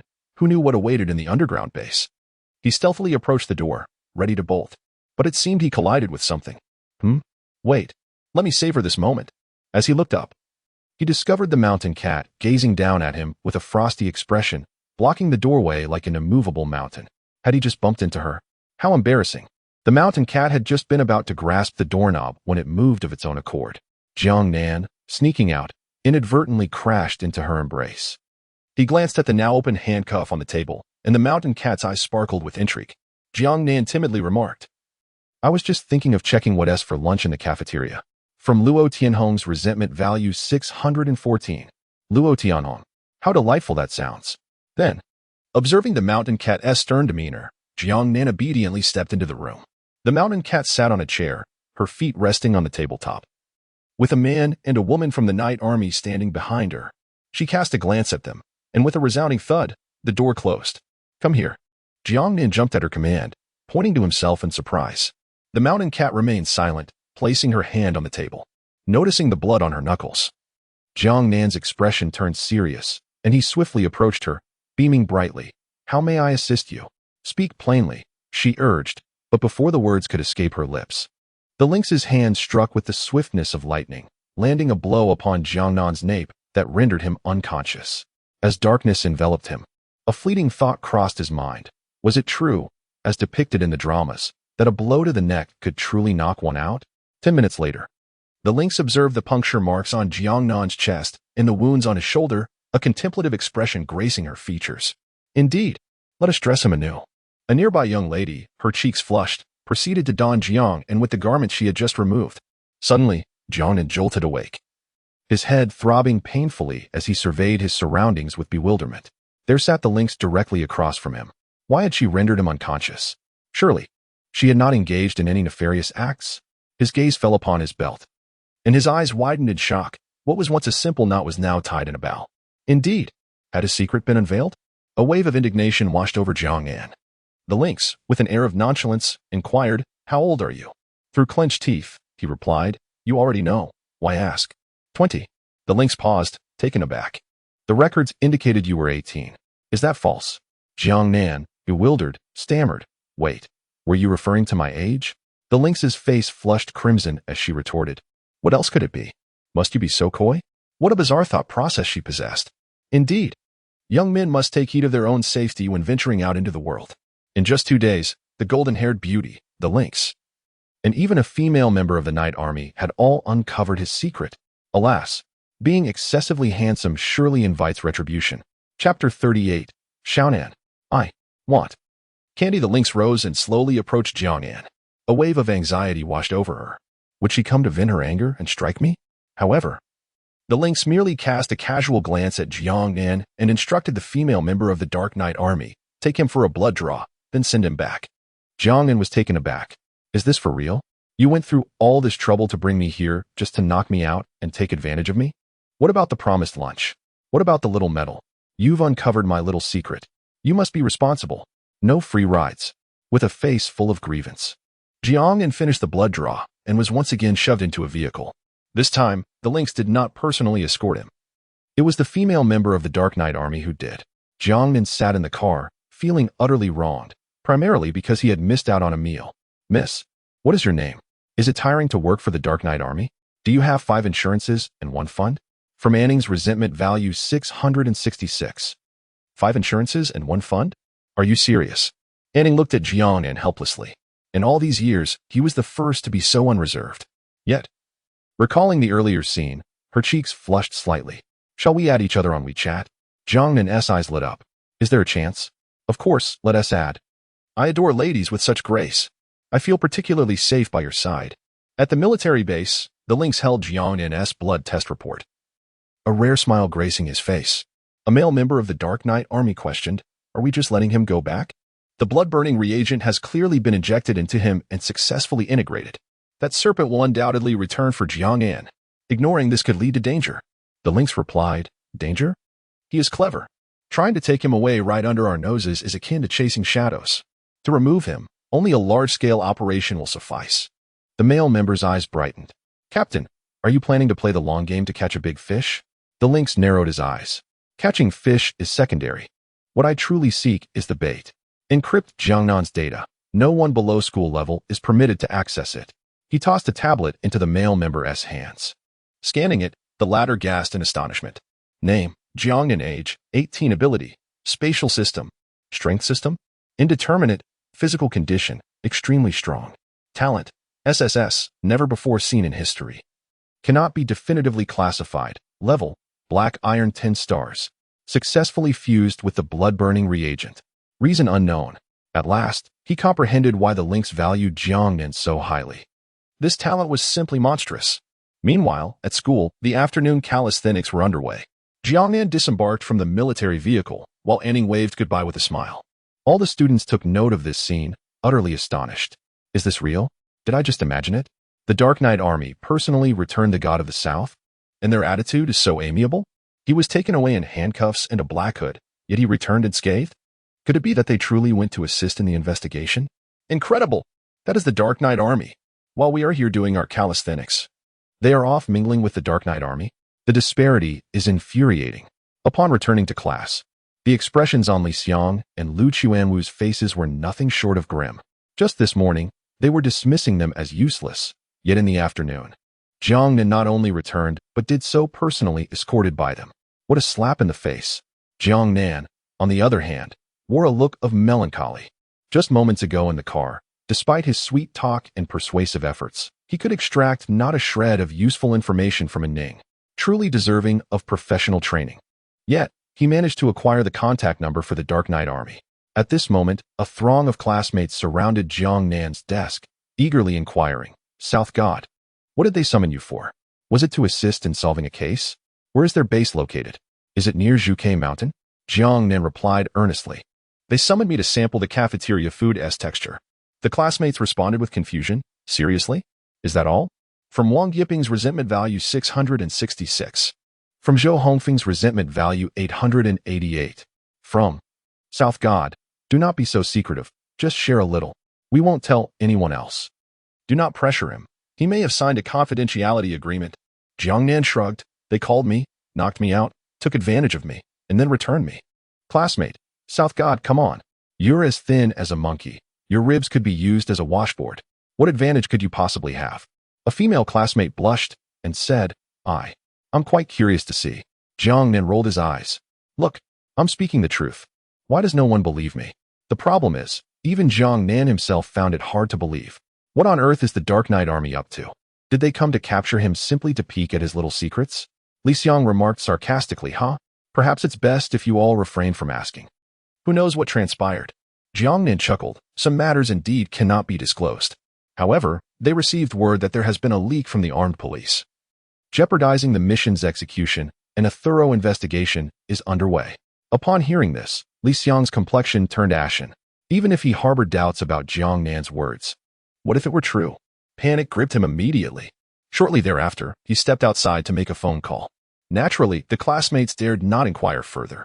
The combination of the fire rescue and the Dark Knight Army's involvement only served to deepen Jiang Nan's enigmatic aura in their eyes. That evening, as Jiang Nan walked home, his phone suddenly rang. Upon checking, he saw it was a video call from Lang Mie. He clicked answer. Instantly, a breathtakingly beautiful face appeared on the screen. As if a celestial being had descended from the heavens. Perfectly flawless, it evoked no thoughts of irreverence whatsoever.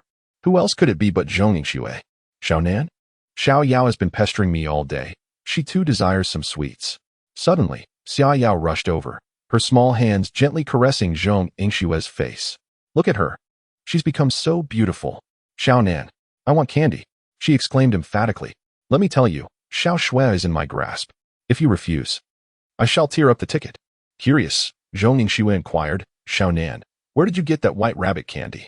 I feel as though I've become a tad more attractive after consuming it. Xia Yu retorted playfully, not just a tad. It's a whole lot more. I don't care. I want to be beautiful too. Jiang Nan scoffed. If you don't give it, then you simply shan't have it. Hee Chapter 39. Stir-fried eggs with chives. Xia Yu revealed her adorable little tiger teeth, exclaiming, Eek. I'm so furious. With that, she playfully tackled Zhong Yingxue onto the bed, her phone capturing the echoes of Zhong's startled gasps and Xia Yao's mischievous laughter. Go ahead and scream. No one will come to your rescue, no matter how loud you shout. The phone screen shook wildly as the two girls frolicked together. Xiao Yao, stop it, please. Just stop, Zhong pleaded, her voice tinged with desperation. No way, not happening. The sounds of their playful banter continued. Jiang Nan could only shake his head in exasperation. Despairing Xue from further torment, he reluctantly yielded. I'll give you some candy. How about that? Instantly, Xia Yao perked up. Is that a promise? Jiang Nan raised an eyebrow. Are you still going to say I used beauty filters? Xia Yao shook her head vigorously. Not saying that anymore. Xiaonan is the most handsome. I adore you the most. I can't even bear to be apart for a day. Are you still going to choke me? Not anymore. How could I bear to do that? I'll give you a shoulder massage, leg rub, and even sunflower seeds. Xia Yao acted adorably, intentionally revealing her fluffy wolf ears. Even with Jiang Nan's steadfast resolve, he found it hard to resist the sight before him. I'm smitten, he thought. Well, I'll prepare a treat for you when I return. Yay, Xiaonan is the best, she exclaimed before hanging up the video call with remarkable speed. Jiang Nan's expression froze. Women. As Jiang Nan entered his room, he contemplated whether to indulge in a couple of 10 consecutive draws to test his luck. To his surprise, he found a stunning blonde beauty clad in an oversized white t-shirt standing in his room. The shirt, emblazoned with a Pikachu, appeared to have been stretched significantly. Most importantly, at that moment, Katerina was happily devouring a gigantic cabbage. Both Jiang Nan and Katerina stood momentarily dumbfounded, her mouth stuffed with cabbage, creating an atmosphere thick with awkwardness. Jiang Nan scratched his head. Oh dear, wrong room. Today is truly bizarre. He turned to leave. But Katerina, with a fierce glare, hurled the cabbage at him. Jiang Nan swiftly dodged, exclaiming, "What the heck? How did this blonde beauty end up in my house? What about the Night Army? Aren't they supposed to capture her? Come on, she is right here. You better not run away. Or call the police. I'll take care of your neighbors." Jiang Nan's face stiffened, halting at the door as he turned to look back. Katerina leaned against the doorframe, a sly smile adorning her features. "Big sister, what on earth do you want?" Jiang Nan asked, bewildered. "You didn't suffer yesterday. I was the one who got pricked. Why are you clinging to me?" Katerina recalled the previous day's events, her anger flaring once more, yet she stated resolutely, "I told you, no matter life or death, you are mine. There is no escaping this. Now, come back." Immediately, her gaze grew increasingly perilous, as her pupils gradually transformed into serpentine slits. Jiang Nan felt a wave of trepidation wash over him. This stunning beauty must possess at least a golden level of prowess, he mused. How could his modest strength possibly contend with her formidable stature? Reluctantly, Jiang Nan stepped into the room, his eyes darting about restlessly. There sat Katerina on the bed, her posture peculiar. Beside her lay the combat attire she had just shed. She gestured towards the garments and commanded, "Wash these for me. I shall wear them tomorrow." Jiang Nan was taken aback. "What gives you the right? You may have eaten my cabbage, but must I also launder your clothes?" With a delicate flick of her finger towards the edge of the bed, a purple mist enveloped the area, corroding a small hole into the iron. Defeated, Jiang Nan turned and fetched a basin and detergent. "Big sister, shouldn't we add a bit of fragrance? It would smell delightful." Katerina tilted her head, puzzled. "What is that?" Seated on a small stool, Jiang Nan began to wash the clothes, his expression one of deep dissatisfaction. "Oh, dear. Where are the Night Army when you need them? I am utterly overwhelmed." Meanwhile, Katerina observed Jiang Nan's back, her own thoughts a tangle of uncertainty. The organization would not send assistance for another 2 days. Although the blood-burning reagent was lost, extracting Jiang Nan was still paramount. Last night, desperation had driven her to such lengths. Yet, with the Night Army's net closing in, it was impossible for her to carry Jiang Nan away on her own. The only option was to send word out and orchestrate a plan to retrieve him later. But how would she endure 2 days in Jiang City alone? With no acquaintances, her only recourse was to seek out Jiang Nan, especially since the reagent still resided within him. As she pondered her predicament, hunger gnawed at her once more. She picked up a cabbage she had found in the kitchen, preparing to munch on it. Jiang Nan swiftly finished washing the combat attire and exclaimed, "Young lady, how can you eat that for dinner? Allow me to prepare a meal for you." Without waiting for Katerina's response, he dashed into the kitchen to begin cooking. Katerina watched him with suspicion. Why this sudden burst of diligence? Observing the way he expertly sought the vegetables and inhaling the comforting aroma wafting through the air, she felt a flicker of warmth. Perhaps this annoying little brother wasn't so intolerable after all. Before long, a sumptuous spread graced the table, a platter of chives with eggs, a dish of stir-fried bean sprouts with meat, and a pot of fragrant rice, an exquisite feast for the senses. The enticing scent made Katerina's stomach rumble. Jiang Nan, brimming with anticipation, urged her, "Give it a try. My culinary skills are not lacking." Katerina licked her lips and picked up her chopsticks, selecting several pieces of egg and meat. Jiang Nan watched nervously, hoping she would also sample the chives. "They're quite delicious." But Katerina ignored him, focusing solely on the eggs and meat. "The bean sprouts are delightful too. Shall we taste them?" he suggested, only to receive a piercing glare from her, her silence unbroken. Jiang Nan felt a wave of anxiety. Why was she so picky? One must not be finicky, especially when it comes to one's health. Katerina cast a sidelong glance at Jiang Nan and retorted, "Mind your own business. Why aren't you eating?" Jiang Nan scratched his head and chuckled. "Me? I already had something outside." What nonsense. He didn't dare to eat himself. The leeks in the scrambled eggs were infused with spiritual energy. The bean sprouts and the stir-fried pork were cultivated from detoxifying yellow beans. The portions were ample enough to satiate. Just 2 plates of food could knock you out. Then he would seek out the Night Army to relay the message. Ah, how perfect the plan seemed. Yet, Jiang Nan never anticipated that this golden-haired beauty would be so picky. Did the vegetables offend you? Could you not muster the courtesy to take a single bite? Ultimately, throughout the entire meal, Katerina consumed only 3 pieces of egg, 2 pieces of meat, and a bowl of rice, refusing anything more. As night fell, Jiangnan lay in bed, his expression wrought with conflict. Katerina lay beside him, not only stealing the blanket but also leaving him without a pillow. This night felt unbearably cold. Chapter 40. It fell from the sky. Even the phone was confiscated. It was quite distressing. Lying on the bed, Jiangnan found himself unable to sleep at all. Why had the effects of the spiritual herbs and detox beans not yet manifested? Even if he hadn't consumed them, surely the eggs and meat had absorbed some essence from the broth? Jiangnan kept his eyes wide open, waiting for a full hour. Alas, it seemed unlikely. The 10 consecutive draws commenced. The accumulated resentment points led Jiangnan to 2 rounds of draws. The outcome yielded a Radiant Beauty pill and 19 pairs of Hao brand shorts. This result was somewhat acceptable. Just then, lying quietly beside him, Katerina began to stir. Her delicate face flushed slightly as she began to fidget restlessly.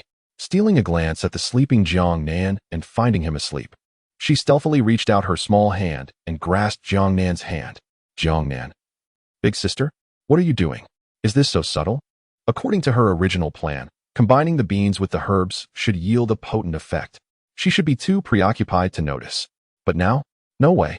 Could it be that merely consuming eggs and stir-fried meat had diluted the potency? Jiangnan felt a shiver of unease. Could it be that she was leading him into a trap?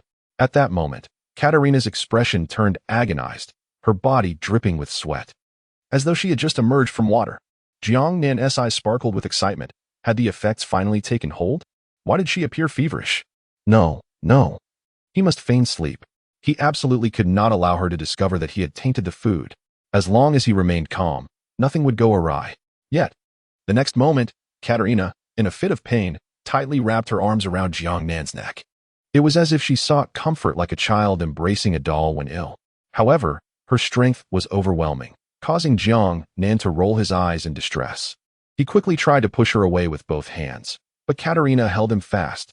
In Jiangnan's astonished gaze, Katerina's legs transformed into a robust serpentine tail, her pupils morphing into slitted reptilian eyes.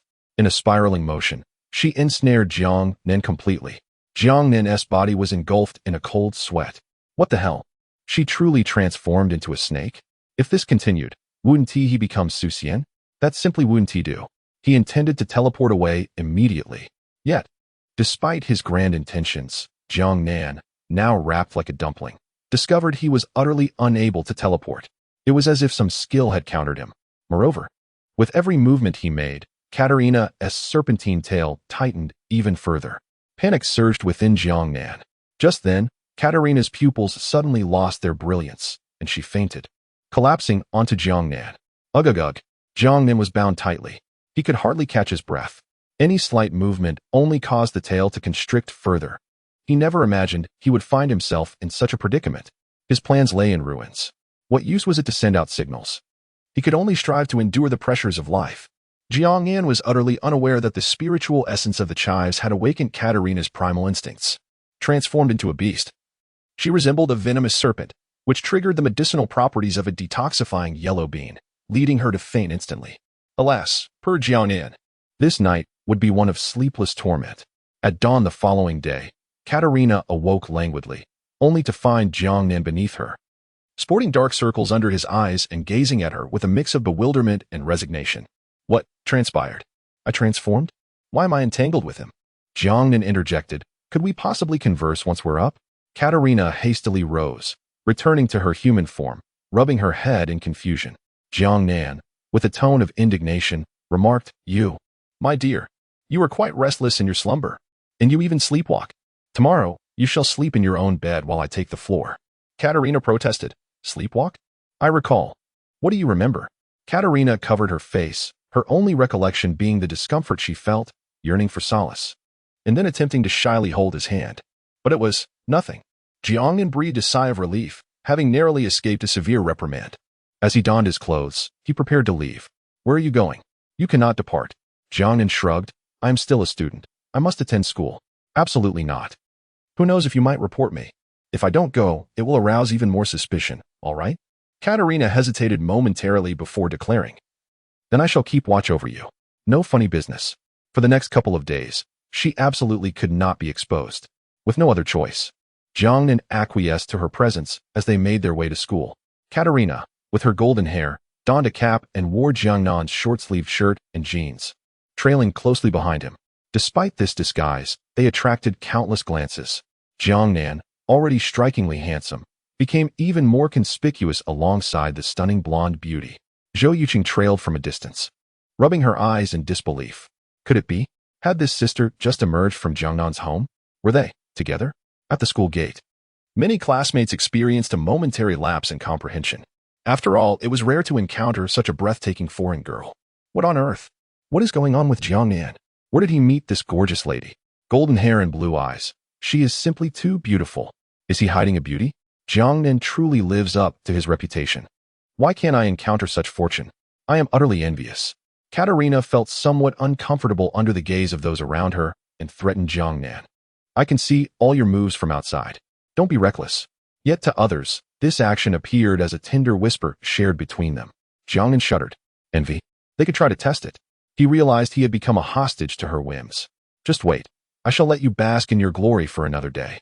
In the classroom, Jiangnan maintained his focus, diligently working on his assignments. Many classmates occasionally glanced out the window. Katerina stood patiently in the shade, waiting for Jiangnan to finish school, not venturing elsewhere, provoking admiration from his classmates. Jiangnan, truly remarkable. I stood outside with you for an entire morning, yet you do not express any concern for my well-being. Is that not so? In the afternoon, I shall bring her a bottle of water. Truly heartless. Indeed. Having beauty allows one to act capriciously. Jiangnan, feel sorry for her? Why should a golden-tier spirit warrior concern herself with me? Jiangnan would rather see Katerina suffer under the sun than the contrary. South God, do share. How did you come to know her? Illuminate our path.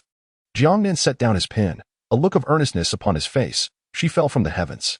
From Wang Bin S resentment value 999. From Yuan Yuhan S resentment value 666. From, truly, do not doubt me. She genuinely fell from the sky, leaving a gaping hole in my roof. From Wang Bin S resentment value 1000. Chapter 41. Are you all pretenders? Today, Jiangnan appeared to be astonishingly earnest, attentively listening to lectures and diligently completing exercises. Engaging in trivial antics during class? Unthinkable. As a representative of exemplary students in this new era, the only concern occupying their minds is learning. Then, Jiangnan observed Katerina, who was lost in thought while gazing at the elderly man selling ice cream under the shade of a tree. Should I borrow a phone to contact the Night Army? Katerina seemed to sense Jiangnan's gaze and shot him a sharp look. Jiangnan. Learning. It's all from the heart. After school that evening, classmates were astonished to see Katerina waiting at the school gate for Jiangnan the entire day. My goodness, how endearing. What a divine romance. They cast envious glances in their direction. Jiangnan approached her, offering a bottle of ice-cold cola and a scoop of ice cream. Katerina eyed him with suspicion but accepted the gifts nonetheless. With a sip of cola and a lick of ice cream, cream smeared at the corner of her mouth, she savored the treats with delight. Jiangnan chuckled mischievously. He retrieved his bicycle from another dimension. Let us go. Katerina was taken aback. Where to? To set up a stall. No way. I've waited for you all day. You must come home with me. Jiangnan retorted confidently. That's out of the question. Without setting up a stall, there is no money.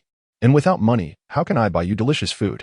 Given your sensitive identity, I trust you wouldn't resort to theft? Katerina glanced at the cola and ice cream in her hands, her expression filled with hesitation. Then, I'll follow you. On the bicycle. Katerina sat sideways on the back seat, one arm wrapped around Jiangnan's waist while she licked her ice cream. Jiangnan wore a mischievous grin. Just wait and see how I'll deal with you. Upon arriving at the market, Jiangnan was in command. He had been anticipating this moment all day.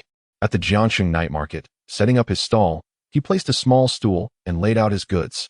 Strong medicine, detoxifying yellow beans, and vibrant leeks were all ready for sale. Katerina was utterly bewildered. Most vendors sold bracelets, clothing, antiques, or crepes.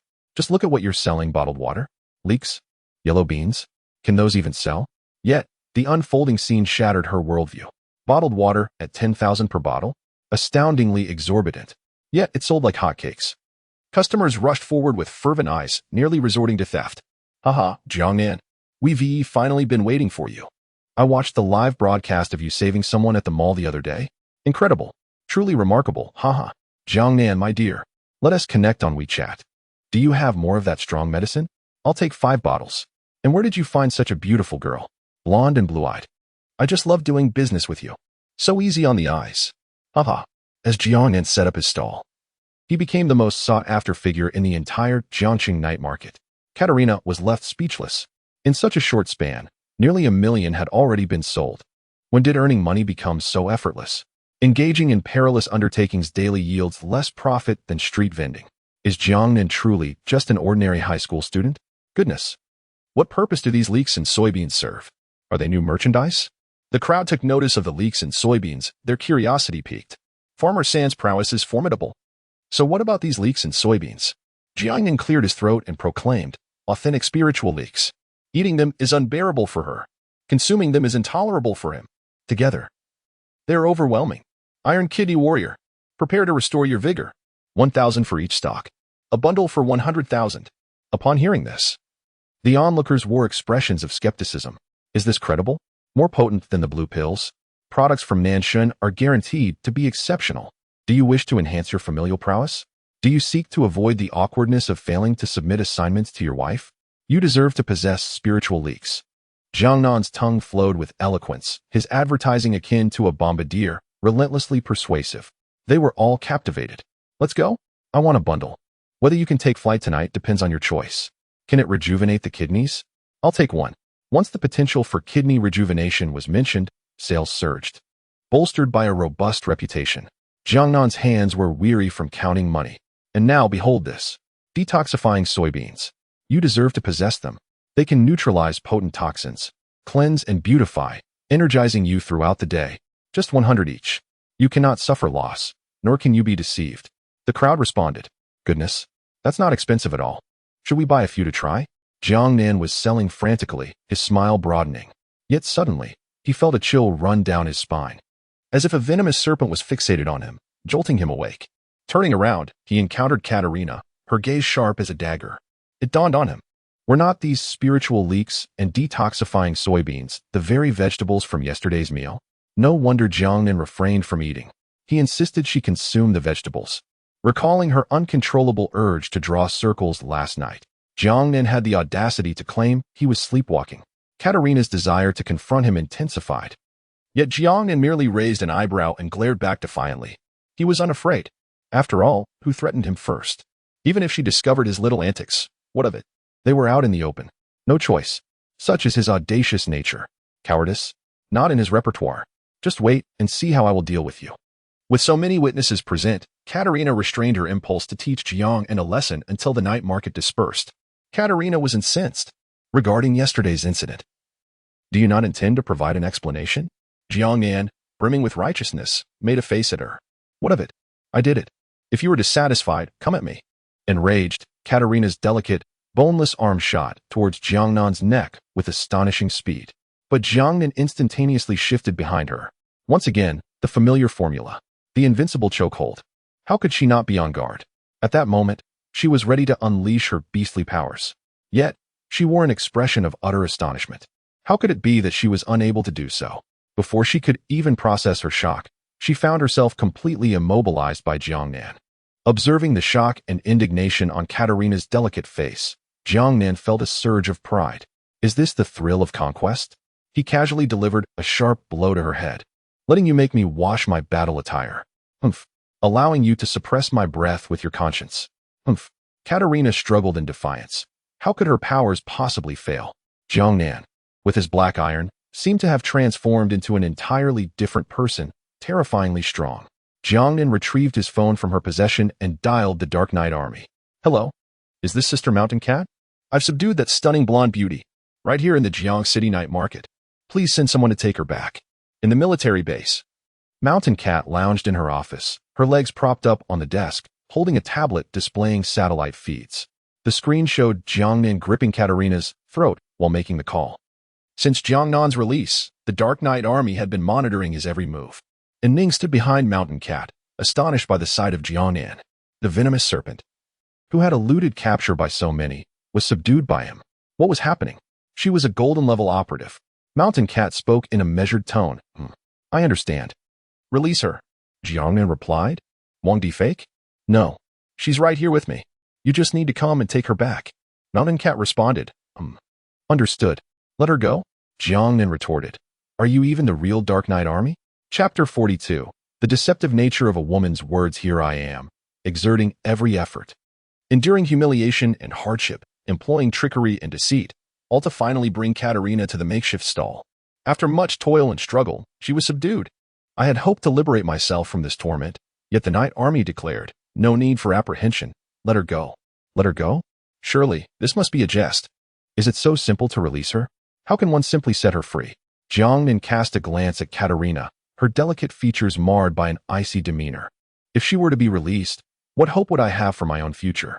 Surely, you must detain her. She poses such a threat. To abandon her would be an act of gross irresponsibility towards society and the people. Suddenly, a voice interrupted. Sister Miao Miao? Hello. Jiangnan swallowed hard, a wave of unease washing over him. Yet, he managed to force a radiant smile. There was no way he would dare let go of Katerina. Instead, he gently caressed her smooth forehead. Does it still hurt? Alas, it is all my fault. A little rub, and it won't hurt anymore. Katerina's expression remained placid. Release me. I won't harm you. Katerina's resentment points 1,000. Jiangnan shivered. Sister, your words lack persuasive power. 1,000 resentment points. It is all too apparent. Jiangnan felt quite helpless. Surely, the two of them could not linger upon the cloth forever. Yet, once they stepped away from the stall, Jiangnan maintained his composure. With such a broad heart, you could even make Pikachu gain weight. Please, do not blame me. Let us pretend this never happened, shall we? Be good. Katerina smiled sweetly. Very well. I will be obedient. Now release me. Katerina's resentment points 999. Jiangnan. Indeed, the deceptive nature of a woman's words. May I treat you to some skewers? Katerina's resentment points 888. Jiangnan's eyes sparkled with hope. Could this be a turning point? The menu included succulent beef, tender lamb, tripe, enoki mushrooms, chicken wings, and hairy crabs. Katerina's resentment points 777, 666, 555, with each item mentioned. Her resentment diminished slightly, not for any other reason but that Katerina was growing hungry due to Jiangnan's words. Indeed, there was no problem that a delightful barbecue could not resolve. If there were, then 2 barbecues would suffice. And I shall take you shopping for clothes, selecting only the finest. Upon uttering this, her resentment points ceased to fluctuate. Katerina pouted. It is settled. Now let go of me. You are too close. Jiangnan's face turned crimson. Feeling somewhat awkward, he scratched his head and tentatively released Katerina. To his relief, she did not erupt in anger, but instead, with a hint of excitement, asked, Where shall we dine? Jiangnan, I had almost forgotten. This girl has not eaten all day just to keep an eye on me. Given your pitiable state, I shall ensure you have a splendid time today. Follow me, for the night holds delights galore. With that, Jiangnan indeed led Katerina to savor sumptuous skewers, choosing only the most extravagant options, and then off they went to shop for clothes. Katerina donned a new outfit, a pair of form-fitting jeans paired with a black crop top, complemented by a purple fisherman's hat. With her natural beauty and Jiangnan's strikingly handsome features that nearly grazed the ceiling, they became the most eye-catching couple on the street. Wherever they went, passers-by would turn their heads in admiration. Jiangnan took her to the cinema, styled her hair, and treated her to a manicure. They spent the entire night at the arcade. And for Katerina, everything felt utterly novel. She usually navigated the shadows of the underworld, and these experiences were entirely foreign to her. This night was particularly special for her. The following morning, after a sleepless night, Jiangnan headed to school, while Katerina remained steadfast at the school gate. Her classmates noticed Jiangnan's dark circles and then glanced at Katerina, revealing subtle smiles and giving Jiangnan a thumbs up. You did well, South God. You must have had quite the adventure last night. Impressive, they teased. The girls in the class buzzed with excitement, occasionally glancing at Jiangnan, their cheeks flushed. Lu Qianwu, consumed with envy, was driven to train harder. However, Jiangnan was too exhausted to offer any explanations and drifted into slumber. Katerina stood in the shade of a tree, uncertain why the Knight Army had ceased their pursuit. Had their forces retreated? Was it because the bloodburn reagent had been used on Jiangnan? Perhaps it was for the best. At noon, her phone buzzed with a message. She cast a complex glance at Jiangnan before departing. When Jiangnan finally awoke, it was already afternoon. Habitually, he looked out the window. Where's the blonde beauty? He pondered. Perhaps the heat had driven her home early. He dismissed the thought. Upon returning home that evening, he found his room spotless, with his phone sitting on the table. Confused, he opened it to find a message on WeChat from the blonde beauty. Her profile picture featured an adorable Pikachu. I've left. Do not stray far from Jiang City and seek the protection of the Night Army. You have the Bloodburn reagent in your system. The White Shark's people will not spare you. Be cautious. Until we meet again. Though I suspect you may not wish to see me again. Jiang Nan stared at his phone in silence for 2 minutes. The message had been sent at noon, suggesting she had been escorted away earlier. Hey, you're the villain. Could you have just told me directly? Jiang Nan chuckled, realizing Katarina had indeed taken on the persona of the blonde beauty. He replied, Hey, beauty. You've left your battle gear at my place. Aren't you coming back for it? Meanwhile, aboard a green train bound for Russia, Katarina gazed out at the scenery. Her phone buzzed gently, and her eyes lit up as she hurriedly picked it up, only to be filled with rage upon reading the message. This is for you. Katarina's resentment points 888. Jiang Nan gazed at the combat uniform hanging by the window, a mischievous smile creeping across his face. Nanshin, he said, do not involve yourself in the operations aimed at me by White Shark. The consequences could be dire. The blonde beauty replied, I will do my best. Nanshin, the blonde beauty responded. Hee. This Russian beauty's expressive emojis were quite impressive. As Jiang Nan lay on his bed, he pondered deeply. The Dark Knight Army was undoubtedly aware of his actions, and they were well informed about the reagents. Their decision not to capture Katarina likely indicated a strategy of patience, aiming for a bigger catch. The thought stirred a wave of anger within Jiang Nan. Am I to be used as bait? Was my consent sought? He fumed. Damn those deceitful felines. They ogle without taking responsibility. Jiang Nan dismissed any thoughts of White Shark or White Bear. Tomorrow marked the final exams. Securing the top position was his priority. As the long night stretched on, sleep eluded him. What to do?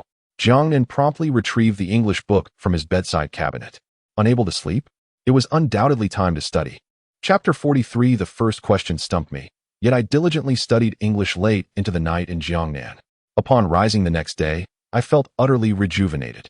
I received messages on WeChat from Zhong Yingxue and Xiaoyao. Yingxue, Xiaonan, good luck on your exam. Don't forget to eat a ham and 2 eggs tonight. That guarantees a perfect score, but if you eat them in the wrong order, something feels a bit off. I replied, just watch. Wolf Mia, where's my candy? Jiangnan rolled her eyes and sent her a picture of a beautiful pill. Wolf Mia, isn't it sweet? Nanshin, what do you think? Wolf Mia. As the morning self-study session began, students hurried to check their assigned exam rooms and quickly reached out to their classmates in the same room. An urgent task force was formed. Collaborative efforts for the exam. Jiangnan felt no anxiety whatsoever. This is the confidence of a top student. Someone asked, Nanshan, which exam room are you in? Jiangnan replied, Room 3? Why? No way. What a coincidence. I'm also in Room 3. Are you thirsty? Nanshan? I've got some red tea. It's fate. I'll cover lunch for you, Nanshan. Come, let me give your shoulders a massage. In an instant. Jiangnan's desk was surrounded by eager classmates, all wearing expressions of goodwill. Jiangnan smiled kindly, don't worry. We're all classmates. I've got this. With these words, they laughed even more joyfully. This is surely a solid win. Jiangnan's academic prowess is renowned. Within the spiritual martial class, she is indeed an anomaly. Li Xiang gazed at the adoring crowd surrounding Jiangnan with a cold smirk. This time, he had put in tremendous effort to study, solely to outshine Jiangnan in the cultural subjects. Then, at the Tianqi Lingxiu, he would have his revenge. Two-pronged approach. Just wait. I shall let you bask in your arrogance for a while longer. The first exam was about to commence. Jiangnan was on her way to her exam room when she encountered the tall Wu Liang in the corridor. He wore a red headband emblazoned with 3 bold characters, strong, strong, strong. After a few days apart, he had even donned glasses. It seems he had been diligently studying. With the black-rimmed spectacles, he certainly looked the part. How is it going, big guy? Is your ranking in the top 3? Wu Liang adjusted his glasses, brimming with confidence. He patted his chest and declared, Big brother, don't worry. It's all under control. Jiangnan was taken aback. What? So confident? Well done. You're truly someone I can count on. I'll await your good news. If you place in the top 3, I'll reward you handsomely. With that, Jiangnan playfully punched Wu Liang on the chest and entered her exam room. To her astonishment, she found Tang Qinya also in her exam room. Jiangnan greeted her with a smile. Under the stern gaze of the 2 invigilators, the exam commenced. Jiangnan feverishly filled out the answer sheet. her 2B pencil nearly smoking from the intensity. For the Chinese exam, Jiangnan completed her essay in less than 30 minutes, amidst the astonished gazes of her classmates. She stood up to submit her paper. There was no other way. This is simply how confident she was. Poised, unapologetically audacious. The students in the examination room wore expressions of deep resentment. Are you some sort of human printing machine? One murmured. You finished the language paper in less than 30 minutes? From Zhou Qiliang's resentment value 666. From Wang Xin's resentment value 888. The list of resentment values refreshed rapidly, and Jiang Nan felt a surge of satisfaction within. This was precisely the effect he desired. He must seize the opportunity to amass resentment points. Just as he was about to leave the examination hall, the invigilator intervened. Where do you think you're going? Return to your seat. Leaving early during the exam is prohibited. Jiang Nan was taken aback. Sitting idly at his desk, he relished the occasional influx of resentment points. His spirits soared. Out of boredom, he glanced around and noticed several covert actions taking place. Some students were scribbling notes on water bottle labels, others on pencil cases, and even a few on their hands. Truly, they were displaying their ingenuity. Jiang Nan was particularly astonished to observe one adept student tapping on the desk with their fingers, transmitting answers in Morse code. 7 or 8 classmates leaned in, listening intently, calculating, and then furiously jotting down answers. Jiang Nan was at a loss for words. With such skills, why not apply themselves to their studies? Eager to steer them towards a more righteous path, Jiang Nan revealed his selfless side. In matters such as this, he was always undeterred. He began rhythmically tapping his fingers on the desk. The students paused in surprise. What? That sound is rather intricate. This rhythm. Perhaps this is how the question is meant to be solved. Half an hour later, someone turned around casually and spotted Jiang Nan also tapping on the desk, staring wistfully out the window. They glanced at their own half-finished paper and nearly choked on their own frustration. Damn it. If you're feeling melancholic, just wallow in it. Why the incessant tapping? The other students were on the verge of madness. Jiang Nan observed the rapidly refreshing resentment value list and thought, remember to study hard later. In a fleeting moment, his peripheral vision caught sight of Tang Qinya seated diagonally behind him. Her lovely face was etched with anxiety. Seizing the moment when the invigilator turned away, her petite hand slipped beneath the desk, subtly lifting her short skirt. Jiang Nan then beheld her legs adorned with tiny black characters. Stealing a glance, he began to answer his questions. Tang Qinya seemed to sense Jiang Nan's gaze. Her cheeks flushed a deep crimson, resembling a ripe apple, as she playfully stuck out her tongue at him. Jiang Nan hastily turned away. Avert your gaze. Avert your gaze. The second examination was English. Naturally, Jiang Nan had not wasted his revision, and once again, he completed the paper early. However, this time, he chose not to submit it prematurely, as he could not exit the examination hall. At that moment, a gentle breeze swept through. Jiang Nan noticed a crumpled note had been blown onto his desk. Well then, even passing notes requires a mastery of wind manipulation. He mused. Talent. Talent. He glanced over to see Wang Ping making frantic gestures at him. Opening the note, he read the words, South God, choice. Please. Jiang Nan swiftly pinned down all the answers on a small slip of paper. Seizing the moment when the invigilator was distracted, he deftly passed it back. Upon seeing the slip brimming with answers, Wang Ping was overjoyed, fervently marking his answer sheet. He felt assured of his success, yet he could not forget his comrades. Beneath the gentle breeze, the slip of paper had traversed through numerous hands. Once the examination concluded, Wang Ping and the others gathered around Jiang Nan, enthusiastically massaging his shoulders. You're incredible, Nanshan. Haha. This time I'm definitely in the clear, thanks to you. Jiang Nan smiled and replied, it was nothing, really. Suddenly, Wang Ping seemed to recall something. By the way, Nanshan, you're missing one answer. Was the last question too challenging? Others chimed in. I couldn't decipher it. But the final question certainly appeared to be quite difficult. Jiang Nan chuckled. Not at all. I answered the last question. Wang Ping, puzzled, asked. Then why is there still one missing? Jiang Nan replied. I couldn't answer the first question. Wang Ping exclaimed, what? The first question? Are you serious? We all started filling out from the first question. Did we really get mixed up? Not a single one, right? Wang Ping's resentment level 999. Zhou Hong's resentment level 666. Others. Chapter 44 Everything is under control. Observing the rapidly refreshing resentment value list, Jiang Nan was engulfed in confusion. I have benevolently shared all the answers with you. How could you still hold a grudge against me? Goodness. These people are truly peculiar. utterly devoid of gratitude. In the third mathematics examination, Jiang Nan continued to navigate the questions with remarkable ease, swiftly completing the paper. Not long after, Wang Ping, drenched in sweat and visibly anxious, found himself at a loss. Though Jiang Nan had played a small trick, it was certainly preferable to answering on his own. As Wang Ping glanced at the paper, he recognized the questions, yet they remained enigmas to him. Upon opening a small note, Jiang Nan was pleasantly surprised. The note clearly outlined 1, 2, 3, even labeling the question numbers with thoughtful precision. Observing Wang Ping frantically wiping his sweat, Jiang Nan could not help but feel a twinge of sympathy. He picked up his pen and began to write. Wang Ping, having received Jiang Nan's reply, hurriedly opened it. Upon reading, he nearly spewed a mouthful of blood in shock. The note boldly stated, 1, for 3 long and 1 short, choose the shortest. 2, for 3 short and 1 long, select the longest. 3, if they are of similar length, opt for C. 4, trust in Nan, it is absolutely reliable. 5, not achieving full marks is not human. Wang Ping stared wide-eyed at Jiang Nan. What on earth? Is this a hidden acrostic or a catchy rhyme? I sought the ABCDFG answers. Nan, I am on my knees before you. I implore you to refrain from showcasing your brilliance. The talent displayed upon that paper was blinding to my eyes. Jiang Nan, with a confident demeanor, discreetly gave Wang Ping a thumbs up. Wang Ping's resentment value 1,000. From Wang Ping. In examination room number 2. Wu Liang sat in the center, his robust physique resembling a mountain, his expression fierce as he intensely focused on the questions before him, perspiration pouring down and veins bulging. A glance at the answer sheet revealed he had only managed to scribble his name.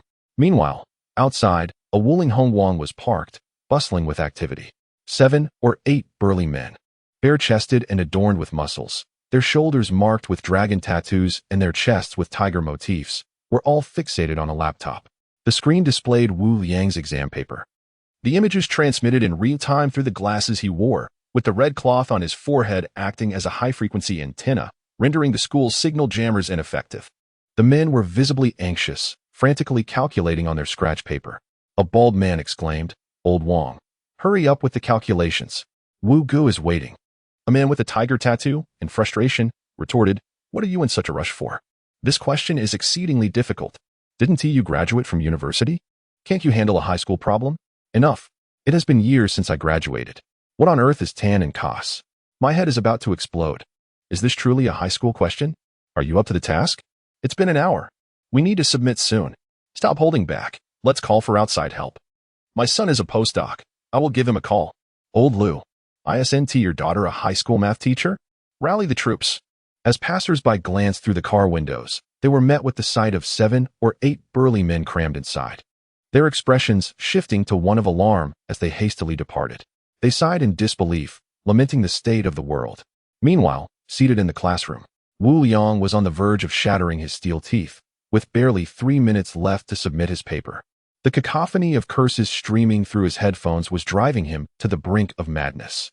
He slammed his fist onto the desk with a resounding thud, shouting, "Hurry up."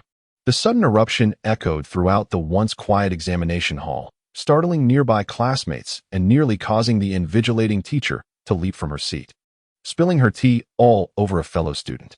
The bewildered student responded, "Huh, Westlake Longjing." In an instant, all eyes turned toward Wu Liang, and he realized the impropriety of his outburst. Panic surged within him. He absolutely could not afford to be exposed. How could he hope to rank among the top 3 if he did? He scratched his head, feigning confusion. How is this not computable? The invigilator calmly wiped the podium and addressed him. "Please maintain silence, young man." Another invigilator patted Wu Liang on the shoulder, offering reassurance. "It's all right. If this exam doesn't go well, there's always next time." Wu Liang's shout had even reached the van parked outside. "Wu Gu, he's out. Hurry up and fill it in." At that moment, Wu Liang's eyes bulged, and his muscles tightened as if wrought from iron. He seized his pen, writing furiously, his arm and wrist moving with such speed that they seemed to blur. Remarkably, he completed the exam just before the bell rang and dashed out of the building like the wind, scaling the wall to reach the outside. He flung open the van door and rushed inside, causing the Wuling Hongwang to sway violently. 3 minutes later, Wu Liang emerged, feeling utterly at ease, leaving behind 7 or 8 battered men on the phone, pleading, "Hello, daughter, please come quickly. Save your father. Hello, Son, hurry over. Today, I'm counting on you. Having just returned from the restroom, Jiang Nin encountered Wu Liang and inquired with a smile, "How did the morning exam go?" "Smoothly." Wu Liang, with a solemn face, patted his chest and assured him, "Don't worry, Nangu. Everything is under control." Jiang Nin chuckled, "Oh really? Haha, it seems your revision paid off." Wu Liang thought to himself, how could he not succeed when half the people on Jiangcheng Road were helping him with the answers? As for the results of his study efforts, Wu Liang was certain of one thing. Nangu was right. His head was indeed filled with muscle. Thus, the day's examinations came to a close. After school, Wu Liang and Jiang Nin strolled home, spirits high, relieved that they had managed to muddle through the tests. Wu Liang brimmed with confidence. With the cultural exams behind him, the next challenge awaited, the practical assessment in the realm of the ethereal. "Nangu, we're heading to Changbai Mountain tomorrow afternoon. What equipment do you need? I can help you acquire it." Jiang Nin was taken aback. What equipment? Wu Liang suddenly remembered that Jiang Nin had never been to Lingsu. He explained, "The spirit beasts within Lingsu are exceedingly perilous. Far more so than what we encounter outside.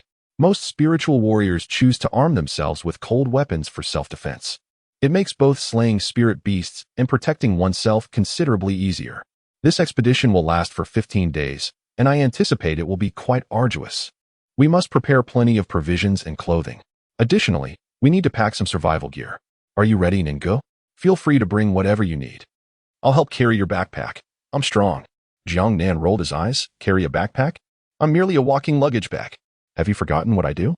"In truth, I haven't prepared anything." Wu Liang was taken aback. "Oh my, how could I forget? South God's spatial abilities. With an alternate dimension, the possibilities are endless. Let us go, Nangu. Come to my territory. Take whatever you wish. I have everything you need." As he spoke, Wu Liang wrapped his arm around Jiang Nan's shoulder and changed direction. Jiang Nan chuckled, "Perfect. I also have something for you. You're sure to like it." A group of young girls returning home from school gazed at the sight of Jiang Nan and Wu Liang with wide eyes. "See, I told you so. TSK, TSK, TSK. Such a waste of this handsome guy, Jiang Nan." "Waste? Humph. Just watch me reel him back in." "Hee Xiaobei, you must make your move on Jiang Nan. If you don't act soon, someone else will snatch him away. Where else can you find such a handsome young man?" Chapter 45, The Secret Base. Following Wu Liang, Jiang Nan arrived at what he referred to as his territory, a transformed abandoned warehouse. It was quite spacious, occupying an area of 300 to 400 square meters. The moment the rolling shutter door opened, Jiang Nan was momentarily taken aback. An array of fitness equipment lay before him, not to mention the punching bags and dumbbells. There stood a central octagonal cage. The walls were adorned with an impressive collection of cold weapons, Nepalese knives, Malay swords, trident military daggers, and crossbows among them. Additionally, the garage housed 7 or 8 heavily modified off-road vehicles, Raptor, Wrangler, Everest, Hummer, some of which Jiang Nan couldn't even identify. Various outdoor gear, including tents, searchlights, and generators, filled the space, creating an astonishing sight that could only be described as a paradise for men. Jiang Nan couldn't help but drool at the sight. Which man wouldn't be enamored by such treasures? Alas, his lack of education left him with only the crude expression of astonishment. Wu Liang, brimming with excitement, fetched 2 items from the side.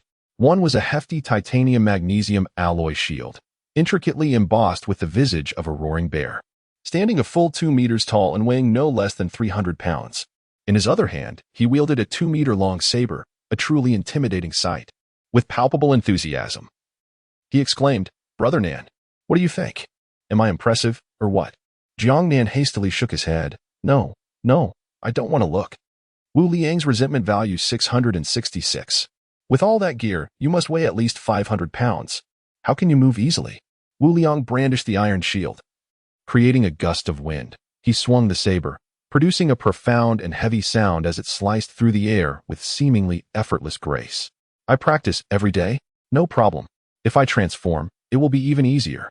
Jiang Nan nodded in satisfaction, realizing he had stumbled upon a treasure, a veritable mobile fortress, an invincible tank with thick health. Suddenly, Wu Liang seemed to recall something. He cast aside the shield and saber and retrieved a spear. The spearhead, adorned with a scarlet tassel, glinted ominously. "Brother Nan, take a look at this. Is it comfortable to use?" Jiang Nan accepted the spear and, turning around, executed a downward strike. The spear tip tore through the air, emitting a piercing shriek. With a resounding crack, the spear shattered the concrete floor beneath him. Wu Liang watched with rapt excitement, marveling at the elegance of Jiang Nan's movements. Yet, Jiang Nan shook his head. I prefer not to use this weapon. Let me choose for myself. Wu Liang was taken aback. Wasn't Jiang Nan trained in spear combat? During their last urban skirmish, he had knocked himself out using a street light. Such skill was undeniably masterful. One does not achieve that without years of practice. Yet here he was, dismissing the weapon. Jiang Nan surveyed the surroundings and selected a trident dagger, securing it at his waist. Skill activated. Dagger, LV0. Skill points added, 100. Skill upgrade. Dagger, proficient, LV0.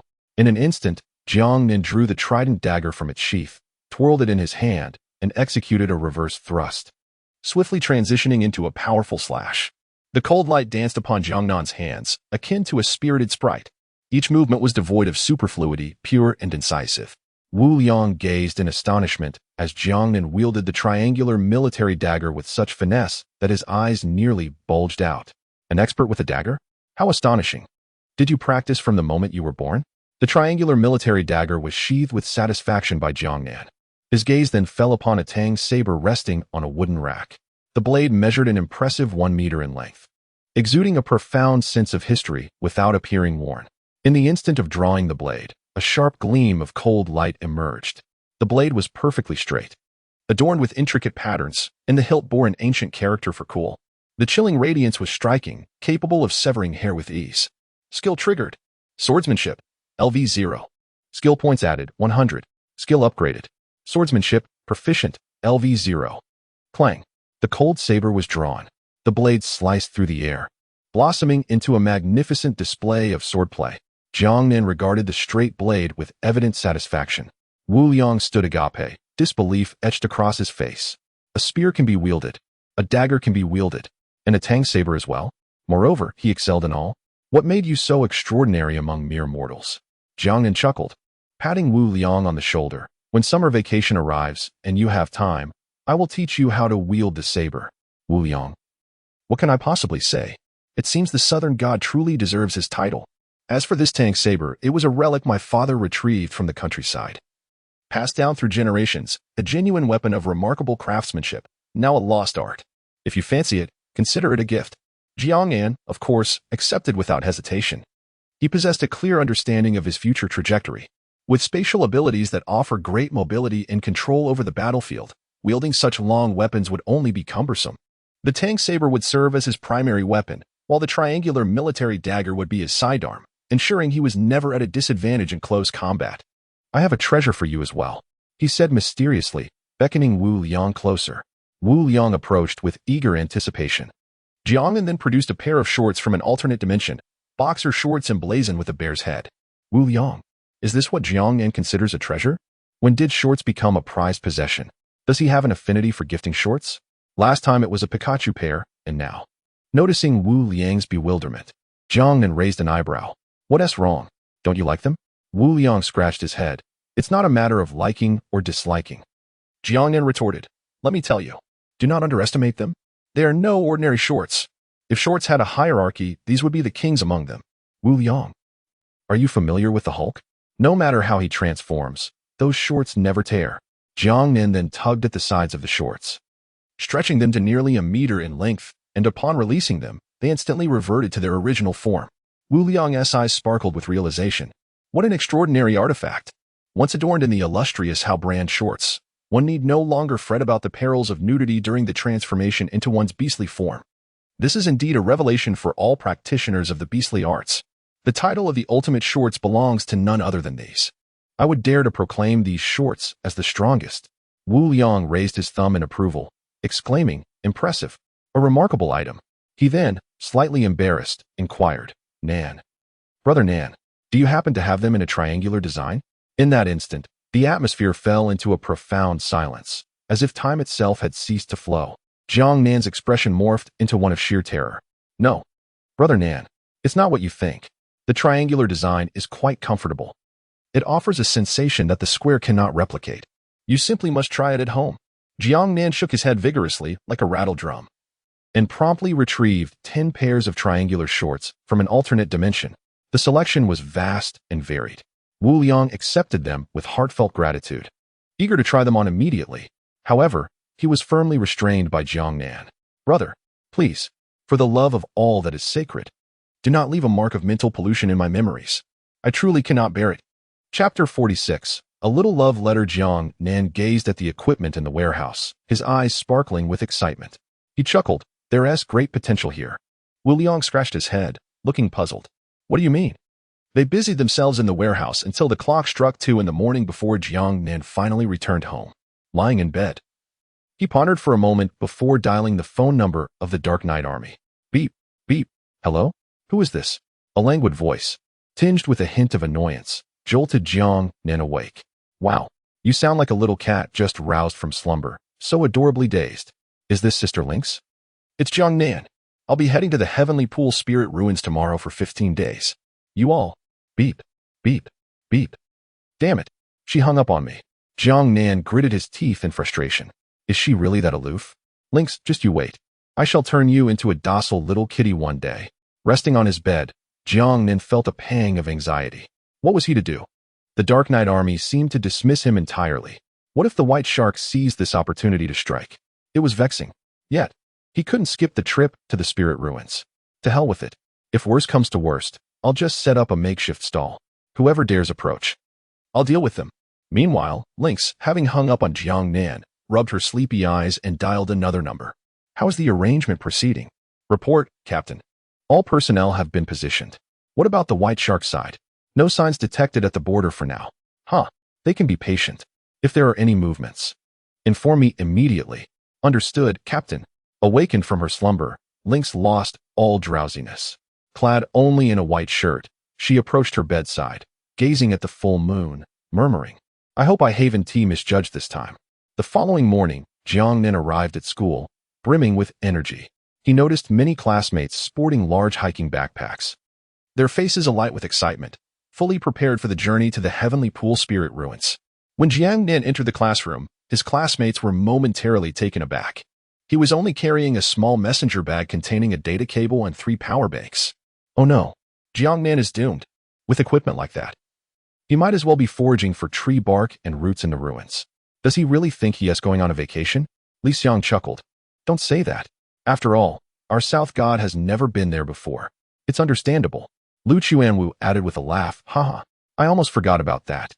The South God is still a novice. Li Mayan sneered, Jiang Nan, if you can't endure it, just give up. No one will mock you.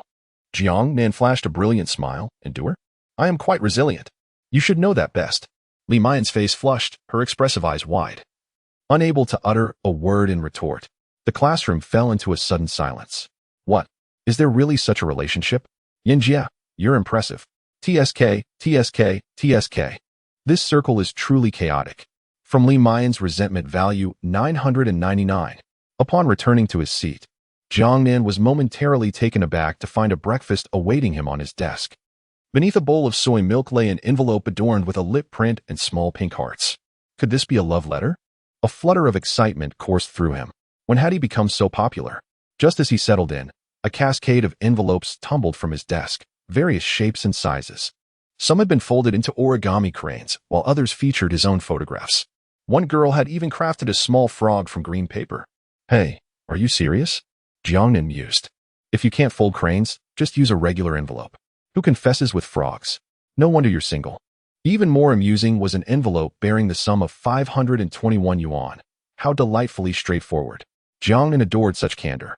Was this girl engaging in an online romance? The kind that uses red envelopes to confess feelings? His classmates looked on with envy, their eyes gleaming with jealousy. Was there no justice in the world? So many love letters, yet not a single one shared with them? The resentment index surged. Jiang Nan chuckled heartily, grateful to the girls who admired him. What an opportunity. He swiftly pulled out his phone and snapped a selfie, posting to Weibo. What to do with so many love letters I can't keep up. How about we chat on WeChat? Accompanying the post was a radiant photo of him smiling, surrounded by a mountain of love letters, along with his WeChat QR code. Over 100,000 followers. That was quite formidable. It wasn't long before the comments section erupted. Ingxue.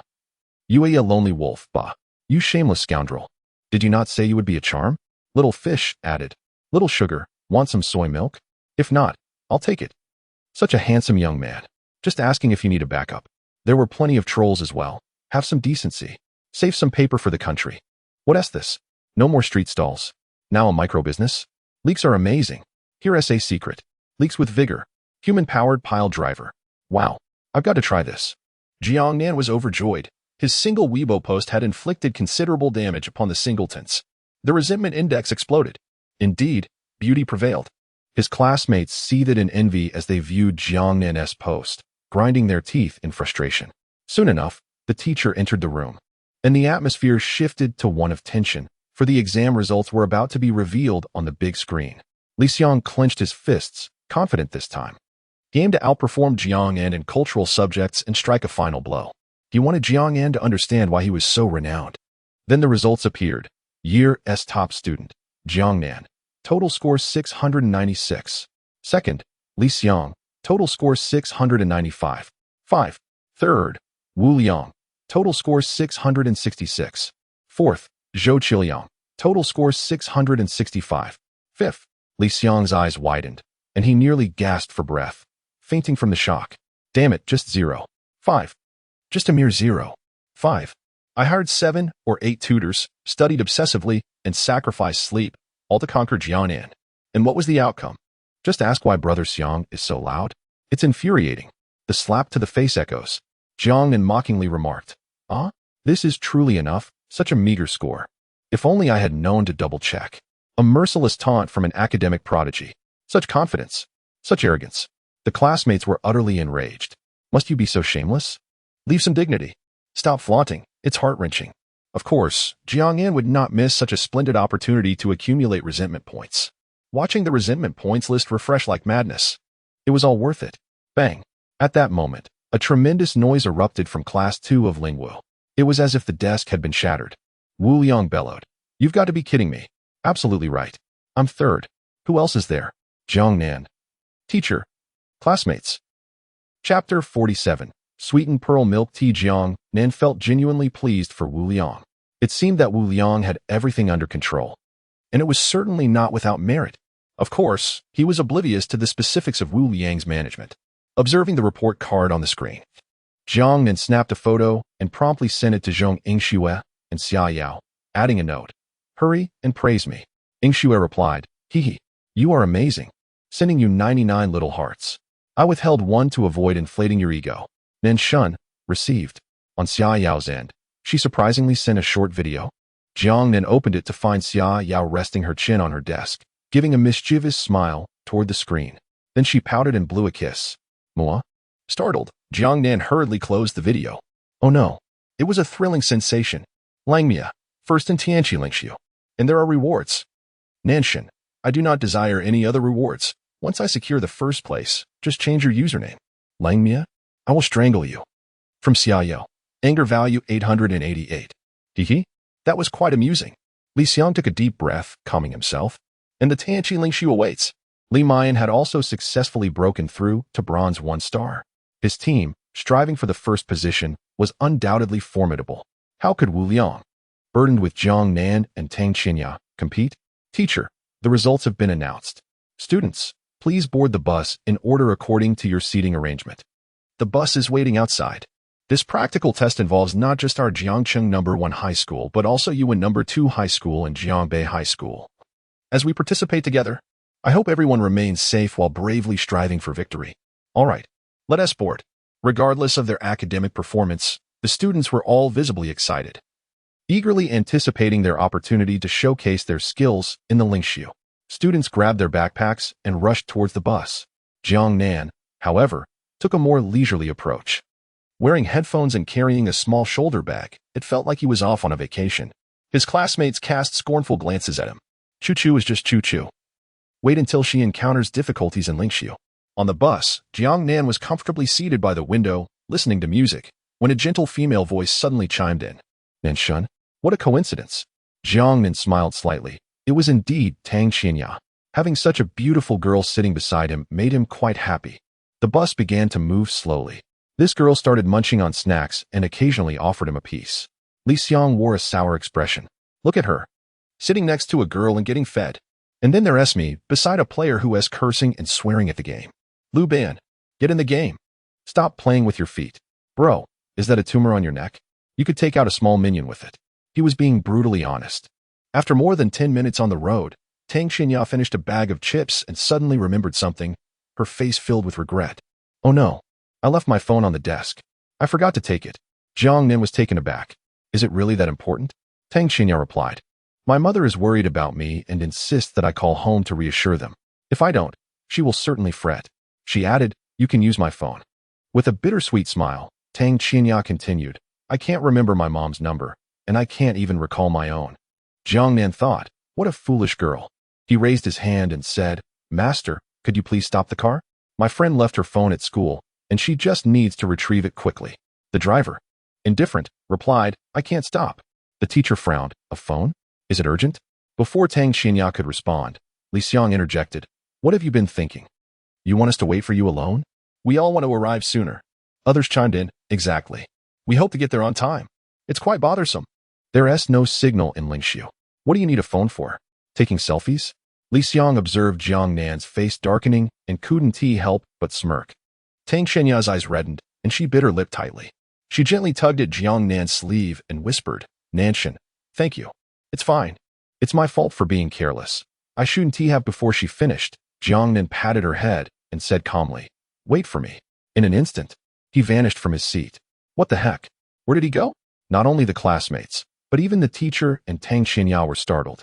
Looking through the car window, they saw Jiang Nan's figure appear 100 meters away on the roadside, only to disappear again in the blink of an eye. Within 3 moments, he was out of sight. What on earth was he doing? Could he really use teleportation like that? Was he going back to fetch Tang Xianya's phone? Li Xiang scoffed. The bus was still moving. It would be strange if Jiang Nan could return. Show off? Show off and get struck by lightning. It would be amusing if he got left behind.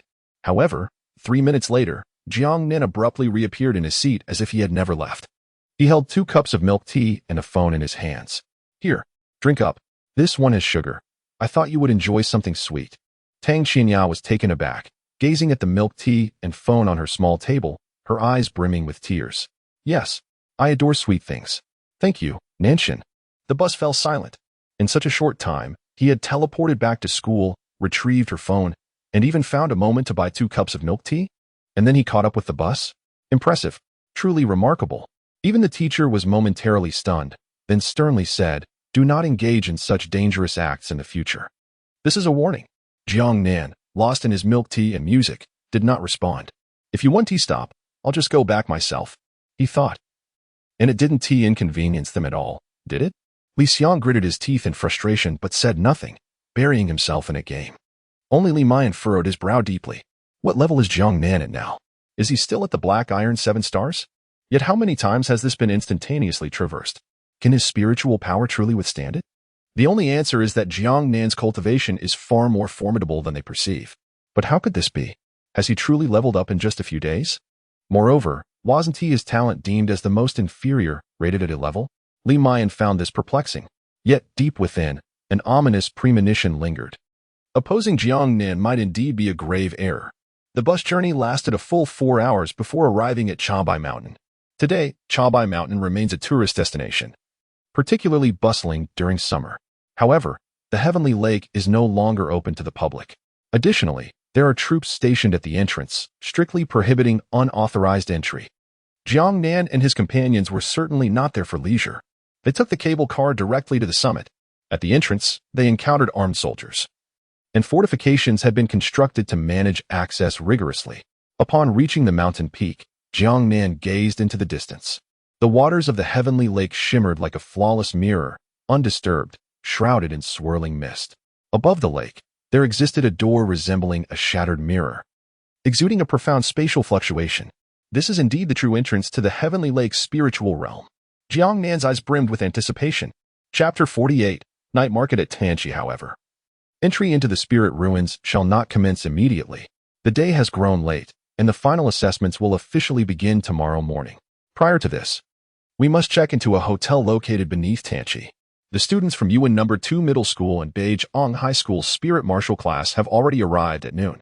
Observing Jiang Nan and his companions from Jiangxing No. 1 High School, one could undeniably sense the palpable hostility. Sparks of competition have already ignited among them. Wu Liang has also joined, marking the formal gathering of their trio. As night fell, the teachers began to elucidate the rules and important points during dinner. Many of the other students had participated in such assessments before and were only half listening. Yet Jiang Nan listened attentively. This joint training assessment among the 3 schools will span 15 days. The final evaluation will be determined by the total number and quality of spirit pearls collected by each team. Drones will monitor the entire process, and any detected cheating will result in immediate disqualification. Shortly, each student will be issued a satellite positioning wristband. Should a student be deemed incapacitated due to injury by the supervising teacher, they will be escorted away from the spirit ruins by staff. In the event of emergencies, life-threatening situations, or if one wishes to withdraw from the competition, they may press the satellite wristband. This action signifies forfeiture of participation. So all students are urged to consider this carefully. While the teacher continued to explain the rules, Jiang Nan couldn't help but chuckle. It seems there is no mention of not being able to seize others' possessions, is there? Tang Qinya was left speechless. What kind of competitor is Jiang Nan? Even before the competition has begun, he is already contemplating thievery. She couldn't help but feel a twinge of concern for her journey into the spirit ruins. Wu Liang, being an experienced participant, clarified, not only is it permissible to seize, but you can also form alliances with other teams, as long as you don't go too far. No one will say anything. Jiang Nan's eyes sparkled. This rule is indeed intriguing. Competition. Victory. Collecting spirit pearls by any means necessary. With the inclusion of the other 2 schools, Jiang Nan could only imagine the chaos that would ensue within the spirit ruins. However, he relished the thought. Although the Tianqi spirit ruins have been classified as a bronze-level realm, it harbors silver and gold-level spirit beasts in its depths. A word of caution, for one's own safety, do not venture too deep. Now, free activities commence. Assemble at 6 o'clock tomorrow morning. Upon hearing this, the students immediately sprang into action. Some began strategizing their movements within the spirit ruins, while others studied the habits of spirit beasts. Meanwhile, Li Xiang observed the bustling students with a smirk. Accompanied by Li Mayan and Lu Chuanwu, they made their way towards the base of Tianqi, where numerous spirit martial artists from society and those recently emerged from the spirit ruins had gathered, forming a rather sizable night market. Ling Feng appeared somewhat bewildered and inquired, "Brother Xiang, what are we going to do?" Li Xiang replied, "Of course. We're going to procure a map of the Tianqi spirit ruins. Those individuals possess valuable information." Lu Chuanwu chuckled, "Brother Xiang, you live up to your name. With a map in hand, our advantage will be substantial." Li Muyan chuckled, "Indeed, Xianggu possesses remarkable foresight." A gleam of pride appeared on Li Xiang's face as he replied, "Follow me. I am well aware." In the hotel lobby, Tang Qinya exclaimed with excitement, "Let us also devise a strategy." Jiang Nan interjected, "What is the purpose of such deliberation? Just follow your south brother. There will certainly be bread. I'll take you to enjoy life." He suggested, "Shall we take a stroll? I wonder if the night market here offers hand-grabbed pancakes. I have a craving for them with salad dressing." Jiang Nan had long set his sights on the Tianqi night market. As a competent stall owner, wherever there was a night market, Jiang Nan would surely be present. Tang Qinya exclaimed, "Hand-grabbed pancakes? Hey, we're entering the spiritual ruins tomorrow. Could we not feel a tad more urgency?" Why did she feel as if she were merely on a holiday while following Jiang Nan? She could not help but seek assistance from Wu Liang. Wu Liang inquired, "What is the matter? Don't you want to eat hand-grabbed pancakes?" Tang Qinya replied, "I do." At the Tianqi night market, Jiang Nan and his 2 companions meandered casually. This night market was entirely different from what Ning Yuan had envisioned. The black tiger claw of bronze peak quality was priced at 200,000 each. Pay in full and receive a tiger tail as a bonus. The complete map of the large forest. The activity range of spiritual beasts. Safe zone record points, each for 300,000. No bargaining. Bronze-grade red-faced baboon spirit beads. Accompanied by the fear skill. 3 million.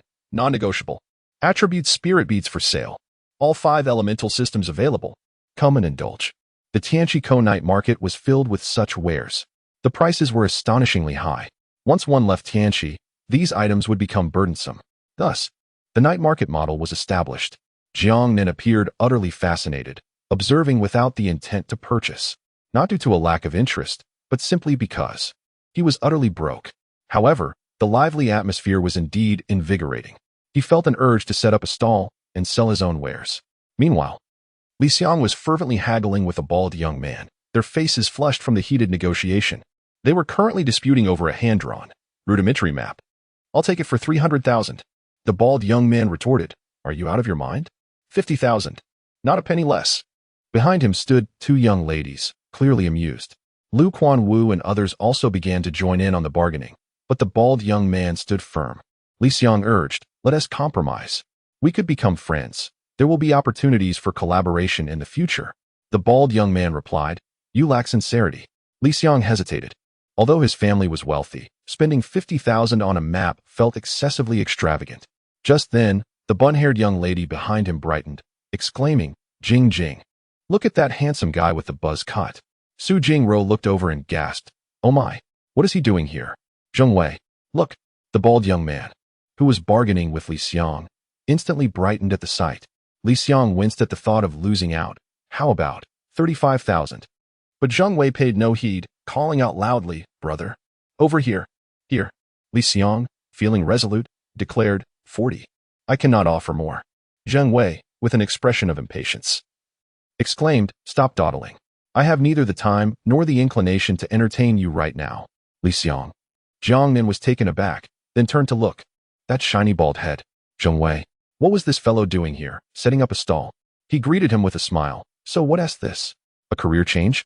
Zheng Wei beamed. "In the realm of street vending, you, South God, are truly my esteemed predecessor." Haha. Su Jingru complained. "You haven't replied to my messages on WeChat. You promised to teach me how to fly bricks." Yuan Yuhan chuckled. "Jingjing mentions you every single day?" Li Xiang was momentarily stunned. South God. Why does that sound so familiar? He turned to look again. Who else could it be but Jiang Nan? Were they acquainted? Hadn't Jiang Nan never set foot in Lingxiu? This street vendor crew was evidently seasoned veterans of Tianqi Lingxiu. How could Jiang Nan possibly know them? Jiang Nan glanced at Li Xiang's group and smiled. "I want to delay you. Please attend to your business." Zhang Wei waved his hand dismissively. "No need to worry about it. They're just a bunch of slowpokes." Li Xiang, in a fit of anger, shot a fierce glare at Jiang Nan and declared, 50 it is. I'll take it. Chapter 49. Confidential files. Upon hearing this, Zheng Wei was taken aback. Really? Is it that straightforward? The prospect of a succulent reward placed right before him was simply irresistible. Without hesitation, he initiated a WeChat transfer, facilitating an exchange of currency for goods in a seamless manner. Although Li Xiang wore an expression of regret, he cast a condescending glance at Jiang Nan. "Humph. A bunch of impoverished souls. Can you even afford this?" Lu Chuanwu chimed in beside him. "Haha, you're lucky to be with my brother Xiang. With this map, entering the Lingxiu will be considerably easier." Ling Feng and Li Mayan also wore expressions of delight. Meanwhile, Zheng Wei chose to ignore Li Xiang and warmly embraced Jiang Nan's shoulders. "What's up, Nanshan? What brings you to the heavenly pool, Lingxiu?" Jiang Nan replied with a smile. "Isn't it the end-of-term examination?" Upon hearing this, Zheng Wei and the two young ladies displayed looks of sheer astonishment. "Wait, are you really a high school student?" Jiang Nan rolled his eyes in response. "I told you I'm from the Centaur constellation, yet you still don't believe me." Zheng Wei seemed to recall something and pulled a notebook from his backpack. Just in time, Nan Shun. "Here, take this. It's all the information our team has gathered about the heavenly pool Lingxiu. It includes records of the upper, middle, and lower paths, safe zones, spirit beast gathering points, their types, habits, supply points, and the like. You'll definitely find it useful." Zheng Wei opened the notebook, revealing it filled with dense and clear notes, complete with detailed maps. It contained an entire volume of information. Li Xiang and the others were left bewildered. They looked down at the map they had purchased for 500,000, which was nothing more than a few hastily drawn sketches and brief notes. The comparison was stark. One was a comprehensive guide, while the other was merely a rough outline. They had spent a fortune, yet Jiang Nan received this treasure for free. What was the justification for that? Jiang Nan hesitated. This might not be appropriate?" Zheng Wei's expression turned serious. "No way. You must take it. Not accepting it would be a sign of disrespect towards me, Zheng Wei." Su Jingru added with a smile. "Nan Shun, please accept it. If it weren't for you, our team wouldn't have gained so much." Jiang Nan glanced at Zheng Wei's bald head and understood. "Haha, then I shall accept it." Li Xiang was incensed, exclaiming, "Why do they get such detailed information while we are left with this rubbish? I paid for mine, and I want the same." Zheng Wei regarded Li Xiang with an incredulous expression. 50,000 for that. No matter where you inquire, it'll cost that much. As for my offering, it's not for sale. Li Xiang pointed at Jiang Nan. Then why give it to him? Zheng Wei raised an eyebrow. What business is it of yours? He is my Nan Shen. Who do you think you are? Su Jingru interjected. This person is truly annoying. Li Xiang gritted his teeth in frustration, realizing there was no avenue for reason. Jiang Nan cleared his throat twice and handed over the notebook. How about this? If you give me another 50,000, I'll sell this to you. Li Xiang exclaimed. You really know how to do business. The resentment emanating from Li Xiang was palpable, while both he and Lu Qianwu wore expressions as grim as if they had just ingested something vile. Do not think that possessing a map will grant you any advantage within. We shall see. With that, he led his entourage away, unable to endure the humiliation any longer. Zheng Wei chuckled. So what do you think, South God? Are you satisfied? The potent elixir, Dali, was casually produced by Jiang Nan, who tossed a barrel onto the stall with a flourish. It's all good. Those in need can contact via WeChat. Zheng Wei laughed heartily, OJBK. On their return journey, Tang Shenya gazed at Jiang Nan with admiration. Had they truly acquired the map of the spiritual realm merely by strolling through the night market? Jiang Nan's connections were astounding. Such mature allure was utterly irresistible to a girl of her age. Wu Yang, however, was not surprised, for he understood that Jiang Nan's capabilities extended far beyond this. Early the following morning, students from 3 high schools gathered beneath the Tianqi. Approximately 1,500 individuals stood ready, organized into their respective teams. Each student donned a satellite wristband, undergoing security checks one by one. Jiang Nan's team, however, had become the focal point of everyone's attention. Unlike the other teams, whose members were burdened with large hiking backpacks, Jiang Nan's group appeared as if they were on a leisurely vacation, carrying nothing at all. Jiang Nan was even listening to music. What was this? Were they there to forfeit? Was this truly a competition? Jiang Cheng no. One high school seemed to have recruited such unprepared contestants. What would they eat, drink, or where would they stay? Wow, that buzzcut guy is so handsome. I want to ask for his WeChat, exclaimed one girl, her heart racing at his striking appearance. Today, she believed in love at first sight. Another audacious girl boldly shouted, Handsome, come with me into the spiritual realm. I will take care of you. As a result, Jiang Nan found himself the target of every single onlooker's envious gaze. Their resentment levels soaring. Huh, mortal, support me? Do you possess long, fair legs? Do you have red tickets? Can you fold frogs with pocket change? After a half-hour wait, it was finally Jiang Nan's turn to go through security. He presented his ID for scanning. Beep, beep. No such person found. The armed soldiers nearby fixed their hawkish gazes on Jiang Nan instantly. Try again. Beep, beep. No such person found. Jiang Nan was bewildered, as were Wu Liang and Tang Xinya. What was happening? While others displayed information regarding their abilities and levels upon scanning, each entrant into the spiritual realm needed to have their identity verified. In an instant, 3 armed soldiers raised their weapons, directing them at Jiang Nan. Who are you? Jiang Nan, feeling helpless, raised his hands. Please check again. I pose no issue. My classmates can vouch for me. A commotion erupted immediately. Li Xiang seized upon this opportunity, laughing. An illegal resident? Lu Qianwu, coming out of an orphanage with a late registration, will there be any issues? TSK. How pitiable. No record of this person? Could it be because he isn't human? Move faster, will you? I am eager to pass through. At that moment, a chorus of derisive voices erupted, accompanied by shouts urging them to hurry. The commotion intensified. A military officer, bearing a scar at the corner of his mouth, took notice of the scene and strode over with a stern expression, inquiring, What is happening? Soldier, this fellow's ID is ineffective. No record of this person. The officer, perplexed, questioned the impossibility of such a situation. He glanced at Jiang Nan, then at his ID. The identification appeared valid. Suddenly, as if recalling something, he retrieved a specialized military device. After scanning Jiang Nan's ID, the machine emitted a series of beeps. Beep, beep, beep. Identity file classified as top secret. Access prohibited for ranks below school level. A chilling announcement reverberated throughout the area. Hiss. The crowd collectively inhaled sharply, their gazes toward Jiang Nan transformed. What is the meaning of this? His ID can only be processed by military-grade equipment, and it is encrypted. Those below the school rank lack even the qualification to view it? My goodness. What does this signify? It indicates that only a select few within the entirety of Huaxia are permitted to examine Jiang Nan's records. No one present holds such privilege. Ahem. Here. I formally request a wave of 5-star evaluations. I implore for bookshelf placements and comments. Immediate recommendations are crucial for the author. They will determine the extent to which this book can progress. I kindly ask my dear friends to lend a helping hand. Thank you. Exciting developments await. Let us push forward vigorously. Chapter 50. Report to the teacher. Jiang Nan's cheating the officer's expression dramatically shifted, beads of cold sweat forming on his brow. Such a level of encryption could only be accessed by a select few special forces. The youth before him, he instinctively stood at attention, saluting Jiang and with utmost solemnity, proclaiming, "Safe travels. You are cleared for passage." The 3 soldiers, who had been brandishing their weapons at Jiang Nan, quickly lowered their guns and similarly saluted him. The atmosphere was thick with silence, as if death itself had settled upon the scene. One could hear a pin drop. Those who had just urged and mocked now dared not utter a word. Who could possibly fathom Jiang Nan's background?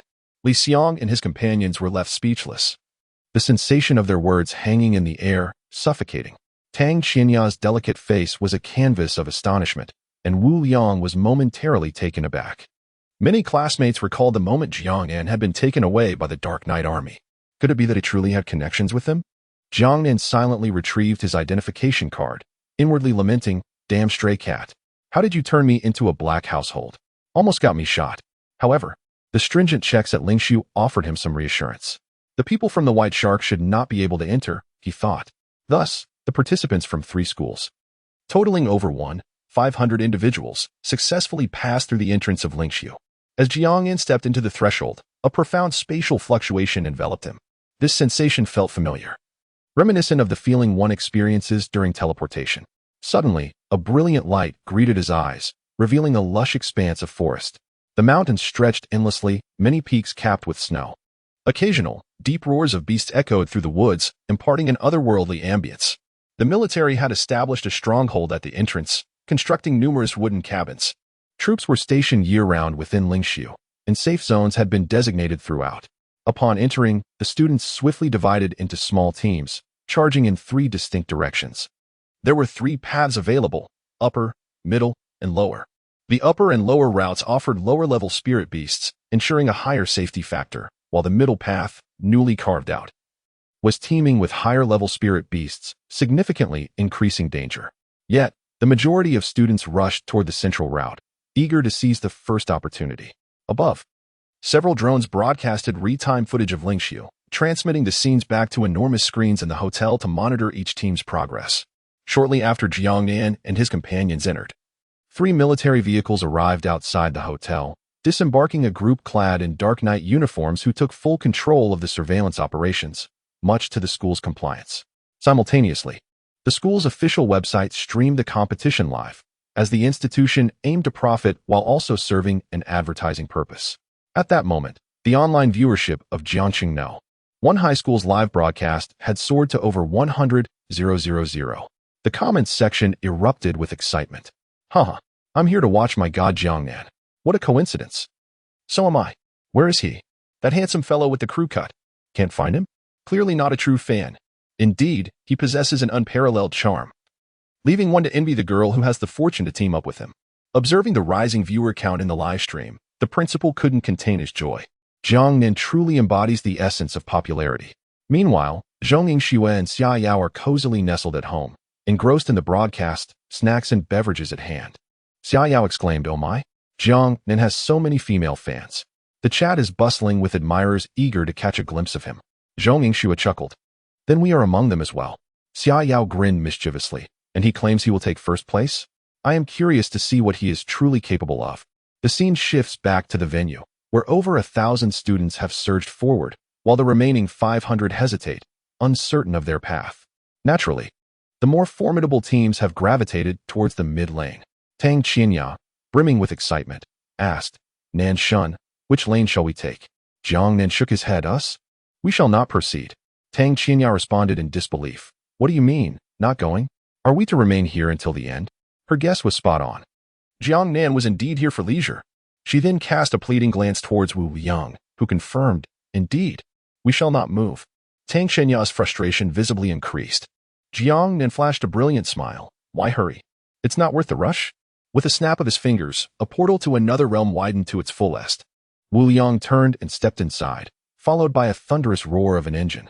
The headlights illuminated, revealing a heavily modified Ford Raptor pickup truck, much to Tang Qianya's astonishment. What on earth? It seems something peculiar has entered here. Jiang Nin climbed aboard. Let us drive. Hop in. Tang Qianya, bewildered, took her seat in the back. Jiang Nin brought a vehicle inside? What kind of astonishing feat was this? While others traversed on foot, he chose to drive. No wonder he seemed unperturbed. Students still lingering at the entrance were astounded to witness Jiang Nin's team bringing a vehicle into the venue.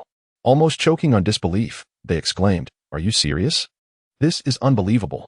Jiang Nin then produced a megaphone, announcing, "Mid-lane. Quickly get in. We have only 1,000 seats available. Seize this opportunity before it slips away. Simply signal when you wish to disembark. This will give you the upper hand and conserve your energy." The students went wild. He was even turning a profit. 1,000? Quite reasonable. Moments later, Wu Liang floored the accelerator. The Raptor's exhaust belched thick black smoke as it roared down the mid-lane, a whirlwind of speed. In the cargo bed, 12 individuals were aboard as Jiang Nin sat in the passenger seat, counting money with a radiant smile. Those still at the starting point were left dumbfounded. Where could they even voice their grievances? With a vehicle inside the venue, their mobility had drastically increased. What a remarkable advantage they had seized. At present, someone is reporting the drone. "Teacher, Jiang Nin is cheating." "Indeed, he is cheating. How can he drive? This is unfair." This is not merely cheating. This is akin to exploiting a cheat code. Even the teacher and staff were left speechless. Nevertheless, they stated, "Jiang Nin has not violated any rules. You all can drive too." Classmates, "Really? We can drive as well? But where on earth are the cars?" The teacher's implication was straightforward. If he can bring a car in, that is his skill. If you have the ability, you can bring one too. How can we do that? Can we carry it in on our backs? Meanwhile, the live broadcast comments exploded. My goodness, Nan Shun is utterly flamboyant. He is actually driving and charging people? What a businessman. Haha, I'm in stitches. If something happens, just burn paper. The loudspeaker is remarkably clever. Wow, the spatial system is simply mind-blowing. Nan Shun is indeed Nan Shun. You will never know what astonishing move he will make next. The comments flooded the screen. Meanwhile, Zhong Yingxue and Xia Yao were laughing uncontrollably on the bed, tears streaming down their faces. Is it necessary to be this outrageous? Xiaonan is so mischievous. Haha. Zhong Yingxue covered her face, stifling her laughter, her shoulders shaking. P.S. A word from the author. Today, this book is set to be recommended. Same as before. I kindly ask for 5-star reviews. Please add it to your shelves. Urge for updates. Every comment and every positive review reaches me. It directly determines the book's success. The performance during the recommendation period is crucial, as it dictates how far this book can go. I hope everyone reading this can lend a hand. Give a 5-star rating. Add it to your shelves. Click for updates, and leave more comments in the chapters. Qifeng will respond to each one. If you find the work commendable, please make sure to add it to your shelves and give it a 5-star rating. The quality of a book is jointly shaped by both readers and the author. So, dear brothers and sisters, please support it and elevate its performance and data. Do not hesitate to lend your hands. Let us aim for those 5-star ratings. Of course, during the recommendation period, explosive updates are inevitable. As long as everyone supports, Qifeng will deliver updates at an astonishing pace. Hooray! Lastly, 5-star ratings adding to shelves urging for updates. Thank you. Sending love. There will be updates around noon or in the afternoon. It's been recommended, so everyone must rally behind it. Let us walk those 5-star reviews. This is no small matter. I must admit, I feel a tad anxious. Chapter 51, Lying Chicken?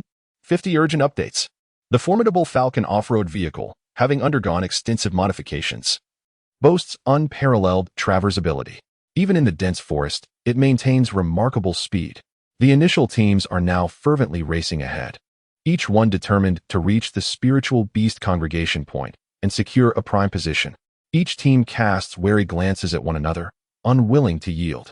Those endowed with abilities are faring reasonably well, yet the elemental sorcerers are utterly exhausted, drenched in sweat, panting like distressed canines.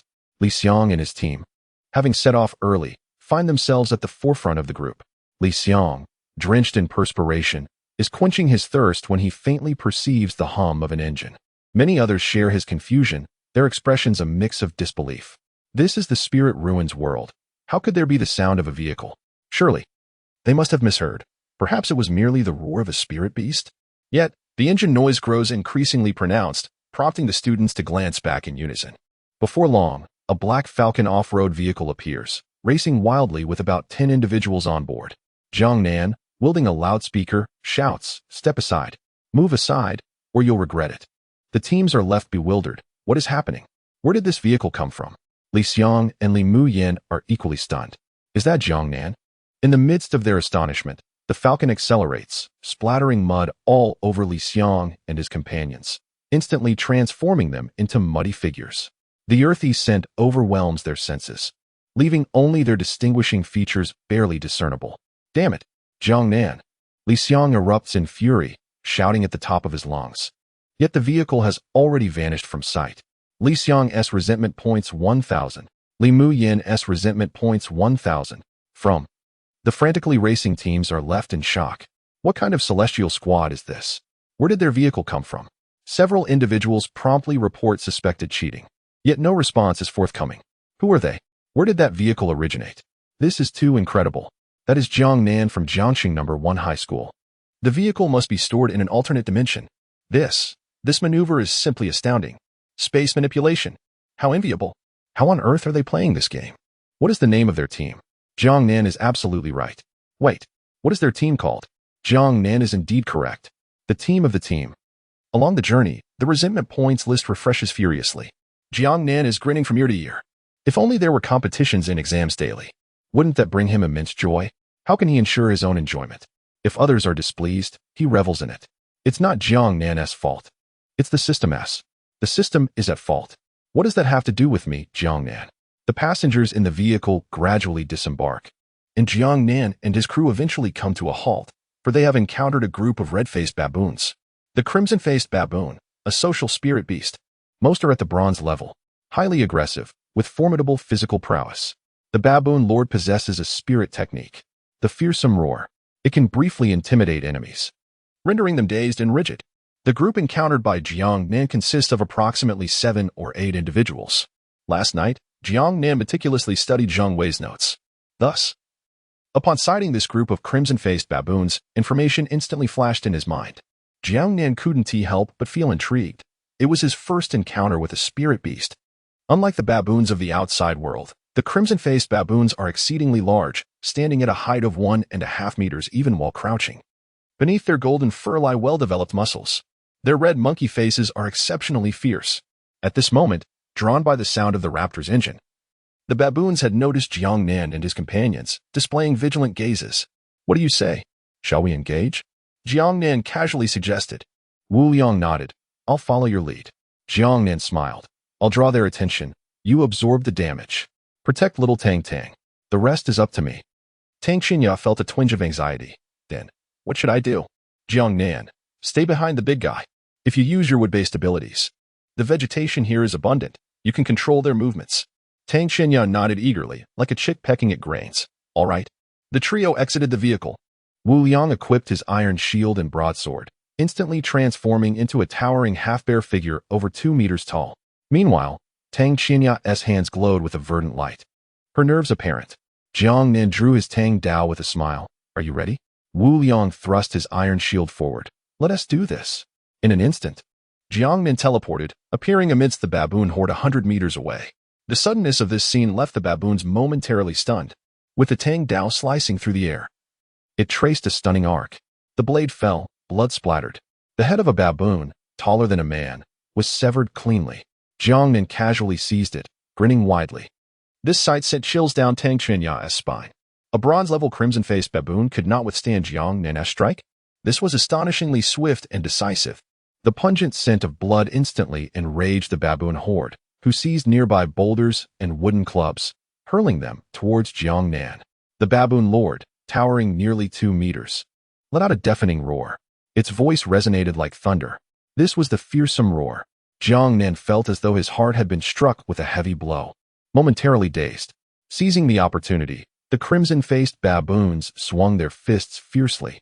Tang Xinya, her hands aglow with green light, commanded the surrounding vines to rapidly ensnare the baboon lord. Yet, within 3 breaths, the baboon lord broke free. At that moment, Jiang Nin had regained his senses, teleporting back. He still clutched the severed baboon head. Big guy, take the lead. We must eliminate the lord first. The fearsome roar is too troublesome. A moment of distraction in battle can be fatal.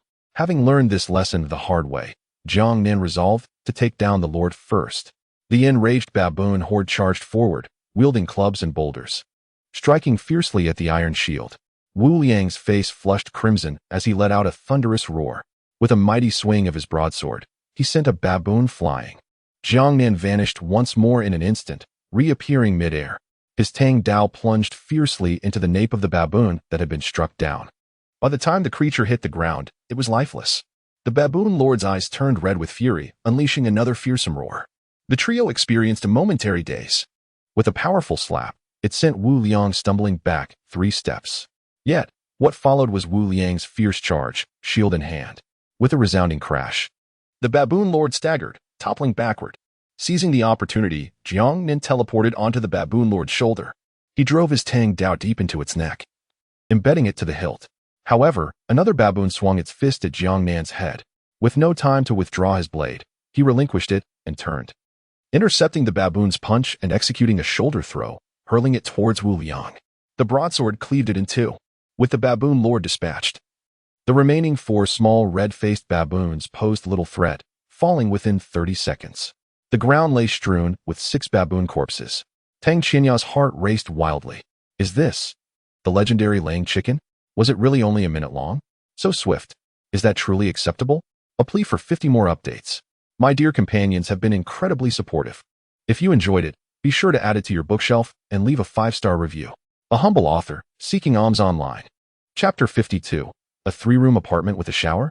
In less than 60 seconds, Tang Qianya was a mere spectator, only slightly managing to restrain the encroaching bushes around the baboon lord. Subsequently, the baboon was utterly annihilated. When did hunting spiritual beasts become so effortless? The ability to teleport was truly extraordinary.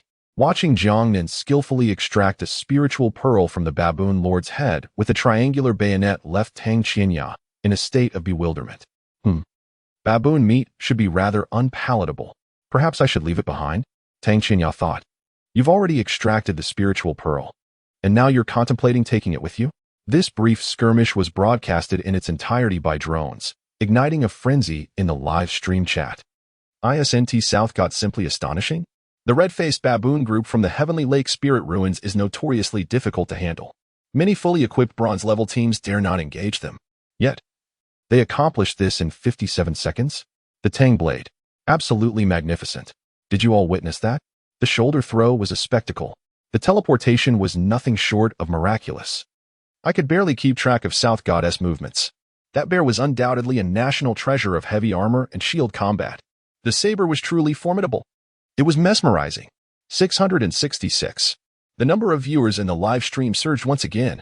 The video of Jiang Nin's rapid extermination of the red-faced baboon group in 57 seconds went viral online, fervently shared by his fans.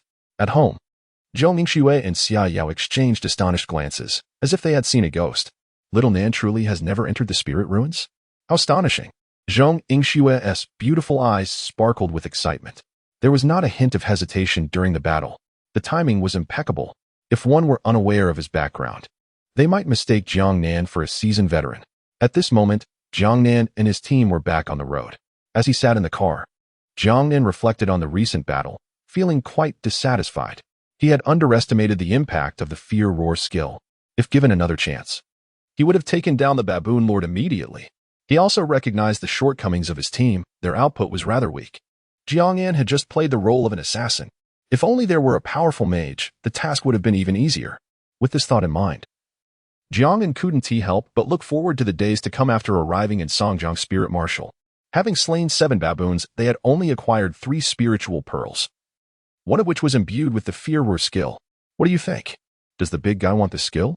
Wu Liang shook his head. No, it doesn't suit me. What about little Tang? Tang Qianya vigorously shook her head. I think I'll pass. As a delicate girl, if she were to absorb this skill and unleash a fierce roar during battle, it would terrify both enemies and spiritual beasts alike. Wouldn't that shatter her persona? A muscular Barbie? Roaring online? Little Tang's heart vehemently rejected the notion. As they sped down the road, Jiang Nan showed no intention of sparing any spiritual beasts or groups he encountered. Eventually, upon seeing black iron-level spiritual beasts, he didn't even slow down. Jiang Nan teleported out, dispatched them in mere seconds, and then teleported back. Wherever he passed, there were no survivors. Along the way, they did not encounter any spiritual beasts comparable to the red-faced baboon again. After all, they were in the outskirts, where spiritual beasts were scarce and of low rank. By around 4 in the afternoon, Jiang Nan and his companions had successfully arrived at their safe haven. They had gathered 11 spirit orbs, consisting of 5 bronze grade and the remainder being black iron grade. At this very moment, Jiang Nan's resentment meter was rapidly escalating, filled with unfamiliar faces that left him perplexed. What on earth? I haven't engaged in any lamenting behavior. Is it possible that my striking good looks have incited envy? Little did he know that the group trailing behind Jiang Nan was on the verge of madness. The path they traversed left nothing but desolation in its wake. Not a single spirit beast was in sight. All that remained were the lifeless bodies, victims of swift and merciless strikes. Even the fruits along the way had been stripped bare. They had been running since 6 in the morning until after 7 in the evening, returning empty-handed. It was no wonder they harbored grievances against Jiang Nan, questioning their very existence. Were they competitors or merely participants in a marathon? Exhausted and weary, they finally reached the safe zone, an expansive area by a large lake. Soldiers had erected wooden barriers to create a sanctuary for spirit warriors to rest and regroup. As the night brought perilous dangers, many spirit beasts were nocturnal. Armed soldiers and military spirit warriors stood guard. The group looked as if they had just emerged from a mud pit, Li Xiang's team particularly so, resembling genuine figures of clay, their bodies caked in grime.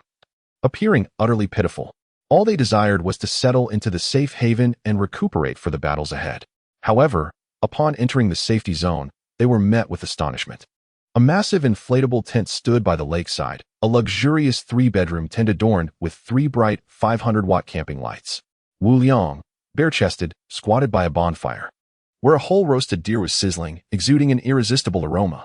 A grand rainbow umbrella had been erected by the lake, and on a beach chair, Jiang Nan lounged in a pristine white bathrobe, a goblet in hand filled with chilled soda, gracefully savoring the sunset's glow. Without turning his head, he called out, "Hey, add more cumin, and don't skimp on the chili powder." Wu Liang replied, "Sure thing, Brother Nan." In an instant, the group, having endured a day of arduous trekking, erupted in disbelief. Was it truly necessary to be so extravagant? The scene felt entirely out of place. A luxurious 3-bedroom tent, more cumin and chili powder, sipping soda from a goblet, enjoying the sunset from a beach chair. For a moment, they thought they had been transported to Sanya. Were they here for a competition or a vacation? In stark contrast, they had their modest camping tents, hammocks, military rations, and instant noodles. After a long day of exertion, they barely had the energy to stir. They longed to collapse onto the ground and sleep. Yet, as they lay in their sleeping bags, the tantalizing aroma of the roasted deer wafted through the air, rendering their compressed biscuits tasteless. How is it fair? We are all human. Why must you indulge so extravagantly? Enjoy your feast, but keep it hidden from our view. The participants were inwardly cursing. At that moment, Tang Qianya, clad in a bathrobe and blow-drying her hair, emerged. Fresh from her bath, her delicate face still bore a lingering blush. "Wu Ge, is it ready?" she asked eagerly. "Coming right up. Why not play a game in the meantime?" The group was taken aback. "Seriously? You brought the shower with you? What is next, bringing your entire house?" They lamented, wishing for divine retribution upon the absurdity of the situation. Li Xiang glanced at Jiang Nan and then at his own muddy self. Nearby, Lu Chuanwu rummaged through his bag. "Brother Xiang, what flavor of instant noodles do you prefer? Beef? Chicken with mushrooms?" Li Xiang darkly replied, "Eat your own food. I'm going to sleep." Lu Chuanwu was bewildered. Li Mayan and Ling Feng exchanged glances filled with exasperation. Jiang Nan stared at his rapidly accumulating frustration points, exclaiming, "Alas, I never intended to be so meticulous. But given the circumstances at home, one must not deprive oneself while out and about. My friends are truly amazing. Let's keep this going. A 5-star review would be appreciated.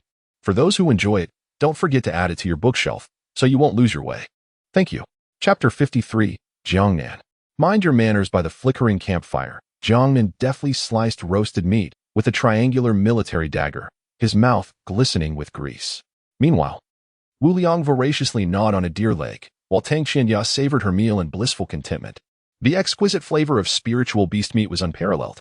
The nearby group, however, wore expressions of despair, tormented by the tantalizing aroma of roasting meat, suffering from sleepless nights. With no recourse, they resorted to stuffing grass into their nostrils, yet could not suppress their salivation, frustrated enough to bury their heads in slumber. Even as night fell, the live stream remained abuzz with excitement. How audacious! What a cheeky maneuver! Look at those poor souls from the squad. I am utterly amused.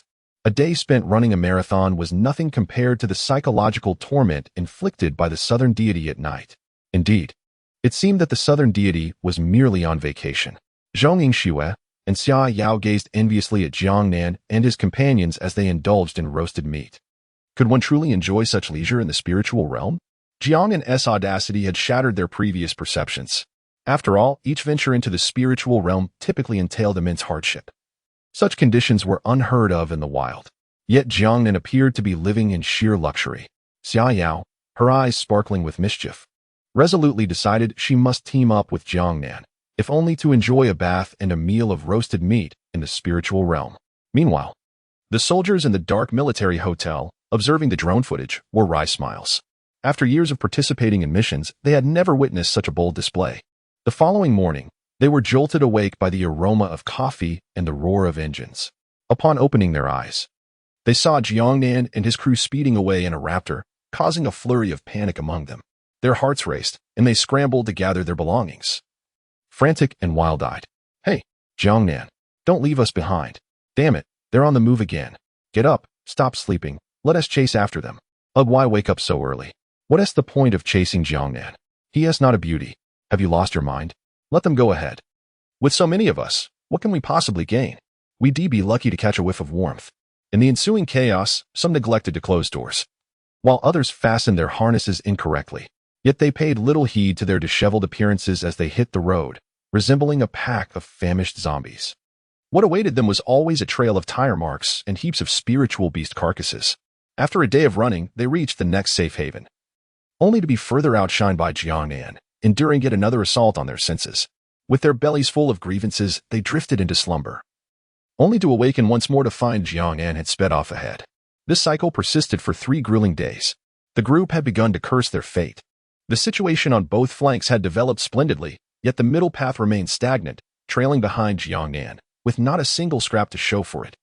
With dark circles under their eyes, they resembled those suffering from famine. Had they truly been running alongside Jiang Nan for 3 days? At this rate, they might as well abandon their studies. Go out and sign up for the marathon. You are undoubtedly a gold medal contender. Consequently, complaints about Jiang Nan's misconduct began to arise. I can't take it anymore. My body is giving up. You must intervene. My WeChat step tracker exceeded 110,000 steps yesterday, ranking 108 among my friends. Can you believe it? I can't go on like this. I must retreat to the lower lane. I can no longer compete in the mid lane. Someone is cheating. The mid lane team was in an uproar, collectively petitioning for change. The teachers and staff could no longer bear to witness this. As for Jiang Nan, it was a helpless situation. He had not violated any rules. He merely exploited them. If this continues, it may lead to a collapse. While Jiang Nan was comfortably inspecting the spirit beads in his car, his satellite wristband suddenly vibrated. Jiang Nan, mind your limits. Do not disrupt the progress of the competition. If this persists, we may have to ask you to leave. Jiang Nan was taken aback. What? Why would you ask me to leave? I've been enjoying this short holiday for 15 days. I was even planning to prepare for a first-place finish. Who did I offend? Reluctantly, he extended his hand out of the car window, making an okay gesture. Wu Liang, looking resigned, asked, what should we do next? Jiang Nan chuckled. Of course. We should listen to the teachers. We have worked so hard. We must take a proper rest these few days. Tang Qianya? Rest? Where's the fatigue? After 3 days, I have even gained weight, you know? Indeed, in the following 2 days, Jiang Nan refrained from seizing the initiative. Instead, he accompanied the group team, refraining from slaying spirit beasts, and took Wu Liang and Tang Qianya for a leisurely outing in the spirit realm. Otherwise, they would return to the safe zone to play a game of 3 Kingdoms Kill. The other teams finally breathed a sigh of relief. They began hunting spirit beasts and gradually made progress. But why were they so frustrated? While they were covered in dust and fighting for their lives, Jiangnan was leisurely taking girls out for a stroll. We are all human. Why are you so exceptional? On that day, Li Xiong and his team were encircled, attacking a bronze 3-star Earth-armored dragon. The battle was chaotic. Lu Chuanwu transformed and held the line. I used the swamp to restrict its movements. Ling Feng seized the opportunity to launch a sneak attack, while Li Mu Yin dealt damage. The atmosphere in the arena reached a peak of tension. At that moment, Jiangnan burst in with Wu Liang and Tang Qianya. Upon seeing the scene before him, his eyes lit up. Li Xiong and his team wore expressions of vigilance. Fearing that Jiangnan would attempt to seize the kill, Jiangnan pointed to a nearby waterfall.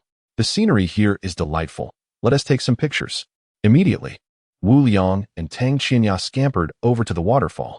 Wu Liang, shirtless, struck a crab pose, his muscles bulging. Tang Qianya posed with 2 peace signs, beaming sweetly. Li Xiong, Li Muyin, Lu Chuanwu. What the hell? We are in the midst of a battle. We are hunting spirit beasts. Can't you see the tension in the air? This is a matter of life and death. And you bring people here to take pictures? Have some decency. Come on. 1, 2, 3, smile. Eggplant. With a crack, Jiangnan eagerly called out, Come, come. The photo turned out splendidly. Look. Tang Qianya's eyes immediately lit up. What girl does not relish the opportunity to take photographs? She hurried to join Wu Liang in inspecting the image. However, the phone screen displayed a close-up of a large face. In the photo, Jiangnan beamed brightly, showcasing his pearly white teeth. Tang Qianya exclaimed, A selfie? And you call this splendid? What was the point of posing for us then? Hey, she pouted. Wu Liang chimed in, Brother Nan, can I give you a piece of my mind? This is utterly disappointing. A wave of frustration emerged from Tang Qianya and Wu Liang alike. Jiangnan, unfazed, swiped through his album, finally revealing the recently taken photograph. In it, Wu Liang appeared muscular and fierce, while Tang Qianya wore a sweet smile. Unfortunately, the background featuring Li Xiong and the others was blurred in frustration. Wu Liang and Tang Qianya's expressions darkened further. Is it necessary to be this mischievous? Jiangnan chuckled. Let's move on to another place. Wu Liang exclaimed in disbelief, and Tang Qianya's expression shifted to one of exasperation. Author's note. Currently, the book Dolly is still under recommendation. I sincerely hope everyone can lend their support. Boost the book's data and performance. For those who enjoy it, please remember to add it to your bookshelf. A 5-star review and a nudge for updates would mean a great deal to me. I will respond to comments I see, as per the usual. If there are 50 urges for updates or ratings, I will add an extra chapter. Not every 50, please be kind. It's quite challenging for me. The additional chapter will likely be posted around noon or afternoon. Yesterday, I added one, and everyone was incredibly supportive. Let us keep the momentum going. Remember to leave a 5-star review and add it to your bookshelf. Qingfeng is grateful to all. Additionally, those wishing to join the Qifeng Alliance can check Chapter 34 for the details. Chapter 54, The Law of Temptation. Additional update. What peculiar obsession is this? Changing to another establishment? How much does Jiangnan enjoy provoking others? Tang Qianya felt as if she had spent the past 5 days under the disdainful gazes of others. Wu Liang exclaimed, Brother Nan, if this continues, our chances of securing first place are looking quite bleak. Jiangnan replied nonchalantly, No worries, I have it all under control. It's merely a spirit orb. The live stream's comments exploded with excitement. Is he taking pictures while others are fighting? When will I be as exceptional as the male deities? Why do I have such an urge to give him a beating? Haha, this is incredible. What a bizarre maneuver. No more hunting spirit beasts? Just a show? Is self-destruction on the agenda? At this moment, everyone had been in the spirit ruins for 5 days. Arriving at the 5th and final safe haven. Beyond this point, no further safety zones would be established. Most teams opted to use the safe haven as their central hub, venturing out during the day to hunt spirit beasts and returning at night to rest. Very few teams dared to delve deeper, as nighttime safety could not be guaranteed, significantly increasing the danger. Over the past 2 days, Jiangnan had explored nearly every corner of the vicinity and had a fair grasp of the situation. On this day, they returned early to the safety zone to set up camp. As the group teams dragged their weary bodies back to the safe haven, a mouth-watering aroma permeated the entire wilderness. Before the large tent, a massive barbecue grill had been erected. Skewers of meat were sizzling over the charcoal fire. Several small tables were set up in the open space, and a powerful fan blew vigorously, dispersing the delectable scent throughout the camp. Jiangnan's voice echoed repeatedly through the loudspeaker. Come, come. Specialty grilled skewers from Tianchi. Irresistibly fragrant. Absolutely fantastic. Who wants to buy some skewers? Mommy, I want to eat grilled skewers. Let us eat. How about 10 skewers? Is that enough? Perfect. Thank you, Mommy. You're the best. Tang Qinya shyly covered her face. She never imagined she would be selling skewers in the spirit ruins one day. Moreover, the advertisement was exceedingly embarrassing, entirely orchestrated by Jiang Nan, who even imitated the little girl's voice with remarkable precision. The group teams were bewildered. What was happening? Upon returning to the safety zone, it felt as though they had stumbled into a night market. Setting up a food stall in the spirit ruins? Are you serious? So this is what they had been concocting for the past 2 days? Yet, it truly smelled divine. After 5 or 6 days of consuming compressed biscuits and instant noodles, their mouths watered at the scent. Someone immediately inquired, how much are the skewers? Jiang Nan waved his hand grandly. 1 black iron-level spirit orb per skewer. Unlimited skewers. There's a discount for teams of 4. Just 3 black iron-level spirit orbs. The group team was left speechless. So they were eyeing our spirit orbs? No wonder they had refrained from hunting spirit beasts these past few days. They had been waiting here for this. Don't they have any shame? Is this not a blatant exploitation? We toil painstakingly for the spiritual orbs, and you wish to take advantage of us? Absolutely not. There is no chance of that. But that skewer does seem enticing. What delightful flavor might it possess? How splendid it would be. Wiping away the drool, I thought. It's merely 3 pieces, right? I'll take it. At worst, I'll exert more effort tomorrow. Let us go for it. With a team that has made good gains, what is there to ponder? After 5 days of nothing but instant noodles, my palate is utterly fatigued. Soon, all 8 tables were filled. Some teams had to sit on the ground to enjoy their skewers. They devoured them like ravenous wolves, sparks flying from the skewers. The sight made other teams envious. Jiang Nan, sensing the moment was ripe, unveiled the main attraction. Come, feast your eyes upon this chilled green delight. Meat skewers paired with beer, the more you drink, the better it gets. 1 bronze-level spiritual orb. 1 round of beer. At that moment, someone exclaimed, What? Why is it so expensive? Jiang Nan replied, This is chilled. Is it still too costly? Go and find another one in this heavenly pool. Initially, no one was willing to buy, but how could they resist the allure of the salty meat skewers? Salty to the core. Jiang Nan instructed Wu Liang to douse them liberally with salt. Thirsty beyond measure, they gazed at the chilled green delight, frosted with white. Damn, bring me around. Boss, this skewer is excessively salty. Can you reduce the salt? Jiang Nan replied, No choice. This is how I run my business. More. Make it generous with cumin and chili powder. From Li Guang's resentment value 666. From Han Jiaxuan's resentment value 885. From Wu Liang was sweating profusely. Tang Qinya tied on a little apron and took on the role of a server. Spiritual orbs were flowing in like a torrent. Previously, there were worries about not securing first place. But now that the Heavenly Pool Eatery was open, it's a sure thing. No one can resist this. It's as if all the teams in the central route are working for Jiang Nan. Clearly an exploitation. But so what? Those who have been hungry for 5 days can hardly withstand the aroma of the meat skewers. Meanwhile, Jiang Nan strolled through the camp with skewers in hand. Come, brother. Want a bite? The person, grim-faced, was gnashing his teeth in frustration. From, so delicious. A single bite oozes with flavor. From. As he wandered, he reached Li Xiang's side. Care for a taste? Your team has done well. You're not short of those 3 spiritual orbs. Li Xiang scoffed. Indeed we are not. And you're not short either. Why not just give them to us? Jiang Nan smirked. Give them for free? Young friend, are you dreaming? Li Xiang narrowed his eyes. Don't celebrate too soon. If this continues, the school authorities will surely come looking for you. Jiang Nan shrugged. Come looking for me? Have I violated any rules? I'm merely fulfilling a demand. The spiritual orbs were given to me willingly. Lu Chuanwu pointed angrily at Jiang Nan. I, Lu Chuanwu, would rather starve. Jump off this place. Not a morsel will you lose. Li Xiang and Ling Feng both gave Lu Chuanwu a thumbs up. No doubt about it, my friend. You have integrity. Jiang Nan scoffed. If you want to eat, then don't. Turning around, he shouted, limited time offer. Everyone who dines here will receive a complimentary shower. At this proclamation, Li Muyin suddenly became restless. A shower? After 5 days, she felt utterly filthy. And on the very first day, she had gotten herself covered in mud. For a girl, this was undoubtedly a disaster. Why not? Let us indulge a little. 3 bronze-level spirit beads were not beyond their means. Li Xiang frowned. Doesn't this just benefit Jiang Nan? His spirit beads will only increase. Ling Feng whispered, even if we don't partake, they're already guaranteed to be first. Li Xiang, this is quite troubling. But he couldn't bring himself to relent. If you want to go, you may do so. Li Muyin, however, was unconcerned. She promptly took her 3 spirit beads and headed off for a shower. Ling Feng and Lu Chuanwu exchanged glances. This, having spent the money. Wouldn't it be a loss not to eat and let Jiang Nan profit? Humph. Watch me eat you into the ground, you rascal.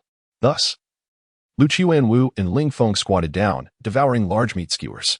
Ah, this is delicious. How could it be so tasty? Skewers are the best. Let us eat a bit more. Jiang Nan. I'll just assume what Lu Chuanwu just said was nonsense. Indeed, nothing escapes the law of irresistible deliciousness. This chapter is an addition for today.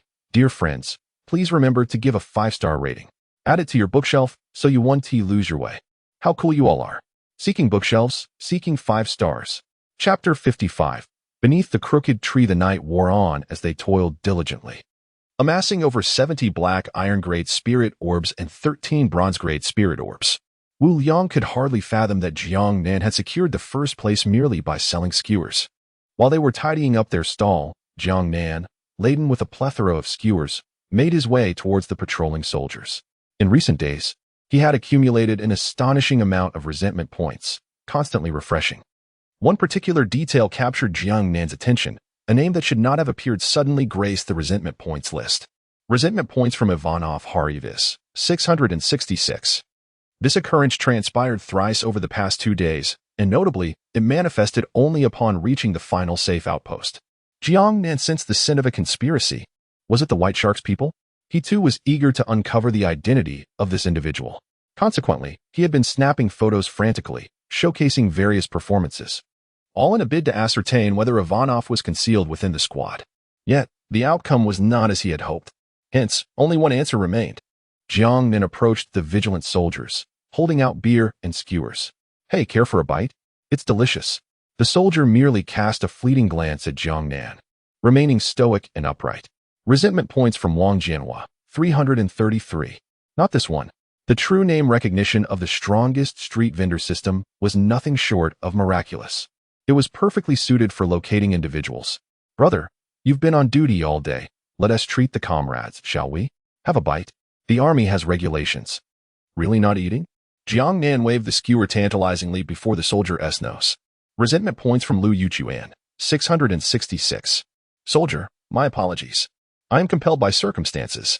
If you must harbor resentment, direct it towards that Ivanov. After testing several soldiers without eliciting a response, he finally approached a robust soldier, standing at 6 feet tall. The soldier displayed a flicker of interest, swallowing hard before tentatively suggesting, well then, I'll have a skewer? Jiang Nan exclaimed, wow, you really will eat? Aren't there regulations in the army? The soldier's expression darkened. So you never intended to provide us with food? Why then do you parade around with skewers? Inciting our ire? Resentment points from Ivanov Harivis, 999. Jiang Nan's eyes gleamed with excitement. Here it comes. Yet, upon observing the soldier, he noted the lack of distinctive features commonly associated with the Goose Nation. Had he undergone cosmetic surgery, or was it some mystical technique? The system was infallible. I'm not worried about you facing penalties. Here, let me shield you. Enjoy a bite. He offered the skewer to Ivanov, who devoured it ravenously. Wait, why does this taste a bit like soybeans? And this skewer is exceedingly salty.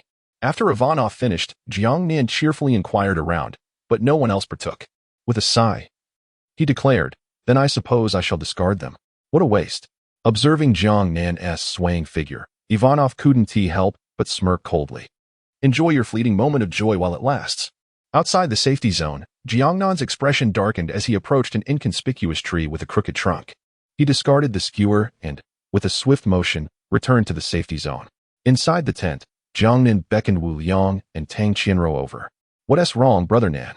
What's the matter? Jiang Nan replied. If anything happens tonight, you must take Xiaodang and flee to the next safety zone to seek refuge with the patrol forces. Understand? Do not concern yourself with me, or follow me. Wu Liang's expression grew serious. What is going on? Tang Qianya looked anxious as well. Everything seemed fine just moments ago. Jiang Nan is acting unusually today. The situation was too convoluted to explain in a brief moment. Remember what I said. Take care of yourselves. Stay awake tonight. Don't drive. You'll be too conspicuous. Wu Liang wanted to say more, but upon seeing Jiang Nan's gaze, he swallowed his words. Understood, Brother Nan.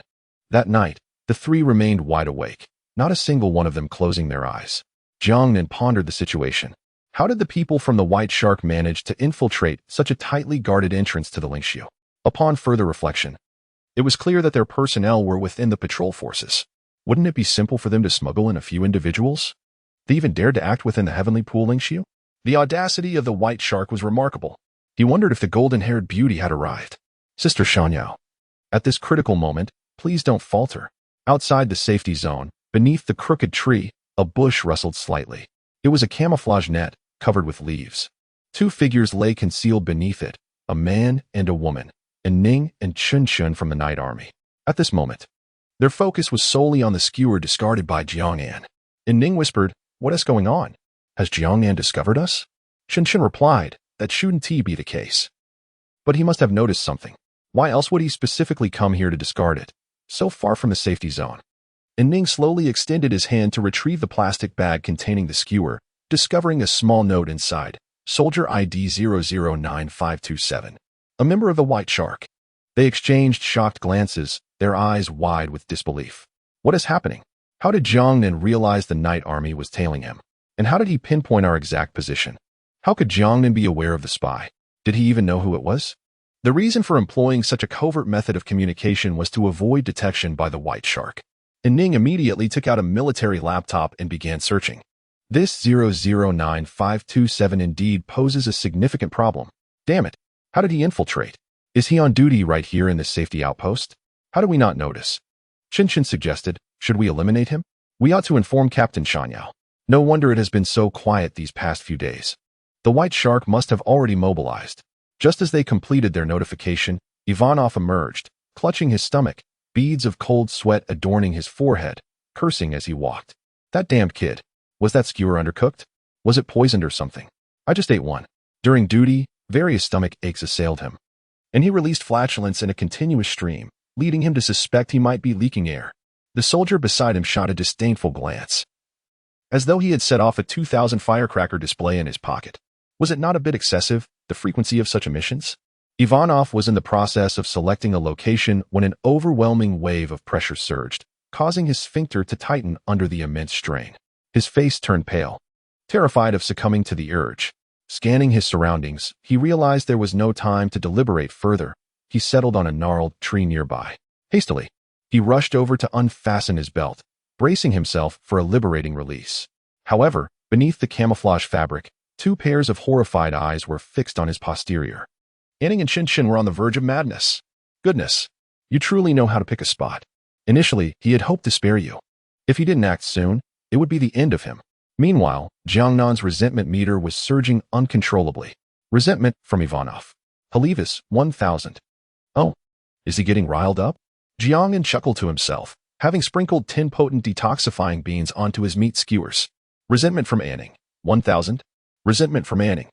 Resentment from Chin Chin, 1000. Resentment from Chin Chin. Jiang Nan? Chapter 56. Trouble awaits. What a predicament. Is it true that Ning and Chin Chin are members of the Night Army? Are they the ones lurking beneath the twisted tree, watching me? Why is their resentment so palpable? Do they feel exposed and humiliated? Surely, it cannot be. Jiang Nan was at a loss. The reason for Ning and Chin Chin's intense fury was that they were about to endure a tempestuous onslaught. To make matters worse, Ivanov was crouched directly in line with their heads. How could they possibly remain composed? Chin Chin was instantly enraged. The situation was dire. He drew his dagger and lunged forward, pressing it firmly against Ivanov's throat. Ivanov was taken aback. Was it a crime to be larger than life? Were there truly people waiting for him? Chin Chin growled, "If you wish to live, then get back." But Ivanov could no longer contain himself. He was already at his breaking point. In the terrified gazes of Chin Chin and Ning, Ivanov unleashed his pressure. Oh no! Chin and Ning dared not linger any longer. They swiftly retreated, narrowly escaping disaster. At that moment, Ivanov's complexion turned a ghastly shade of pallor.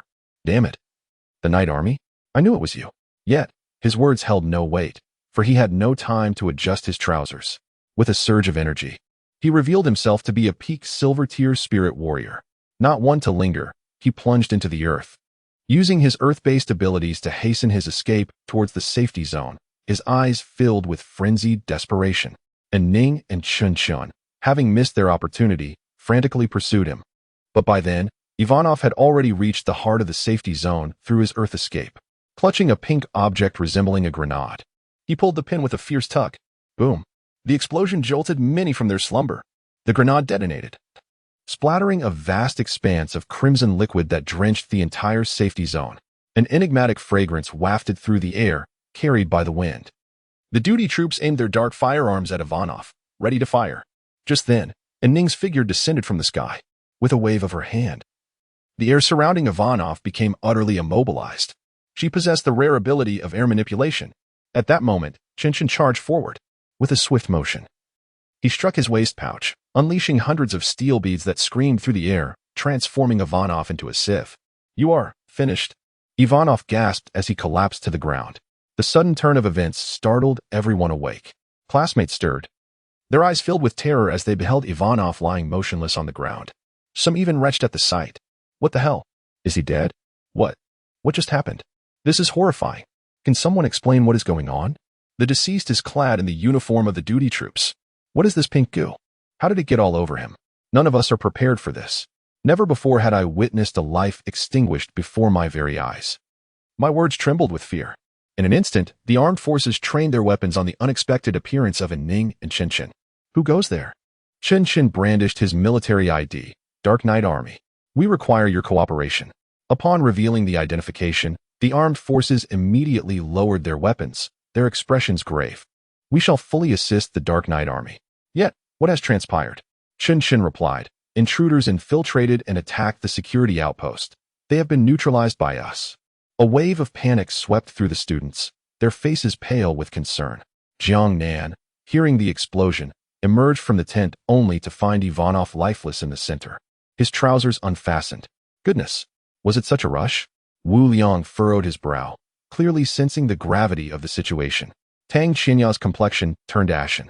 It was her first encounter with death, and fear overwhelmed her as she hid behind Wu Liang, too frightened to step forward. Nangu, what is happening? Jiang Nan shook his head. I shall inquire.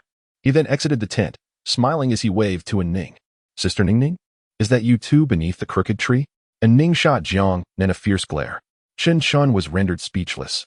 He had indeed discovered something. What is going on? Why such a commotion over resolving a mere silver? And Ning, equally perplexed, remarked, You should ask this big fool beside me. Chen Chun covered his face. He truly did not expect that his mere threat would have frightened him out. Jiang Nan approached Ivanov's body, kicked it lightly, and flipped it over. Goodness! What a tragic end. The members of the squad were taken aback. What was the situation? Jiang Nan was conversing jovially with the two members of the Dark Knight Army? How familiar they seemed. He even addressed the female officer as Sister Ning. Coupled with the fact that Jiang Nan's information at the entrance had been encrypted, his image became increasingly enigmatic in their minds. Was he truly just an ordinary high school senior? Moments ago, he had the audacity to flip a corpse with his foot. His nonchalance was astonishing, and his tone was downright terrifying. Resolving a silver? Is silver not formidable? Jiang Nan glanced at Chen Chun. Chen Chun could only cover his face. It was indeed embarrassing to voice this. Could he admit that he had nearly been done in and was on the brink of death, only to have it resolved with a steel ball? And Ning quietly sensed something, her expression darkening after a moment. I fear we are in deep trouble. Chen Chin's face mirrored her gravity. This grenade is problematic. Jiang Nan? Just as he was about to inquire further, a series of low, rumbling beast roars echoed from the mountains. The ground trembled, and a myriad of crimson eyes illuminated the forest. Hiss a tide of beasts? A six-legged black panther was the first to break through the thicket. Its sharp claws clawed fiercely at the concrete wall. Its scarlet gaze brimmed with desire. It seemed as though something within the safe zone held a fatal allure for it. And it was merely the first. A horde of spirit beasts charged through the forest, launching a frenzied assault on the safe zone. In the blink of an eye, the stronghold was surrounded, leaving no escape. The sound of gunfire erupted. Shell casings fell to the ground like raindrops. The soldiers, with their dark muzzles aimed at the entrance, unleashed a relentless barrage of bullets. Against spirit beasts of silver rank and below, firearms proved remarkably effective. In an instant, the students were thrown into chaos. The air was filled with gunfire, the roars of beasts, and piercing screams of terror.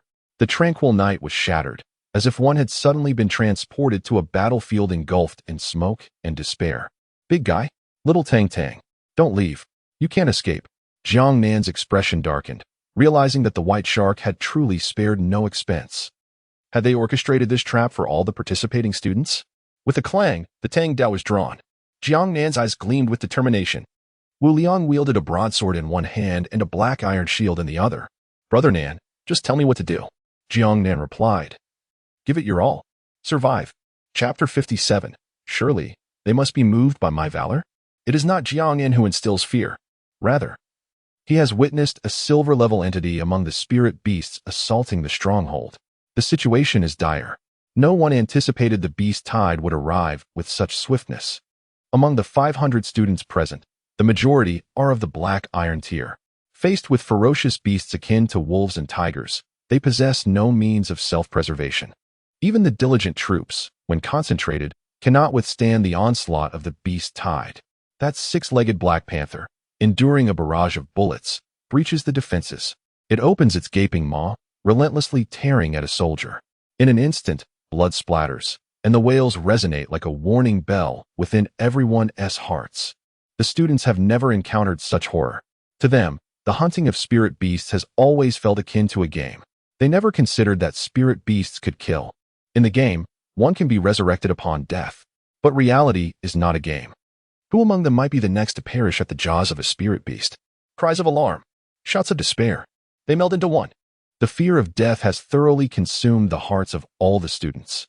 Jiang Nan's expression darkens, and he bellows, Sister Ning, have you notified the lynx? Anning replies, I have already informed them. However, the entrance is a 5-day journey away. The night watch will require time to arrive. Jiang Ning glances at his terrified classmates, then at the ferocious beasts poised to breach the defenses. They cannot hold. All will perish.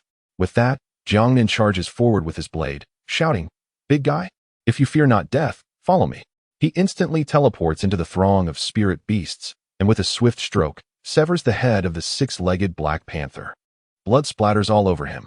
Wu Liang lets out a thunderous roar, transforming into a towering half-bear figure, wielding a black iron shield and a broadsword. His eyes blaze crimson. Here I come, he declares, charging with his shield, creating explosive ruptures in the air, and crashing into 3 spirit beasts. Jiang Nan's figure flickers 3 times, and the 3 spirit beasts lie lifeless on the ground. Anning and Chen Shun, recognizing Jiang Nan's intent, position themselves at the entrance, fervently slaying spirit beasts. Yet the tide of beasts is relentless. There are too few of them to push back. Moreover, the soldier's ammunition is nearly depleted. The blade glimmers like the moon. As Jiang Nan strikes down another spirit beast, he wipes the blood from his face, his bloody blade pointed at the terrified students. Do you wish to die? Have you no hands of your own? Is the awakening of your abilities merely for show in school? If we cannot defend the entrance, then prepare to perish. At this moment, who do you expect to protect you? If you wish to survive, come and help guard the gate. In this moment, Jiang Nan, drenched in blood, wielding a long knife, exudes an imposing aura. He appears like a demon emerging from the depths of hell. He is a stark contrast to the one who just moments ago was casually selling skewers, seemingly unreliable. The terrified group of students is on the verge of madness. Li Xiang and Lu Chuanwu, in particular, are ashen-faced. How can Jiang Nan show no fear? Is he unafraid of death? He was the first to charge forward with a blade. He remains composed throughout. Will they not die? Indeed, one could truly perish. Anning and Chen Shun gazed upon Jiang Nan with immense admiration at this moment. In a time of crisis, he exhibited a demeanor utterly unlike that of an ordinary high school student. Composed, serene, swiftly assessing the situation, striking without mercy, in stark contrast to those peers whose legs trembled uncontrollably, rendered immobile. The disparity was glaring. Among these classmates were not devoid of courage. With a firm slap to his own face, despite his quaking legs, he resolutely stepped forward. Nanshan, I heed your call. How shall we defend ourselves? We cannot simply await our demise. Those soldiers sacrificed their lives to protect us. I refuse to be a burden. I must return home to honor my parents. Instantly, over 20 individuals stood forth. Jiang Nan dispatched another spirit beast, forcing them back. Secure the gate. Guard the safe haven. Await the arrival of reinforcements from the Dark Knight Army. Jiang Nan's strategy was remarkably lucid. With the addition of these classmates, the situation improved significantly. Once one person took the initiative, more and more peers joined the fray. Ling Feng and Li Muyin could no longer remain idle. Preparing to assist in guarding the gate, Li Xiang hastily exclaimed, "Have you both lost your minds? This could lead to death. Let them handle it." Lu Chuanwu concurred, "Yes. Preserving oneself is paramount." Ling Feng muttered, "Isn't Jiang Nen risking his life? Who among us doesn't he have parents? Should we comfortably bask in their protection? I refuse to look down upon myself." Li Muyin said nothing, merely casting a cold glance at them. Yet this sentiment only heightened Li Xiang's discomfort. "TSK, are you the only ones with conviction? If you wish to go, then go alone. I shall not accompany you." At the entrance, Jiang Nan was in a frenzy of slaughter. He struck down spirit beasts without hesitation. His swordsmanship had ascended to a proficient level. Amidst the throng of spirit beasts, his relentless assault exuded a captivating thrill. Wu Liang was even more ferocious, with his iron shield crashing down and a 2-meter-long broadsword swinging in furious arcs. He obliterated numerous spirit beasts, turning them into mere pulp. No one dared approach within a 5-meter radius of him. He was a force to be reckoned with. Chen Shun and An Ning watched Wu Liang with gleaming eyes. The classmates engaged in battle also gave Wu Liang a thumbs up. This heavy tank shield warrior was truly valiant. Just then, Wu Liang, seemingly invigorated by the carnage, let out a wild roar, fully transforming into a colossal black bear nearly 4 meters tall. With a rip, his trousers burst asunder due to the sheer size. As a result, An Ning nearly spewed blood in shock. Chen Shun was so frightened she nearly lost control. The classmates were left petrified. Some of the girls covered their eyes, screaming loudly. There stood a 4-meter-tall black bear, wielding an iron shield and a broadsword. Its body covered in fur, donning merely a pair of triangular shorts that perfectly hugged Wu Liang's physique. The once chaotic battlefield suddenly fell into an eerie silence. Triangular shorts? Must it be so flamboyant? Brother, we truly did not anticipate that you possess such profound depth. You are the epitome of a tough, yet tender man. While others may exhibit a gentle strength, you, my friend, embody a bold flamboyance. Tang Qinya is utterly bewildered. The sight of Wu Liang before her has shattered her worldview. What material are those shorts made of? They seem impervious to any form of damage. Surely, you haven't donned a pair that once belonged to the Hulk, have you? Wu Liang suddenly sensed the gazes upon him, mistakenly believing that his valor had captivated those watching. With a thunderous roar, he declared, "Come forth. Who dares to challenge me?" An Ning, Chen Chen, please refrain from shouting. My brother, you were quite valiant. But now, your antics have completely disrupted the atmosphere. Opposite him stood a silver-tier, iron-eating bear humanoid.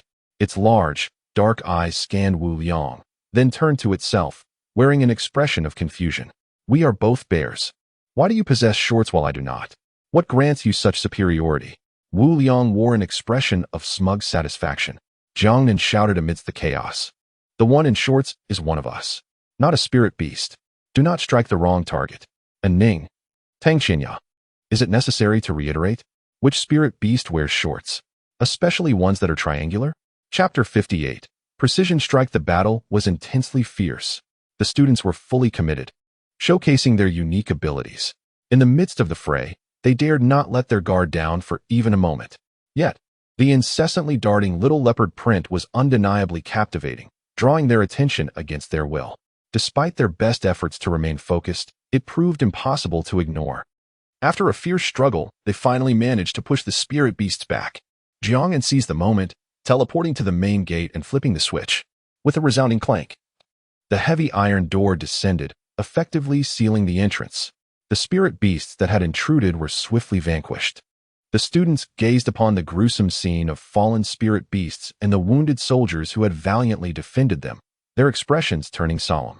Just moments ago, it was they who had been at the forefront of the battle. Even without extraordinary abilities, they had bravely stood their ground, protecting the safety of their peers. Jiang Nan felt a pang of sorrow in his heart, silently saluting them with a military gesture.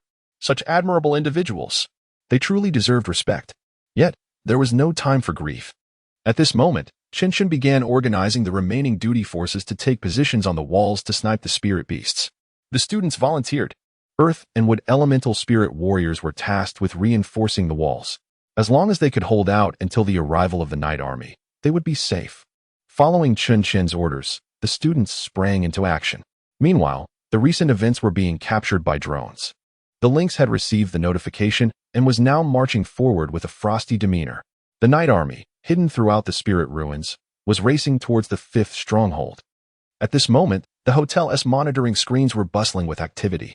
Using satellite wristbands, they notified the students that the exam was ending early and an emergency evacuation was underway. The students, unaware of the unfolding chaos, wore bewildered expressions but complied with the directives. In haste, they severed the live broadcast signal. However, the events that had transpired at the stronghold had already been disseminated. The viewer count in the live stream surged to over 1 million. The barrage of comments overwhelmed the screen. A beast tide? How could such a catastrophe arise? Did you see that? It was utterly devastating. Nanshan proved to be reliable amidst the chaos. At this moment, he was the most dependable among the students. Armed with a tang knife and a triangular bayonet, he cut through the throngs of beasts, exuding an air of invincibility. I was covered in goosebumps. Had he not called out, the students would have remained motionless.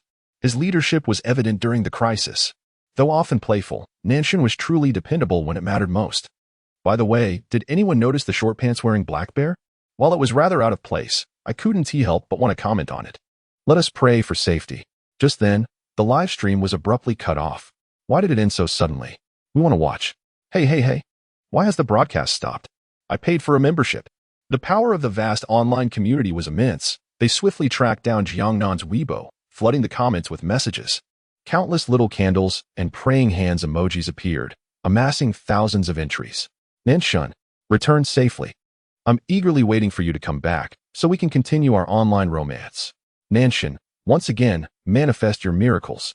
Just as you did during that heroic rescue in the flames. Bring them back safely. We are all awaiting your return at the night market of Jiacheng. At this moment, Zhong Yinxue and Xia Yao sat on the bed, gazing in silence at the live stream that had lost its signal. Anxiety filled Xia Yao's eyes. I'll go drive. Meanwhile, Zhong Yinxue was already getting dressed.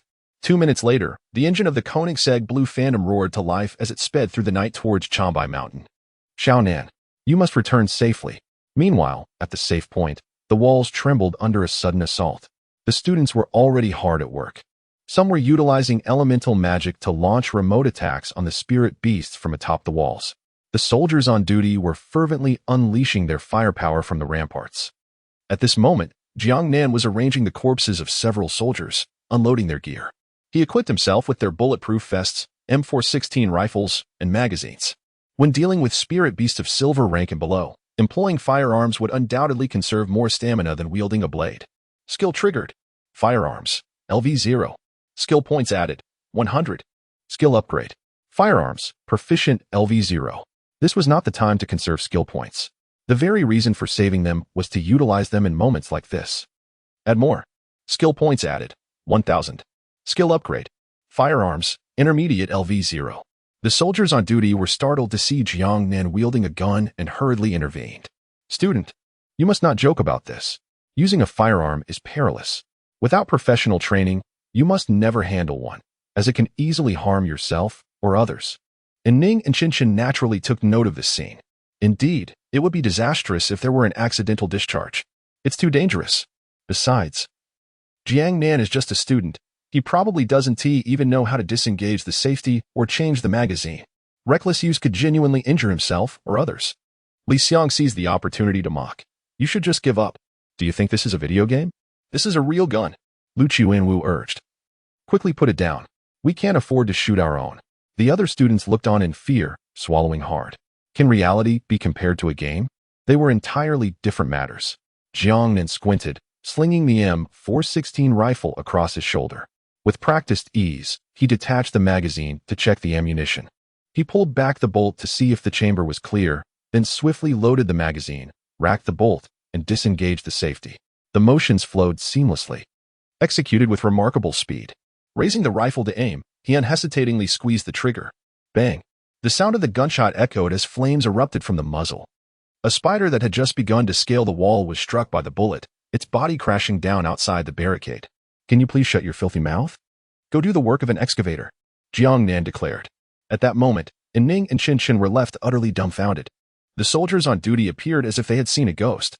At such a distance, and while moving, even seasoned veterans with 7 or 8 years of service who handle firearms daily might not achieve such precision in hitting the eye. How remarkable is Jiang Nan? Just how young is he? It is hard to believe that he has not undergone professional training. But where could he have received such instruction? Could it be mere luck? Yet, his handling of the firearm, his magazine changes, his aiming, and his shooting are flawless, exemplary, textbook actions. The entire audience fell silent. Li Xiang nearly fainted from astonishment. Jiang Nan can indeed handle a gun, and with such precision? His classmates were equally bewildered. Incredible! This is far too professional. Could Jiang Nan be an undercover agent planted among the students by the Night Army? Yet, what followed was a display of skill that sent shivers down spines. In an instant, he leapt onto the wall, facing a horde of dark spiritual beasts. He switched his M416 to single-shot mode, aimed, and unleashed a relentless barrage. The first shot struck the joint of a beast's leg, disrupting its balance. A second shot followed, piercing its eye, a clean headshot. 2 bullets dispatched a single beast, an impeccable execution of the Mozambique drill. His reloading technique was even more astonishing. With one hand, he pressed the magazine release, and with a swift flick of the gun, the magazine fell away. The other hand had already retrieved a new magazine, inserted it, and chambered a round, all while maintaining his shooting stance. The entire magazine change took no more than 3 seconds. His movements flowed like water, seamlessly executed, leaving Ning to wonder if his shooting instructor had arrived. Chapter 59, Motionless as a Turtle. Bang! Bang! 2 successive gunshots resonated through the air. Another magical beast succumbed. Each bullet found its mark with precision, striking the joints and head of the creature. All this was accomplished while conserving ammunition to the utmost. And Ning and Qin Shun were at a loss for words. Their classmates raised their thumbs in admiration. Tang Xinya was captivated by Jiang Nan's stylish gunplay. More professional than any action scene from a crime film. What secrets lay within Jiang Nan? Curiosity compelled one to explore further. As for Wu Liang, he was long accustomed to such displays. Why is Nanshun revered as he is? His skills are unparalleled. If one were to tell Wu Liang that Jiang Nan could pilot aircraft or tanks, he would believe it without hesitation. However, that little leopard print pattern of his, wandering along the wall, was indeed rather conspicuous. As time passed, the number of magical beasts continued to swell. They were overwhelmed. One female classmate, caught off guard, was yanked down.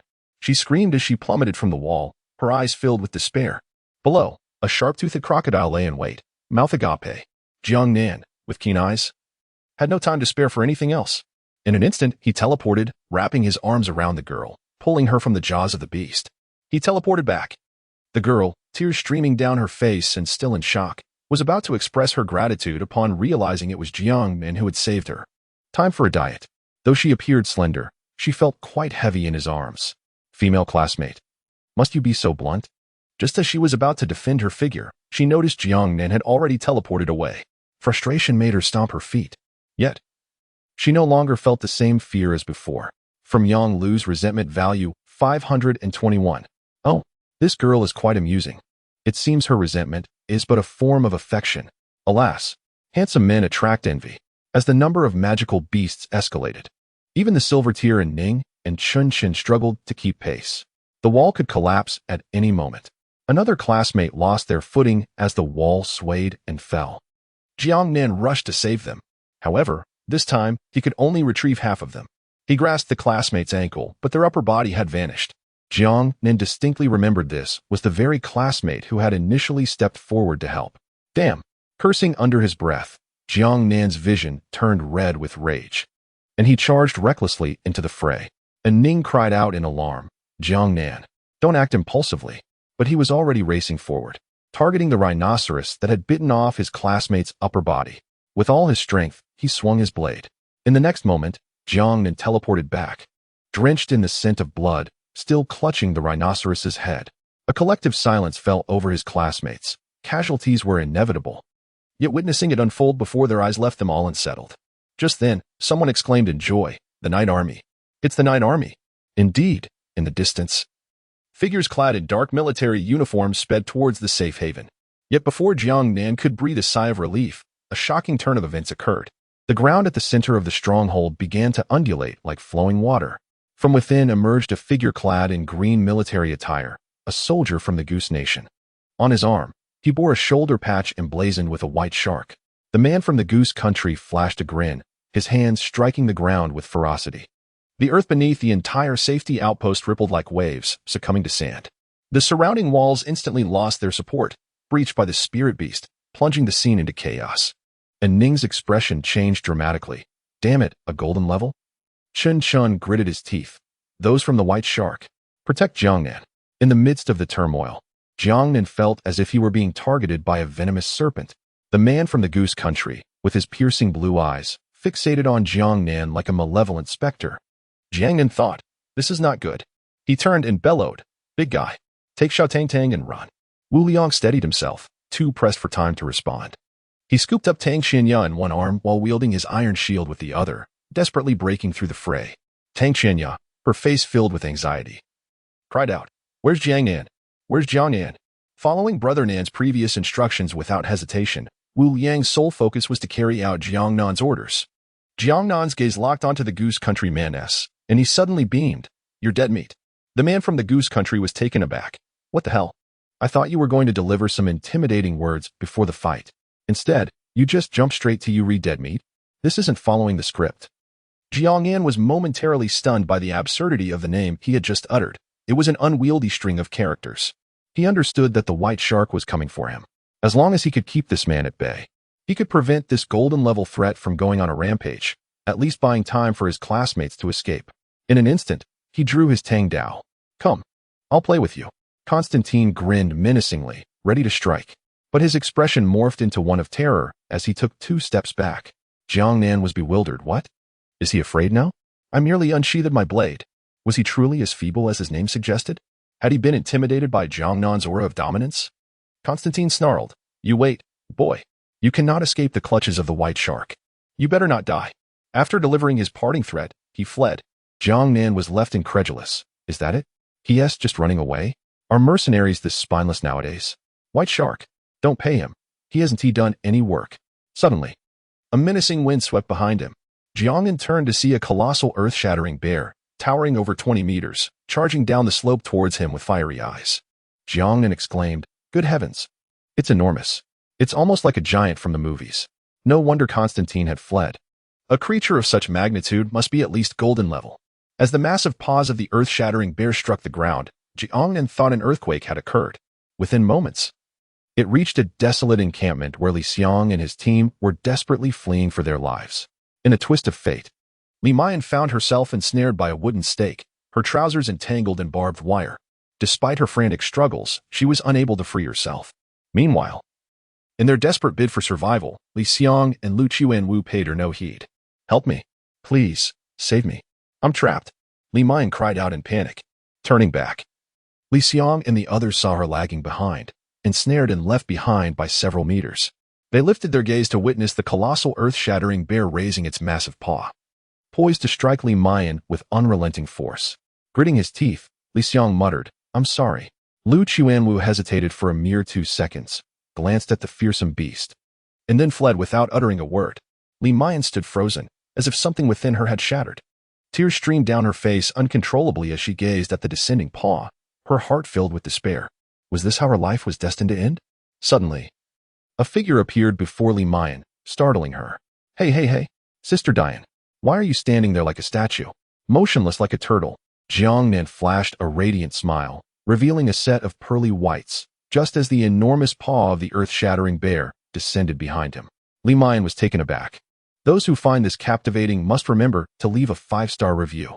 Qing Feng is about to break through the threshold, and once you step through, there will be even more recommendations, along with a host of new friends joining our family. Those who give 5-star ratings are all handsome and beautiful. Everyone who adds this to their bookshelf will become wealthy overnight. Chapter 60. If you wish to survive, heed my words. Li Mayan was on the brink of madness. What time was it? How could one still have the composure to jest, and to remain as still as a statue? Was such calmness truly warranted? Before her eyes, Jiangnan calmly tore through the barbed wire, effortlessly hoisting Li Mayan onto his shoulder. He even had the audacity to glance back at the colossal earth bear towering over 20 meters high, flashing a middle finger as if to say farewell. Boom. The ground trembled, and the enormous paw of the bear came crashing down, sending earth and stones flying. The sheer force left one astounded. If one were to be struck by that, it would certainly be a vivid portrait of disaster. 100 meters away, Jiangnan wielded his blade. deftly deflecting the debris that came hurtling towards them. But what of Li Xiong and the others? Li Mian's body stiffened, her lip clenched so tightly that it drew blood. Yet she remained oblivious to the pain. And no, I did not see. A tumult of emotions surged within her. The one she had trusted most, Li Xiong, the model class leader, had unhesitatingly abandoned her in the face of mortal peril. To her astonishment, it was Jiang Nan, the very one she often found herself at odds with, who had come to her rescue. Though she despised him, she could not deny that Jiang Nan's series of actions, along with his radiant smile beneath the bear's paw, were undeniably heroic. Being carried on Jiang Nan's shoulder, Li Mian felt an inexplicable sense of security blossoming within her. She wished to remain in that position indefinitely, but Jiang Nan had other ideas. Hey, if I call you a turtle, do you truly remain still? Get down. Move on your own. Li Mian? Move on my own? Humph. If I must, then so be it. Wait. Why did his words sound so different when spoken by Jiang Nan? Li Mian's resentment level 333. Yet, gazing at the rampaging earth bear, terror consumed her. What? What should we do now? At that moment, Jiang Nan was her only pillar of strength. Jiang Nan scoffed. What do you mean we? It's you. Following me will lead to your demise. Upon hearing this, Li Mian clung tightly to Jiang Nan's arm, gripping him with all her might. No, don't leave me behind. Sensing her tremors, Jiang Nan sighed in exasperation. I'm not joking. Following me will genuinely lead to your death. This is no jest. The white shark is coming straight for me. I've made countless arrangements behind the scenes. Letting you follow me? You wouldn't even know how you perished. Though they were classmates and often at odds, Jiang Nan could not bring himself to abandon Li Mian to her fate. After all, who wouldn't be heartbroken if their own child were to perish in a place like this? As he spoke, he tried to pull his arm away. But Li Mian held on tenaciously, refusing to let go. Are you some sort of adhesive? Why is this woman so clingy? Just then, the earth bear caught a whiff of the air, its crimson gaze honing in on Jiang Nan. With mighty strides, it charged in their direction. Jiang Nan's eyes widened in shock. Why? Oh why? Out of all these people, must it choose to target him? Is it envy that stirs within you at my handsome visage? Alas, Jiang Nan shoulders the burden of Li Muyan. In an instant, he vanishes from sight. Yet, that colossal earth bear pursues Jiang Nan relentlessly. Within Jiang Nan's heart, a tempest of over 100,000 steeds gallops wildly. How splendid it would be if such fortune graced my lottery ticket. The earth bear has been diverted by Jiang Nan. The pressure on the classmates in the ruins has suddenly eased. Most have managed to flee. At this moment, Ning and Chun have joined forces with the arriving Lynx. Lynx wears a frostbitten expression. What transpired? Where's Jiang Nan? Ning replies anxiously. I just saw him being chased by that earth bear. Among the White Shark faction, there exists a golden tier earth element spiritual warrior. Lynx retorts coldly. The White Shark possesses more than just these individuals. The remaining retreating students have also fallen into ambush. You two must coordinate with the Night Army. Fully assist in the students' retreat. Even if it means sacrificing yourselves, the students must not be harmed. Do you understand? Shin salutes. Yes, Captain. And Ning, filled with anxiety, exclaims, but what about Jiang Nan? The vastness of Ling Su renders finding a single person akin to searching for a needle in a haystack. Moreover, the White Shark lurks in the shadows. The Night Army, escorting the students' retreat, lacks the time to search for Jiang Nan. It is tantamount to declaring his death sentence. Lynx grits his teeth, sacrificing the small for the greater good. Every life is precious. We cannot disregard so many students for Jiang Nan. This is precisely the intention of the White Shark, aiming to use the students to restrain the Night Army. I shall personally seek him out. If Jiang Nan perishes, his life shall rest upon my shoulders. With that, she crouches low, unleashing a wild force. The firm ground shatters beneath her feet as she launches forth like a cannonball. A tempest of wind follows in her wake. And Ning appears deeply troubled. Chun solemnly declares, execute the orders. Meanwhile, Jiang Nan is fleeing with Li Muyan in tow. In the pitch darkness, Jiang Nan struggles to navigate. He manages to lead Li Muyan into a stalactite cave. Only then do they exhale a sigh of relief. Faintly, the roar of the outside world still echoes. That earth bear continues its relentless search for them. Jiang Nan's heart is filled with doubt. Why on earth is it so intent on pursuing me? What is this beast relying on to follow my trail? Even my teleportation cannot shake it off. As he contemplates, his gaze falls upon Li Muyan. At this moment, Li Muyan sits curled in the corner, hugging his knees, tears welling in his large eyes, his former pride extinguished. He is now quietly sobbing. Jiang Nan's gaze sweeps across Li Mu Yin like a razor. Li Mu Yin weakly glances at Jiang Nan, shrinking his neck. Why is he looking at me like that? Is he pondering something strange? Just as he worries, he hears Jiang Nan say, "You need to take off your jeans." Li Mu Yin, take off my pants? At this moment, you want me to remove my pants? What are you planning? As expected, Jiang Nan's intentions are far from noble. She had even gone so far as to bring herself into the cave. Li Mu Yin thought, retreating frantically, her eyes filled with terror. Don't come any closer. Jiang Nan, I never expected you to be this kind of person. Jiang Nan, what on earth are you talking about? What have I done to be considered this kind of person? It's just a matter of taking off my pants. Indeed, self-centered women can be truly terrifying. Jiang Nan noticed that Li Mu Yin's jeans were smeared with large patches of pink sticky substance. This was the very explosive that Ivanov had detonated, the catalyst for the ensuing beast tide. At that moment, the earth-shattering bear arrived. The cave entrance was too narrow. It began to strike the cave walls furiously, causing Li Mu Yin to scream in fear. Jiang Nan, in a panic, urged, "Hurry, take off your pants." Li Mu Yin, wiping away her tears, pleaded, "Can we prioritize our escape? Once we are safe, you can do whatever you want. Please, just listen to me." Her tone carried a hint of desperation. Jiang Nan, what? I can't understand you. No, take them off right now. Li Mu Yin shook her head vigorously. There was something she absolutely could not allow Jiang Nan to see. Chapter 61. Everyone has their own little secrets, but how could Jiang Nan possibly care about such matters? Even if he could teleport, he wouldn't be able to escape with Li Mu Yin. Li Mu Yin shook her head frantically, retreating continuously. But behind her was a wall, leaving her nowhere to flee. The situation was dire. If they delayed any longer, the big black bear would break in. In a swift motion, Jiang Nan lunged forward like a fierce tiger pouncing on its prey, pinning Li Mu Yin to the ground. He reached for her jeans, intent on removing them. Li Mu Yin pushed against Jiang Nan with all her might, struggling wildly. Her hands flailed at Jiang Nan's face, her fingers nearly probing into his nostrils. She kicked fiercely, almost sending Jiang Nan flying. Indeed, the potential unleashed by a woman in despair is formidable. At that moment, Li Mu Yin screamed incessantly, "No, get off. You're a pervert, not human. You shameless scoundrel. Someone help me. Save me." Jiang Nan exclaimed, "What do you mean I'm not human? I'm doing this to save you. Why can't you understand my good intentions? Be honest. Even if you scream at the top of your lungs, no one will come to rescue you." He pondered, why do I feel like a villain in this scenario?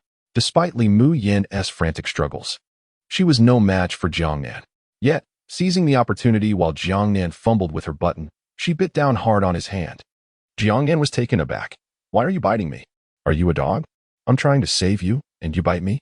Growing impatient, Jiang Nan recalled the time he was captured by the bobcats. They rendered him unconscious with a swift strike to his neck. Why not give it a try? Let us see if I can subdue your struggles. With swift movements, Jiang Nan formed his hand into a blade, aiming a fierce strike at the nape of Li Mu Yin's neck. A resounding thud echoed. Li Mu Yin's eyes widened in shock, her features contorting in pain, and she let out a heart-wrenching scream. "What have you done?" Jiang Nan's hand froze in midair, his mouth twitching in embarrassment. An awkward silence enveloped the room. I thought it would knock you out." He chuckled nervously. Li Mu Yin retorted, "What do you mean knock me out? That was clearly an attempt to kill me." Jiang Nan scratched his head, bemused. When someone knocked him out, it was swift and effective. Why wasn't his attempt working? Perhaps he hadn't struck hard enough. "Don't be afraid. I'll try again. Trust me, I can do this," he declared, raising his hand once more to strike. Li Mu Yin panicked, thinking, if he tries again, I'll be finished. And who doesn't know what Jiang Nan would do to me if I lost consciousness?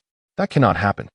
But before she could struggle, Jiang Nan's muscular arm flexed, and his second strike landed mercilessly on Li Mu Yin's neck. A crack echoed through the air. Li Mu Yin tilted his neck, rolled his eyes, and collapsed onto the ground, motionless. Jiang Nan's eyes sparkled with excitement. Had he succeeded? Had he mastered such an impressive skill himself? Indeed, it seemed that great strength could yield miraculous results. However, upon observing Li Mu Yin's still form on the ground, a flicker of concern crossed Jiang Nan's mind. Where had that cracking sound come from? Could it be that he had inadvertently caused Li Mu Yin's demise? Hastily, he checked for Li Mu Yin's breath, and thankfully, he detected a pulse. Jiang Nan finally breathed a sigh of relief. The roars of beasts outside left Jiang Nan no time for further contemplation. Li Mu Yin's pants were smeared with an excessive amount of pink viscous substance. A fatal attraction for spirit beasts. They needed to be replaced immediately. With a swift motion, Jiang Nan tore off the denim trousers. Yet, in the next moment, the cave fell into a profound silence. Jiang Nan's expression froze in shock. Now he understood why Li Muyin had been so averse to having his pants removed. Good heavens, the shorts he wore were exceedingly revealing. They were even cooler than the most revealing items at his own stall. Did Li Muyin have such preferences? Indeed. Everyone harbors their little secrets. Shaking his head, Jiang Nan took a deep breath and quickly retrieved a pair of his own black athletic shorts from the alternate dimension, dressing Li Muyin in them. Regardless of his feelings towards her, he would never take advantage of her while she was unconscious. What kind of person would that make him? However, just as Jiang Nan completed the outfit change and was tying a bow on Li Muyin's waistband, the latter began to stir from his stupor. Upon opening his eyes, he was met with the sight of Jiang Nan fastening his pants, having even changed them. Li Muyin, you're done? Jiang Nan? Yes, I just changed your. Upon hearing this, Li Muyin's expression morphed into one of indignation, and he burst into tears. Wah, you're inhuman. How could you treat me this way? I was unconscious and felt nothing. This is unjust. Jiang Nan was taken aback. What do you mean, felt nothing? I merely changed your pants. Wasn't the fact that he felt nothing the crux of the matter? Li Muyin's cries suddenly ceased. Wait, was it just a change of pants? After a moment of reflection, he discerned that he had indeed not noticed anything amiss, and his face turned crimson. A change of pants? Had Jiang Nan discovered his little secret? How could he face him after this? It was utterly mortifying. Seeing Li Muyin wiping away tears, Jiang Nan awkwardly explained. I took off your pants for your own good. Li Muyin? What kind of explanation is that? Who would believe it? Li Muyin's resentment increased by 1,000. With no other options, Jiang Nan rolled up the discarded pants and hurled them outside the cave. As a result, the earth-shattering bear abandoned both of them and charged towards the tattered trousers, seizing them and swallowing them whole in a single gulp. Li Muyin was left dumbfounded. What on earth was happening? The bear was pursuing us solely because it caught a whiff of the pink substance smeared on your trousers. If I don't remove it, we are both doomed. Li Muyin's face instantly flushed crimson with embarrassment and indignation. Why didn't you mention it sooner? I thought. Jiang Nan inquired. What did you think? Li Muyin found himself at a loss for words. Despite his overwhelming shyness, he could only swallow his thoughts. There was no way he could ask Jiang Nan if he had noticed anything. Wouldn't that lead to utter mortification? Jiang Nan's actions were merely a means of self-preservation. Yet he had kicked and struck him. This realization further tangled Li Muyin's heart. Gazing at Jiang Nan's profile, his face grew even warmer. He murmured, earlier. I apologize. I shouldn't have. Jiang Nan raised an eyebrow. What happened earlier? My memory isn't particularly sharp. Sometimes I struggle to recall events from just yesterday. Li Muyin was taken aback, and upon noticing the amusement on Jiang Nan's face, he couldn't help but smile in return. Nothing at all. Jiang Nan shrugged, for he certainly wouldn't hold a grudge against a girl over past matters. That would be rather petty, especially considering that Li Muyin's nature was not inherently bad. Chapter 62. This woman is quite violent. The atmosphere within the cave was somewhat awkward, the two individuals remaining silent. The colossal earth-shattering bear, sensing the stillness, decided to retreat. Jiang Nan exhaled in relief. If the pursuit had continued, even his teleportation skills would have been insufficient. Just as the bear was about to turn back, a sudden howling wind echoed from the horizon, and a towering shadow plummeted from the sky, crashing violently to the ground, sending soil and stones flying. Jiang Nan and Li Muyin widened their eyes in astonishment. The newcomer was clad in a black military uniform, her long hair styled into a bun tucked beneath a beret. Her narrow eyes gleamed with a cold light, and her strikingly beautiful face bore an icy demeanor. Who but the lynx could it be? The earth-shattering bear, thoroughly enraged by the unexpected appearance of the lynx, swung its massive paw in a fierce assault. Yet, the lynx did not flinch. Instead, she charged forward, meeting the bear's strike with a single, powerful punch. The impact was thunderous, sending dust swirling as her body was half embedded in the rock. Yet she endured, her hands taking on the color and hardness of black iron. Unfazed, she grasped the bear's toes with both hands and unleashed a tremendous force, sending the colossal creature, over 20 meters in size, crashing to the ground, stirring up a cloud of dust. Jiang Nan felt a chill run down his spine. My goodness, is this lynx truly human? What level of power is this? To toss such a massive earth-shattering bear around like a toy? The name lynx seemed far too gentle. Perhaps it should be changed to humanoid Tyrannosaurus. The earth-shattering bear roared in fury, rising once more, surrounded by a sinister black glow as it summoned a formidable shield. Spirit technique. Bear King Shield. It stood defiantly before it, attempting to block the lynx's impending attack. However, the lynx was undeterred. Her arms transformed completely into the color of black iron, gleaming with a metallic sheen. She charged forward, delivering a punch that ignited with a fierce red glow, instantly surpassing the speed of sound, producing a white shockwave. With a single blow, the Bear King shield shattered, and the massive earth-shattering bear was sent flying, crashing against the cliffside, struggling in vain to rise. The lynx leapt onto its enormous face, raining down punches like a torrential storm, each impact echoing like the firing of a tank cannon. For a full 30 seconds, the bear was utterly vanquished. Jiangnan swallowed hard. Can you believe it? Was this truly the work of a human? A golden-tier earth-shattering bear was beaten to death by the lynx using nothing but her fists? This woman is exceedingly violent. Jiangnan had initially contemplated taming her into a docile little kitty, but that now seemed a daunting task. He hoped she wouldn't turn around and swat him dead. Remembering his previous bravado around her, he felt a wave of guilt wash over him. Standing tall, the lynx inhaled deeply and shouted, Jiangnan. Huh, was she indeed here for him? Jiangnan waved enthusiastically from the cave entrance. Sister Lynx, over here. Li Muyin was too terrified to speak. This woman in military attire had just pulverized the earth-shattering bear with her bare fists. Wasn't he that even more terrifying? Why does Jiangnan address her so intimately? Are they truly that familiar with one another? Reflecting on their school days, when the lynx personally came to take Jiangnan away, Li Muyin finds Jiangnan's identity increasingly enigmatic. After 3 years as classmates, she realizes she has never truly understood Jiangnan, while everyone else mocked and looked down upon him. Little did they know that Jiangnan had ascended to a height unattainable by his peers. Recalling her previous minor disputes with Jiangnan, she feels a wave of childishness wash over her, accompanied by a pang of remorse. As the lynx sees Jiangnan unharmed, the coldness in her gaze gradually dissipates. She then admonishes, "What are you running around for? You little rascal." Jiangnan, grinning, rushes forward and quips, "I knew Sister Lynx would care about me. How could you ever let me go?" Observing her sharp tongue but tender heart, Jiangnan quickly falls silent at the sudden chill in the lynx's demeanor. However, it is merely a fleeting thought. Approaching the formidable earth-shattering bear, Jiangnan is filled with exhilaration and swiftly extracts its spirit pearl, an exquisite golden-grade pearl imbued with spiritual techniques that he cannot overlook. The lynx cast a sidelong glance at Li Muyin and Jiangnan, uttering not a word, before gripping Jiangnan's waistband with one hand and lifting Li Muyin with the other. In that instant, Jiangnan is struck by an ominous premonition, reminiscent of his previous leap from a building. Oh no, don't. Suddenly, with a powerful leap, the lynx propels herself forward, the rushing wind distorting Jiangnan's face from the sheer velocity. The scenery blurs on either side as he experiences the thrill akin to a roller coaster ride, the cold breeze whistling against the nape of his neck. Meanwhile, Li Muyin, being cradled, feels as if he is being carried like a chick, questioning the disparity in treatment despite their shared humanity. Even so, Li Muyin's face pales in fear. They soar through the forest, and the lynx reaches a temporary base where the Night Army is orchestrating the evacuation of students. The classmates witness a woman clad in black military garb descending from the sky, holding 2 individuals. After dropping Li Muyin, she leaps again with Jiangnan, vanishing into the night. Leaving behind the echoes of Jiangnan's cries, Li Muyin is bewildered. Has he truly been rescued? But what of Jiangnan? Why did she take him away? The classmates are equally astonished. What just happened? Was that person the South God?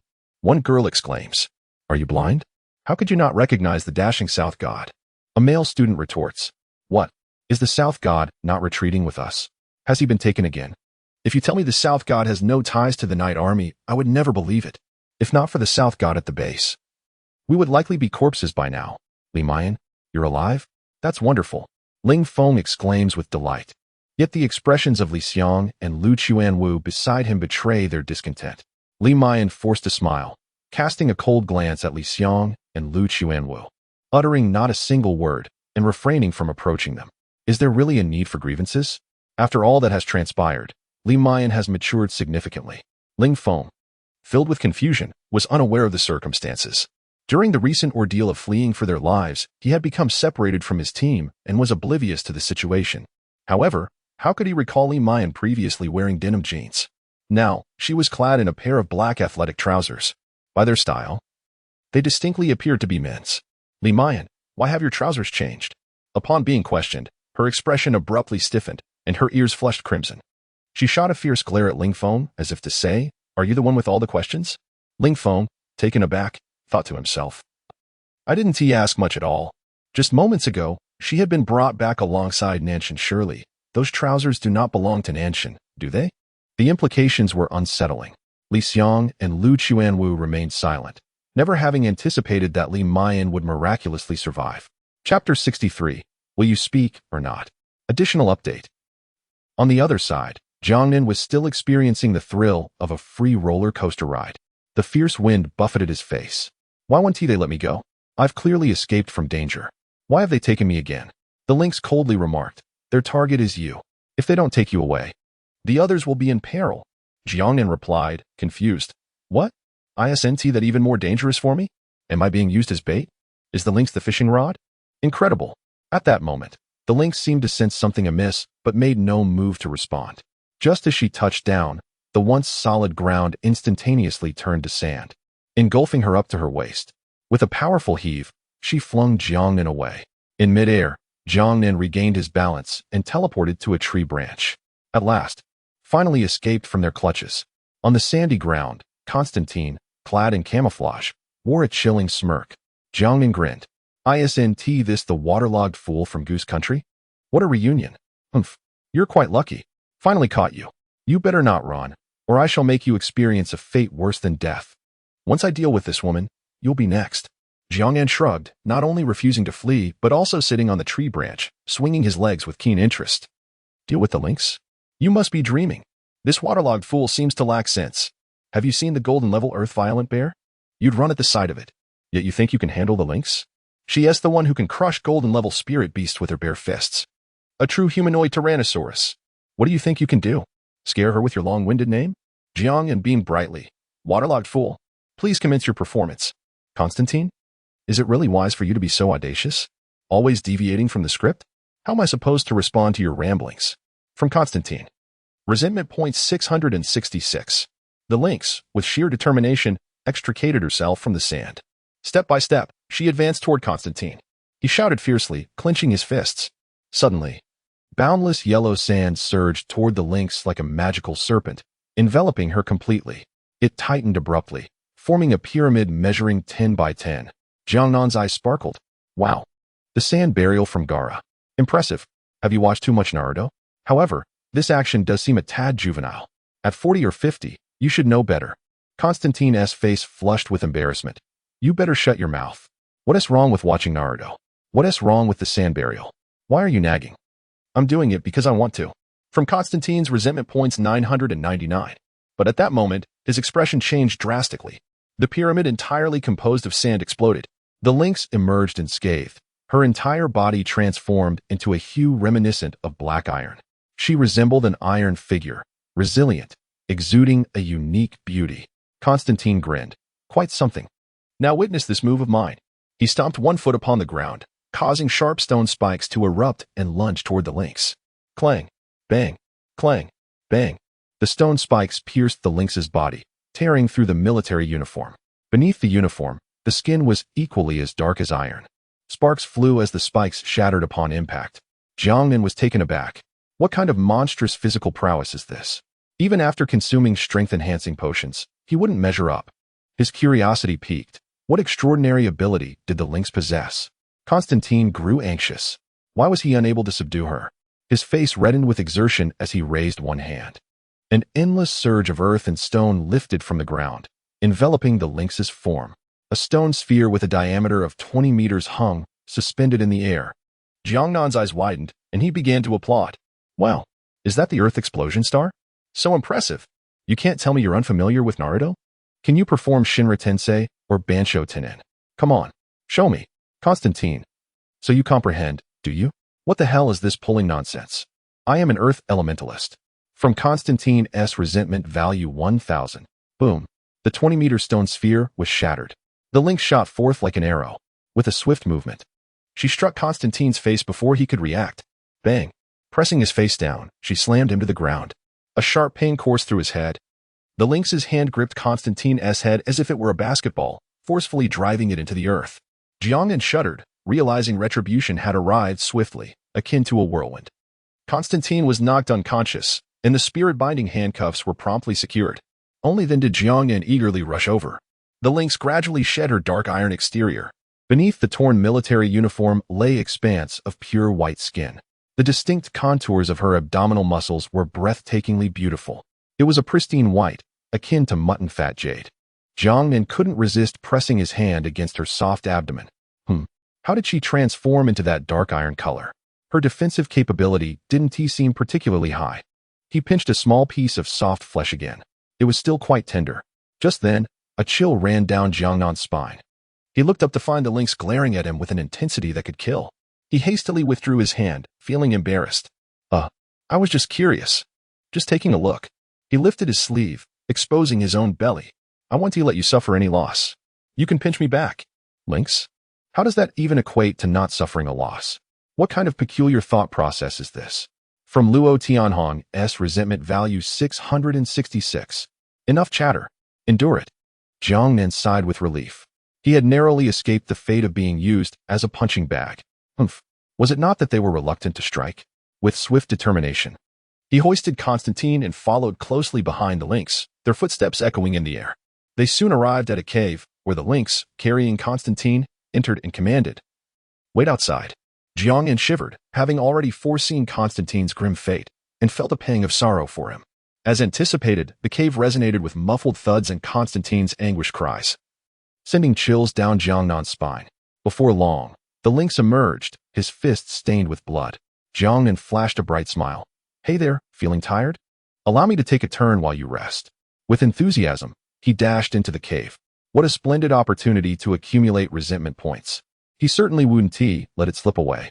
Beholding Constantine, drenched in blood and ashen-faced, Jiangnan revealed a grin reminiscent of a demon. He lunged forward, delivering a barrage of punches. "Will you speak?" From Constantine's resentment points 1,000. Jiangnan pressed on. "Will you speak?" Well? Still holding your ground, are you? Have you ever seen fists as large as a cauldron? After a relentless half-hour of this, Jiangnan was left breathless, while Constantine lay there, nearly unconscious.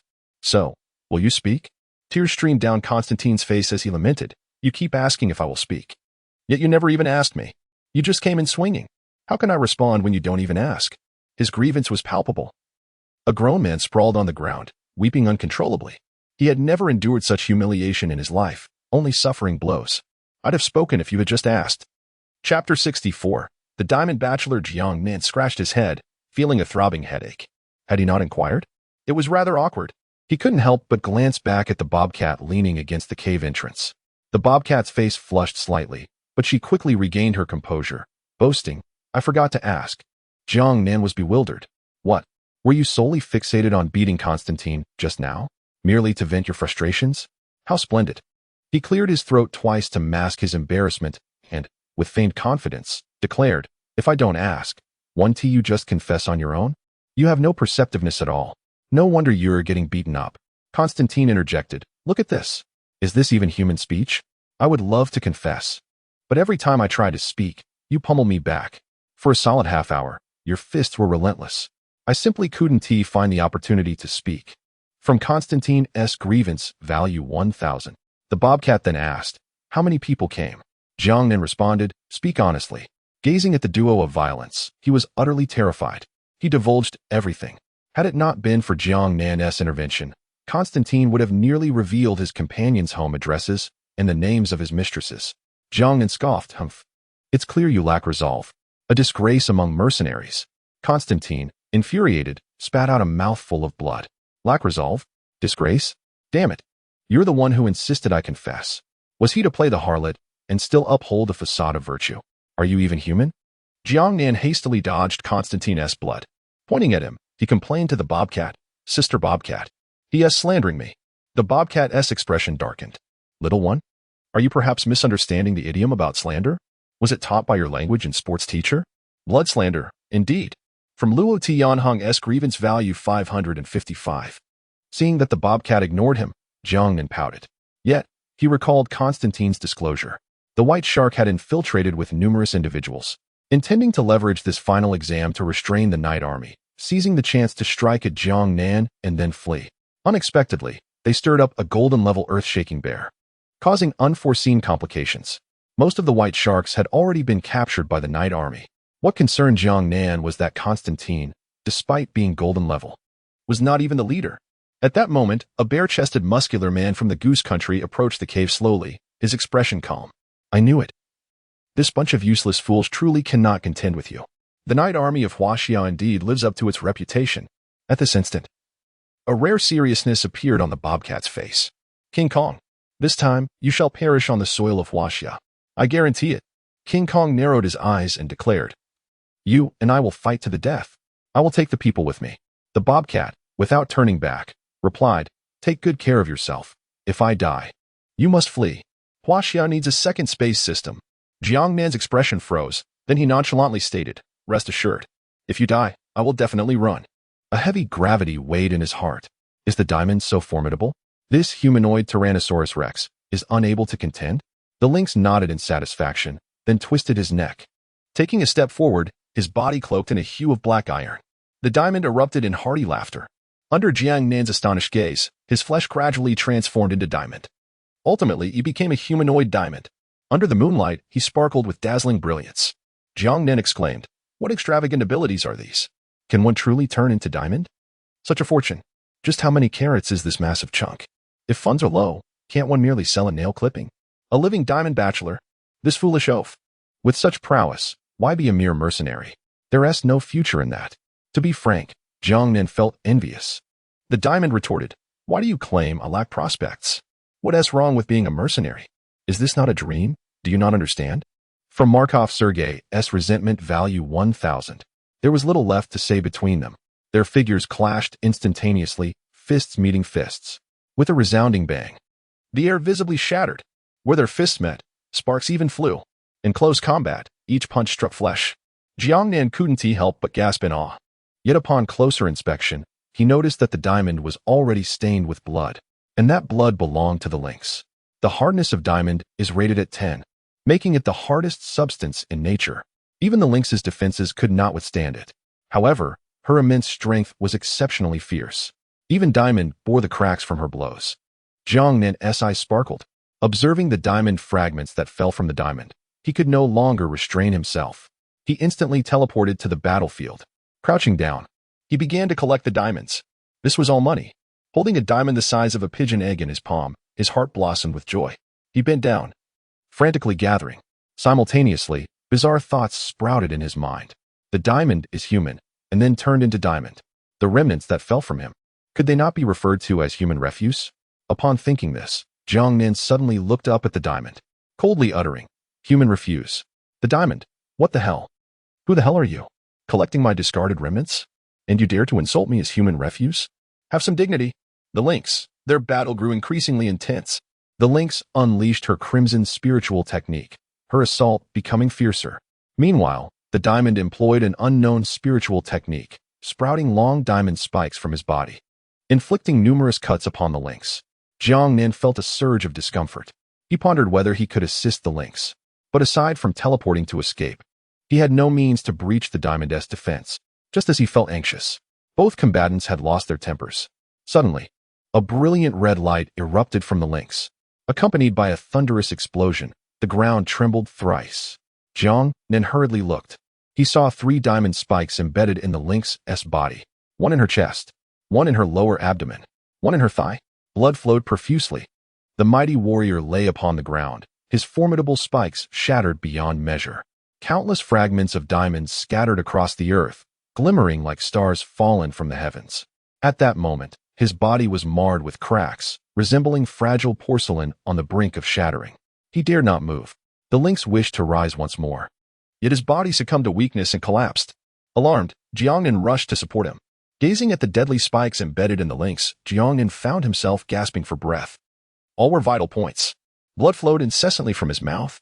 With a face etched in urgency, Jiang Nan exclaimed, What is happening? You can't die. Damn it.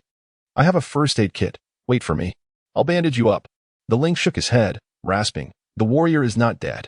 Do not concern yourself with me. Kill him. Quickly, Jiang Nan was taken aback.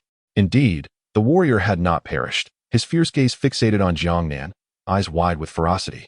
Covered in cracks, he was paralyzed with fear. Movement would lead to his demise. And yet, those fissures were gradually mending. The lynx was incapacitated, and as he looked upon Jiang Nan, who bore only the black iron 10 stars, he felt no trepidation whatsoever. I shall stand here for you to strike. You shall not break my defense. He thought with a smirk. Ah, the rating has risen to 9.5. All thanks to the esteemed readers. While enjoying the story, do not forget to leave a 5-star review and add it to your bookshelf. Thank you. Chapter 65. The Vitality Ginseng. Jiang Nan felt a surge of urgency. If that diamond tycoon were to regain his strength, both of them would be doomed. Without a moment's hesitation, he resolved to take action. With such a massive chunk of diamond, Jiang Nan had confidence in his ability to handle it. While he might struggle to carry 200 pounds of bricks, 200 pounds of cash, he'd lift it and sprint away. He could even leap with joy. And what about this 200 pounds of diamond? Kong Gang watched as Jiang Nan's eyes gleamed with mischief, swallowing hard in trepidation. Surely, there wouldn't be any repercussions, right? Jiang Nan brandished his triangular military dagger and lunged fiercely at Kong Gang's neck. Sparks flew as the impact reverberated through Jiang Nan's arm, causing his blade to chip. Damn, that was surprisingly tough. Kong Gang smirked. Let us see what you can do now. Fury ignited within Jiang Nan. Damn it. I can't get my hands on anything else, but I can't even seize this little fortune. His eyes darted around, and he aimed his dagger at Kong Gang's lips, demanding, open your mouth. Kong Gang clenched his teeth tightly, refusing to comply. Jiang Nan declared, fine, just wait. With that, he grabbed 2 stones and stuffed them into Kong Gang's diamond-like nostrils. A sinister chuckle escaped Jiang Nan's lips. Not opening your mouth? Everyone needs to breathe. Don't they? From Marklov. Sergei's resentment value 1,000. Blocking his nostrils? Trying to play games with me, huh? After over 3 agonizing minutes, Kong Gang could no longer hold his breath and gasped for air. Seizing the opportunity, Jiang Nan stuffed a handful of detoxifying yellow beans and vitalizing chives into his mouth. Kong Gang's eyes nearly bulged out. But desperate for air, he had no choice but to swallow. What the hell did you make me eat? Jiang Nan grinned mischievously. You'll find out soon enough. Before long, Kong Gang began to react, and it was anything but subtle. He writhed in discomfort, yet dared not move too much. He was on the verge of losing his mind. Jiang Nan seized this moment, jamming his dagger into the crevice and frantically prying at the diamond. The results were immediate. Kong Gang's anger surged. If this continued, he would surely be dismantled by this little brat. No longer willing to endure, he roared, I'll fight you. Kong Gang sprang to his feet, his diamond-like arms swinging downwards at Jiang Nan. Quick as a flash, Jiang Nan caught them. Thus began their fierce contest. Diamonds shattered off Kong Gang's body with each blow. Jiang Nan's face flushed with exertion, yet the overwhelming strength from Kong Gang rendered him powerless to resist. The gap in their power was insurmountable. In a split second, Jiang Nan teleported behind Kong Gang, gripping his head and forcefully pressing down while locking his arms tight. He executed a perfect naked chokehold. Kong Gang gasped for air, his fists pounding against Jiang Nan's back with a thunderous sound. Jiang Nan felt as though he were being hammered by a compactor, each strike leaving him reeling. His ribs were surely fractured. A mouthful of metallic blood surged up his throat, only to be swallowed back down. In that moment, Jiang Nan's eyes burned with fierce determination. Damn it, let us see who meets their end first. The bobcat, overwhelmed, urged, run. Don't worry about him or me. Don't sacrifice yourself here. Jiang Nan, gritting his teeth, retorted. How can I abandon such a substantial diamond? The urgency of the situation intensified as he realized Jiang Nan was still jesting. Did you not just promise me? If I perish, you must flee. That was the agreement. Jiang Nan coughed up blood yet managed a radiant smile. A man's words are often deceiving. Little Miao, your wisdom is still lacking. As he spoke, another spurt of blood escaped him, yet Jiang Nan refused to relent. What a joke. You expect me to just run away? Is that what it means to be a man? Ultimately, the turmoil surrounding the bobcat stemmed from his own self-interest. There were matters Jiang Nan wished to avoid regretting. The bobcat felt a surge of emotions, biting his lip tightly, unable to utter a single word. Jiang Nan was known for his humor and silver tongue, yet in critical moments, he never faltered. He simply could not abandon his companion in such a manner. The bobcat understood he had not misjudged Jiang Nan after all. With fierce determination, Jiang Nan's eyes widened. His teeth clenched. If I fail to defeat you today, I shall live stream my own disgrace. As he declared this, he suddenly felt his heart racing, his blood coursing rapidly, and his body temperature soaring. What flowed through his veins felt less like blood and more like molten lava. The heat evaporated the moisture within him, escaping through his pores, causing his skin to take on an eerie crimson hue, veins bulging with power. Jiangnan felt invigorated, his senses heightened and his physical prowess dramatically enhanced. The bobcat's eyes widened in realization. Blood burning. The blood-burning reagent is working. Bring it on. With a sharp crack, Jiangnan forcefully detached the head of a diamond creature. Its heavy form collapsed to the ground as he gasped for breath, staring at the massive diamond head in his hands. Goodness, what a colossal diamond. It must be worth a fortune. The bobcat was at a loss for words, unsure where to begin with her sarcasm. There was no time for hesitation. Jiangnan hastily examined the bobcat's injuries, and upon seeing the scene, he fell silent. A pool of blood had formed on the ground, and the bobcat's face had turned an alarming shade of white. Don't save me. In this desolate wilderness, survival is futile. Just go, with your abilities. You can escape this realm. Jiangnan knelt, dismissing her fears. Nonsense. In films, people with far worse injuries still bounce back. What is this compared to that? The bobcat managed a bitter smile. Can't you be serious for just a moment? Jiangnan shook his head defiantly. They had come so far. He could not bear to watch the bobcat perish. He reflected on the nearly 2 million resentment points he had amassed, silently praying, "System, don't fail me this time. Just once, be reliable." Suddenly, a message appeared in his mind. Everyone, step aside. I am about to make a grand entrance. Stunned, Jiangnan could only respond, wow. I am left speechless. Then, let the performance begin. The 10 consecutive draws have commenced. Thank you for your patronage. Consolation prize, a pair of Hawkeye brand underpants. Jiangnan had hoped for something magnificent, yet all he received was a mere token of appreciation. As he watched his resentment accumulate to an astonishing 10,000, his expression darkened, rivaling that of a coal miner.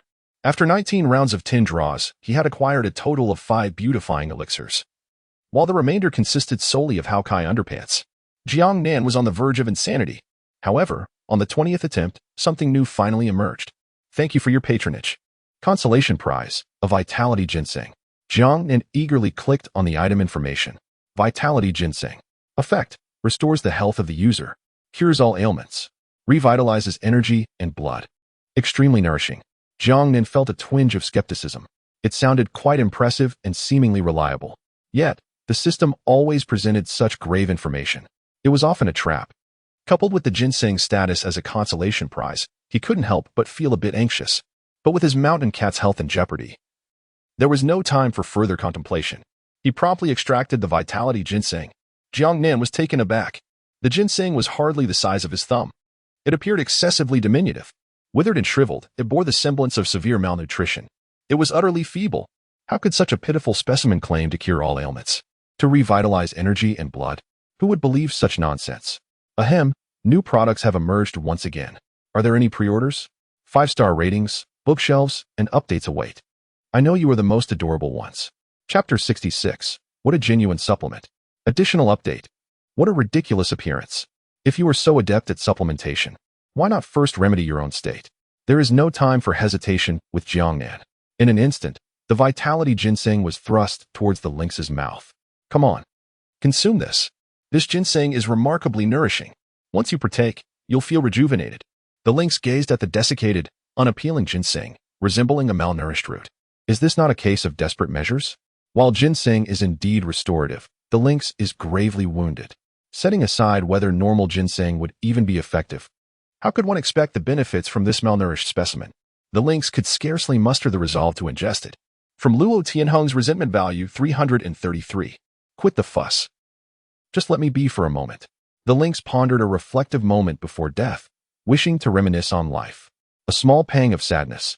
Jiangnan's interference had completely disrupted the somber atmosphere. Jiangnan exclaimed, "Oh, even at this moment, you remain stubborn. If you refuse to eat, I shall personally feed you." Yes, take that literally. The lynx shot an intense glare at Jiangnan.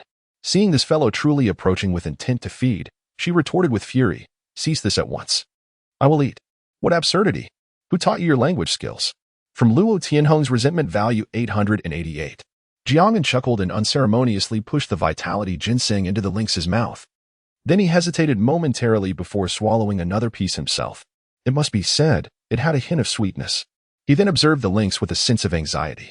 What side effects might this vitality ginseng possess? Let us hope it doesn't revive the lynx only for her to retaliate against him. That would be an unfortunate turn of events. The lynx felt a warm surge throughout her body, a tingling sensation emanating from her wounds. She could not help but wonder, could this ginseng truly be effective? Jiangnan swallowed nervously as he grasped the diamond spikes embedded in the lynx's body, his expression betraying his unease. I am about to extract them. Spare me your complaints. In the blink of an eye, all 3 diamond spikes were removed. The flesh around the wounds visibly began to heal at an astonishing rate. However, the following moment, 3 jets of blood erupted from the wounds, spraying over a meter high. The force was tremendous.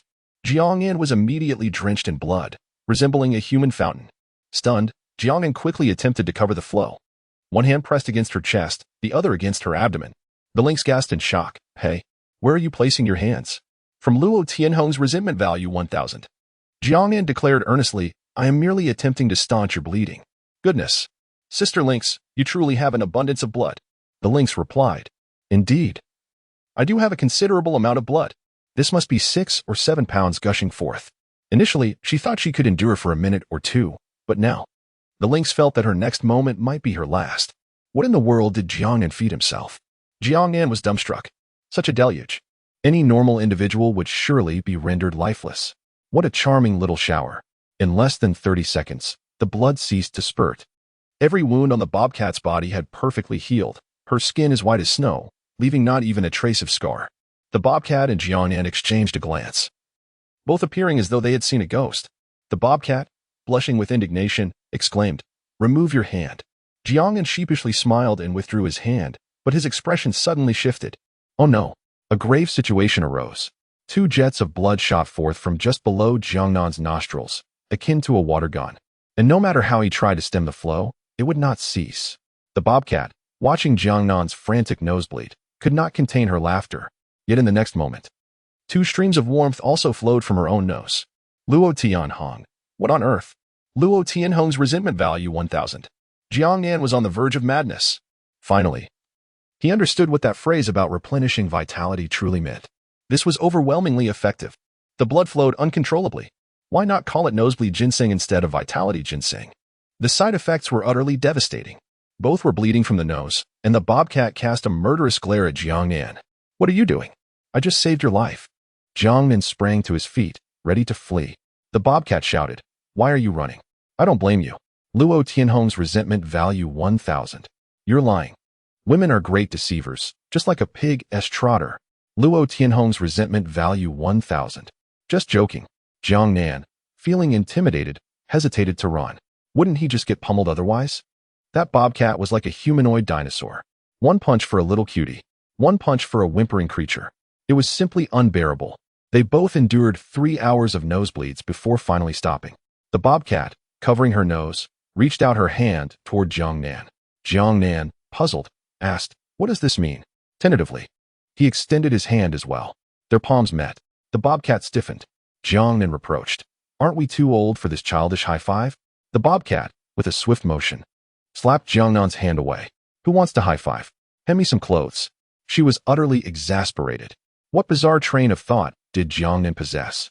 Being around him was enough to unravel her composure. Jiangnan chuckled, handing her a set of his own clothing. Both were undeniably disheveled, drenched in blood. The bobcat's clothes resembled a dishcloth. While the bobcat changed, Jiangnan, with a glimmer of greed, stored the enormous diamonds created from the diamond corpse into his dimensional space. Over 200 pounds of diamonds. What fortune lay therein? Just imagine a diamond ring the size of a human head. Jiangnan instantly felt a surge of confidence. The sight left the bobcat speechless.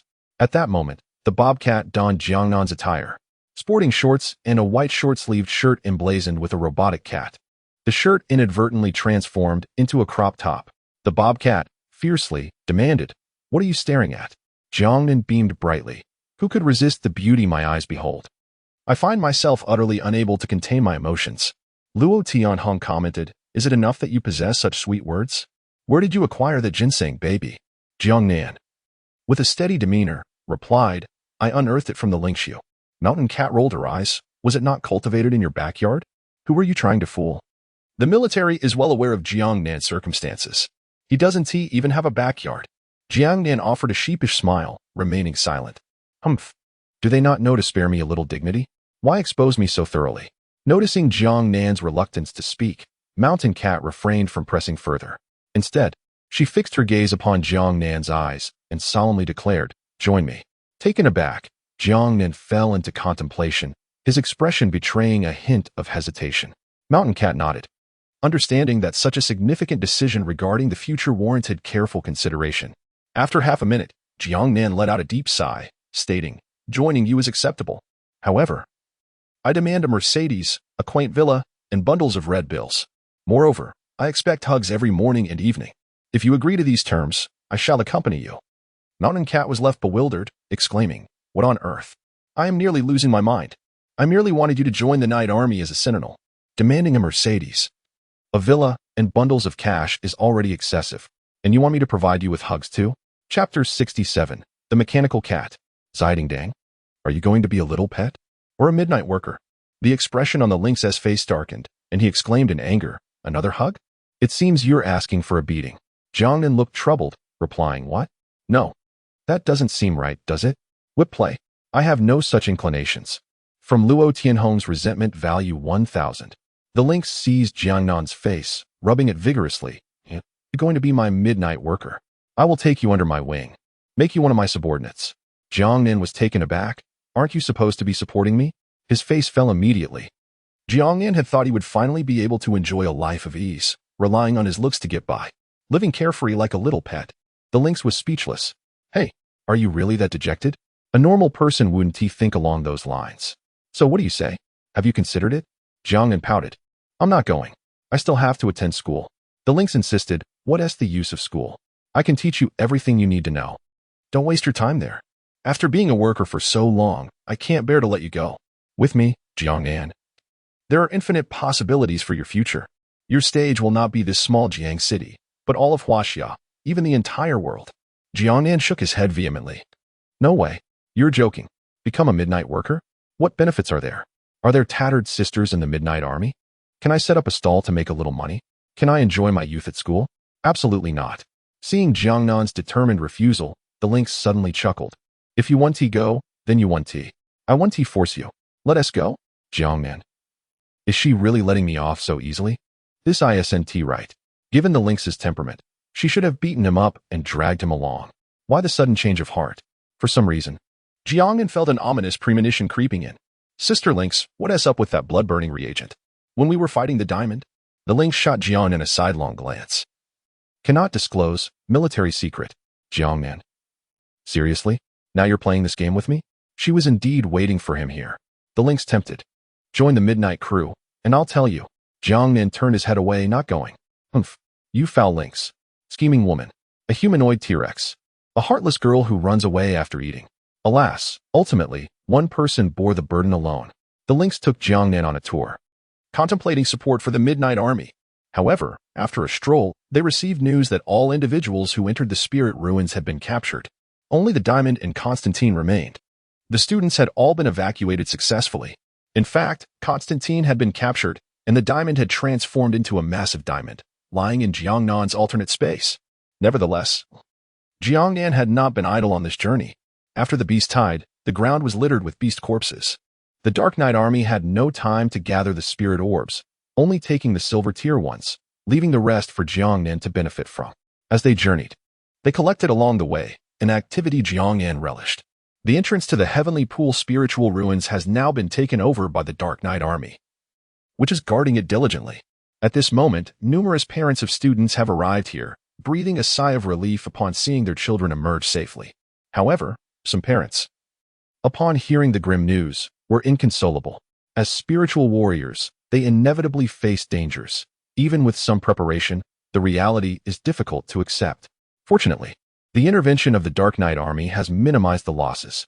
At this moment, Xia Yao and Zhong Yingxue rushed over overnight, filled with anxiety. Everyone had returned safely, including Wu Liang and Tang Qianya. Yet Jiang Nan was still nowhere to be seen. The two were frantic with worry. Could something have happened to Xiaonan? Zhong Yingshue's delicate face was etched with concern, her eyes slightly reddened and her cheeks bearing traces of tears, evidently from recent weeping. Xia Yao comforted her, saying, "Yingxue, do not fret. Xiaonan is so clever. He will surely take care of himself. Just then, a commotion erupted at the entrance of the spiritual ruins. Jiangnan emerged from the Grand Gate, following behind the lynx. The entire Dark Knight army stood at attention, saluting the lynx. Captain. The lynx nodded slightly, remaining silent. At this moment, the gazes of the Dark Knight army towards the lynx turned peculiar, for she was not adorned in military attire, but rather clad in baggy shorts and a short-sleeved shirt. The midriff-bearing shirt sported an image of a robotic cat. Glancing at Jiangnan, he too was dressed in similar baggy shorts and a short-sleeved shirt, emblazoned with a cartoon character. Were they in matching outfits? Incredible. The lynx was wearing men's clothing. Evidently Jiangnan's, and coupled with the fact that she had departed with him, they had been absent for a full 3 hours. Upon their return, the lynx had changed out of her military uniform and wore Jiangnan's clothes. Remarkable. The expressions of many in the Dark Knight army towards Jiangnan shifted dramatically. Had they managed to capture their captain? Unbelievable. Qinshin was frantically signaling to Jiangnan, portraying an image of admiration and awe. Meanwhile, Ning discreetly gave Jiangnan a thumbs up. Jiangnan wore a proud expression, thinking, I have done nothing. The students who had emerged were equally bewildered, staring at the couple's attire. No wonder they had been so close to the Dark Knight army. It turns out there was this underlying connection. Truly astounding. The social dynamics here are quite chaotic. Li Min was also baffled, pondering why the lynx had specifically taken Jiangnan away. Was it for that? She felt her cheeks flush at the thought. Pa. The lynx wore a look of skepticism, somewhat at a loss. Observing Jiangnan's beaming face, she couldn't help but roll her eyes. Is it really necessary to be this overjoyed just for picking up a few spirit orbs? Let's head back. I still have work to do. Jiangnan replied. All right. Sister Mountain Cat, remember to think of me. Get lost. As Jiangnan emerged from the restricted zone, he was instantly enveloped by the enthusiastic embraces of Zhong Yingxue and Xia Yao, forming a delightful sandwich of affection, surrounded by an intoxicating fragrance. After a moment of heartfelt hugs, Zhong Yingxue inquired, How are you? Are you injured? Is there anywhere that feels uncomfortable? Xia Yao added, Why did you come out so late? What happened? Seeing the two girls rush to Changbai Mountain out of concern for him, a wave of warmth surged through Jiangnan's heart. He playfully declared, I went diamond mining. Can you believe I unearthed over 200 pounds of diamonds? Zhong Yingxue and Xia Yao exchanged incredulous glances. Mining diamonds? In the Lingxiu? And you found over 200 pounds? Are you pulling our leg? They shot him disapproving looks, their annoyance palpable. With a mischievous grin, Jiangnan said, As a reward for your long journey to welcome my triumphant return, I have treats for you. He conjured 3 exquisite beauty elixirs in his hand. Xia Yao's eyes sparkled with delight as she planted a kiss on Jiangnan's cheek. Xiaonan, I simply adore you. She snatched 2 of the beauty elixirs and tucked them into her bosom before mockingly spitting 3 times, wiping her lips with exaggerated disdain. She then leaped to Zhong Yingxue's side, wrapping her arm around her. Xue, listen to me. My loyalty to you is unwavering. My previous actions were merely a concession to someone's tyrannical authority. They do not count. May I steal another kiss to make amends? Zhong Yingxue remained silent, while Jiangnan exclaimed, What a treacherous act. Have you no shame? Dear readers, remember to leave a 5-star review, add to your bookshelf, and urge for updates. Thank you. Chapter 68. Weighing by the pound as he spoke, he leaned in to kiss Zhong Yingxue, only to be pushed away with a look of disdain. Xia Yao exclaimed, How dare you? Jiangnan chuckled, relieved that Yingxue was so principled. How could such a beautiful girl fall victim to the predatory advances of Xia, the big wolf? He slipped a beauty elixir into Zhong Yingxue's pocket and then leaned in closer, asking, What? Aren't you going to reciprocate? Zhong Yingxue burst into laughter, radiant like a blooming lily under the starry sky, leaving everyone around her spellbound. She playfully gave Jiangnan a light smack on the head, declaring, Humph, you're too vain. I want to kiss you. Jiangnan felt a wave of indignation wash over him, while their classmates erupted in envy, their hearts aching with jealousy. Just look at them, fresh from the Lingxiu, and already 2 stunning beauties had come to greet him. Their beauty was astonishing, surpassing even first-tier actresses. And what about us? The disparity was not just a gap, it was a chasm. Meanwhile, Wu Liang and Tang Xinya approached. Nan Gu, I knew you would be fine.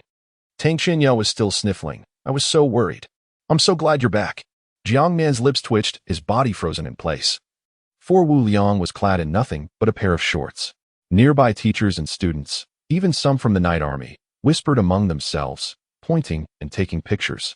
their disdain audible in their gasps of surprise. Yet, rather than feeling embarrassed, Wu Liang flexed his muscles, proudly showcasing his sculpted physique.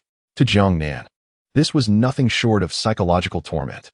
A muscle-bound man in shorts. Surely this was the most explosive combination imaginable. Even Zhong Yingxue and Xia Yao were momentarily taken aback. Was this the legendary muscle freak? Such a sight could surely rot the eyes. Jiang Nan cleared his throat twice to mask his embarrassment. Come, let me introduce you. This is Wu Liang, my chosen shield warrior. What do you think? Xia Yao covered her face, asking, are you really sure this is okay? Zhong Yingxue cautioned, Xiao Nan. You must be prudent. She had begun to worry that Jiang Nan might have some peculiar inclinations. Jiang Nan reassured them, fear not. I've made the right choice. He'll be my teammate from now on. Once we're done here, let us grab a meal together to bond. Xia Yao laughed heartily, from now on. I'm sticking with you. I want to enjoy barbecue in the Lingshu too. Zhong Yingxue joined in the laughter, but then paused. Wait, teammate. What do you mean by that? Xia Yao pulled Zhong Yingxue close and exclaimed, you don't know? Xiao Nan has been striving for first place to join us in Songjiang Lingwu. He has been planning to help you with your troubles. Do you know why that scoundrel Luo took leave? It's all thanks to Xiao Nan. If he secures a top 3 finish this time, he'll join us in Songjiang Lingwu. Then we can kick Luo Tianxiang and Han Xing out and form our own team. Zhong Yingxue's eyes instantly welled with tears. She inquired about why Luo Tianxiang had taken a leave of absence. It turned out he had already conferred with Xia Yu before rushing to extinguish the fire at the mall. Gazing at the radiant Jiang Nan, Zhong Yingxue felt her heart melt. She leapt forward, enveloping him in an embrace, burying her head deep into the nook of his shoulder. Why didn't you tell me sooner? You both kept this from me for so long. The sensation of having someone quietly devoted to her in secret was truly delightful. Jiang Nan chuckled. I didn't want you to worry. Zhong Yingxue clung tightly to him, unwilling to let go. Xia Yao, watching from the side, bared her teeth like a furious dog. Fuming with indignation. Had she known, she wouldn't have said a word. Now, Jiang Nan had taken advantage of the situation. She had never embraced him like that. Jiang Nan wore a smug expression, raising an eyebrow at Xia Yao, flashing a victorious smile. Well, compared to hugging, I would prefer a kiss. Zhong Yingxue's cheeks flushed crimson. Xia Yao swiftly intervened, separating the two with a swift motion. Kiss? Absolutely not. Stay away from him. She stood protectively behind Zhong Yingxue like a fierce dog guarding its food. What are you so proud of? With 3 schools in the competition, you might not even secure a top 3 position, she declared. The challenge was set. If he failed, his handsome face would be at stake. Jiang Nan's eyes sparkled. What if I do secure the first place? Xia Yao retorted without hesitation, then we will see. Yet, as her words left her lips, an unsettling feeling washed over her. Why did it feel like they had walked into a trap? Jiang Nan grinned mischievously. If I get first place, you will wash my socks for a month. Xia Yu felt a pang of anxiety but had no choice but to respond. Regret flooded her heart. She wished she had remained silent. Nevertheless, she stated, fine. I'll wash them, but what if you don't achieve it? Jiang Nan shrugged. Then you'll wash my socks for a month. Xia Yao glared. It's a deal. Over on the other side, the teacher was calling for assembly, beginning to tally the scores. Jiang Nan greeted them and hurriedly joined Wu Liang and Tang Qinya. As they walked in line, their group instantly attracted everyone's attention, not due to Jiang Nan's charm, but rather because of Wu Liang's flamboyance. Each team took turns to report their spirit pearl count. Soon, it was Jiang Nan's turn. The classmates who had endured the skewer incident recalled the pain as they watched him step forward, certain that Jiang Nan's team would secure first place. Jiang Nan opened his dimensional space and pulled out a handful of spirit pearls. The vibrant colors of the pearls were dazzling. Just as the teacher was about to inspect, Jiang Nan felt a sense of unease. What if the other teams managed to snag some of the Dark Knight Army's pearls, just like he did? With that thought, he quickly pulled out another handful and placed it on the table. The classmates were left speechless. The teacher was about to check when Jiang Nan pondered. How could he let Xia Yao wash his undergarments? How could he face the world after that? He then pulled out yet another handful. From Xia Yao's resentment value 666. From Li Xiang, the resentment value 1000. From the invigilating teacher, the resentment value 666. Ah, is there a way to earn resentment points? Jiang Nan is still digging. The tray is already overflowing. The invigilating teacher is on the verge of bursting. I said, classmate, can you finish it in one go? The students are nearly losing their minds. Is there no end to this? Is your alternate dimension a pocket of wonders like Doraemon's? So many spirit beads? Even Wu Liang and Tang Qinya look utterly bewildered. No one sells skewers in such quantities. Has Jiangnan unearthed a nest of spirit beads? Yet Jiangnan continues to dig. The invigilating teacher, is there more? Jiangnan quietly inquired. Teacher, do you think this is enough to secure first place? If not, I have more. The teacher's face darkened. What do you think? The students seethed with anger, gritting their teeth. And you still speak softly? We can all hear you. Must you be so infuriating? Jiangnan, well, that's it. If it's not enough for first place, you'll have to compensate me. Teacher? Thus, he began to count the spirit beads. Jiangnan chuckled mischievously, provoking resentment, and raised an eyebrow at Xia Yao from a distance. She was grinding her teeth in frustration. This month's underwear is definitely washed. After a full 3 minutes, only a few were counted. Jiangnan, teacher, let us skip the counting. Just weigh them. I have a scale. The students behind are getting anxious. Teacher, by the heavens, weigh them. Do you think these spirit beads are like sunflower seeds, peanuts, or raisins? In 20 years of teaching, I've never weighed spirit beads. The students were absolutely furious. Please stop flaunting. Have some dignity. Stop piercing our hearts. Watching the resentment value list refresh rapidly, Jiangnan. Ah, how delightful. Chapter 69, What about my box? Additional update. To everyone's astonishment, the teacher truly refrained from investigating. Weighing in at 7 Jin and 6 Liang. The hotel's large display screen showcasing the rankings began to flicker wildly. The other teams reported their standings. The team striving for first place, for bronze star orbs and 17 black iron star orbs. The Zhao Jiao team, 3 bronze star orbs and 11 black iron star orbs. When it came to Jiangnan, the Jiangnan speaking team declared 7 Jin and 6 Liang of star orbs. This propelled them to the top of the leaderboard. Hey. Is this really not a marketplace? Jiangnan star orb results calculated in Jin must surely be a first. By the way, that team name is rather impressive, isn't it? None of the names from the Jiangqing No. 1 high school team were remotely serious. The resentment levels surged. Jiangnan beamed with delight. Promptly capturing a screenshot of the leaderboard, he pocketed the star orbs and dashed back to Xiaoyao, exclaiming triumphantly, a month's worth of socks, as promised. Xiaoyao ground her teeth in irritation. Can't she just give others a chance? Placing second would still earn them a spot in Songjiang Linwu. From Xiaoyao's resentment, 1,000. She couldn't help but shoot Jiangnan a disdainful glare. A true Iron Man, Jiangnan. He was utterly bewildered. How did he become an Iron Man? Could it be that Xiaoyao, that silver-haired menace, wished for him to wash her socks? As if. Was he to forsake his dignity? After a thorough tally, it was no surprise. Jiangnan secured the first position with a result of 7 Jin and 6 Liang. The school organized for students to return. When Zhou Yingxue and her companion learned of Jiangnan's safe return, they too drove back to Jiacheng.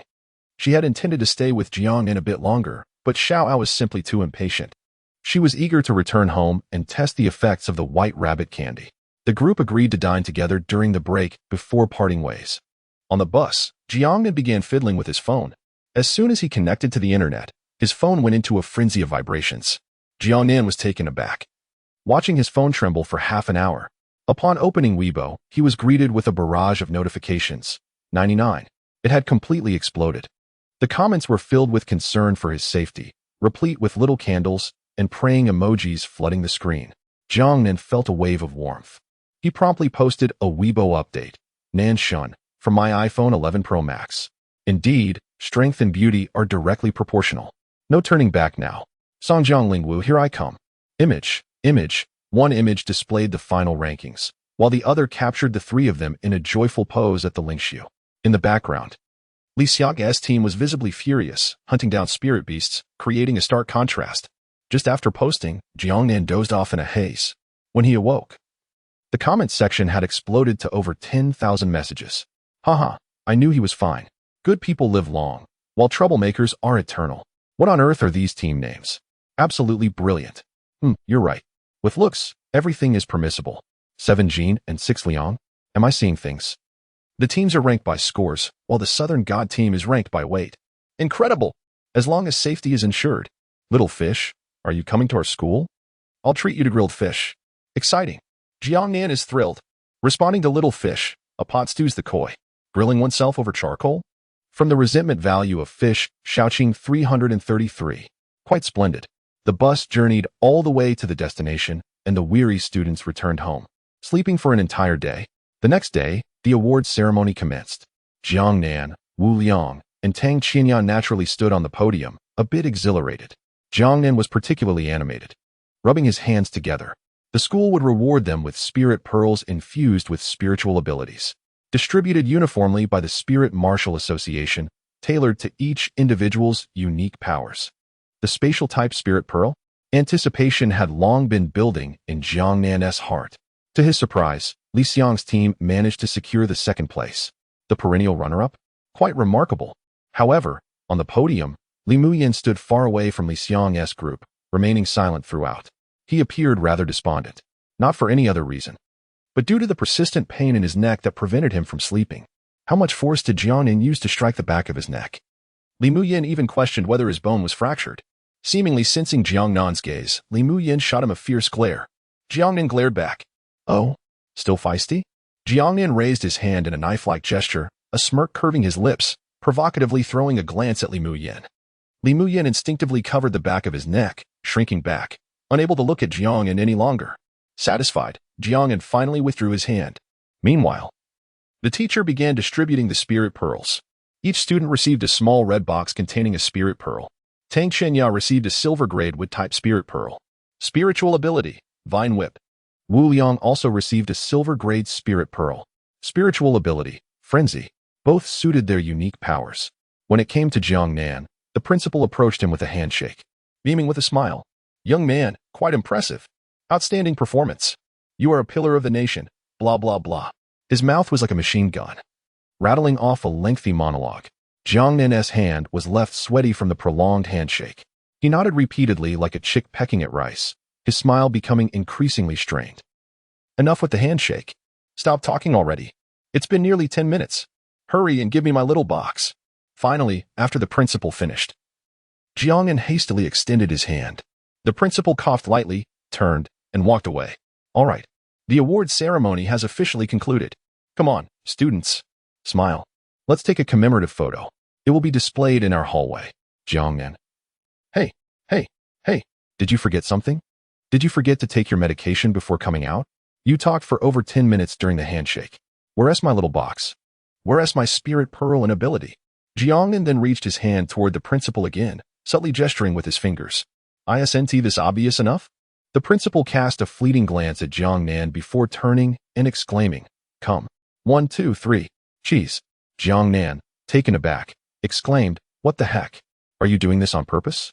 Is this your revenge for me having destroyed the test machine by withholding my reward? That box of mine. The one I fought tooth and nail for. Click. The shutter snapped, marking the official conclusion of this semester's examinations. In the photograph, everyone beamed with radiant smiles, cradling their little red boxes. Yet, Jiang Nan stood there, utterly bewildered. With his hands raised in exasperation, the implication was crystal clear. Look, first place. And yet, in my hands, there is nothing. Chapter 70. The Void Koi. After the photo session, the principal felt an immense sense of relief. This year's final examination was a collaborative effort among 3 schools. And thanks to Jiang Nan's presence, the broadcast yielded substantial profits. Moreover, Jiangxing No. 1 High School achieved the best results among the 3 institutions. Next year's enrollment would undoubtedly be a breeze. Just then, the principal felt a chill run down his spine. Turning around, he caught sight of Jiang Nan, whose expression was filled with resentment, and his gaze was as piercing as a dagger. If the street vendor system could gather Jiang Nan's resentment points, it would probably be enough for 2 consecutive 10 draws by now. The principal shivered and pretended not to notice. Jiang Nan was furious. If he didn't receive an explanation today, there would be no end to this. After the award ceremony concluded, the principal called out to Jiang Nan, Come with me. Jiang Nan, puzzled, wondered if he was about to receive special treatment, his heart fluttering with excitement. In the principal's office, 2 documents lay on the desk alongside a metallic box. Without a second thought, Jiang Nan snatched the box. Inside rested a spiritual orb, quietly emanating waves of spatial energy. Jiang Nan's mouth watered at the sight.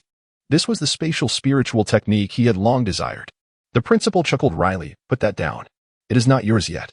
Jiang Nan froze, indignant. But I came in first. The principal gestured toward the documents on the desk. Take a look. Jiang Nan glanced at the documents and saw the spiritual orb alongside a transfer document to Songjiang Spiritual Martial School.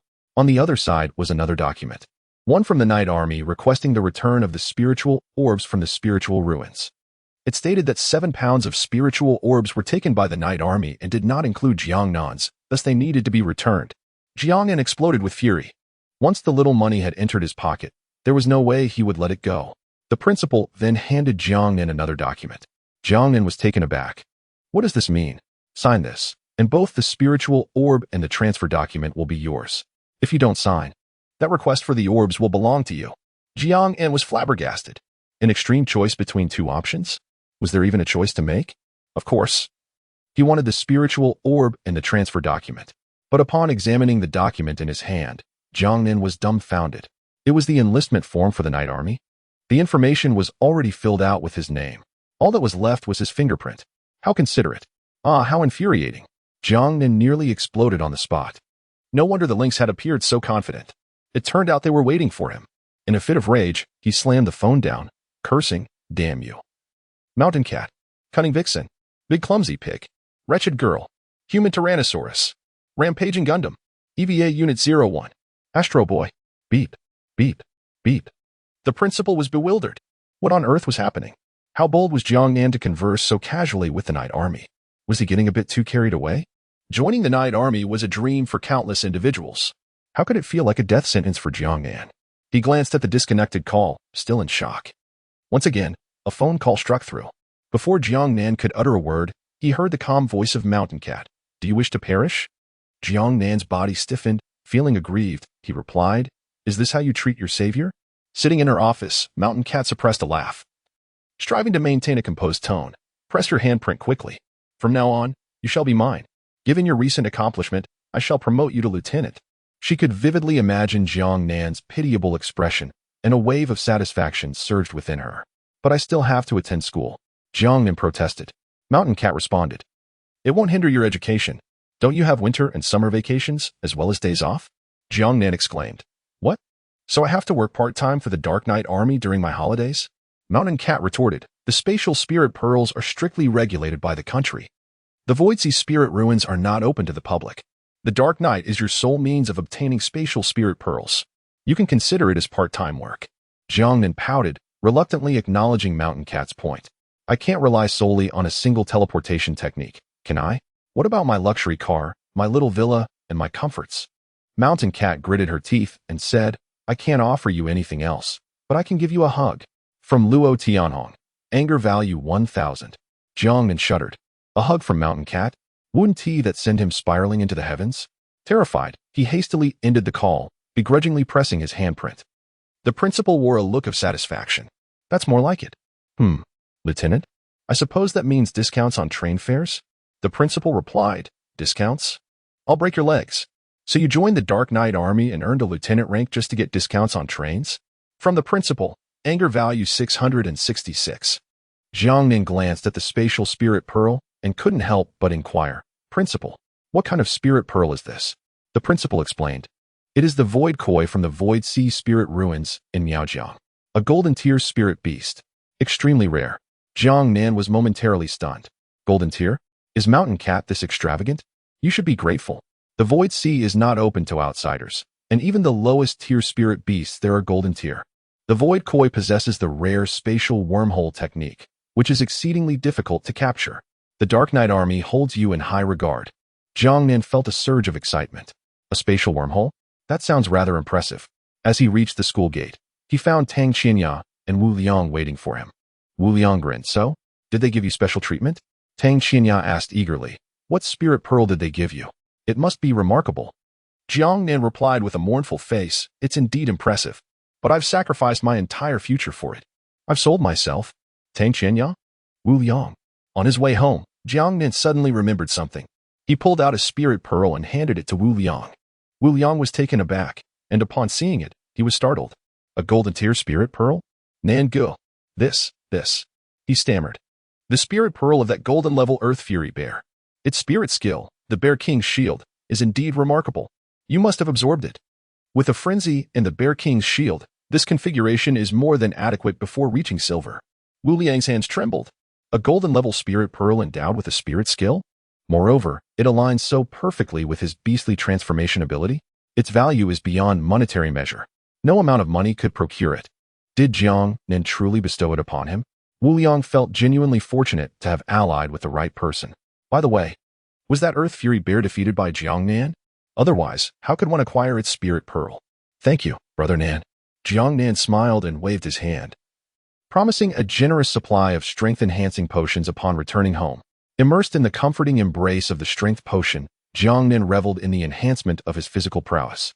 Feeling utterly blissful, he also consumed a beauty-enhancing pill. According to the principle that beauty ensures victory, Jiang Nan retrieved the spirit pearl of the Void Koi. This time, surely he could break through, right? After a period of absorption, Jiang Nan sensed his spiritual power had ascended to a new realm. The spiritual energy contained within the golden-level spirit pearl was formidable. It propelled Jiang Nan's level to bronze 3 stars. There was no time to rejoice, for Jiang Nan was eager to test the newly acquired spirit skill, Spatial Wormhole. Friends, do not forget to leave a 5-star review, urge for updates, and click on the bookshelf. Thank you. Chapter 71. As long as Qingdao stands, so shall I. As long as snowflakes do not drift, neither shall I. Suddenly, a stirring thought arose within Jiang Nan. 2 spatial wormholes manifested before him, side by side. One served as an entrance, the other as an exit, each approximately the size of a basin. Jiang Nan raised his hand and extended his arm into one of the wormholes, only to emerge from the other side moments later. Casually touching his face, Jiang Nan's eyes sparkled with excitement. Was this not the essence of folded space? The ability to arbitrarily designate the entrance and exit of a wormhole, allowing any part of his body to traverse the distance without constraint? How extraordinary! No wonder such a grand term as spatial wormhole was employed. After a brief experiment, he discovered he could manipulate the size of the spatial wormholes at will, opening them within a 300-meter radius. Even the range of his teleportation expanded to 300 meters. In an instant, mischief ignited within Jiang Nan. With the opening of a wormhole, he reached inside, and simultaneously, an arm materialized from the refrigerator in the kitchen. He opened the fridge door and retrieved a bottle of soda, delighting in the newfound convenience. With this spatial wormhole, the area within 300 meters was his playground. It was no wonder such control was deemed necessary. It was a quintessential tool for bank heists. With a playful mind, he opened another wormhole, one beneath the bathtub and another in the sewer. In no time, the water in the bathtub began to drain away. This was exhilarating. Could one not resolve the call of nature from the comfort of their bed? Without hesitation, Jiang Nan rose from the bathtub and opened a spatial wormhole, positioning the exit beneath the old locust tree in the yard, thinking it a perfect opportunity to nourish it. In the yard, Zhou Yuqing was tidying up when she suddenly noticed a crystalline column of water inexplicably appearing beneath the old locust tree. Curiosity piqued. She rushed over and squatted beneath the tree, watching intently and even contemplating reaching out to touch it. Was this a supernatural occurrence? How wondrous! She couldn't help but shout, "Mom, come quickly! The old locust tree is performing miracles. It's watering itself." Jiang Nan. Zhou Yuqing's exclamation startled Jiang Nan to his core. What a coincidence! How could he be discovered? And so soon, to be the center of attention? This was not good. He hastily retracted his focus. Zhou Yuqing? Why did it stop? Indeed, it seemed that such supernatural events were rare and serendipitous. Zhou, what is wrong, Xiaoqing? Zhou Yuqing, vexed, replied. It disappeared. Jiang Nan, hidden in the bathtub, felt a wave of discomfort. In the future, it would be prudent to refrain from exhibiting such powers, as they could easily be misunderstood. As the final exams concluded, universities commenced their summer vacations. Jiang Nan was preparing to venture into the night market for a lucrative endeavor, setting up a stall to earn some pocket money. That evening, while Jiang Nan was at home absorbing spiritual pearls, he received a video call from Yingxue. Upon connection, the video revealed 2 stunningly beautiful faces, Zhong Yingsu and Xia Yao. Xia Yao, having consumed 2 exquisite beauty pills, radiated an explosive charm. The silver-haired beauty exclaimed, "Xiao Nan, come out quickly. I'll treat you to hot pot. Let us have a drink. Today, I'm not driving." Zhong Yingsu chuckled, "Come on. I have something to discuss with you." Yes. My fans are eager to meet you." Fish Ching Ching, sporting 2 playful buns, squeezed into the frame.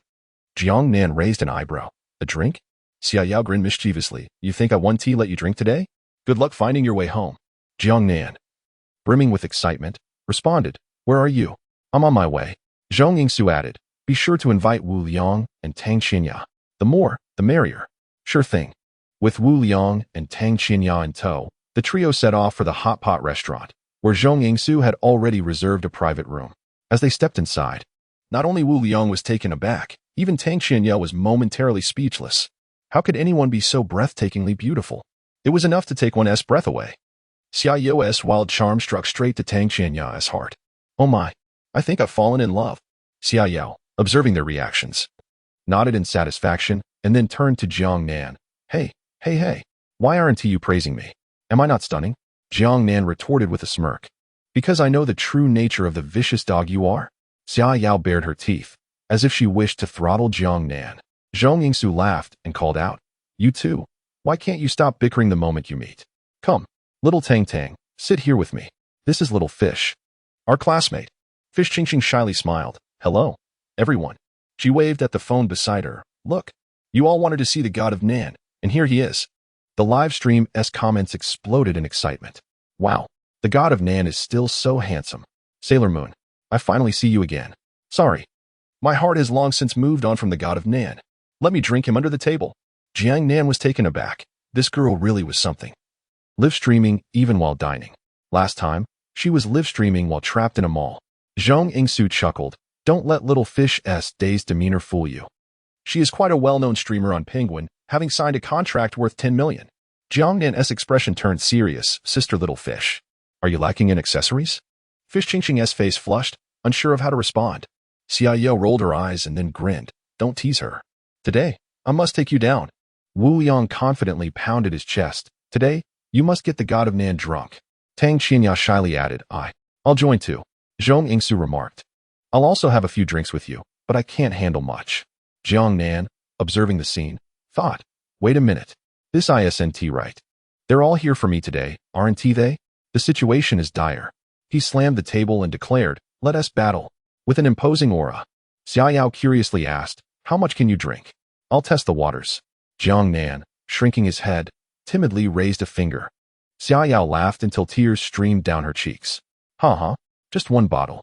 You claim to be from Jiangxing? Jiang Nan slowly shook his head. One bottle? No. You are mistaken. It's a continuous indulgence. Upon hearing this, the others at the table regarded Jiang Nan as if he were mad. Xia Yao scoffed. Just you?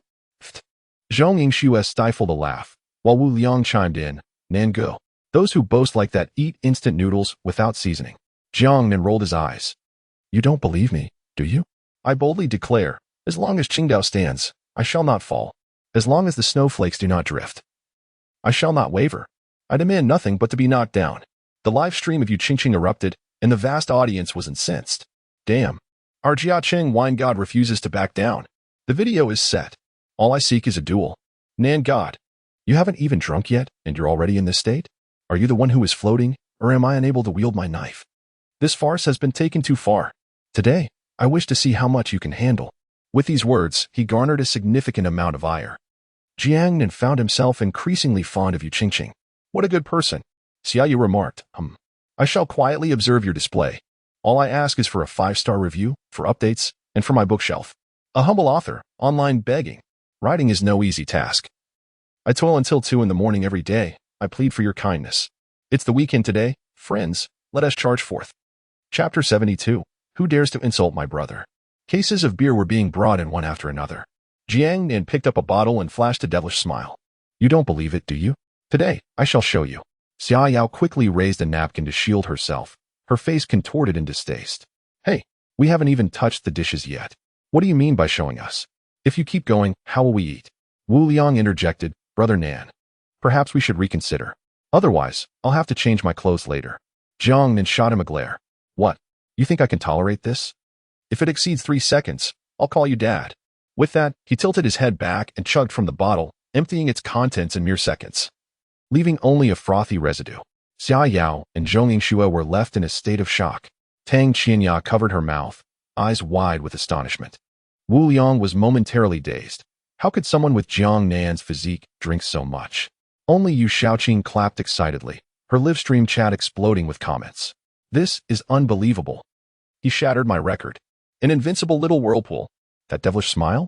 I thought he was going to perform as a human fountain. Such skill. Oh my, this is true mastery. Xia Yao cleared her throat, feeling a twinge of unease. This seems rather impressive. Her large, sparkling eyes darted about. We are girls. Since you can drink so well, how about we each have a drink and you down a bottle? Jiangnan beamed and readily agreed. Sure. Xiaoyao was taken aback. You accepted such an unreasonable request? Are you that confident in your abilities? If we can't bring Jiangnan down today, it would be a disservice to ourselves. And thus, the battle commenced. The girls took a drink, while Jiangnan downed a bottle. Wu Liang, feeling shy about drinking one cup at a time, followed suit and matched Jiangnan's pace.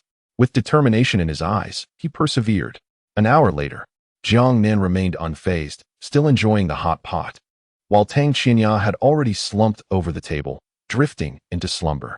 Zhong Yingshue's cheeks flushed a rosy hue, her large eyes becoming glazed as she gazed dreamily at Jiangnan. After finishing her drink, Xiaoyao pointed at Jiangnan and exclaimed, Huh? Why are there two of you? You're cheating. There are two of you drinking against us. Jiangnan responded with silence. Meanwhile, Wu Liang, having finished a bottle, rolled his eyes and collapsed onto the floor. An indescribable substance, suitable for censorship, gushed from his mouth, flowing freely down the corners of his lips. Jiangnan covered his face, exclaiming, Brother, you are the true human fountain. Wu Liang, you've reached your limit? Only 21 bottles, and you're out? The battle raged on. The staff at the hot pot restaurant were utterly astonished, even drawing a crowd of onlookers. Jiangnan had already downed 66 bottles. Was he even human? Could he be a legendary drainpipe come to life? Even more astonishing was Yu Shaoqing, sitting opposite Jiangnan, who had also managed to drink 66 cups. How could such a petite, adorable girl drink so much? Was this a gathering of deities at the table? On this occasion, Jiangnan ordered 10 bottles of Nolenshin and 10 bottles of Hongxing Erguo. Turning to the waiter, he remarked, to be honest, your hot pot dipping sauce is a tad too salty.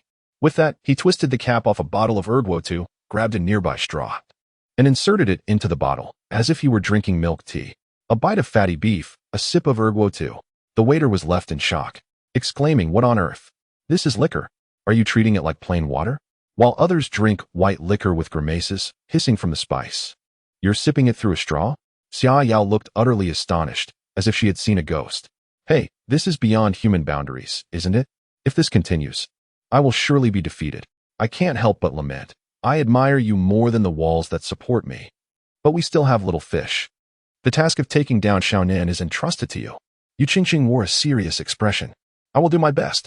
Little did she know, as an eating broadcaster, Yu Qingqing possessed extraordinary talents. Her unique ability was to consume food and convert it into energy stored within her body. Despite all these years of drinking, she had never feared anyone. Yet, it was her first encounter with someone like Jiangnan. A match of equals. The viewers in the live stream were already in a frenzy. Drinking liquor through a straw? Chugging beer from the bottle? This was absurd. Jiangnan was not human. He was a deity. He had downed 107 bottles without even visiting the restroom. What iron constitution? Where did all that liquor go? Was I the only one to notice the burly man on the ground, spewing like a fountain? Our little fish might be in trouble. So this was the method of drinking. Little did they know Jiangnan was unfazed. In fact, he found it somewhat amusing. Want to take me down? No chance. Because he hadn't actually consumed any. A spatial wormhole opened in his mouth, connecting to the outside of the hot pot restaurant. Forget drinking. Jiangnan could gulp down a reservoir. Meanwhile, outside the hot pot restaurant, in a narrow alley, Bald Cheng was surveying his territory with 7 or 8 underlings. He couldn't survive in the night market anymore. After much effort, he had found a new turf and was just passing by the hot pot restaurant when a stream of thick yellow liquid with white froth splashed over him and his followers. What the hell? Bald Cheng and his underlings quickly dodged.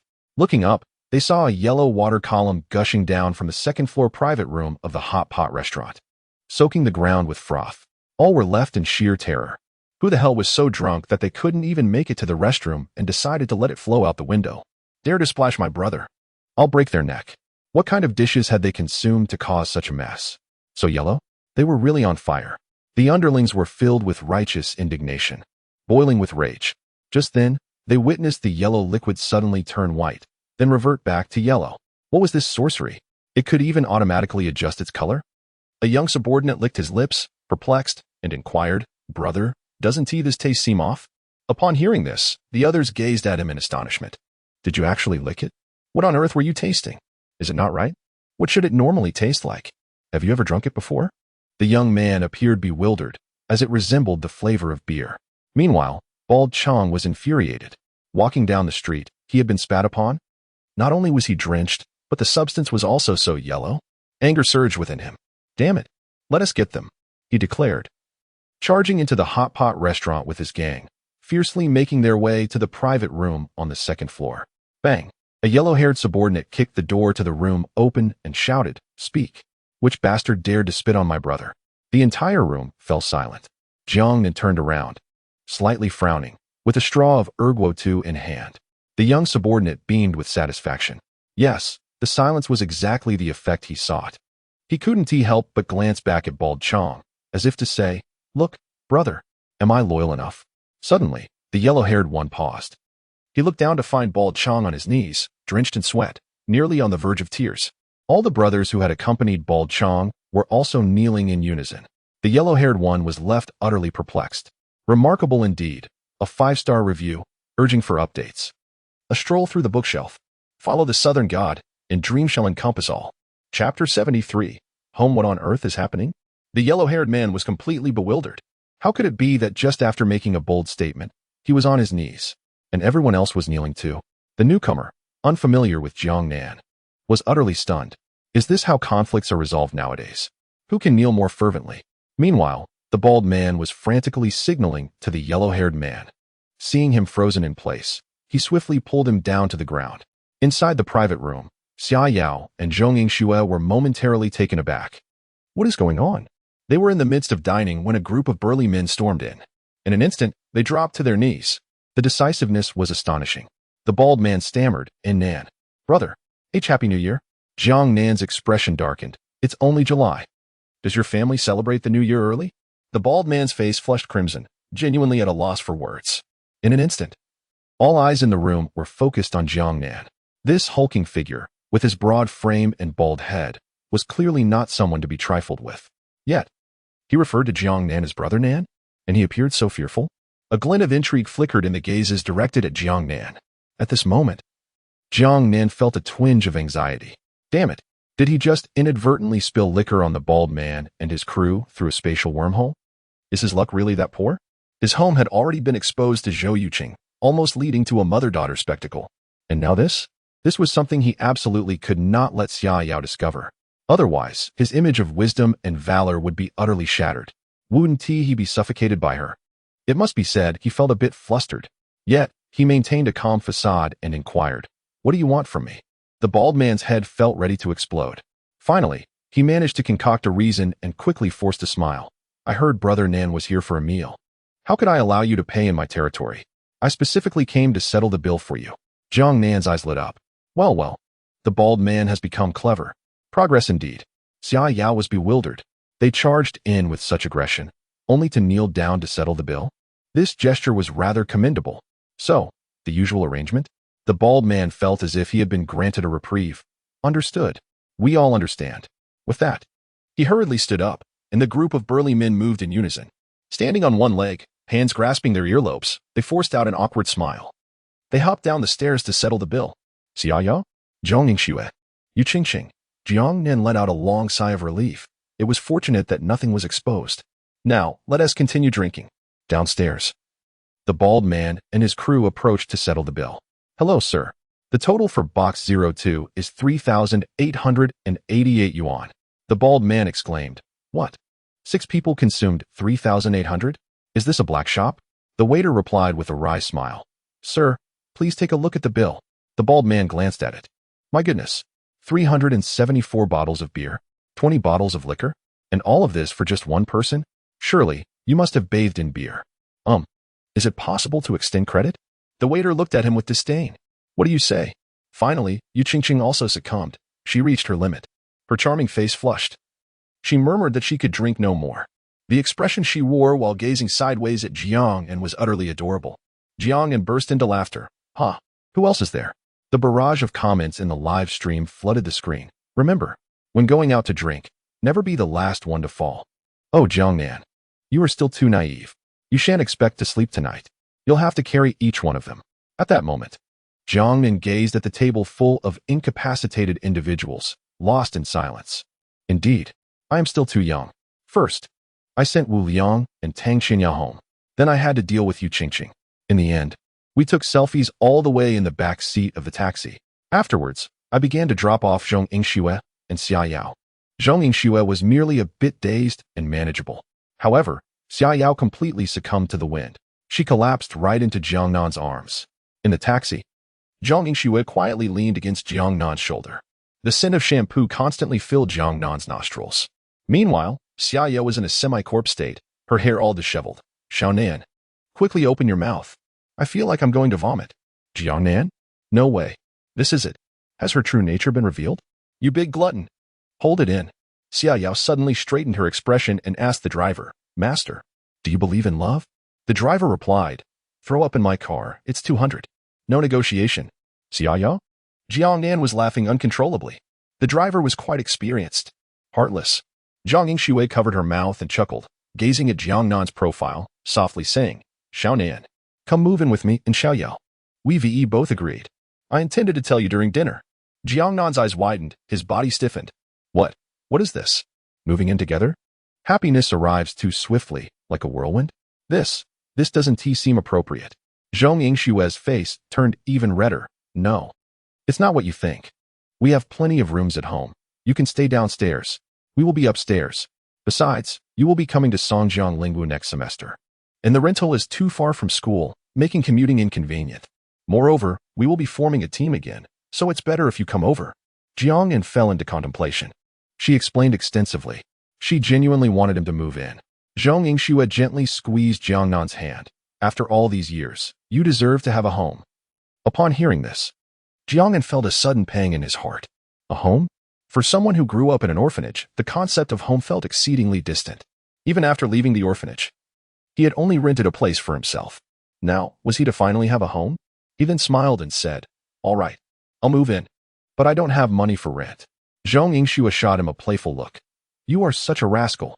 The taxi arrived at the Oasis Villa, a charming two-story abode featuring an open terrace, expansive floor-to-ceiling windows, and even a private swimming pool, truly exquisite. After settling Xiao Yao, Zhong Yingxue lay on the bed, feeling quite drowsy. As Jiang Nan was preparing to leave, he was suddenly tugged back by Zhong Yingxue. Your room is downstairs. Jiang Nan flashed her a playful smile and replied, All right. Upon reaching the lower floor, he discovered his room, a spacious haven adorned with a large bed, a wardrobe, and a desk with a computer, all arranged with a warm ambience. On the nightstand lay an old photograph, slightly yellowed with age. In the picture, a young Jiang Nan, around 7 or 8 years old, sported a round cherubic face smeared with dirt. In his hand was a wooden stick, and he wore a makeshift cape fashioned from a red bedsheet. Exuding an air of pride, a band-aid was affixed to the bridge of his nose. Beside him stood Zhong Yingxue, dressed in a floral dress, quietly smiling with radiant joy, adorned with a flower crown that Jiang Nan had crafted for her. This photograph was taken during their childhood at the orphanage. Just this one. When the Zhong family took her away, she left with nothing but this picture. It was astonishing that after all these years, she still kept it. Gently caressing the photograph, Jiang Nan felt a slight moisture in his eyes as he murmured, Have I finally found a home? Chapter 74. Alas, I shall strangle you.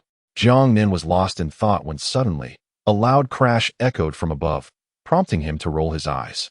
Could there be no peace? He made his way to Xia Yao's room, only to find her in a disheveled state, shoes still on, and her pajamas unchanged, resembling a bird's nest as she slept. At that moment, her body was half fallen from the bed, with her lower half still resting on it. After a considerable struggle, he finally managed to carry Xia Yao back onto the bed.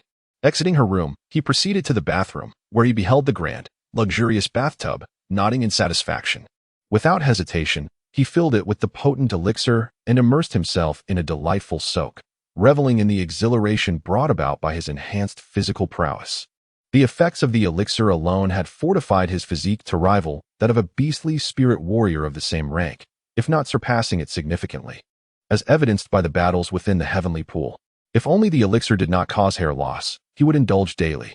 However, it was not long before another crash resounded from above. With a scowl, Jiang Nan reluctantly emerged from the bathtub and returned to Xia Yao's room, only to discover that she had tumbled to the floor, nearly rolling beneath the bed.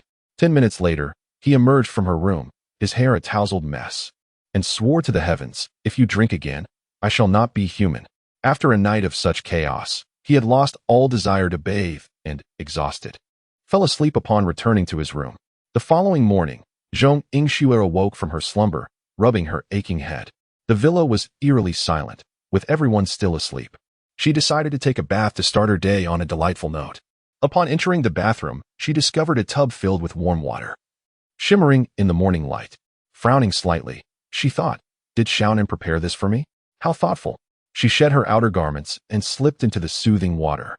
After a while, an expression of astonishment spread across her delicate face.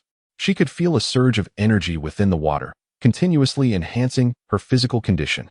While elemental mages might possess formidable ranged attack capabilities, their bodies often remain frail, making them vulnerable in close combat. Yet, this bathing water could directly improve her physical attributes? How utterly miraculous. What kind of water is this? Why does it possess such extraordinary effects? This is remarkable. For spirit warriors, physical prowess is of utmost importance. While those with body enhancement abilities might find it easier, for someone like her, an elemental mage, improving physical condition was incredibly challenging. Yet this bathing water managed to accomplish it effortlessly. The potential for her strength's enhancement was immense. Suppressing her excitement, she soaked for half an hour until she felt nearly saturated. Hastily donning a bathrobe, she rushed to Xia Yao's room. Xiao Yao, come quickly and try this. It's truly amazing. As soon as the door to Xia Yao's room swung open, she was taken aback. There lay Xia Yao, swathed in a quilt like a giant zongzi, tightly bound to the bed with rope after rope. What on earth happened last night? Awakening to the commotion, Xia Yao discovered herself ensnared, her face a portrait of terror. She squirmed in vain, unable to free herself, a testament to the tightness of Jiang Nan's bindings. At that moment, fragments of the previous night began to resurface in her memory. Had she fallen off the bed multiple times, only to be placed back by Jiang Nan? How could he have bound her in such a manner? It was evident just how desperate Jiang Nan had been. Had he witnessed her unrefined sleeping posture? Oh dear. The thought alone sent Xia Yao into a fit of embarrassment, her cheeks turning as red as apples. What had transpired last night? With a guilty expression, Xia Yao stammered. And nothing, and swiftly changed the subject. What did Shui want from me? Zhong Yingxue, brimming with excitement, exclaimed, Oh Xia Yao, you must try this at once. The bathwater Xiao Nan prepared can actually enhance physical abilities. Xia Yao, bathing can enhance physical abilities? Is that truly possible? Zhong Yingxue proceeded to untie her bindings, pulling her towards the bathroom. Gazing at the shimmering bathwater, Zhong Yingxue urged, Hurry and try it. I'm not sure if it still works. I'll wait for you outside. Xia Yao, filled with skepticism, noted that Zhong Yingxue did not appear to be deceiving her. Having gone to bed without bathing the previous night, she welcomed the opportunity to unwind. She disrobed and sank into the bathtub, reveling in the experience, even humming a little tune.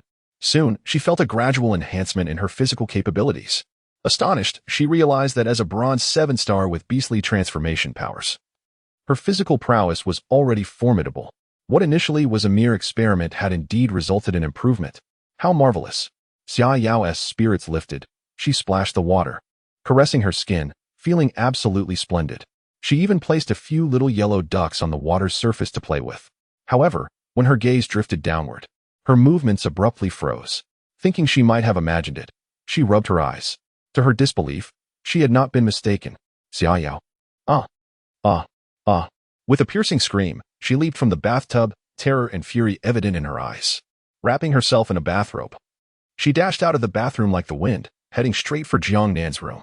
Zhong Yingxue, hearing Xia Yao shriek, feared something was amiss. To her astonishment, she witnessed Xia Yao kick open Jiang Nan's door, pouncing upon him like a furious tiger, pinning him to the ground. With both hands gripping Jiang Nan's neck, she radiated wrath, shaking him vigorously while shouting, I'll strangle you. I'll strangle you. Oh, you owe me. You owe me. Jiang Nan, jolted awake from a sweet dream, was caught completely off guard. The result left me utterly exasperated, struggling to catch my breath, prompting an involuntary kicking of my legs. My very soul felt as though it might slip away. Jiang Nan? What on earth has happened? I am utterly bewildered. In animated tales, isn't it customary for girls to gently awaken boys? Why has it escalated to choking and shaking? Is this some form of physical alarm? Chapter 75, A Little Secret. Additional update. Zhong Yingxue, who had been following closely, wore a bewildered expression. As she watched Jiang Nan on the verge of losing consciousness, She hastily interjected. Xiao Yao, what's the matter? Hasn't your physical condition improved? Xiao Yao, with a face full of indignation, continued to grip Jiang Nan tightly, exclaiming, it has improved. But there's nothing left. Jiang Nan, you can go to hell. With that, she shook Jiang Nan's neck vigorously. Zhong Yingxue looked on in shock. What's gone? Xiao Yao stammered, my. Her face flushed as she struggled to articulate her thoughts. At that moment, Jiang Nan finally grasped the situation. He glanced at the two stunning women, still wrapped in their bathrobes, and his expression morphed into one of sheer terror. He instinctively cast a glance at Xiao Yao, swallowing hard as he stammered. You two didn't bathe in that bathtub water, did you? No way. Oh my goodness. This is a disaster. The thought of the potent concoction leading to hair loss struck him with dread. Could Xiao Yao have fallen victim to it? Unable to contain himself, Jiang Nan burst into laughter, clutching his stomach as tears streamed down his face. Xiao Yao's cheeks burned like ripe apples, clenching her bathrobe tightly in frustration. Resembling a furious dog with ruffled fur, it was evident that Jiang Nan understood what was at stake, and he felt utterly humiliated. Zhong Yingxue, still confused, asked Xiao Yao, what exactly is gone? Xiao Yao shot Jiang Nan a resentful glare, too embarrassed to voice her thoughts.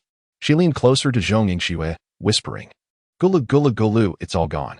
Zhong Yingxue's face turned crimson, followed by a look of perplexity. Why am I unaffected? Jiang Nan was equally taken aback. The effects of the potent concoction were undeniable. Physical enhancement was indeed real. Hair loss was also genuine. Yet, Zhong Yingxue had bathed as well. And she had done so first. Why was she unscathed? Xiao Yao rolled her eyes at Zhong Yingxue. Oh, you never had any to begin with, Jiang Nan. He turned to Zhong Yingxue, his gaze gradually shifting to one of intrigue. Wait, she never had any? Could it be that Shui? A shocking secret seemed to dawn upon him. Zhong Yingxue's face flushed a deep shade of crimson as she swiftly covered Xiao Yao's mouth. Shoo. Having finally wriggled free from her restraints, Xiao Yao was determined not to let Jiang Nan off the hook. She lunged forward, locking him in a chokehold, demanding, tell me, was this intentional? You're incorrigible. Jiang Nan feigned innocence, struggling against her grip. How could I dare? You chose to bathe on your own. It wasn't my decision. If it's gone, then it's gone, right? Xiao Yao retorted angrily. What do you mean if it's gone? It's gone. It's not like you. In the next moment, both of their gazes fell upon Jiang Nan, having bathed as well. He too was potentially affected. The weight of their stares made Jiang Nan tremble with apprehension. Alas, my little secret has once again been uncovered. If this continues, my secret will soon be common knowledge. Xiao Yao chuckled. So you too? TSK, such a little rascal. Speak up. What shall we do about this? There is not a single problem a big white rabbit milk candy cannot solve, I assure you. Oh, no. Make that two. Half an hour later. Jiang Nan sat on the bed, looking utterly aggrieved. At that moment, Zhong Yingxue and Xiao Yao were comfortably seated, each with a stunning beauty pill in their mouths and another tucked away in their pockets. Zhong Yingxue inquired, so what's the story? Xiao Yao demanded, confess honestly. Jiang Nan, looking rather sheepish, stammered, this concoction is called Strength Potion. If consumed, it boosts physical prowess tenfold for 3 days, but the trade-off is baldness. If used for bathing, it can permanently enhance one's physical attributes, but you already know the consequences. At that moment, both Xiao Yao and Zhong Yingxue gaped in astonishment. Was it truly that miraculous? They glanced at Jiang Nan's pitiful expression, who seemed to also be a victim of the strength potion. Jiang Nan felt a wave of relief wash over her. Thankfully, they had not ingested any while bathing. Otherwise, she would surely face dire consequences today. Xiao Yao pouted. From today onward, we shall bathe in strength potion every day. Is that understood? Jiang Nan was taken aback. Are you sure? Xiao Yao rolled her eyes. Well, it's already gone, so what is there to fear? Jiang Nan chuckled. You certainly take it lightly. Zhong Yingxue, with a serious countenance, declared, this matter must remain a secret among the three of us. Jiang Nan asked, are you referring to the strength potion or the fact that it's all gone? Zhong Yingxue's cheeks flushed as she shot an admonishing glare at Jiang Nan. What do you think? Everything must be kept under wraps. Jiang Nan grinned. Then it has become our little secret. Zhong Yingxue bore no losses, while Xiao Yu seethed with frustration. The thought of it made the big white rabbit milk candy in her mouth lose its sweetness. They would tidy up shortly and accompany Xiao Nan to move. Tomorrow was Grandfather Zhong's birthday banquet, and they were all expected to make an appearance. Jiang Nan was momentarily surprised. Grandfather Zhong's birthday banquet? She was quite eager to attend, having always been curious about the Zhong family. However, due to Luo Tianxiang, her impression of the Zhang family had never been particularly favorable. In the afternoon, Xia Yao drove Zhong Yingxue and Jiang Nan to his rented abode. A Mercedes G-Class parked at the alley's entrance captured the attention of several elderly onlookers. The two women followed Jiang Nan into the modest dwelling. Surveying the less than 20-square-meter room, impeccably organized by Jiang Nan, they fell silent. Had he been living like this for years? Their gazes towards Jiang Nan were imbued with maternal affection. Zhong Yingxue spoke gently, "Do not worry, Xiao Nan. I will ensure you live a good life." Xia Yao patted his head. "Fear not, Xiao Nan. From now on, I will look out for you." Jiang Nan, bewildered, thought, "What is wrong with me? Have I truly become so pitiful?" Indeed, women possess vivid imaginations, the self-strategizing personality.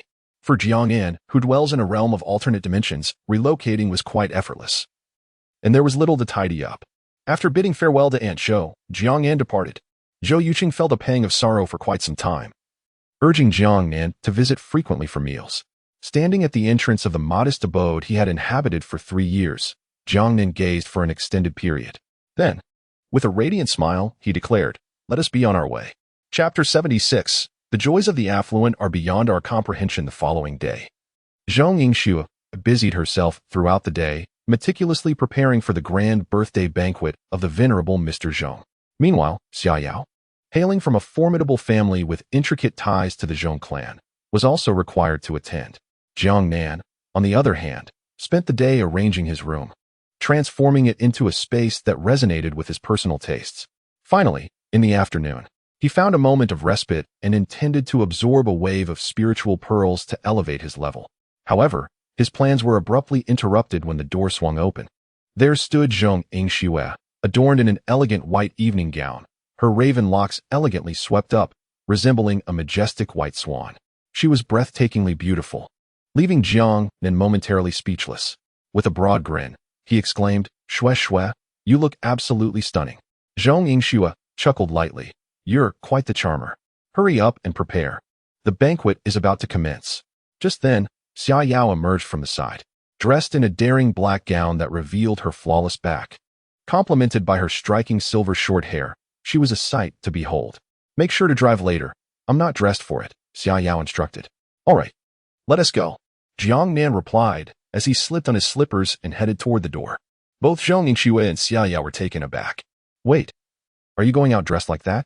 they gasped, noticing his oversized shorts and casual slippers, paired with a white t-shirt emblazoned with a cartoonish expression.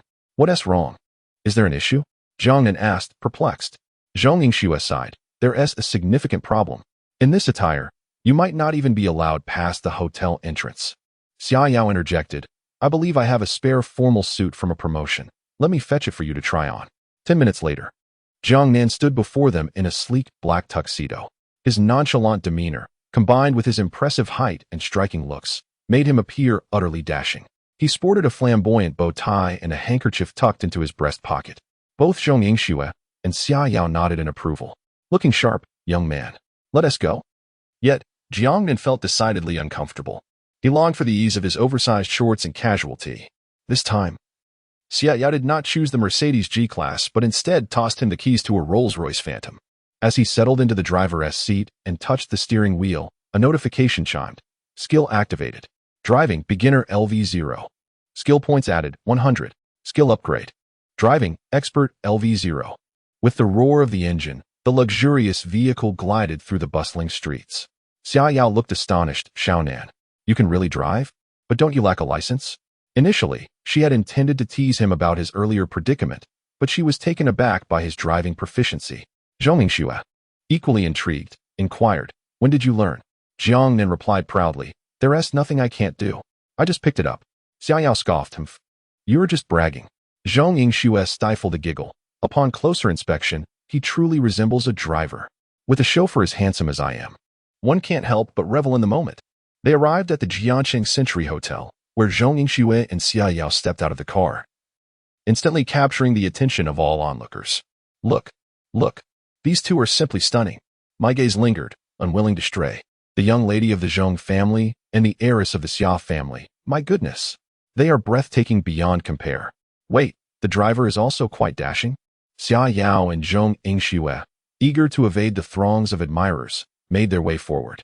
Just as Jiang Nan parked the car and took a couple of steps, he encountered a suave gentleman with curly hair, clad in a white suit and adorned with gold-rimmed glasses. Their eyes met momentarily, and the air hung still for a full 10 seconds. Then, the gentleman extended a car key toward Jiang Nan, gently pressing a button, causing the lights of a nearby Porsche 911 to flicker in response. Here, Jiang Nan's eyes widened in disbelief. What the heck? The world of the affluent is truly unfathomable. A luxury sports car presented upon their very first meeting, simply because he caught a glimpse of you in the crowd? Incredible! This is extravagance beyond measure. Even if my looks were somewhat striking, surely it wouldn't warrant such a grand gesture. Jiang Nan shyly murmured, Isn't this inappropriate? The gentleman was sincere in his offering. Jiang Nan felt too bashful to accept. Why are you so concerned? The suave man retorted, forcefully placing the keys into Jiang Nan's palm. Jiang Nan was left flabbergasted. Is this the joy of the wealthy? Unbelievable. The keys were thrust into his hands. Why would he refuse? He tucked the keys into his pocket, pondering as he walked away. To be gifted a car while merely strolling? Astonishing.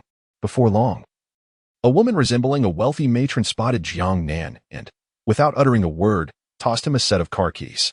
Jiang Nan stood bewildered. Upon pressing the key, it revealed a Lamborghini. What in the world was happening? Is wealth so easily acquired among the affluent? Simply because one possesses striking looks, they are gifted vehicles? After taking a few more steps, a portly gentleman tossed Jiang Nan a set of keys once again. A BMW X7? Good sir. That is hardly on par with the luxury sports cars being offered. Admittedly, it felt somewhat beneath the standard. Nevertheless, Jiang Nan accepted the gesture graciously, appreciating the thought behind it. Upon exiting the parking lot, Jiang Nan found himself in possession of 17 car keys, his expression one of astonishment. Living off one's looks certainly has its perks. Once he finds some leisure time, he ought to attend more gatherings and perhaps even start a used car dealership. How delightful. Just as he was about to enter the hotel, his eyes caught sight of a server dressed in attire remarkably similar to his own evening attire, complete with a bow tie and a white handkerchief in the pocket.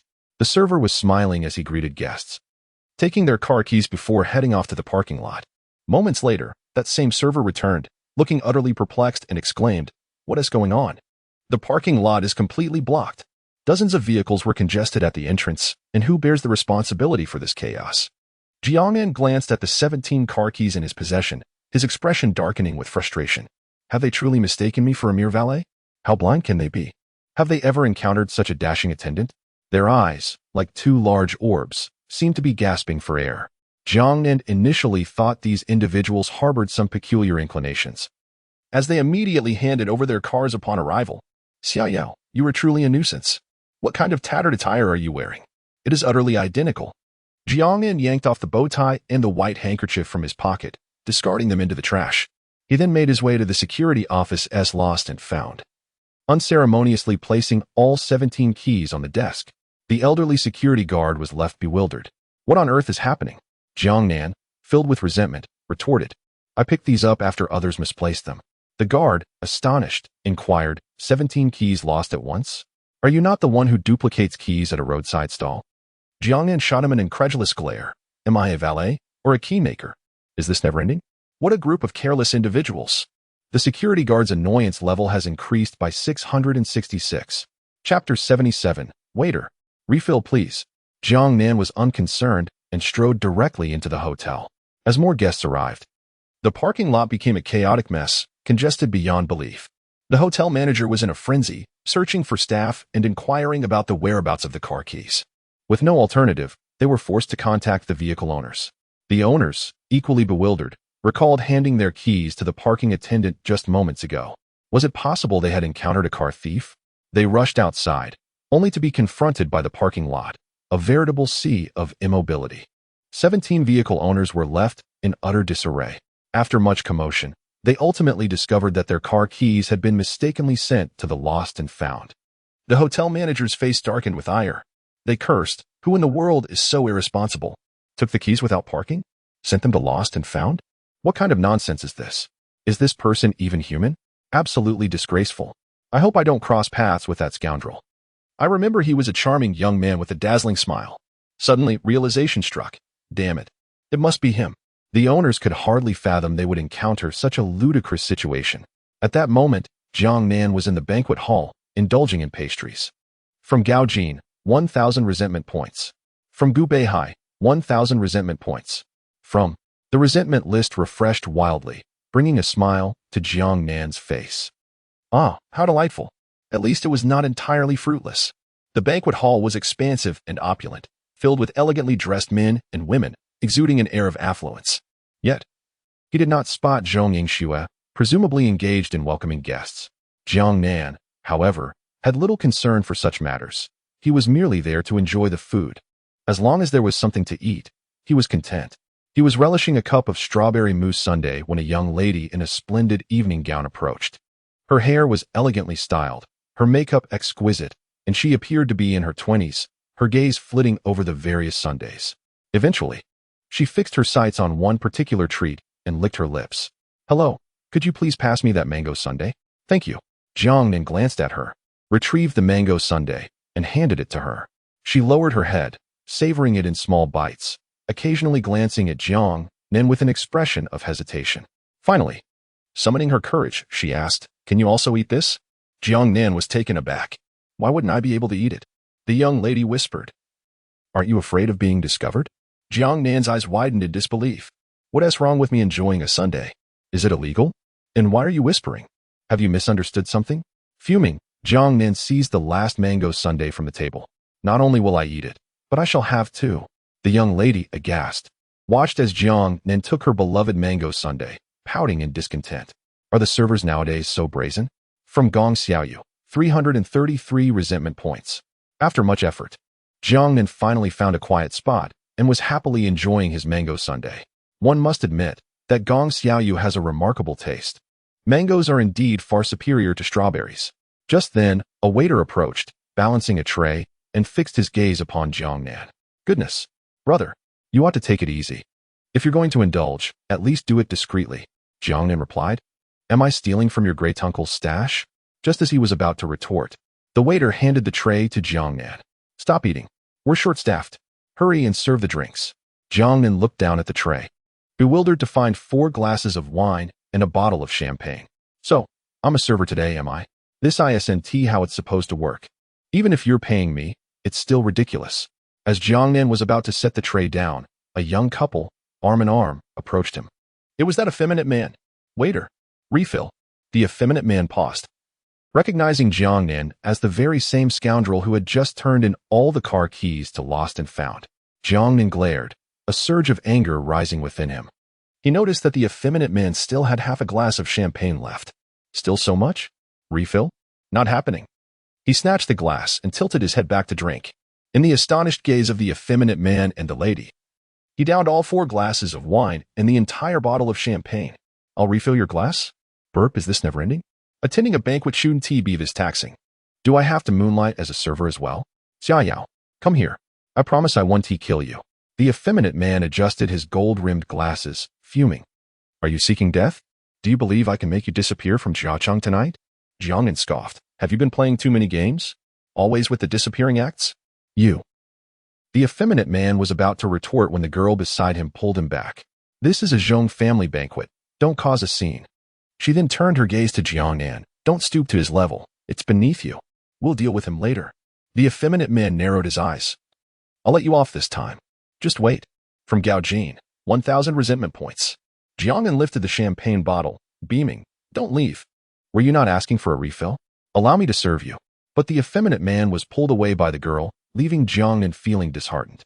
He had hoped to show him a glimpse of reality to make him acquainted with the color red. Alas, the opportunity slipped away. Glancing at his formal attire, Jiang Nan resolved to remove his jacket. Otherwise, he feared he might not be able to enjoy his meal tonight. As he was unbuttoning, a girl in tattered clothing caught his eye. She was draped in a dazzling evening gown adorned with diamonds, shimmering like the stars, undeniably the center of attention. Her figure was tall and curvaceous, with sun-kissed skin and exquisitely delicate features, captivating all who beheld her. Many gentlemen's gazes lingered on her. Yet none dared to stare too long. The girl, seemingly unfazed by the attention, strode confidently toward Jiang Nan. The sound of her high heels echoed with each step. Just as Jiang Nan was unbuttoning, he suddenly found himself enveloped in darkness. Looking up, I was taken aback. The young lady was standing remarkably close, her fragrance wafting towards me. What was happening? I instinctively began to retreat. Yet, she gently raised her delicate hand and caressed my cheek. Her large eyes shimmered with a soft glow as she leaned in, propping herself against the wall. My thoughts raced. Was I being cornered? She drew closer, whispering softly in my ear. At 11 p.m., room 69 awaits you. Be clever and don't disappoint your sister. With that, she blew softly into my ear, sending a tingling sensation coursing through me.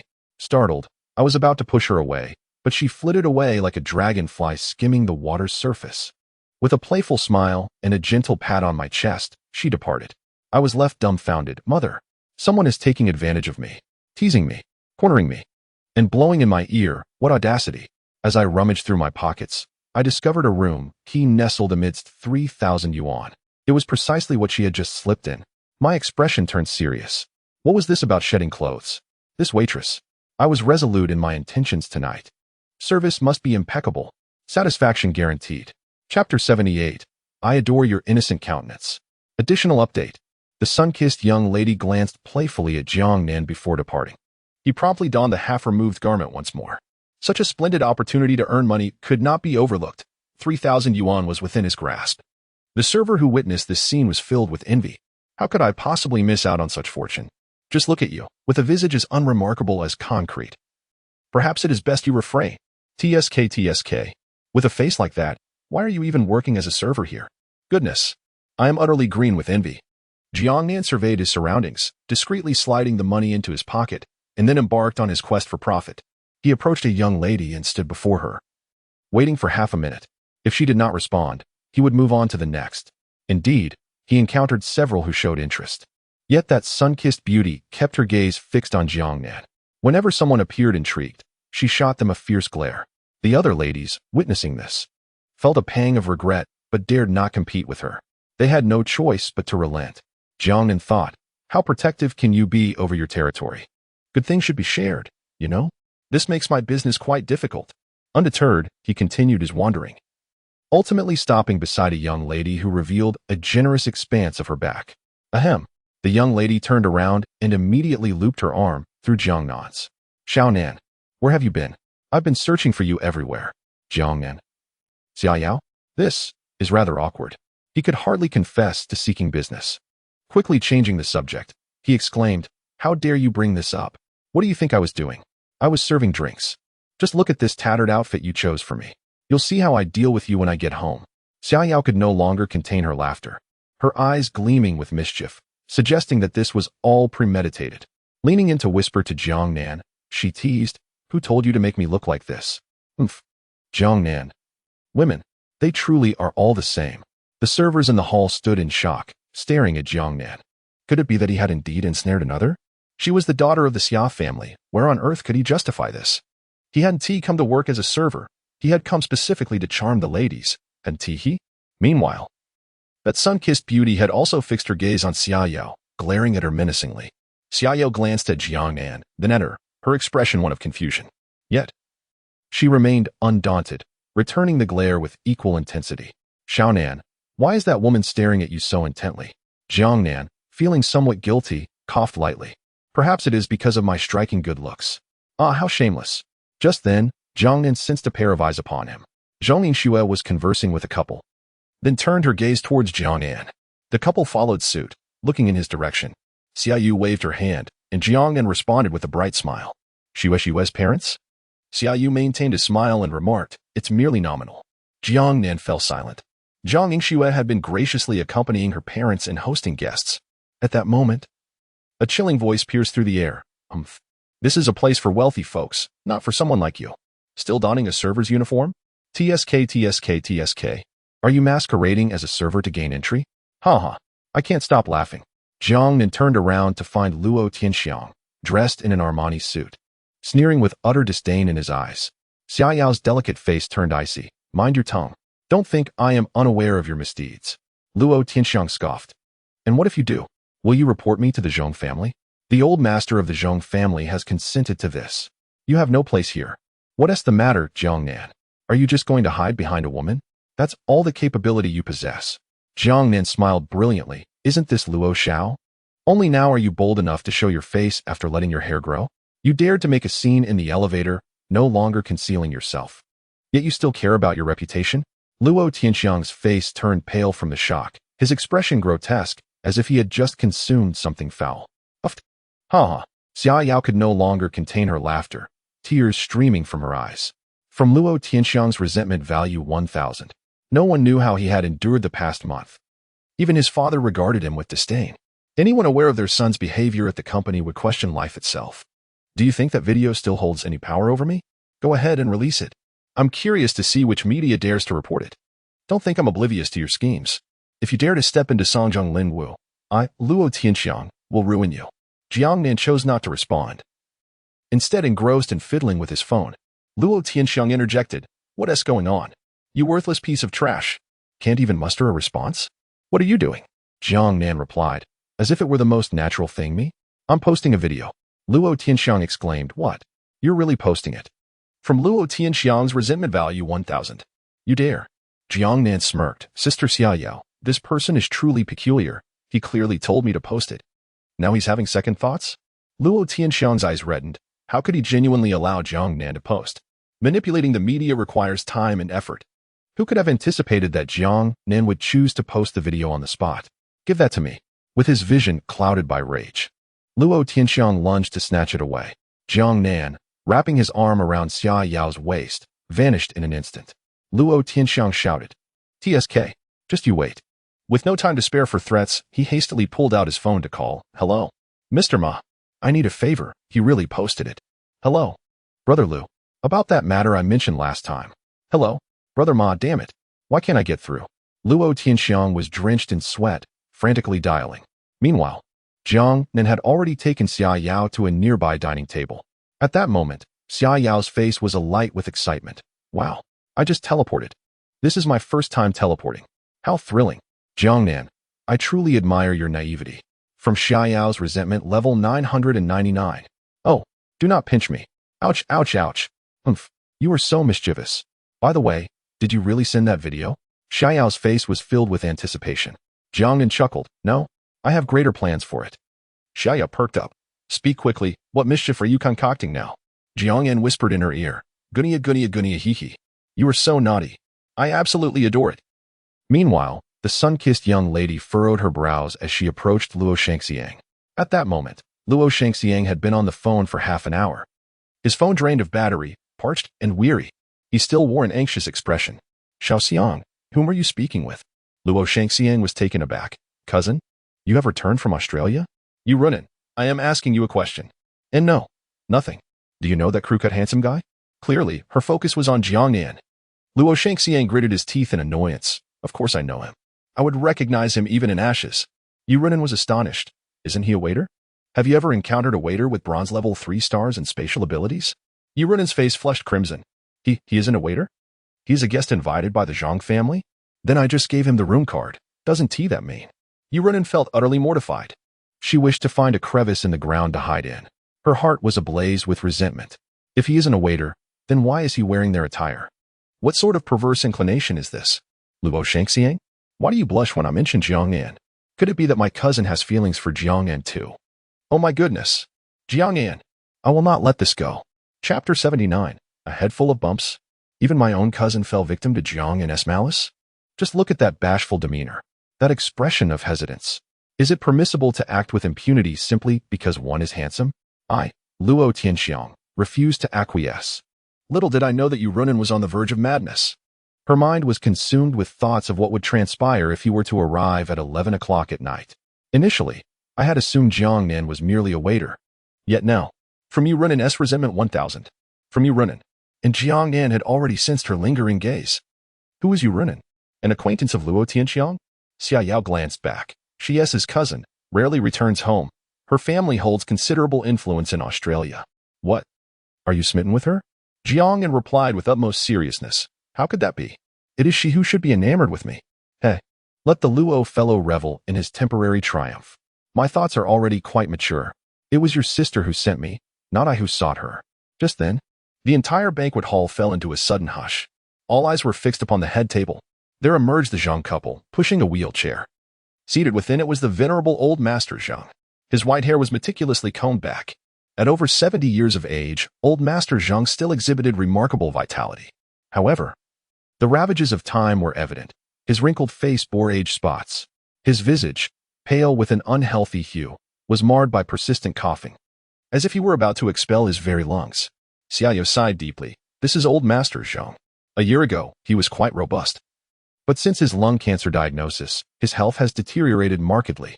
I fear he may not endure much longer. If old Master Zhang were to pass, what would become of Xue and the Zhang family? Jiangnan gazed at old Master Zhang, a faint recollection stirring within him. It was he who had taken Zhang Yingxue away all those years ago. Lung cancer? Indeed. In the late stages. Jiangnan's eyes darted about, lost in contemplation. As old Master Zhang made his entrance, the crowd flocked to extend their birthday wishes, and he graciously received each one with impeccable decorum. Come, little Shui. Why are you standing so far away? Aren't you going to greet your grandfather? Zhang Yingxue stepped forward with a smile. Grandfather Zhang, happy birthday. Here is a gift I prepared for you. Zhang Yingxue presented an exquisite sandalwood box, within which lay a string of star and moon Bodhi beads. Haha. My granddaughter knows me well. She understands my fondness for this. What of the Xia girl? Grandfather Zhang, here I am, Xiaoyu called out, linking her arm with Jiang and S as they approached. In an instant, they became the focal point of the gathering. Grandfather, do you like this pear? The starry lion head. Old Master Zhang accepted the pair of walnuts, a benevolent smile gracing his face. You little one, you must have spent quite a bit, haven't you? Grandfather likes it. Hee hee, as long as grandfather is pleased. Meanwhile, Jiangnan stood rooted to the spot like a block of wood.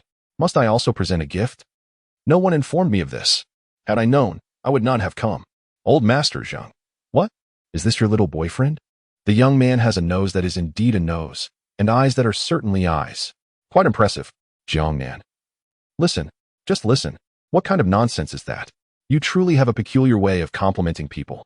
If the nose isn't a nose, what else could it be? Xiaoyu rolled her eyes. Just him? He is not my type. Old Master Zhang looked puzzled. Then who is? Jiangnan's expression darkened. 5 years ago at the orphanage in Nanqing. It was me who swung a wooden sword at you and gave you quite a few bumps on your head. At this revelation, not only did Xiaoyu freeze in shock, the entire room was taken aback. What on earth? That actually happened? Only Zhang Yingxue couldn't contain herself and burst into laughter. Back then, when old Master Zhang went to the orphanage to adopt Zhang Yingxue, Jiang Nan had objected. He had chased old Master Zhang around with a wooden sword, resulting in quite a few bruises on his head. Old Master Zhang's face darkened slightly, and the two locked eyes, truly a match of equals. So it was you, young lad. Zhang Yingxue smiled. This time, taking advantage of grandfather Zhang's birthday celebration. I brought him along to introduce him. The group of servers stood in shock. The 17 car owners were bewildered. So he is a guest of the Zhang family? Then why on earth is he wandering around in a server's uniform? And why did he go to the parking lot to toss 17 car keys into the lost and found? Isn't that just idling about? Meanwhile, Gong Xiaoyu wore a perplexed expression, having thought Jiangnan was merely a server, not realizing the truth of the matter. From Gong Xiaoyu's resentment level 333. From Wang Bo's resentment level 666. However, Luo Tianxiang could no longer sit idly by and stepped forward with a smile. I wish old Master Zhang longevity as vast as the eastern sea and life as enduring as the southern mountain. This time, I have prepared a substantial gift that you will surely appreciate. As he spoke, he revealed a blue-hued fruit, and instantly, a delightful aroma filled the air. The fruit even shimmered with a divine light. Upon the appearance of this fruit, the crowd erupted in astonishment. My goodness! The Yinkong fruit. The Luo family truly spares no expense. This is priced at nearly 30 million in the market, isn't it? It is a sacred remedy harvested from the ancient forest of Zhejiang. It is said to cure 100 ailments. Is it really that miraculous? What about old Master Zhang's cancer? Although it may not cure cancer, it should alleviate the symptoms. Gazing at the Yinkong fruit, old Master Zhang was visibly moved and remarked, the Luo family is indeed thoughtful. I shall graciously accept this token of goodwill. Luo Tianxiang chuckled. There is no need to take it to heart, old master. It is merely my duty as a junior. Yet, what about certain individuals? Coming to celebrate the old master's birthday without even a token gift? Are you here just to mooch off the feast? His gaze inevitably fell upon Jiangnan. Zhang Yingxue's delicate face turned cold. Xiaonan was brought here by me. If you have any objections, direct them at me. Don't be so sarcastic here. Grandfather Zhong, Xiaonan only just learned about your birthday celebration and didn't he have much time to prepare. Just as Zhong Yingxue was trying to defend Jiang Nan, Luo Tianxiang sneered. Prepare? In a bustling night market, a clown, who resorts to breaking bricks for attention, attempts to showcase his talents. What could he possibly prepare? A handheld pancake or grilled cold noodles? Jiang Nan, this is not a place for you. Upon uttering such words, the crowd began to murmur in disbelief. Is he trying to leverage his past connection with Zhong Yingxue to cling to the illustrious Zhong family? In an instant, the gazes directed at Jiang Nan transformed, filled with disdain, ridicule, and scorn. Old Master Zhong did not intervene. Instead, he watched the unfolding scene with keen interest. Anger flared within Zhong Yingxue. What is wrong with being a street vendor? Xiaonan has never relied on anyone throughout his life. I want to allow you to speak of him that way. Yet, Jiang Nan flashed a smile and said, Xiao Shui, don't be upset.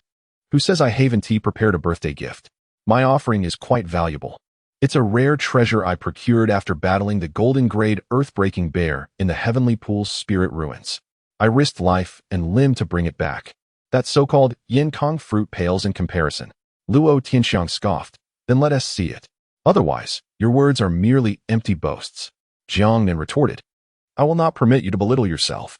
Luo Tianxiang was taken aback. What the hell? Chapter 80. The indomitable diamond Luo Tianxiang was nearly overwhelmed with disbelief. Why was it that Jiang Nan could always counter him effectively? He exclaimed, all right. I am eager to see what you can present. Can it possibly rival my Yin Kong fruit? Jiang Nan, with an air of mystery, replied, let me tell you, this treasure of mine is truly remarkable. It can cure all ailments, replenish vitality and blood, and is extraordinarily nourishing. Upon hearing this, curiosity sparked among the onlookers. Could it truly be so miraculous? Could it even cure old Zhong's lung cancer? Even Zhong's father and mother were intrigued. However, Zhong Yingxue knew that Jiang Nan had not prepared any birthday gift. He had only been informed about the banquet recently. If she had known earlier, she would have arranged something for him. This thought made her feel a twinge of guilt. Xia Yao was equally curious. Captivated by Jiang Nan's grand claims and eager to discover what he might produce, Jiang Nan delved into his dimensional space, rummaging around. Everyone was momentarily stunned. A spatial ability? Was this lad truly of the spatial type? Even old Zhong's expression shifted in surprise. There were no more than 10 individuals in the world with such abilities. And in Huaxia, there was only one, Li Daotian. Could Jiang Nan be one of these rare spatial practitioners? Just as everyone was in awe of the revelation, Jiang Nan finally revealed his treasure. Holding it delicately in his palm, he approached the crowd with an expression of utmost reverence. All eyes were drawn to him with curiosity. Suddenly, Jiang Nan opened his hand with a flourish. The crowd fell silent. There, nestled in his palm, lay a diminutive ginseng, no larger than a thumb. It appeared severely malnourished, looking withered and frail, with only a few wisps of roots remaining. Its presentation was utterly dismal, evoking pity from all who beheld it. Zhong Yingxue covered her face, utterly embarrassed. Xia Yao was left speechless, while Zhong's parents exchanged bewildered glances. Old Zhong was astounded, questioning if Jiang Nan was truly jesting. Was this ginseng even the size of a way-long spicy strip? And he treated it with such reverence? Claiming it could replenish vitality and cure all ailments? Was he attempting to deceive them? Luo Tianxiang burst into laughter, nearly choking on his amusement. What on earth are you doing? You regard this minuscule ginseng as a treasure? One could hardly use it to fill a gap between teeth. Jiang Nan, unfazed, retorted, is this not enough to fill your gaps? Then your gaps must be exceptionally large. Luo Tianxiang responded incredulously, that is not what I meant. The entire assembly erupted in laughter. Xia Yao nudged Jiang Nan, whispering, hey, are you serious? If you can't produce a gift, no one will fault you. Jiang Nan remained composed and assured, do I appear to be jesting? Xia Yao replied, when have you ever been serious? Jiang Nan was left bewildered by her insight. Luo Tianxiang scoffed, with such a shabby item. How could you possibly compare it to my Yin Kong fruit? Replenish vitality? Cure all ailments? I suspect you were dug out from some obscure vegetable garden. If you cannot produce anything of value, it would be wise not to embarrass yourself here. Jiang Nan smiled brightly. What if it is useful? Luo Tianxiang scoffed, pointing at the marble table. If it were useful, I would devour this table. And if it proves to be useless? Xia Yao gazed intently at Jiang Nan. Something felt familiar. The last time she had wagered with Jiang Nan, she had fallen into a pit of her own making. All right, if it's useless, I shall kneel and call you father, Jiang Nan declared loudly, his confidence unwavering. Luo Tianxiang sneered, that's what you said. Meanwhile, Xia Yao began pondering how Luo Tianxiang could possibly consume the marble table. Old Master Zhong interjected, you young folks, let us not ruin the camaraderie. Jiang Nan's gesture is heartfelt, and I shall gladly accept it. Jiang Nan squinted with a smile. Come, Old Master Zhong. Open wide. Old Master Zhong looked perplexed. What? Do we have to eat it now? He felt a twinge of anxiety. That dry and shriveled ginseng truly looked pitiful. It couldn't possibly be toxic, could it? What do you two have to do with me in this wager? Luo Tianxiang replied, just give it a try, Old Master. If it doesn't work, I still have the Yankin fruit. Old Master Zhong exclaimed, what the heck? Why are you dragging me into this? The young rascal displayed a complete lack of awareness. Yet, he reluctantly took it, placing it into his mouth and began to chew. It's somewhat sweet? Father, how does it taste? Not much sensation. Instantly, all eyes were fixed on Jiang Nan. Luo Tianxiang's smirk deepened, and the effect? Jiang Nan retorted, have you ever seen someone take a laxative and immediately relieve themselves? There must be a process, which you should understand. Luo Tianxiang glared, his face flushed with anger. You. Old Master Zhong felt a wave of panic. What is this? A laxative? Is this ginseng reliable at all? At that moment, the effeminate Gao Jin approached. While you all can bear to watch, I cannot. You present that wretched ginseng? Do you look down on Old Master Zhong? He then revealed a beautifully packaged ring box, which he opened to unveil a stunning blue diamond, as large as a pigeon's egg. The crowd gasped in astonishment. Is that the legendary Heart of the Ocean? It had recently fetched a staggering 70 million at an auction in the UK. So the Gao family had acquired it. Quite a lavish display. Luo Tianxiang's expression soured as the Heart of the Ocean overshadowed his Yankin fruit. Jiang Nan protested, and my ginseng is worthless? You think this trivial diamond is worthy of presenting to Old Master Zhong? Upon uttering those words, Gao Jin was taken aback. The Zhong couple stood in stunned silence.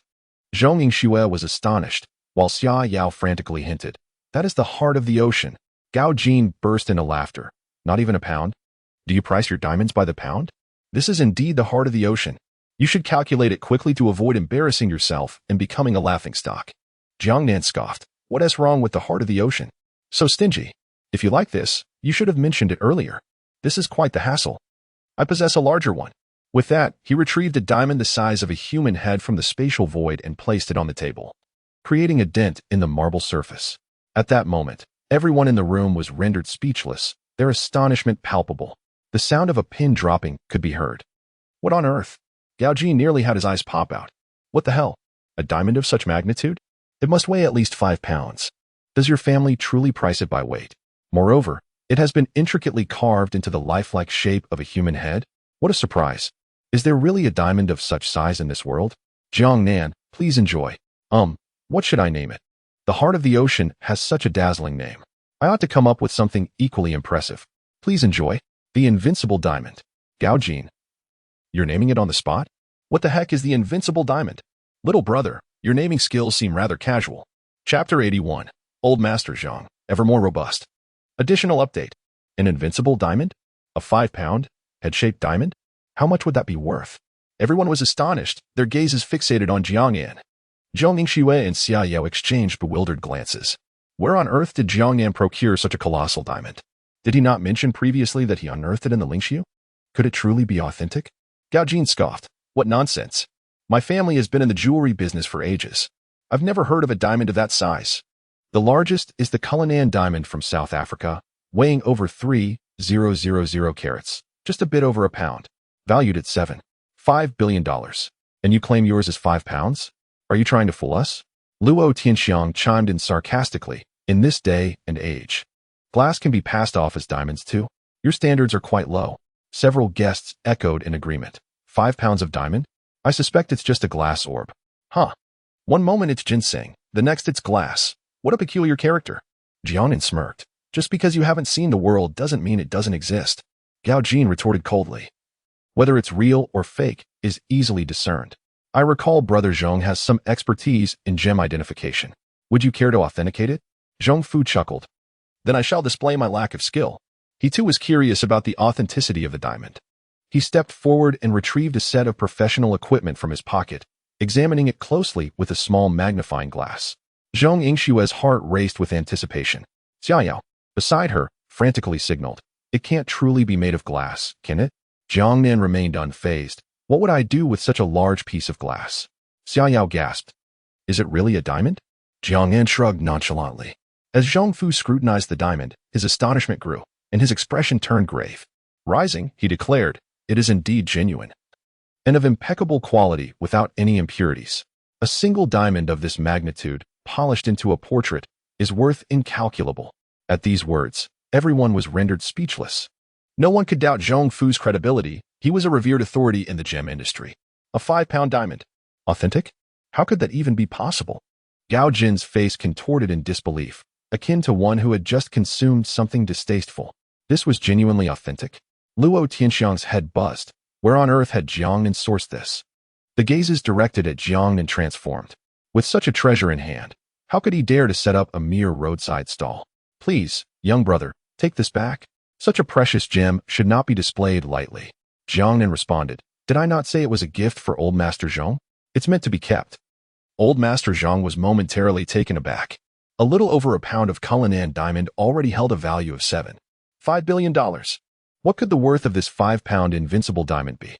Old Master Zhong mused. This indeed is quite valuable. Jiangnan waved his hand dismissively. Oh, it's nothing. I still have over 200 pounds left. The crowd nearly choked on their own disbelief. What on earth? Is it really over 200 pounds? Are you even human? My worldview is crumbling. Are diamonds truly being measured by weight now? Xia Yao exclaimed, her face a picture of disbelief.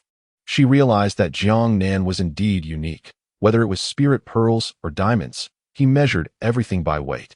Hey, where did you get that? Is it really over 200 pounds? Xia Yu quietly inquired, while Zhong Yingxue cast a questioning glance. I told you, I dug it up from the Lingxiu. Yet you still don't believe me, Jiangnan remarked as he twisted off the head of the formidable figure, transforming him into diamonds. 200 pounds is an understatement. Xia Yao was left speechless. Old Master Zhong, noticing Jiangnan's lack of intention to retract, solemnly stated, little brother, I, the Zhong family, shall remember this favor. Jiangnan smiled and nodded. Xia Yu glared at Gao Jin and Luo Tianxiang, her expression brimming with triumph. What now? You have nothing to say, right? The two of them indeed had nothing to retort, their teeth grinding in frustration. Even if they were to liquidate their assets, acquiring 5 pounds of large diamonds was impossible. Old Master Zhong burst into hearty laughter. Good, good. This young lad truly defies appearances.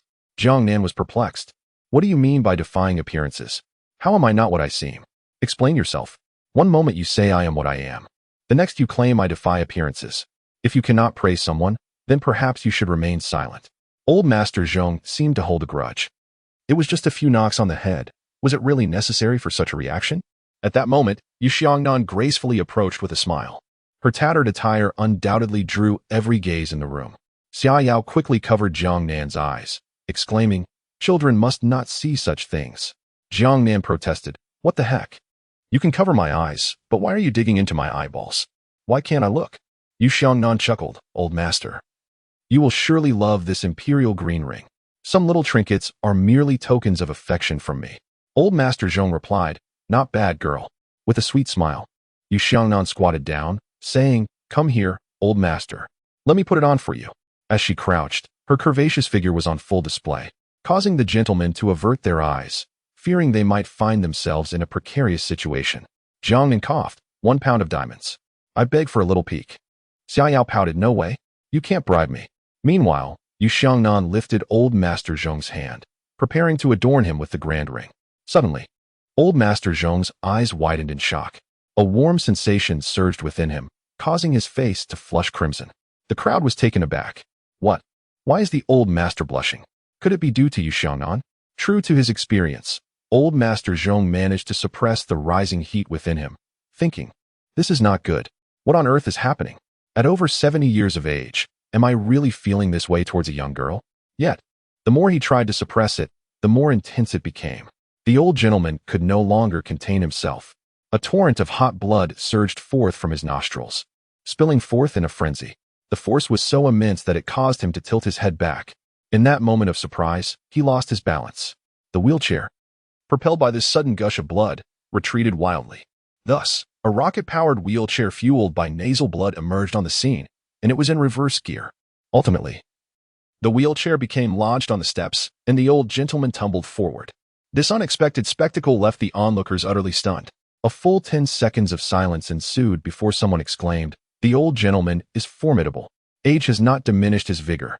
Over 70, yet still so fiery? Impressive indeed. The daughter of the Yu family is truly a celestial beauty. Even at his age, he cannot resist temptation? Such an astonishing display of vitality." Yu Xiangnan stood frozen in place, her expression one of embarrassment. The vivid image of the old gentleman's blood-soaked episode replayed in her mind, leaving a profound impression. Could it be that the old gentleman truly harbored feelings for her? What could she possibly do about this?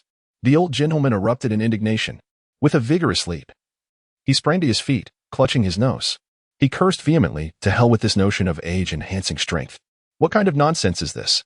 The after effects are far too intense. From Zhongshan, Resentment Value 1000. From Zhongshan. Chapter 82. Has the cancer healed? Jiangnan chuckles secretly. Did I not tell you that one should not judge by appearances?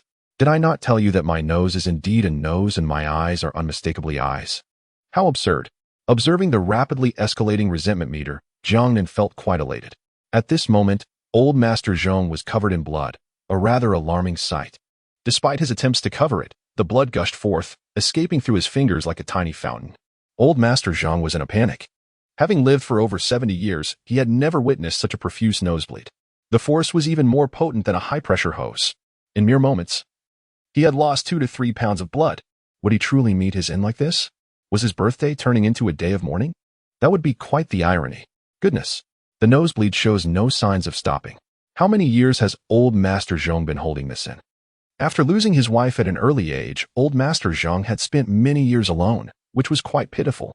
He had never sought companionship for himself, a commendable man. TSK. And here he was, over 70.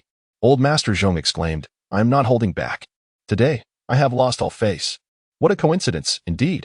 Was it necessary for him to experience this while his granddaughter was bending down to assist him with his ring? The Zhong couple wore expressions of embarrassment. What on earth was happening to their patriarch? Quick, call an ambulance. At this rate, he could bleed out. Bleeding to death from a nosebleed? One couldn't help but think that such a demise was rather humiliating.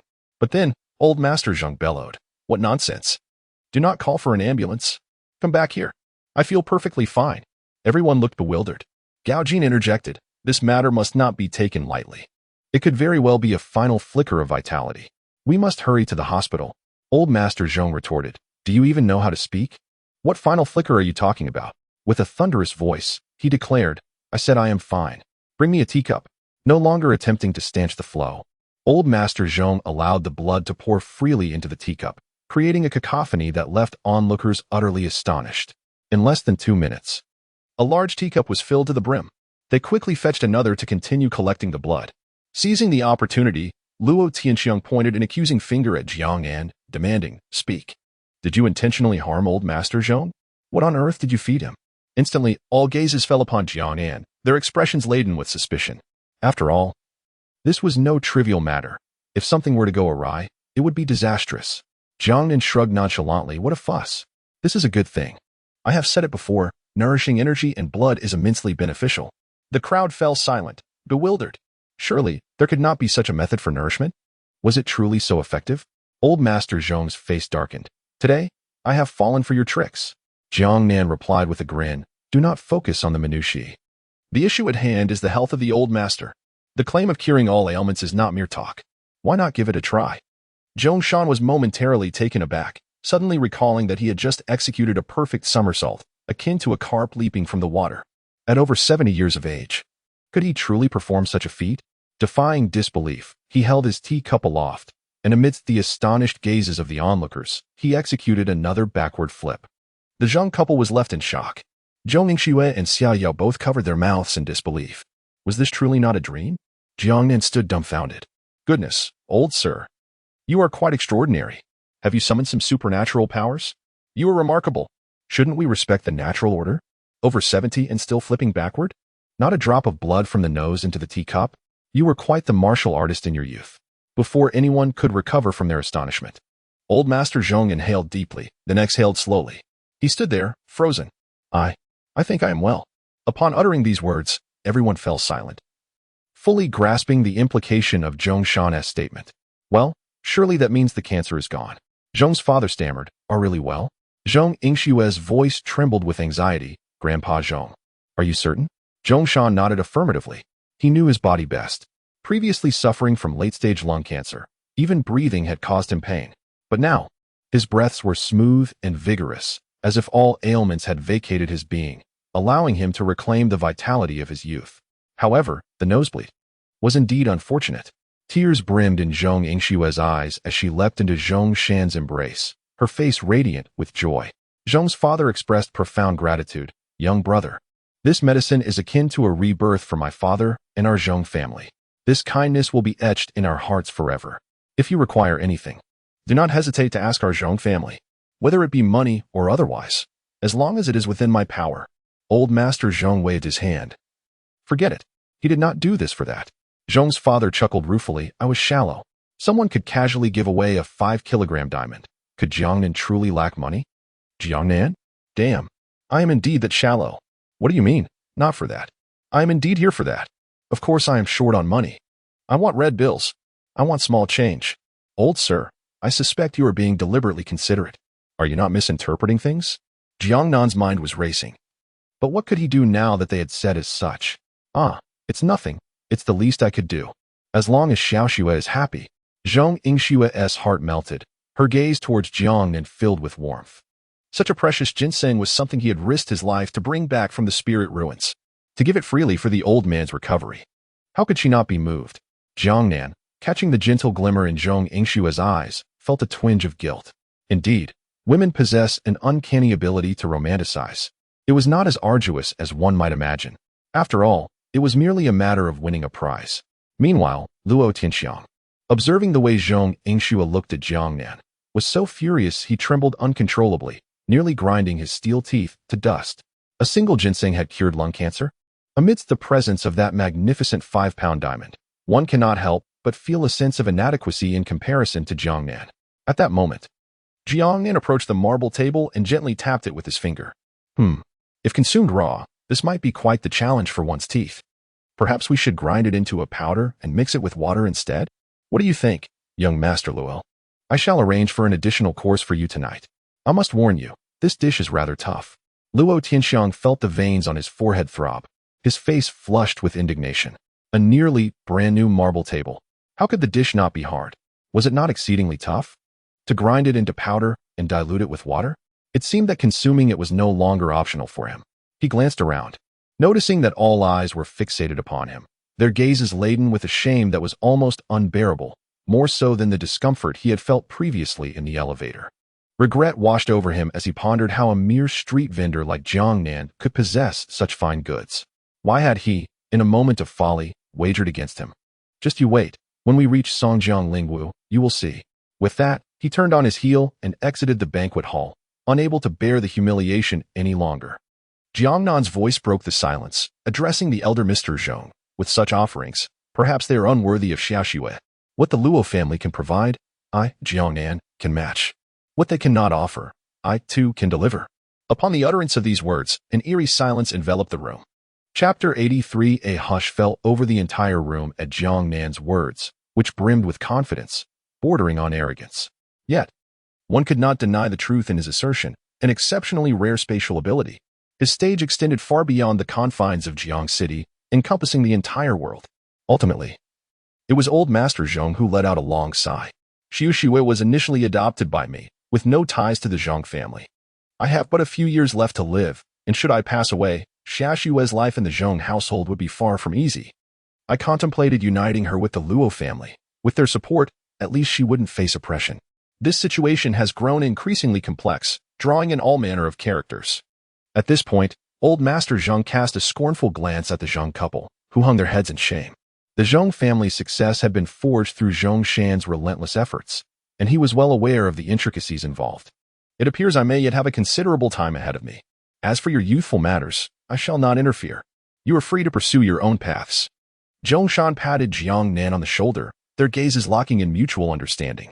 However, the blood streaming from Zhong Shan's nose was undeniably distracting for Jiang Nan.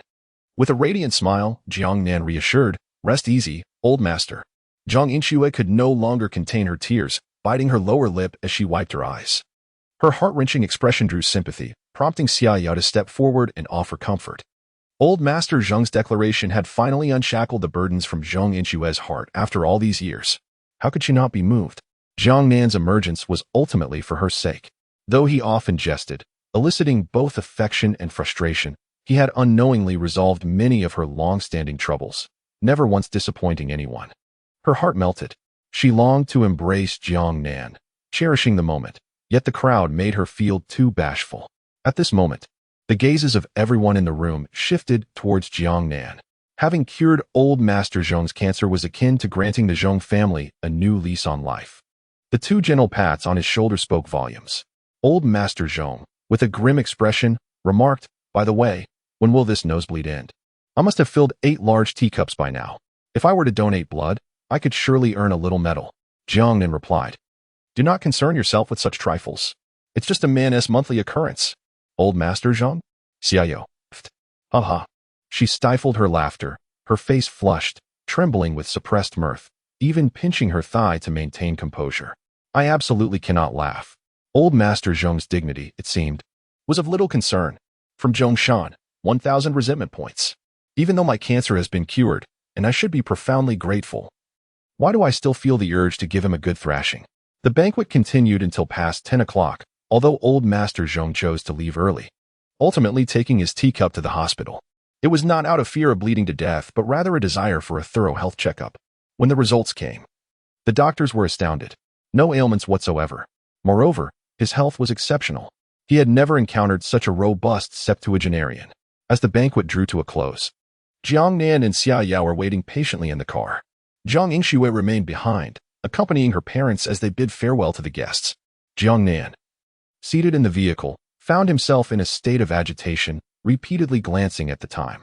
It was 10:43, still early, still plenty of time. Xia Yao, with a curious expression, inquired, "Why do you keep checking the time? Are you eager to return home?" Jiang Nan's demeanor shifted to seriousness as he replied, "I have a promise to fulfill. It is my duty, my mission." Xia Yao, perplexed, retorted, "What on earth? It's so late. Where do you intend to go?" Jiang Nan stated, "I am off to complete my unfinished business." Suddenly, Xia Yao's expression shifted to one of disdain as a thought struck her. "You can't possibly mean to meet that you Xiangnan. TSK. No wonder she keeps looking at you." Jiang Nan's face flushed crimson. "You speak nonsense." How could she possibly know? Women truly are frightening. Xia Yao chuckled mischievously. "Nonsense? Then why are you blushing?" Jiang Nan stammered, "I had too much to drink." Xia Yao rolled her eyes. "After downing 107 bottles, you claim you're drunk? Spare me the lies. Why is your face so sweaty?" Jiang Nan stammered, It's too hot in the car. We have the air conditioning on. Do you think the air conditioning in my Rolls-Royce is merely for show? Hurry. Come clean." Jiang Nan thought, "This is unbearable. If she keeps probing, I'll truly be exposed." He checked the time again, 11 o'clock sharp. "Wait for me to return." And with that, he vanished in an instant. Xia Yao stared wide-eyed. "Hey, you really are going?" Darn Jiang Nan. In room 69 of the Century Hotel, Yu Xiangnan was a flurry of thoughts. Would he actually come? How could she have mistaken him for a waiter? How infuriating. Having cured Mr. Zheng's ailment. A man so handsome, surely he wouldn't come, would he? A man like him must find women like her utterly distasteful. What if he did show up? Oh. This was driving her mad. Just then, she heard the lock click, followed by footsteps. Jiang Nan had truly arrived? Yu Xiangnan's face turned as red as a ripe apple. Her nerves frayed. Yet, she steeled herself. He was here now. What could be done? Shall we commence? Jiang Nan nodded eagerly. Let's get started. I'll find a video to show you. Yu Xiangnan was taken aback. Wait, we need to watch a video? Jiang Nan promptly retrieved his phone and opened a video of Luo Tianxiang. Yu Xiangnan stared in shock at the figure on the screen, her expression shifting rapidly.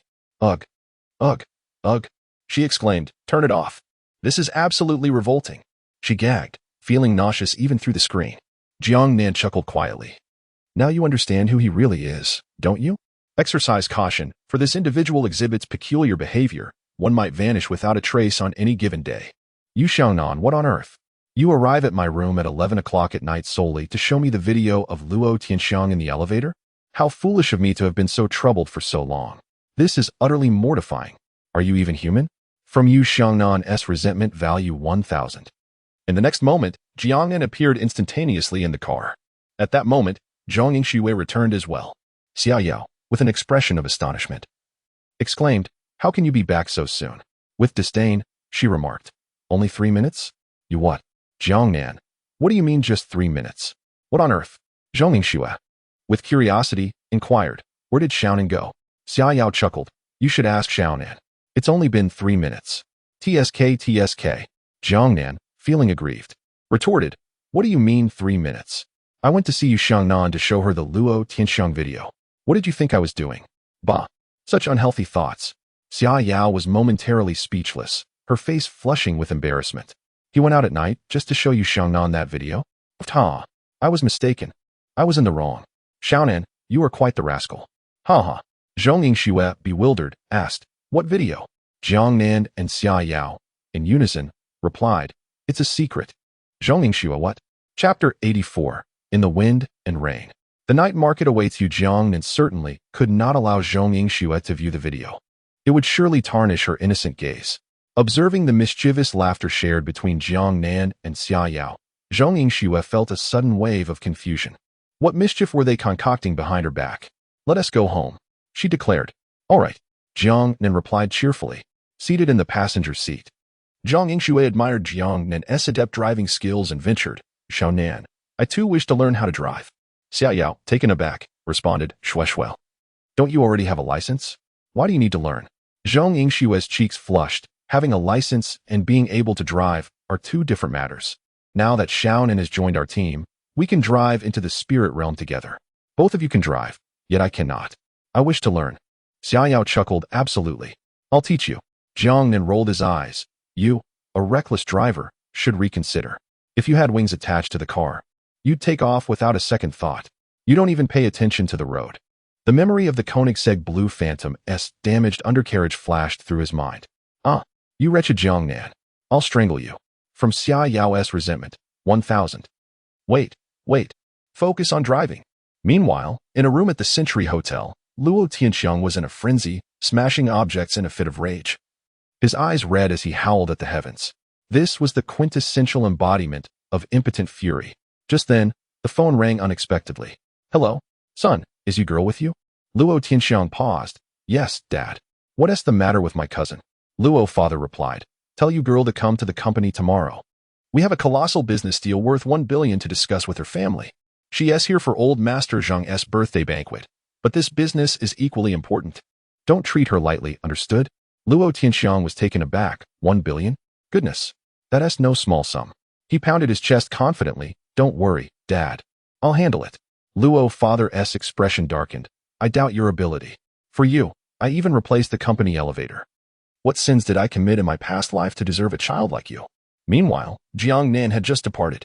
Yu Xiangnan recalled the earlier scene, her face turning crimson. It was utterly mortifying. Yet, thinking of the video content. Ugh, where was the enthusiasm? Knock, knock, knock. A series of knocks resonated, causing Yu Xiangnan's brows to furrow slightly. Who could possibly be visiting at this hour? Could it be Jiang Nan returning? The thought gave her a flicker of excitement as she hurried to the door. "Luo Tianxiang, cousin," my dad said. Yu Xiangnan's face was overtaken by terror, causing her to instinctively step back, covering her mouth in shock. Ugh. Luo Tianxiang was bewildered. What the heck? Is it really that shocking to see me? Am I that hideous? Surely I can't be so repulsive that it makes you want to vomit upon sight? "Cousin, what's wrong? Are you feeling unwell?" he inquired.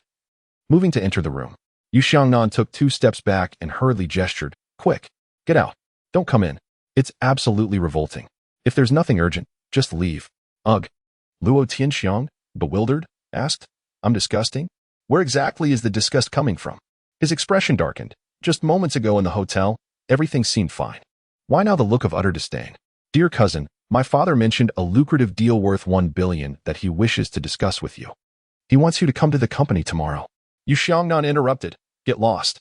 I don't know someone as repulsive as you. What kind of business can we discuss? You were in the company elevator." "Ugh, there's no way I'm going to your company. It's revolting. Just leave."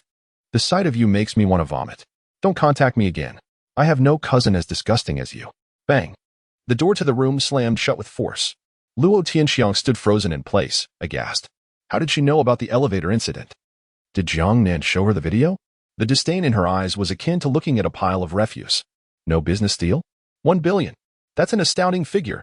Luo Tianxiang nearly exploded with rage. His lifelong reputation was in shambles. And at such a late hour, Jiang Nan had gone to his cousin's room? Surely, nothing untoward happened? Even he couldn't believe it. Did he really show her the video from the elevator? Luo Tianxiang felt like he was fracturing. Ah, Jiang Nan. I, Luo Tianxiang, will not rest until we settle this. His roar echoed throughout the hotel. Hello? Son, did you get the message? Father, the 1 billion deal has fallen through. Luo's father responded, Wang Defa? You little brat, I swear. The line disconnected. Luo Tianxiang's face was one of despair. Meanwhile, back in his room, Jiang Nan was pouring energy drink into a water bottle, patiently tying strands of spiritual chives into little heart shapes. During his time at Lingxiu, he had few opportunities to set up a stall. His skill points and resentment value were nearly depleted. Jiang Nan eagerly anticipated what marvelous items might emerge after the beauty-enhancing elixir. He intended to capitalize during the summer break. Tomorrow was Valentine's Day. Chives and energy drinks would surely sell like hotcakes. He couldn't help but wipe the drool from the corner of his mouth. What alleviates worries? Only the prospect of sudden wealth. Thus, he took out his phone and posted a Weibo update, South God, from my iPhone 11 Pro Max. Through wind and rain, I await you at the night market. See you tomorrow at 5 in the university town. Image. The comments section erupted with excitement. I've been waiting for you so long that the flowers have wilted. I'm failing to submit assignments lately. Without chives, I can't survive. Moving to the university town? New products incoming? Can't wait. The image is a gem. Wow. I can already smell the smoke. Yesterday, I had energy drinks with chives, then took a yellow bean to detox. Guess what? Are the upstairs brothers still alive? As Jiang Nan gazed upon this reply, an expression of terror gradually overtook his visage. What on earth? This fellow is formidable.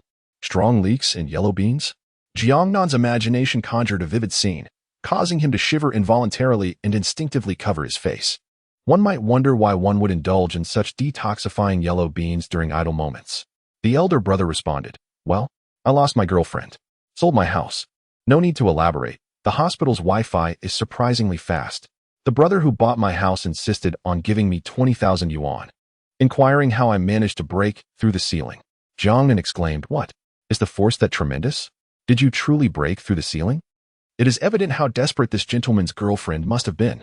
Alarmed, Jiang Nan hastily shut off his phone. Would he be in danger when he sets up his stall tomorrow?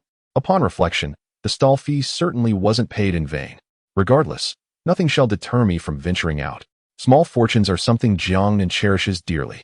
Chapter 85. The big-tailed wolf. At the break of dawn the following day, Jiang Nan rose early, prepared a potent elixir, and indulged in a luxurious bath. While she was in her room absorbing the essence of the spiritual pearl, she soon heard Xia Yao calling out, Xiao Nan, I've forgotten my towel. Please fetch it from the second compartment of my wardrobe. Jiang Nan rolled her eyes, reluctant to move. She activated a spatial wormhole and retrieved a towel from Xia Yao's room. She then opened the wormhole again to the bathroom and handed it over. Xia Yao was humming a tune, reveling in the exhilaration brought by her enhanced physical prowess. The issue of land desertification was far from her mind. Just then, Xia Yao suddenly felt a hand on her shoulder. Startled, she whipped around to find a hand appearing out of thin air, waving the towel. Her eyes widened in terror, resembling someone who had seen a ghost, and she leaped out of the bathtub. Ah, what? What is this? Indeed, within half a minute, the sound of hurried footsteps echoed through the living room. Clad only in a sports tank top, Xia Yao burst into Jiang Nan's room. Her fair skin still glistening with droplets of water, her silver hair damp. With a curious expression, she exclaimed, Xiao Nan, what was that just now? Was that your spiritual technique? How could your hand emerge from the bathroom? Jiang Nan flashed a radiant smile and opened the spatial wormhole once more. Her hand emerging from behind Xia Yao as she closed the door with a flourish, leaving Xia Yao bewildered. Xia Yao. The spatial wormhole of the void koi could currently be opened at will within a 300-meter radius. Xia Yao, is this truly a spatial spiritual technique? Aren't there restrictions on spatial-type spiritual pearls in the country? How did you acquire it? Jiang Nan chuckled. I have connections. Xia Yao scoffed, clearly skeptical, and promptly warned. You must not open the spatial wormhole indiscriminately, understand? To prevent you from sneaking up on me and shwe at night. Jiangnan rolled her eyes. With your sleeping habits, even if I did sneak up on you, you wouldn't wake up. Xia Yao's face flushed as memories of being sealed and resembling a rice dumpling resurfaced. Xia Yao's resentment value 666. She ground her teeth in frustration. Humph. I'll teach you a lesson today. You'll learn what it means to be vanquished. Come over and be my sparring partner. Jiangnan. Sparring partner? What on earth? Xia Yao dragged Jiangnan up to the third floor of the villa, revealing a hidden paradise filled with an array of fitness equipment. And at the center, a wrestling mat. At that moment, Zhong Yingxue, clad in workout gear, was on the treadmill, glistening with sweat, and smiled at the two of them. Jiangnan's expression grew serious. Xia Yao's achievements in the rankings of Songjiang's spirit martial arts were not for naught. She must have trained diligently. Excited, Xia Yao took her stance on the wrestling mat, brimming with vigor. Come, sister will teach you a lesson. Losers will get a smack on the head. Jiangnan smirked mischievously. Feeling invigorated. Are you serious? Gazing upon Jiangnan's smile, Xia Yao could not shake off an ominous premonition. No use of spiritual techniques. No teleportation allowed. Jiangnan responded affirmatively. Xia Yao chuckled with confidence, for she possessed profound expertise in hand-to-hand combat. This was no mere boast. After countless forays into the spiritual realm over 3 years, she had honed her skills through rigorous practical experience. Today, she was determined to teach Jiangnan a lesson and reclaim her dominance. She would strike him with 100 blows to the head. In an instant, Xia Yao sprang into action, her speed akin to a silver specter. She aimed a punch directly at Jiangnan's eye. He was momentarily startled. Was she so fast? Alas, it was still insufficient. Jiangnan stepped forward, bending low. He thrust his shoulder against Xia Yao's abdomen, using her waist as a pivot for his hands. With a powerful push from his back leg and a swift rotation, he positioned himself behind her. Then, with a sudden lift, he executed a shoulder throw. Xia Yao felt herself spinning, disoriented, and before she knew it, she was slammed onto the ground. As she attempted to rise, Jiangnan had already secured her arms with his legs and pulled them flat. It was the Kimura lock. Xia Yao exclaimed in disbelief. What is happening? Why can't I move? Zhong Yingxue was equally astonished, nearly stumbling off the treadmill in her shock. She was well aware of Xia Yao's prowess in close combat. Few could rival her. Yet, in less than 3 seconds, Jiangnan had subdued her. His combat skills were astonishingly formidable. His movements and reactions were utterly flawless. Are you convinced? Xia Yao's cheeks flushed with embarrassment. That doesn't count. I hadn't warmed up yet. Let us go again. As Jiangnan released her, her little fist rocketed toward his eye. Oh, a sneak attack? Jiangnan caught her fist and executed a powerful over-the-shoulder throw. Xia Yao felt as though her hips might shatter from the impact. Her face contorted in pain. Before she could comprehend the situation, Jiangnan applied a chokehold. With no choice but to tap on Jiangnan's arm in submission, Xia Yao exclaimed, Wow, are you cheating? How can you be this strong? Where did you learn this? Xia Yao was on the verge of madness. She had intended to teach Jiangnan a lesson, only to find herself serving as a human punching bag. Was it truly fair for someone with spatial abilities to excel in close combat as well? Jiangnan smirked. Heh, I want to tell you. Xia Yu pouted defiantly. Humph. I refuse to accept this. Today, I am determined to strike you on the head. With a surge of energy, she struggled to rise, her spiritual aura swirling around her. Zhong Yingxue urgently called out, Xiao Yao Yu. Suddenly, Xia Yao underwent a transformation. Her beautiful eyes morphed into silver vertical pupils. Fuzzy wolf ears sprouted from her head, and 3 silver stripes appeared on each cheek, resembling whiskers. Her nails sharpened, and her figure became more curvaceous as a fluffy, silvery wolf tail extended from her back. She had undergone beastification. Jiangnan was left utterly astonished, staring in disbelief at the fuzzy wolf ears. A long, silvery wolf tail swayed behind her. Her figure had become even more alluring, with curves that were pronounced and muscle definition that was increasingly striking. Jiangnan was utterly captivated. A beast-eared maiden? A majestic wolf tail? It was simply adorable beyond measure. Is this the beastly transformation of Xia Yao? My goodness. Jiangnan's mind instantaneously blanked out. Seizing the moment, Xia Yao lunged forward. Her fist landed squarely on Jiangnan's eye. After much aim, she finally succeeded. Huh, take that for your days. Jiangnan clutched his eye. One of them bruised from the impact. Damn. Suffering the consequences of a man's folly. With a serious expression, he declared solemnly, I've made my decision. I won't let you off easily. After winning, I shall caress your wolf tail.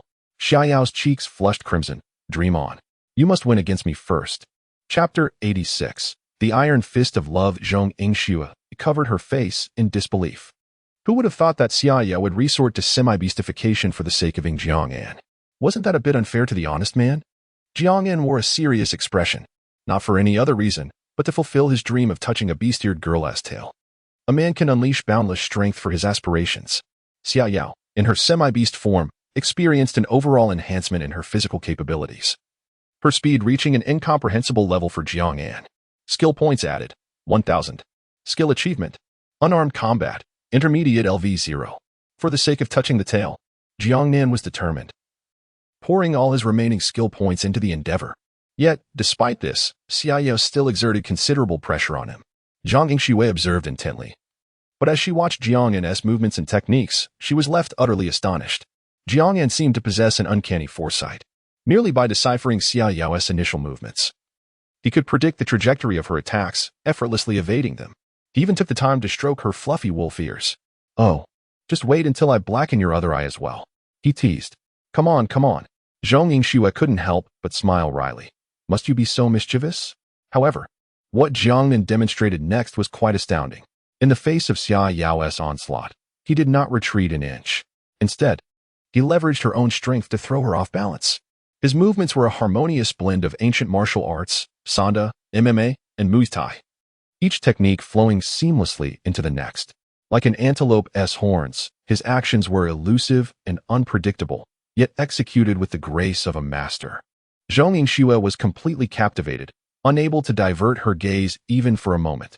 How could Jiangnan possess such remarkable skills? How old was he? How many surprises could he possibly unveil? Time seemed to stretch indefinitely. Xia Yao was drenched in fragrant sweat, gasping for breath. The glistening droplets trickled down her cheeks, her silver hair becoming damp. Aside from that initial hit to Jiangnan's eye, she had failed to land another blow on him. Even if they fought until dawn, she would likely be unable to touch him again. In a fit of frustration, she declared, I'm done. You can touch it. With that, she turned and presented her tail before Jiangnan. As he beheld the silvery, fluffy tail, he couldn't help but swallow hard. I really can touch it. Xia Yao rolled her eyes. Oh, come on. If I let you touch it, then you must fulfill your end of the bargain. I want to learn your close combat techniques. Zhong Yingxue chimed in eagerly. I want to learn too. Jiangnan patted his chest confidently, that S settled in.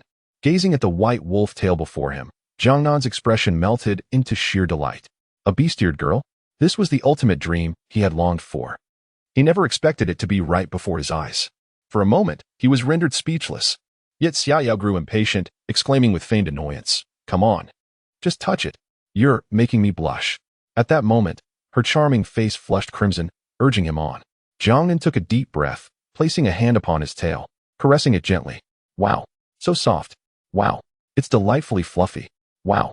The wolf's tail is simply magnificent. Meanwhile, Xia Yao furrowed her brows, her entire body bristling with fur. Her face flushed to the roots of her ears. Jiangnan, perplexed, wondered, is such a reaction warranted from merely touching a tail? At that moment, curiosity piqued. He pondered the origins of the tail post-transformation. Was it an extension of the caudal vertebrae? As he continued to stroke the tail, thoughts swirled in his mind. Suddenly, he straightened his expression. Let me ascertain the mechanics of this tail. With that, he lifted the wolf's tail and gave it a playful flick. Xia Yao exclaimed, How dare you? In an instant, she reverted from her beastly form, her face ablaze with embarrassment. She raised her small fist and aimed to strike at Jiangnan's other eye. Jiangnan, wide-eyed, thought, oh, a sneak attack? Instinctively, he conjured a spatial wormhole before his eye. Xia Yao's fist crashed through, emerging from the other side, striking her own eye and leaving it bruised. What? I'll Xiaonan. I'll strangle you, she shouted, lunging at him like a ravenous wolf. Jiangnan, feeling guilty, coughed ahem. I'll just go set up my stall, and promptly vanished in a flash. Xia Yao turned, casting a pitiful glance at Zhong Yingxue. Yingxue, is my eye blackened? Yingxue, covering her face, chuckled, not really. How infuriating. Xiaonan, just wait. Hey, big guy, I'm setting up my stall. Come over to the university town. Sure thing, Xiaonan. I'll be right there.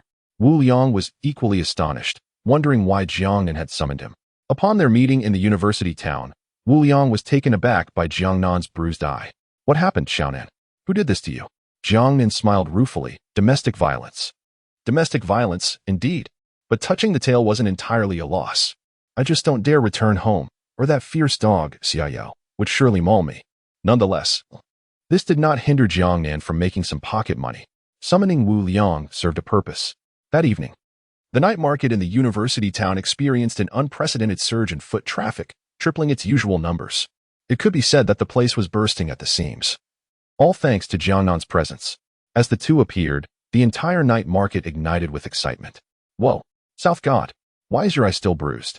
Quickly, make way for him. We've been waiting. Despite the bruise, Jiangnan's handsome visage remained irresistible, inciting admiration. I don't know why, but it feels quite satisfying to see. Jiangnan thought. Could we please refrain from mentioning my eye? Upon Jiangnan's arrival, the originally packed crowd parted instantly, creating a direct pathway to the stall. Several streamers had even set up their phone stands, eager to capitalize on the moment.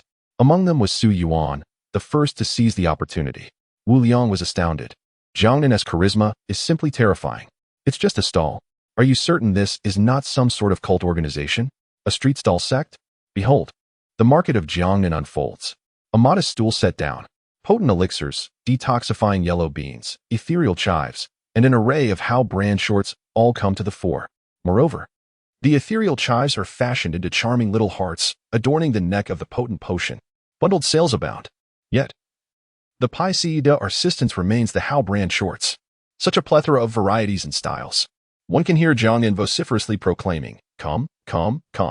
Freshly launched new products. Hao brand shorts. Indestructible and unterrible.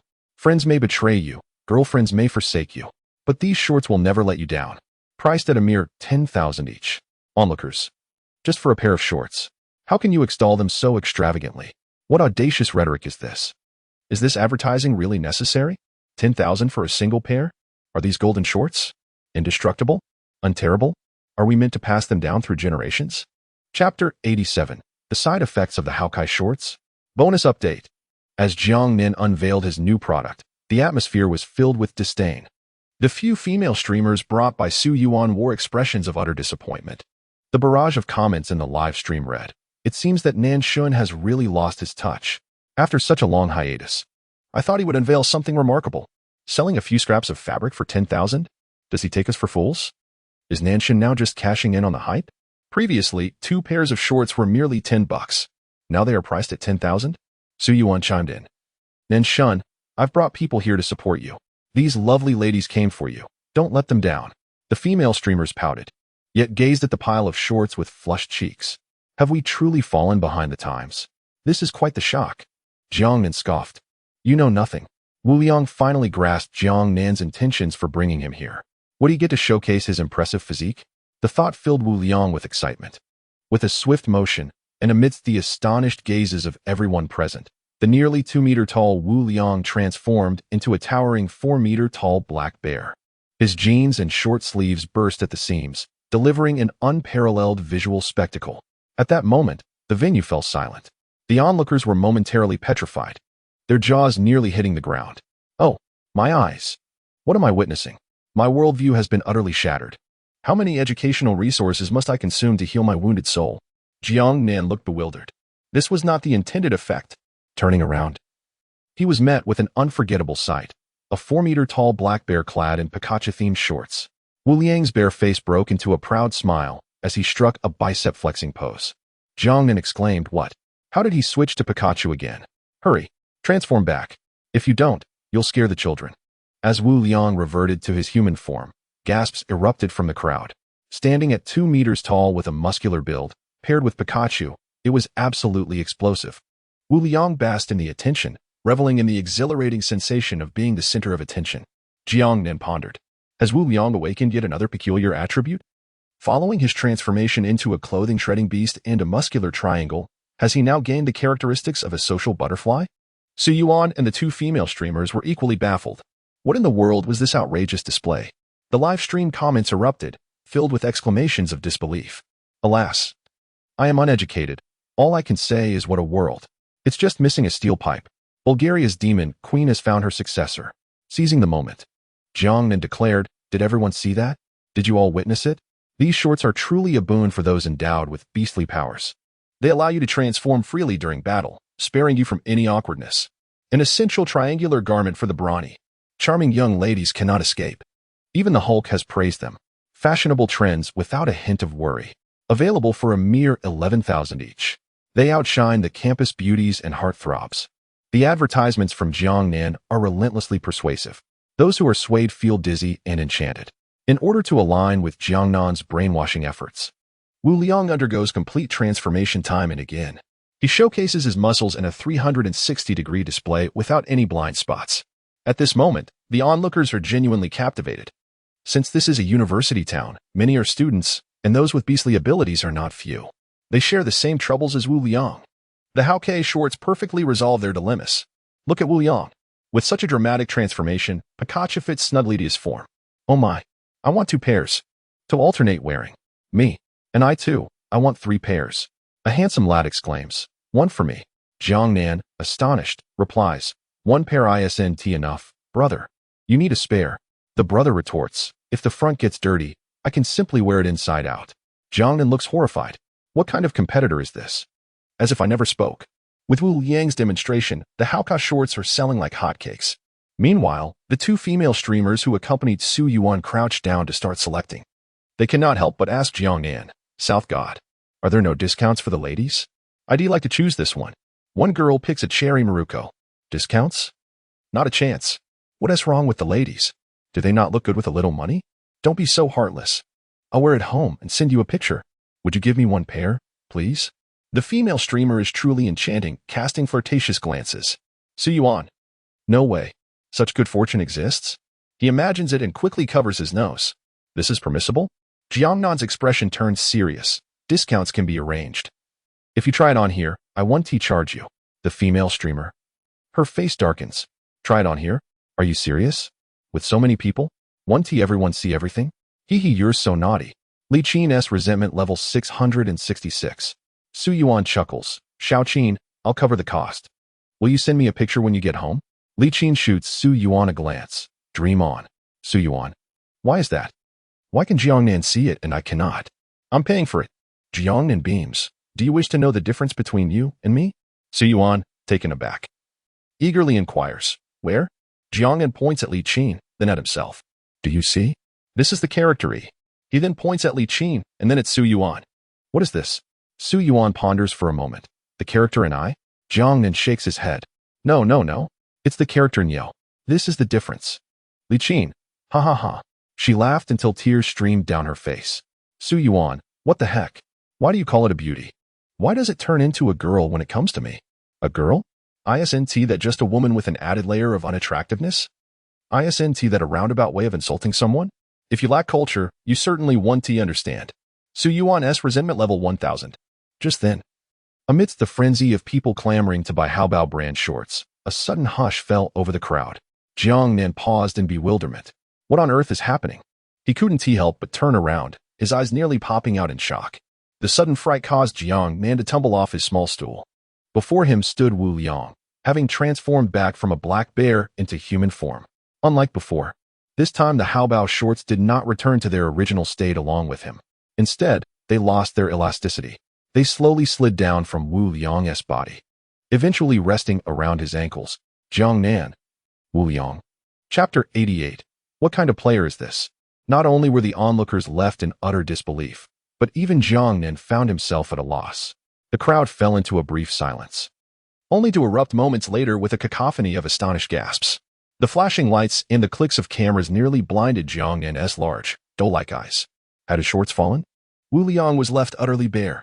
No one could have anticipated such a melodramatic turn of events. Jiangnan initially mused that the Hao brand shorts might be the finest consolation prize in the system, without any side effects. Little did he know that before he could even voice his praise, he was struck with a shocking revelation. The side effect of the Hao brand shorts was a limit on usage, approximately 30 times. Exceeding that limit would result in a loss of elasticity? How could this discovery come so late? Wu Liang was now completely exposed.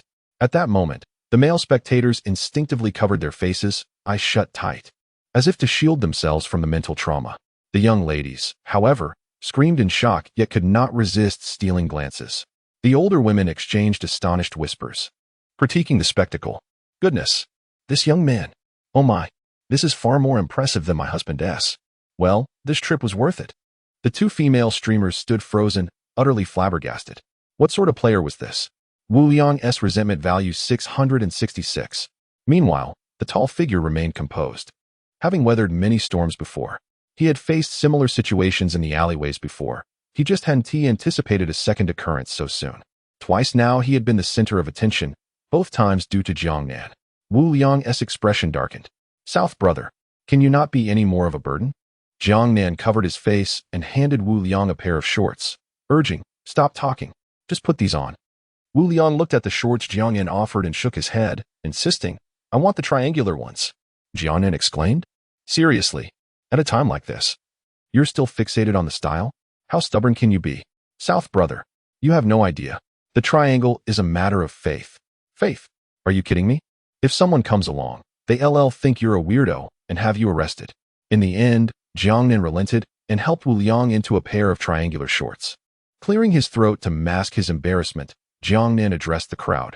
Well, as you all have seen, the Hao brand shorts have a limit on usage. So be mindful when transforming. Just as he was explaining, a sudden commotion erupted. Two piercing screams resonated, accompanied by the sound of a pig being slaughtered, echoing throughout the night market. The two female streamers, along with Su Yuan, were the source of the outcry. The screen on their phones displayed a message. This live stream has been banned. Please watch other streamers. Su Yuan was on the verge of tears. While the two female streamers' faces contorted in distress, they had merely sought to ride the wave of popularity, only to find themselves banned from their own stream. After all, who could have predicted that Wu Liang would inadvertently showcase his lack of shorts? They cast a resentful glance at Jiang Nan, their expressions filled with dismay. Last time, the attempt to ride the wave ended with a brick to the forehead, and this time, has the live stream room been emptied? Why is it that every encounter with Jiang Nan brings nothing but misfortune? From Su Yuan's resentment value 1,000. From Li Qin's resentment value 666. From Zhou Xiang's resentment value 999. Jiang Nan secretly rejoiced. This has nothing to do with me. You all chose to come and leech off. Do not provoke me. Jiang Nan, a seasoned veteran, swiftly changed the subject. Don't just focus on buying shorts. Today is Valentine's Day, and we are launching a new product, the Vigorous Chives, strengthening the bond between spouses and enhancing romantic relationships. Special Valentine's Day offer, only 15,000. At this moment, the crowd awakened from their frenzy over the shorts. Upon seeing the Vigorous Chives, they wasted no time in pulling out their wallets. Jiang Nan was taken aback. He had assumed they were merely returning customers. Who would have thought that the initial buyers were middle-aged women? They were in a buying frenzy, negotiating not a dime. Looking up, he saw a group of men in their 30s and 40s standing by the roadside, each looking forlorn, with sunken eyes and gaunt faces. They appeared to be on the verge of departing this world. In stark contrast, the middle-aged women looked rosy-cheeked and radiant. Jiang Nan shivered involuntarily. He couldn't help but recall the prosperous dog from the neighbor's house. I wonder if it's off work yet. The men cast Jiang Nan glances filled with deep grievances. Meanwhile, the resentment value list was being updated furiously. Jiang Nan chuckled to himself. There has never been land that cannot be cultivated, only oxen that tire. Suddenly, a perplexed gentleman spoke up. Hey, wait a minute. Previously, the Vigorous Chives were 11,000 a bottle, and the chives were 100 each. Together that should be 11,000. Why is your Valentine's Day special 15,000? What sort of trickery is this? A reverse discount? Jiang Nan shrugged. No issues here. It's a 14 discount. The gentleman? I've heard of a 90 discount, a 50 discount. But have you ever heard of a 14 discount? Is the price increasing with a discount? From Wang Tianho's resentment value 666. Heartless merchant. Jiang Nan scoffed. Buy it or not. The gentleman, with a pained expression, buy. Why wouldn't I buy? If I don't buy, I can't submit my assignment. With this group leading the charge, more university couples came forth, generously parting with their money. Jiang Nan was making a fortune. In such a short time, he had sold over 1 million. Just then, a familiar voice rang out. South God. Save some for me. Save some. Zheng Wei charged into the crowd with the girl. After much effort, they finally made their way to the front. Come. Quick. Call South God. The girl, stylishly dressed, tall, and in a body-hugging skirt with cascading waves, was absolutely stunning. This is my girlfriend, Jiang Hong. Jiang Hong flashed a sweet smile at Jiang Nan. I've met South God. Jiang Nan was taken aback. I don't recall that the last time you brought her along. Jiang Hong paused in surprise, then shot Zhang Wei a fierce glare, and promptly stepped on his foot with her high heel. Zhang Wei, eyes wide. Ouch. What do you mean? She is not the one. Hey, please clarify. I am at a loss for words. From Zhang Wei's accumulated resentment, 666. Those two are my teammates, not my girlfriend. Nan Shun, do not toy with me. Zhang Wei was on the verge of tears. Jiang Nan, with a radiant smile, inquired, what is the matter? Are you still in need of a boost? Zhang Wei, with a flourish, declared, bring me 3 barrels. I heard a new product has been released? Jiang Nan casually tossed a bottle of powerful leeks his way, winking, leeks paired with the boost. It's a delightful surprise. He gave Zhang Wei a knowing glance. Zhang Wei's eyes sparkled at the mention of a new product and, unable to contain his excitement, he rubbed his shiny bald head and immediately consumed the leeks. Jiang Nan, a group of men by the roadside. Goodness. You are quite bold, my friend. Eating it on the spot? Zhang Wei felt a surge of warmth rising to his head, his eyes reddening. He grasped Jiang Hong's hand, exclaiming, Hong, we must leave at once. Jiang Hong? What is the matter? This is quite dire. From Zhang Wei's accumulated resentment 1000. Chapter 89. The next destination. Jiang Hong was utterly bewildered as she was pulled away by Zhang Wei, feeling his hand as hot as a searing iron. Hey, why are you in such a hurry? Didn't we agree to wander through the market and then indulge in some spicy hot pot? Zhang Wei felt an overwhelming rush of blood, nearly bursting with pent-up frustration. His ears rang, and he was drenched in sweat. Was the leak from the southern god truly this potent? It took effect almost immediately. What was the point of having spicy hot pot now? Let us cut to the chase. Jiang Hong exclaimed. What do you mean cut to the chase? Where are you taking me? Yet Zhang Wei was determined to move forward, his irritation reaching a boiling point. He vowed never to consume anything from the southern god's stall again. This was outrageous. At that moment, Zhang Wei felt dizzy and on the brink of collapse. Jiang Hong anxiously asked, what on earth is wrong with you? Shouldn't we go to the hospital? Zhang Wei shook his head vigorously. No, the hospital can't help me. We're almost there, I can hold on. He looked up and saw their destination right before them. Jiang Hong followed his gaze, her expression darkening as she realized they were standing in front of a themed hotel. So this was his idea of cutting to the chase? I thought you needed a hospital, but a hotel can save you. Huh? Zhang Wei, how could you be so heartless? I traveled all the way to Jiang City to find you, and you won't even treat me to a 7-yuan bowl of spicy hot pot, instead taking me to a hotel? Disgusting. You scoundrel. Zhang Wei was on the verge of tears. Hong, this isn't my fault. It's that leak from the southern god's stall. It's too intense. I feel like I'm about to perish. Only here can save me. Seeing Zhang Wei's pitiful expression, Jiang Hong's heart softened, and she supported him into the hotel. Zhang Wei leaned over the front desk, his eyes bloodshot. A room, please. The receptionist replied, I'm sorry, we're fully booked. Today is Valentine's Day, and without a reservation. There are no rooms available. Zhang Wei, what? With that, he rolled his eyes and collapsed to the floor, foaming at the mouth and convulsing. Was it truly this absurd? Fully booked?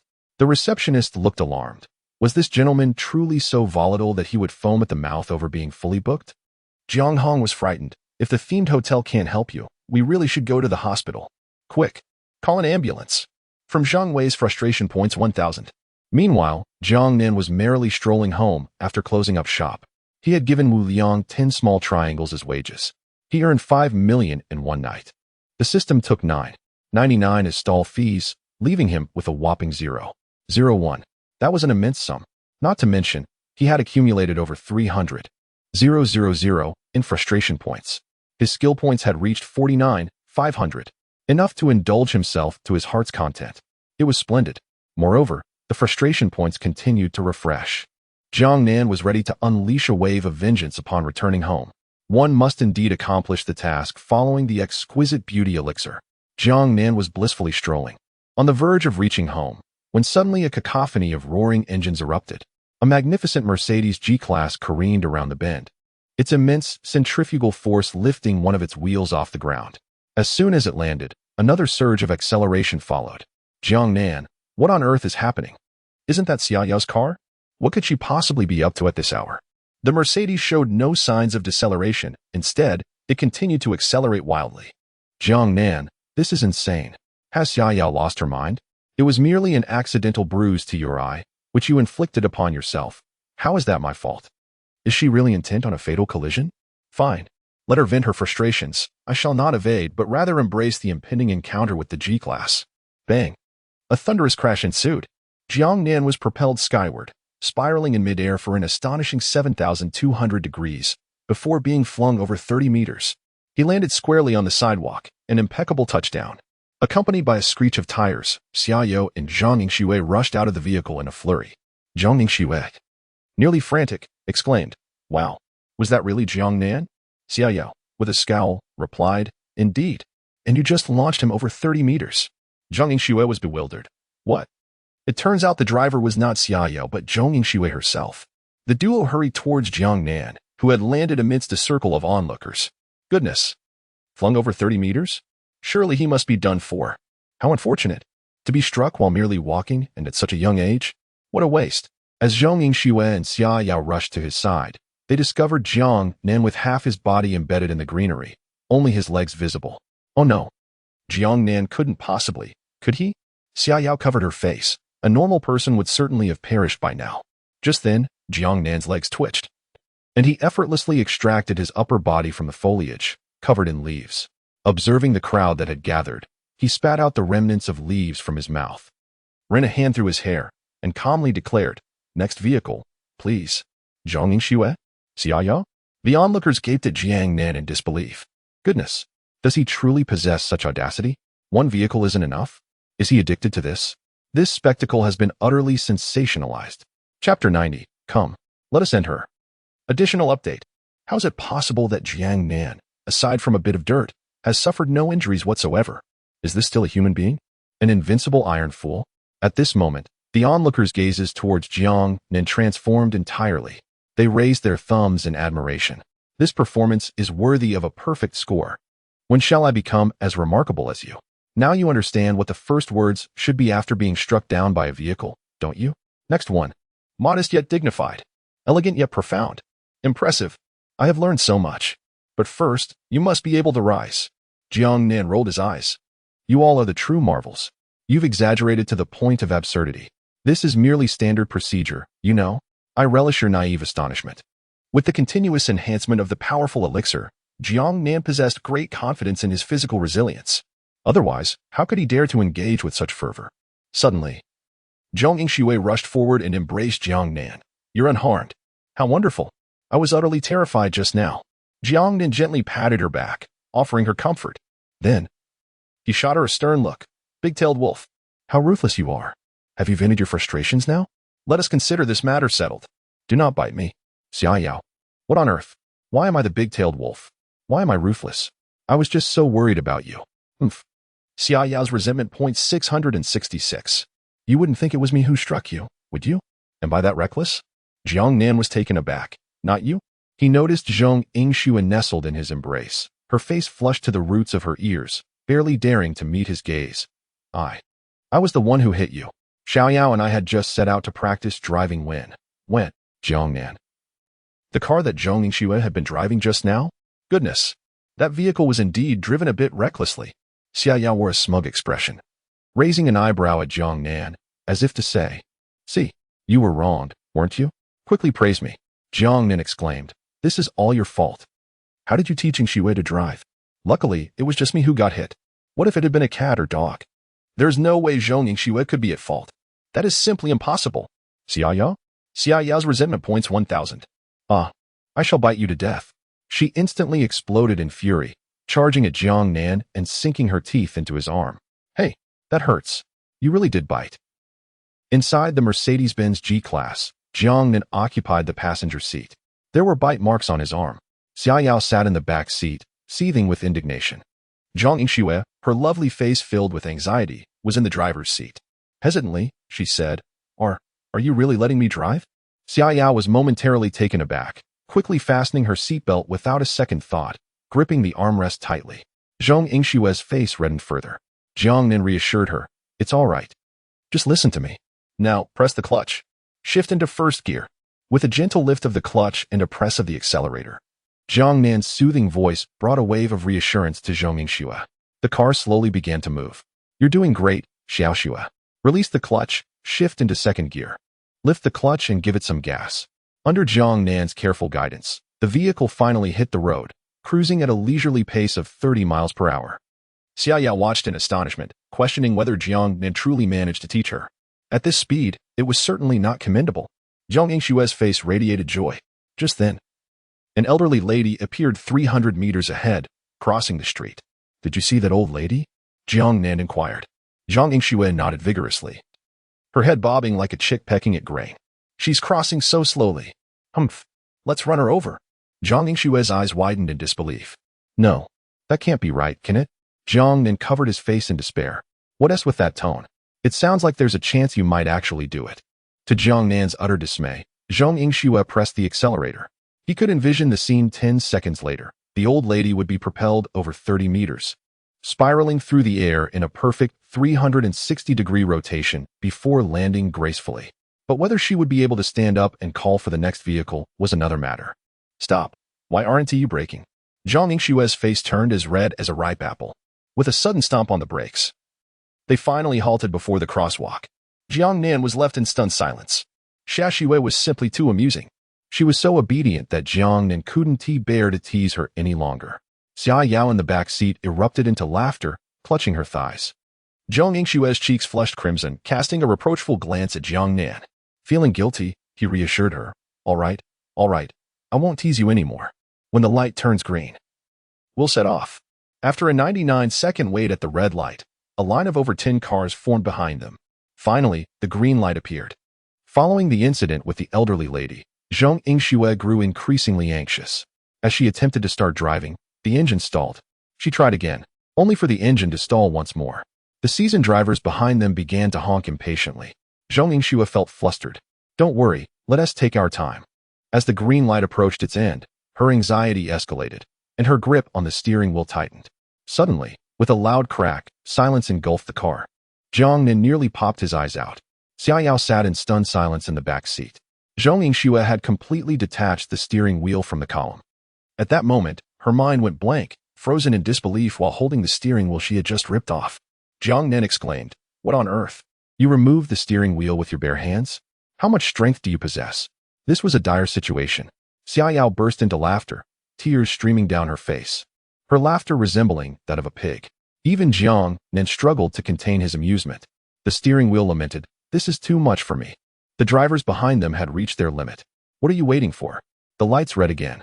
"What is going on? Can't you drive?" A female driver, indeed. "Isn't the big G impressive?" Honk, honk, honk. The blaring horns and shouts ignited a spark of frustration within Jiang Yingxue. Why the rush? Lowering the car window, she extended the severed steering wheel outside. The seasoned drivers were left speechless. In an instant, silence enveloped the scene. Had she really detached the steering wheel? How on earth could one drive now? My apologies for the interruption. This grip is astonishing. A moment of disbelief washed over her as she stared at the steering wheel in her hands. Jiang Nan, filled with concern, reassured her, "No worries. I have a solution. It's merely a steering wheel." As she spoke, she rummaged through an alternate dimension. To Jiang Yingxue and Xia Yao's astonishment, Jiang Nan produced an adjustable wrench. With a determined effort, he secured it onto the steering column. Xia Yao was bewildered. Using a wrench as a steering wheel? Twisting it to steer? Are you serious? Xiaonan. Xia Yao's annoyance level 333. What kind of audacious maneuver is this? It's unbelievable. Jiang Yingxue, with a serious expression, exclaimed, "I want to give it a try."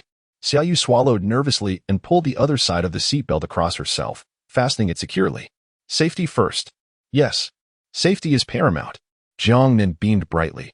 Let's hit the road. This chapter is an additional update for today. It's the weekend.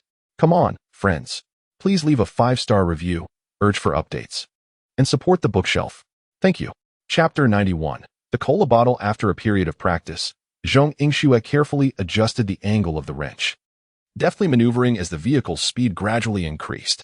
However, her expression grew increasingly tense, her beautiful eyes fixated on the road ahead, unwilling to allow even a moment of distraction. Jiang Nan, seated beside her, held the steering wheel she had removed, offering meticulous guidance. Meanwhile, Xia Yao discreetly took out her phone from the back seat, capturing the moment with a mischievous grin. Driving with a wrench? Such a scene is indeed a rarity. Come on, It's time to accelerate. Shift to third gear. Zhong Yingxue nodded vigorously, her demeanor fraught with tension, her gaze unwaveringly fixed on the roadside. She pressed the clutch, attempted to shift gears. But what? Why couldn't she find the gear lever? Perhaps it needed to be moved slightly to the right? After a brief search, she finally located the gear lever. Jiang Nan looked down in disbelief at Zhong Yingshue's small hand, a look of horror dawning upon his face. Hey, the gear lever is just a little to your left. You've grasped the wrong object. To his astonishment, Zhong Yingxue wore a satisfied expression, having mistakenly grasped the cola bottle instead of the gear lever. And she proceeded to shift into third gear. Jiang Nan was nearly driven to madness. I've never seen anyone shift gears with a cola bottle before. Are you attempting to shift into solitude? Zhong Yingxue, however, appeared utterly perplexed. Why hasn't the car accelerated? In the back seat, Xia Yao watched, biting her lip, desperately stifling laughter to the point of nearly fainting, pinching her thigh in frustration. Just as she was about to speak up, a single glance from Jiang Nan silenced her. Yingxue, don't you care about your pride? With her delicate sensibilities, once Zhong Yingxue realizes she's been shifting gears with a cola bottle, she would likely wish to disappear into a crack in the ground. She might even abandon learning altogether. It was essential to preserve a semblance of dignity for Yingxue. With a casual gesture, Jiang Nan slipped his hand into his pocket and discreetly shifted the vehicle into third gear for her. The car indeed began to accelerate. Zhong Yingshue's eyes sparkled with excitement. It's truly getting faster. Jiang Nan chuckled. Perhaps the car's response was just a bit slow? You're doing splendidly, Yingxue. Truly remarkable. Thumbs up for you.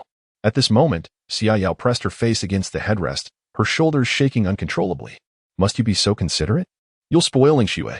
As Zhong Yingxue felt the car picking up speed, she clutched the cola bottle and shifted into fourth gear. Please, let go of the cola bottle. Jiang Nan implored. Can you please reacquaint yourself with the gear lever? The lever must feel quite lonely. Yet, Zhong Yingxue, overwhelmed with anxiety, dared not divert her gaze from the road. Fearful that if she released her grip, she might lose her hold on the gear lever entirely. Left with no choice, Jiang Nan discreetly shifted it again. In a short while, they had reached the highest gear, the car hurtling down the highway as it became increasingly congested. Zhong Yingshue's palms were slick with cold sweat. Xiao Nan, I can't do this anymore. There are so many cars. I'm too afraid to drive. How do I stop? In a gentle tone, Jiang Nan advised. Please brake and pull over. Zhong Yingxue nodded nervously, pressing her foot down hard on the pedal. The engine roared violently, unleashing a fierce surge of power. The tachometer soaring to 8,000 RPM. The car lifted, and a powerful pushback sensation overwhelmed Jiang Nan, pinning him to his seat. Jiang Nan. Zhong Yingxue, in a state of panic, exclaimed, Why is it going faster? At that moment, he frantically twisted the steering wheel, dodging vehicles on the highway as if engaged in a thrilling racing game. Jiang Nan, you're pressing the gas pedal. Xia Yao's face turned pale as she hastily buckled both seatbelts, gripping the handle tightly. Meanwhile, Jiang Nan remained composed. Don't panic. You pressed the wrong pedal. The brake is next to the gas. Press the middle one. Zhong Yingxue kept nodding. But just then, the car sped over a speed bump. With a loud bang, Jiang Nan was jolted from his seat, his head striking the car roof with tremendous force, creating an unintended sunroof. The fierce wind rushing and distorted his face. Zhong Yingxue pressed down on the brake with urgency, her eyes filled with anxiety. I am braking, but it's not working. Xiao Nan, what should we do? Turning to look at Jiang Nan, she realized his body was still inside the car, but his head had protruded out of the roof. Zhong Yingxue. Oh no. Xiao Nan, you. With great effort, Jiang Nan finally pulled his head back from the opening. The brakes aren't working? Are they broken? Xia Yao gasped. Does that mean the car won't stop? Rubbing the large bump on his head, Jiang Nan reassured, Don't panic. We can use engine braking. It's just, Upon hearing they couldn't stop, Zhong Yingshue's emotions surged, radiating an astonishing heat. Crimson flames erupted from her skin. Jiang Nan. Why are you so agitated? The flames emitted by Zhong Yingxue ignited the car's interior, filling it with choking white smoke, obscuring their view of the road. Jiang Nan pinched his nose, tears streaming from the smoke. Shue, please calm down. Control your powers. Zhong Yingxue pressed her hand against her heart. Huff. I'll try. At that moment, Xia Yao's eyes were wide with terror. Shue, what are you holding? Jiang Nan focused intently. What? A wrench? Doesn't that mean we have no control over the steering wheel? 3 screams echoed within the car. On the highway, a middle-aged man leisurely drove, a satisfied expression on his face, when a car emitting thick white smoke sped past him at an astonishing rate. Flames flickered from within. The man, wide-eyed with horror, exclaimed, "What the hell? Are they cooking in there?" Suddenly, with a loud crash, the car barreled into a small grove beside the road. Jiang Nan was violently ejected through the windshield, landing in the trees. Before long, the car door was forcefully kicked open. Zhong Yingxue and Xia Yao, coughing, crawled out of the vehicle, fortunate to have escaped without significant injury. Jiang Nan, hanging from a tree, felt a twitch at the corner of his mouth. Indeed, it seems that safety belts are essential while riding in a car. The three of them, their faces soot-blackened from the smoke, stood dazedly by the roadside, gazing at the car engulfed in flames. Jiang Nan cleared his throat and remarked, "I believe it would be prudent for us to refrain from learning to drive." With a flushed face, Zhong Yingxue replied, "I shall never wish to learn to drive again in this lifetime." Chapter 92, The Heart-Pounding Candy Upon Returning Home. Jiang Nan prepared a bath for Zhong Yingxue and Xia Yao. He settled onto the sofa in the living room, ready to engage in a lottery draw. 50,000 resentment points. Come on, system, lend me a hand. Starting the 10 consecutive draws. Thank you for your patronage. Consolation prize, 1 Vitality Ginseng. After 2 rounds, he received 2 beauty pills and 18 Vitality Ginsengs. Jiang Nan wore a pained expression. Why do I even expect anything from the system? Am I to toil in vain once more? Another beauty pill? Am I not already handsome enough? But on the 3rd attempt, congratulations. You have won. Prize, a bag of heart-pounding candy. Thank you for your patronage. Consolation prize, 1 Vitality Ginseng. Jiang Nan was taken aback. Had he finally drawn a new prize? And not a mere consolation prize? This was a legitimate prize without side effects? He was elated. Heart-pounding? Why not thumping heart? What kind of half-baked system is this? Can't it even spot a typo? Yet, he couldn't resist and promptly opened the System's item menu to check its effects. Heart-pounding candy. Effect. Within 24 hours, increases the absorption speed of spiritual energy by 10-fold, while enhancing personal charm. You will be adored by all, flowers blooming. And your love life ignited. Jiang Nan. What? Is this thing really that amazing? Just the enhancement of cultivation speed over 24 hours is already outrageous. And it boosts charm too? This is simply a tool for courting. And it even ends with an English phrase? Give me fire? How cheeky is this system? Jiang Nan swallowed hard, unable to contain his eagerness to try it out. Meanwhile, Zhong Yingxue and Xia Yao had just finished their baths. Their complexions rosy from the invigorating experience. Jiang Nan's expression became serious. Come, I have something to say to you both.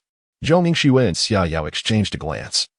Momentarily taken aback, it was rare to see Jiang Nan so earnest. They sat across from him, with Zhong Yingxue still drying her hair. Xia Yao chuckled. It's Valentine's Day.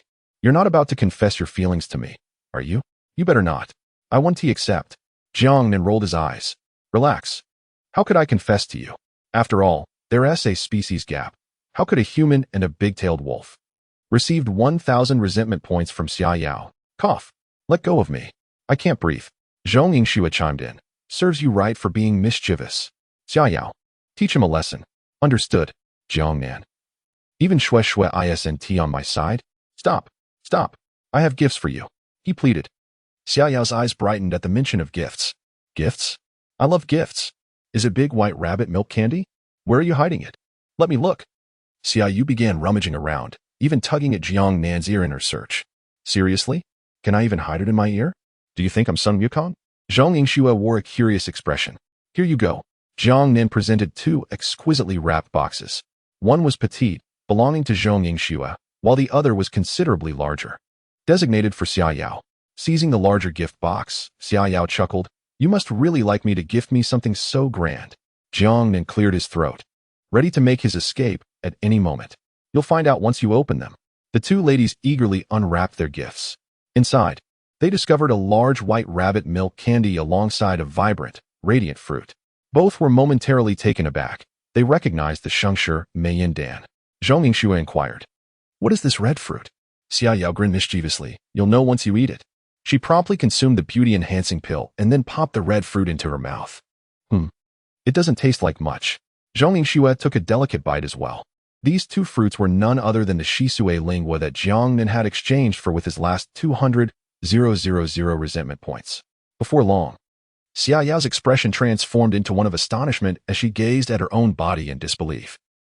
It seems that my innate talent has improved. I am absorbing spiritual energy at a faster rate. Zhong Yingxue echoed her astonishment. I feel it too. This fruit can enhance her talents? Their eyes widened in disbelief. In the 20 years since the revival of spiritual energy, they had never heard of any miraculous item capable of enhancing one's innate abilities, as if predetermined at birth. Yet this fruit had achieved just that. Xia Yao's original talent of A had now risen to at least S, rivaling Zhong Yingxue's former standing. Meanwhile, Zhong Yingxue's previously S talent had inexplicably elevated further. Was S not already the limit? Such a miraculous item could not possibly be measured by mere currency. How had Jiang Nan acquired such a precious fruit? Whether it was the red fruit, the white rabbit milk candy, or the potent elixir, all could be deemed miraculous. Jiang Nan beamed with a radiant smile. Remember to keep this a secret. Don't disclose it to anyone. Zhong Yingxue and Xia Yao exchanged solemn glances. Why would they ever speak of it? Revealing such information would only bring trouble to Jiang Nan. His selfless generosity in bestowing these gifts upon them signified his genuine integration into this family. This trust was the most touching aspect of their bond. As for how Jiang Nan came by these treasures, did it truly matter? He remained silent, and they would not pry. Some emotions are best kept within the heart. Just as Xia Yao emerged from her elation over the enhancement of her abilities, she noticed an additional layer beneath her gift box. What else is there? She pulled it out, only to find a collection of 10 pairs of shorts in various styles. Xia Yao's face flushed crimson as memories of her earlier dying incident resurfaced. Her beautiful eyes sparkled with a murderous glint, her small tiger teeth bared. In a fit of rage, she charged at him. You rotten Jiang Nan. I will kill you. Jiang Nan teleported away in an instant, fully prepared for her wrath. Hey, don't repay kindness with malice, all right? I am doing this for your own good. This is a pair of Hao brand shorts. Next time you undergo your half-beast transformation, you need not worry about them tearing. Moreover, they are resistant to fading. Alas, why do you not appreciate my gesture? They are quite comfortable to wear. They are rather expensive, priced at 11,000 each. Zhong Yingxue glanced at Jiang Nan, who was frantically fleeing from the relentless pursuit of Xia Yao, and couldn't help but chuckle to herself. She cast a fleeting glance at the pile of refreshing shorts on the table, her cheeks tinged with a faint blush. Chapter 93, That S Truly Intoxicating. Extra update. In the dead of night, Jiang Nan returned to his room, gazing at his reflection in the mirror. He could not help but fall into a reverie. Although his eyes were bruised, they did not detract from his handsome and charming visage. Quite symmetrical indeed, quite splendid. Nevertheless, he retrieved a beauty elixir to remedy the situation. After all, no one ever complains about being too handsome. Having completed his preparations, Jiang Nan could hardly contain his excitement. He ultimately took out the pop candy that caused a fluttering heart. The features outlined in the system description were impressive, and it was indeed a rare, serious prize. After all, both the cleansing fruit and the beauty elixir were nothing to scoff at. Then, Jiang Nan stared blankly at the pop candy in his hand. What was that cartoonish packaging? And it even came with a straw? Damn, what a ridiculous appearance. At my age, consuming such things seems rather inappropriate. With a determined bite, he dismissed his reservations, opened the packaging, and plunged the straw in. He took a vigorous sip, more intense than the smoking habits of his friend Chinner. The entire packet of pop candy was soon in his mouth. Ah, how sweet. Yet before Jiang Nan could savor the moment, a tremendous explosion erupted in his mouth. He was momentarily stunned, his mind buzzing as he lay stiffly on the bed, a look of terror etched upon his face. What in the world was this? Was it truly pop candy and not some kind of C4 bomb? Was it really this potent? Before he could regain his composure, a tempestuous bombardment commenced in his mouth. Bang, bang, bang. It was as if he had unleashed 20,000 firecrackers, the intensity akin to a box of firecrackers exploding. His mouth was left tingling. At that moment, Jiang Nan finally understood why it was called pop candy. It was indeed explosive. Unable to restrain himself, he cried out, and a cacophony erupted from his lips. Bang, bang, bang. The sounds were incredibly intense. Even a Gatling gun spewing blue flames could not rival such terrifying firepower. Frightened, Jiang Nan hastily closed his mouth. Writhing on the bed in a frenzy, trembling as he clutched the sheets, tears of regret streaming down his face. He should never have trusted the system's wickedness. Now, not only was his mouth numb, but his entire body was tingling as well. Jiang Nan could only endure the relentless bombardment, yet his body was undergoing astonishing changes. The surrounding spiritual energy surged towards him at a speed tenfold greater than usual, elevating his cultivation from bronze 3 stars to bronze 4 stars. Meanwhile, in the room upstairs, Xiaoyao was faced with 10 pairs of breezy shorts on her bed, her cheeks flushing. I'm just trying them on. It's nothing. After all, it's a token of affection from Xiaonan. With that thought, she secretly chose a blue pair and slipped it on, bending down to admire herself. She wore a satisfied expression, feeling utterly enchanting. In a flurry, she turned to check the door, realizing it was not securely locked, causing her cheeks to flush even deeper. For reasons unknown, an overwhelming sense of shame washed over her. In an instant, she transformed into her beastly form. With wolf ears perched atop her head and a fluffy silver tail swaying gracefully behind her. The sight was nothing short of breathtaking. As expected, the Haobao brand shorts fulfilled her semi-beast transformation needs perfectly. At that moment, a series of thuds echoed from downstairs, reminiscent of a machine gun's rapid fire or perhaps the sputtering of a tractor. Startled, Xiaoyao quickly retracted her ears and tail, her face a mask of confusion. What was happening? Hastily, she donned her attire and pushed the door open. Zhong Yingxue peeked in, and the two exchanged bewildered glances before they made their way to Jiang Nan's room. Upon opening the door, they were struck dumb. Jiang Nan sat there, her eyes vacant, seemingly devoid of spirit. Tears glistened at the corners of her eyes, and a faint sorrow lingered on her face. Sweat glistened on her skin, and she was trembling on the bed.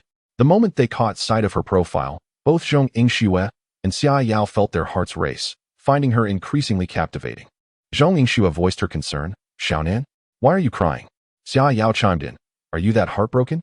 The blanket is soaked with your tears? Jiang Nan retorted. That is just sweat. The rush of emotions from the earlier excitement was finally subsiding, leaving her feeling overwhelmed. Xiaoyao sat at the edge of the bed, gently wiping away Jiang Nan's tears, her expression filled with compassion. Don't cry. I'm sorry. Are you upset because I bullied you? I promise I won't hit or bite you again, okay? Meanwhile, Zhong Yingxue cradled Jiang Nan in her arms, soothing her back. Don't be scared, Xiaonan. I'm here. Did you have a nightmare? Jiang Nan, taken aback, thought, wait a minute. Why does Zhong Yingxue's gaze seem so tender? It radiates maternal warmth. Even the fierce wolf has softened. The gentle tone was almost sweet enough to melt her heart.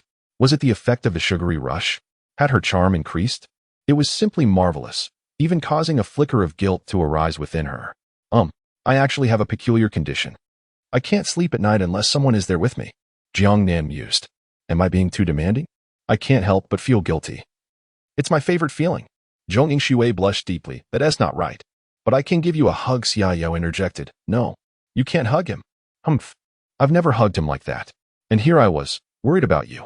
Just go on being sleepless. With that, she took Zhong Yingxue's hand and headed out the door. Jiang Nan gazed at Xiaoyao's retreating figure, momentarily stunned. Had she truly changed into the Haobao brand shorts? She claimed to dislike them, yet her body was undeniably honest. Xiaoyao and Zhong Yingxue exited Jiang Nan's room. Oh right, Shui.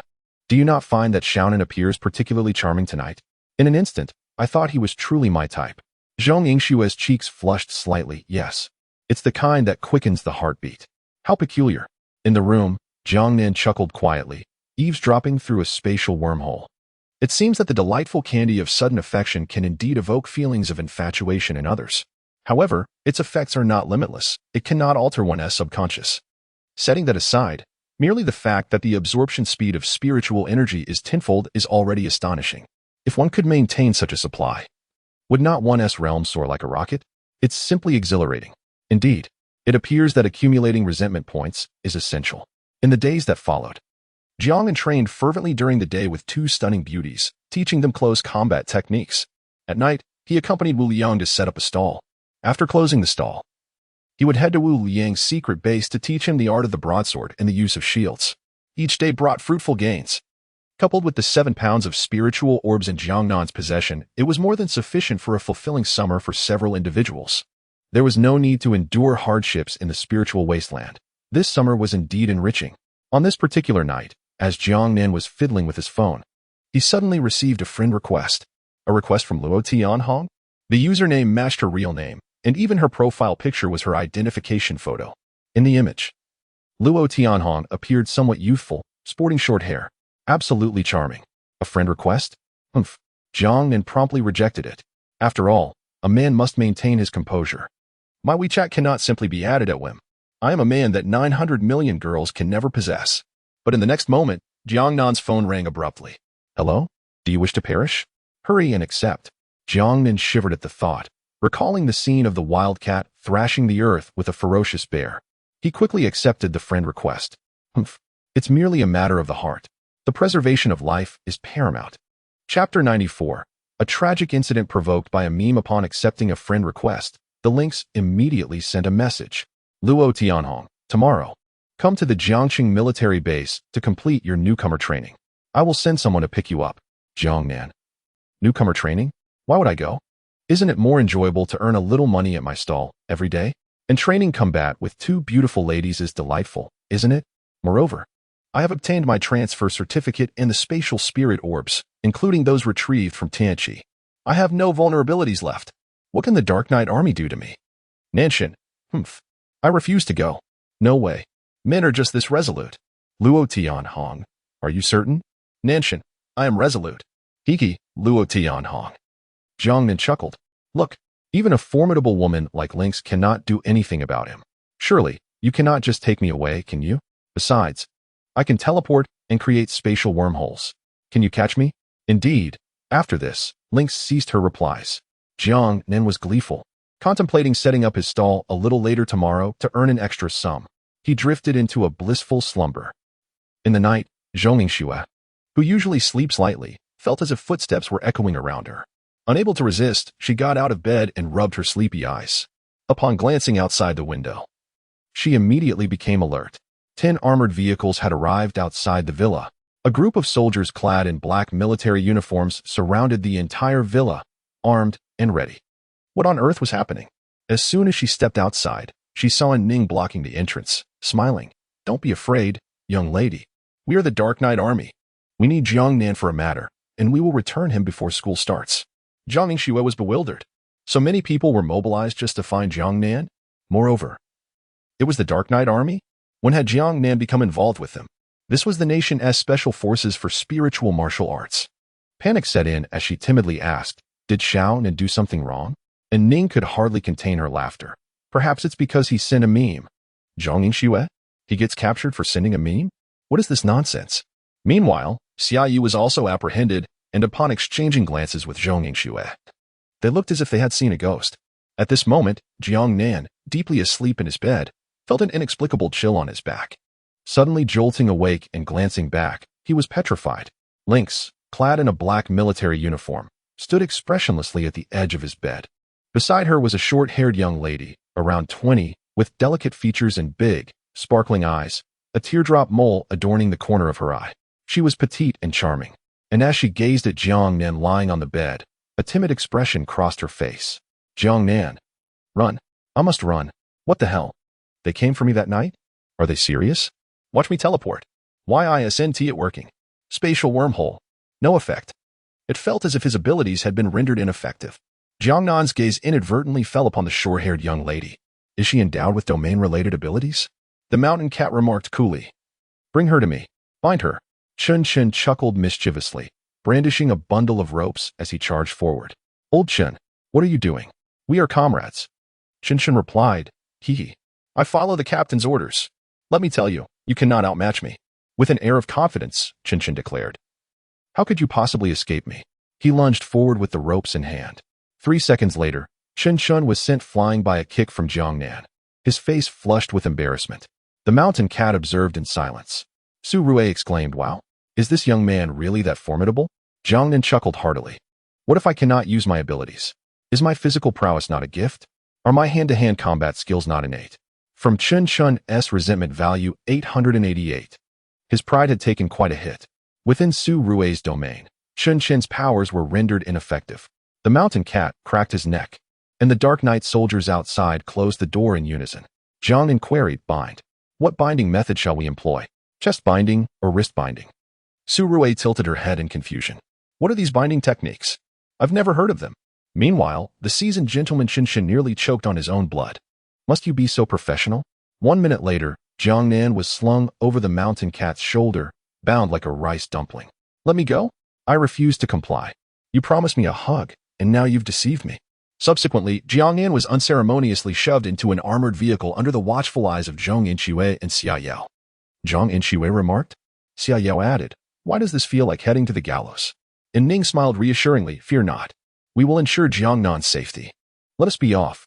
The Dark Knight soldiers arrived in a flurry and departed just as swiftly. Zhong Inqiwei's delicate features were etched with worry. "Little Nan, will he be all right?" Xia Yao, with a solemn expression, responded, "Given the Dark Knight soldiers' demeanor, he should be fine. If there were truly a problem, their attitude would be quite different. Rest assured, it must be a good thing." Inside the armored vehicle, Jiang Nan sat bound in the back seat, flanked by the Mountain Cat and Su Rui. Jiang Nan's large eyes darted around. "Is this a new recruit? You are so beautiful." Su Rui stole a glance at Jiang Nan. For some inexplicable reason, her heart began to race, and her cheeks flushed. Yes, I'm new." This was her first time being addressed by such a handsome young man, and she felt a wave of nervousness. Having joined the Dark Knight soldiers only 2 weeks prior, she was still in training. Today marked her first mission, accompanying Captain Mountain Cat to apprehend individuals. As the task commenced, she learned they were to capture new recruits like herself. Su Rui was bewildered. Wasn't joining the Dark Knight soldiers something everyone aspired to?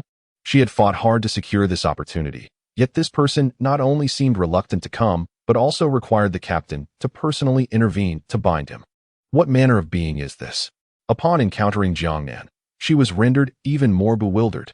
Still in high school, moreover, 2 years younger than herself. Sister Mountain Cat, how long will this training last? Are there any rewards? A mere bronze level, still lacks spatial abilities. Is there any monetary compensation for the training? Oh dear. If you want me to come over, just say so. Why all this fuss? From Luo Tianhong's Resentment 888. I said it. Now you come to reckon. Is it necessary to express such emotions? Mountain Cat has come to understand that Jiang Nan is akin to a stubborn mule. Either he must be fed or whipped into submission. Otherwise, he simply refuses to work. Night 14. Su Rui was taken aback. 14? Jiang Nan's eyes sparkled. Is that the code name for this operation? Mountain Cat shot a cold glare at Su Rui. Execute the command. Su Rui, all right, okay. She rummaged through her backpack and produced a small vial and a handkerchief. Then she opened the vial and soaked the handkerchief in the transparent liquid within.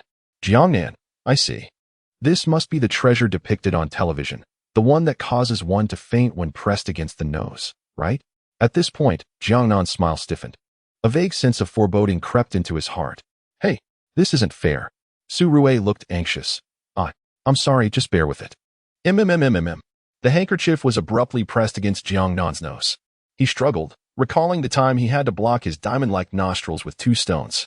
Indeed, one must face consequences for misdeeds. But can this truly thwart me, the southern deity? In that moment, Su Rui resembled a frightened rabbit, letting out a piercing scream. He licked my hand. Young man, please stop licking. Must you behave this way? Mountain Cat's face darkened. Endure it. 3 minutes later. Jiang Nan was ultimately brought down. Chapter 95. The watermelon operation. Su Rui's petite face flushed crimson as she gazed at her hand, dampened by Jiang Nan's affectionate gestures. A wave of unease washed over her. Was this truly appropriate? It was her first encounter with such audacity. Yet, even in slumber, Jiang Nan appeared remarkably handsome, a sight she found somewhat endearing. As Jiang Nan awoke, it was already the following morning. His mind felt slightly disoriented, and he noticed neatly arranged Dark Knight military attire. A military ID, and all essential items laid out at his bedside. With a slight smirk, he resigned himself to the reality of being bound for training. He couldn't help but lick his lips. Truth be told, Su Rui's hand possessed a hint of saltiness. Dressed in military garb, Jiang Nan ventured outside, where the sunlight pierced his eyes and the cacophony of cicadas mingled with the sound of gunfire. Before him, 20 newcomers of the Dark Knight were engaged in target practice. With Su Rui among them, her delicate features flushed from the sun as she earnestly aimed her weapon. And Ning and Qinshin were supervising the training, while a group of seasoned veterans encircled the scene, watching the newcomers with amusement. A robust, white-bearded instructor shouted, "What's the matter? Are those nostrils just for breathing? I can shoot better even using my nostrils." Under the golden sun, firearms remain the swiftest and most effective tools of warfare. This is the Dark Knight. Regardless of your previous units, if you were elite there, here you are nothing but trash. Keep practicing. Jiang Nan stifled a yawn, intrigued by the spectacle. His appearance instantly captured everyone's attention. Clad in dark military attire, he stood tall, radiating confidence, with an appealing visage that was utterly striking. Su Rui's cheeks grew even warmer as memories of Jiang Nan's previous caress flooded her mind. Her hand trembled, sending her shot astray. The veterans perked up at once. What? The South God? Did the captain truly bring him here? Haha. I was part of that operation yesterday. He was sound asleep when the captain forcibly brought him back. Impressive. Remember when the South God and our captain emerged from the Tianqi Lingshu wearing matching outfits? What? That happened. At the moment Jiang Nan made his entrance, the veterans erupted into lively discussion, leaving the newcomers bewildered. Why were these veterans referring to him as the South God? And why was this newcomer just arrived at the base, receiving such reverence? The instructor called out, "You there? Come over and participate in the training." Jiang Nan flashed a radiant smile. "Perhaps I shall decline. I have little need for practice in this regard." His declaration rendered the crowd silent. In this military base, no one dared defy the instructor's commands. The instructor's expression darkened instantly. "Do you think you are exceptional?" "Well, I'm average. It suffices." Noticing the instructor's displeasure, Qin Shen quickly interjected, "Instructor Qin, I also believe Jiang Nan need not participate." And Ning nodded in agreement. He possesses a shooting foundation. Yet, in her heart, she thought, it is far more than just a foundation. Jiang Nan's marksmanship was nothing short of extraordinary. The shooting technique from Mozambique is truly exemplary. Chun-Li was momentarily taken aback. And Ning and Qin Shen were soldiers he had personally trained.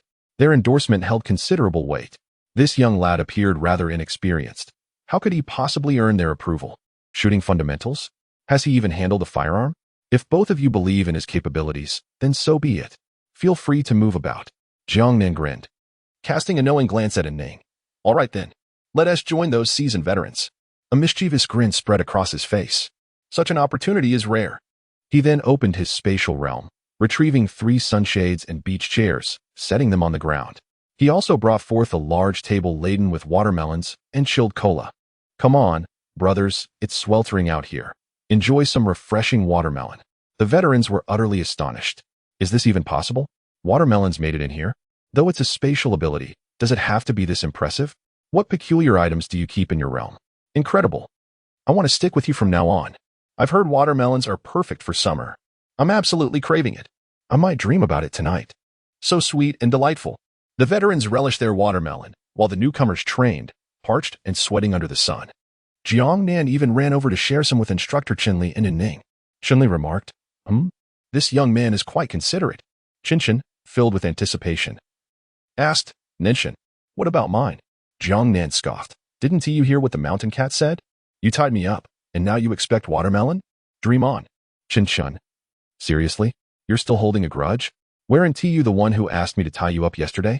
Qin Shen's resentment level 666. The air was filled with the refreshing scent of watermelon. Jiang Nan, with a watermelon in one hand and chilled cola in the other, ambled around them with glee. The newcomers were exasperated. Is it really necessary to flaunt it so brazenly? If you want to eat, just do it on your own. Why flaunt it in front of us? They felt the malicious intent of the summer and the overwhelming onslaught from Jiang Nan. Wang Tai's resentment level 1000. Lu Yuting's resentment level 1000. Su Rui's resentment level 111. Chun-Li, do not let yourselves be distracted. Focus. The newcomers. We don't want this either. By the way, instructor, could you swallow the watermelon before lecturing? You're spraying it everywhere. Watching the rapidly increasing resentment levels. Jiang Nan chuckled with delight. The resentment points are rolling in. Oh, how sweet it is, the newcomers. Finally, a buzzcut fellow could no longer restrain himself and stood up. I refuse to accept this. Why does he get to skip training? We are both newcomers. I've been the shooting champion in my old unit for 3 consecutive years. I refuse to believe he is stronger than me. Is it sufficient for us to simply outshine him without any training? Many newcomers echoed in agreement. Indeed. How old is he? What foundation could he possibly have? Does having someone backing him make him exceptional? I refuse to accept this. Let us compete. The watermelon battle in Jiang Nan has incited widespread outrage. The veterans, invigorated, eagerly anticipated the spectacle.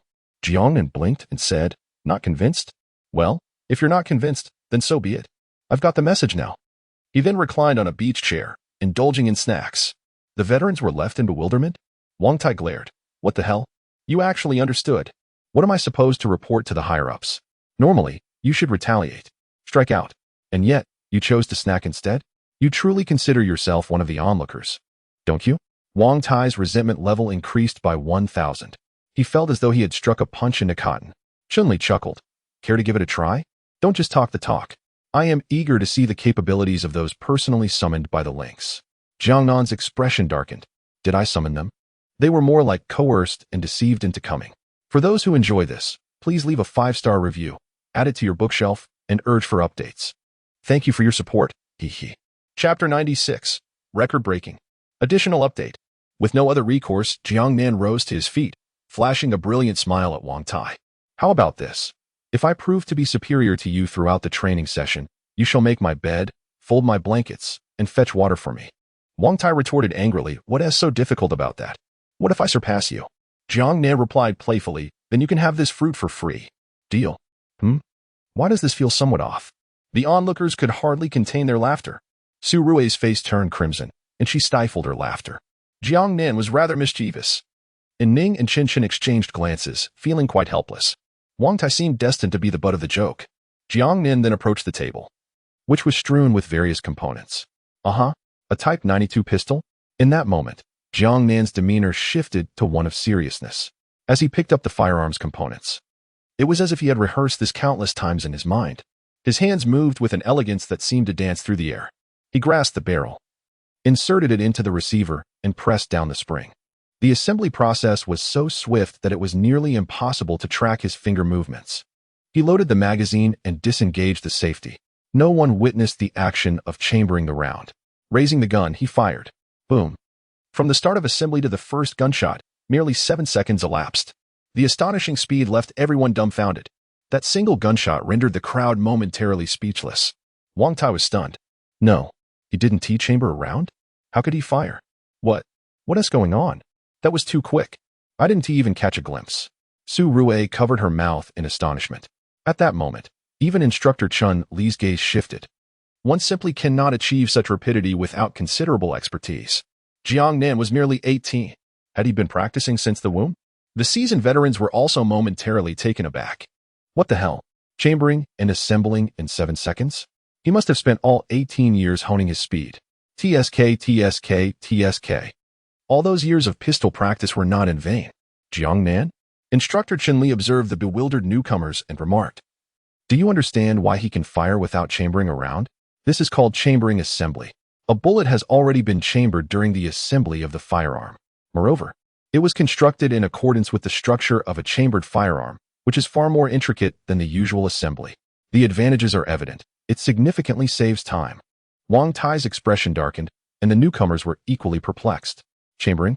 They had never even heard of such a term. How could Jiang Nan possess such knowledge? And with such proficiency, could he truly be a novice? Yet, if he were not, where could one find an 18-year-old veteran? At his age, he was likely the youngest in the entire Night Army. Wang Tai, blushing, retorted, what is so impressive about chambering? Hitting the target accurately is the real skill. Look, where did he even hit? The 7th ring? Am I seeing things? Such a flurry of actions for a measly salary of 2,500? The 7th ring? He could hit it with his eyes closed, right? Chun-Li's face darkened. He had foolishly praised Jiang Nan. The 7th ring? Are you kidding me? Jiang Nan rolled his eyes, urging others to speak less and observe more. With a series of resounding gunshots, bang, bang, bang, he continued firing, emptying the magazine with a total of 8 shots, each striking the bullseye with alarming precision. The accuracy was so astonishing that it left a dent in the red center of the target. Everyone stood in stunned silence. Could he be so precise? Jiang Nan declared. Domestic 92 style pistol, 9mm caliber. It has a magazine capacity of 8 rounds, but can chamber 9. For human targets, it utilizes lead-core copper-jacketed bullets for armor piercing. Steel-core rounds are available. The sight is misaligned by approximately 1.5 degrees. While speaking, he began assembling a Type 95 assault rifle. The onlookers gazed at him in disbelief. So the reason for the first shot scoring a 7 was due to the misalignment of the sight? Even more terrifying was the fact that, despite this misalignment, all remaining 8 shots hit the bullseye. He even calculated the degree of misalignment. Was he truly human? Meanwhile, Jiang Nan had completed the assembly of the Type 95 assault rifle. Bang. He fired a single shot, scoring a 3. Bang, bang, bang. He then fired 10 shots in quick succession, all hitting the bullseye. Switching to fully automatic mode, he unleashed 20 rounds, all striking the target dead center. The intense heat and pressure pierced through the steel target. Even more remarkably, each subsequent bullet passed through the center of the bullet holes with unerring accuracy. Jiang Nan noted. Type 95 Assault Rifle, 5.8 mm caliber. Using 5.56 mm bullets. Chambering 1 round. Magazine capacity is 30 rounds.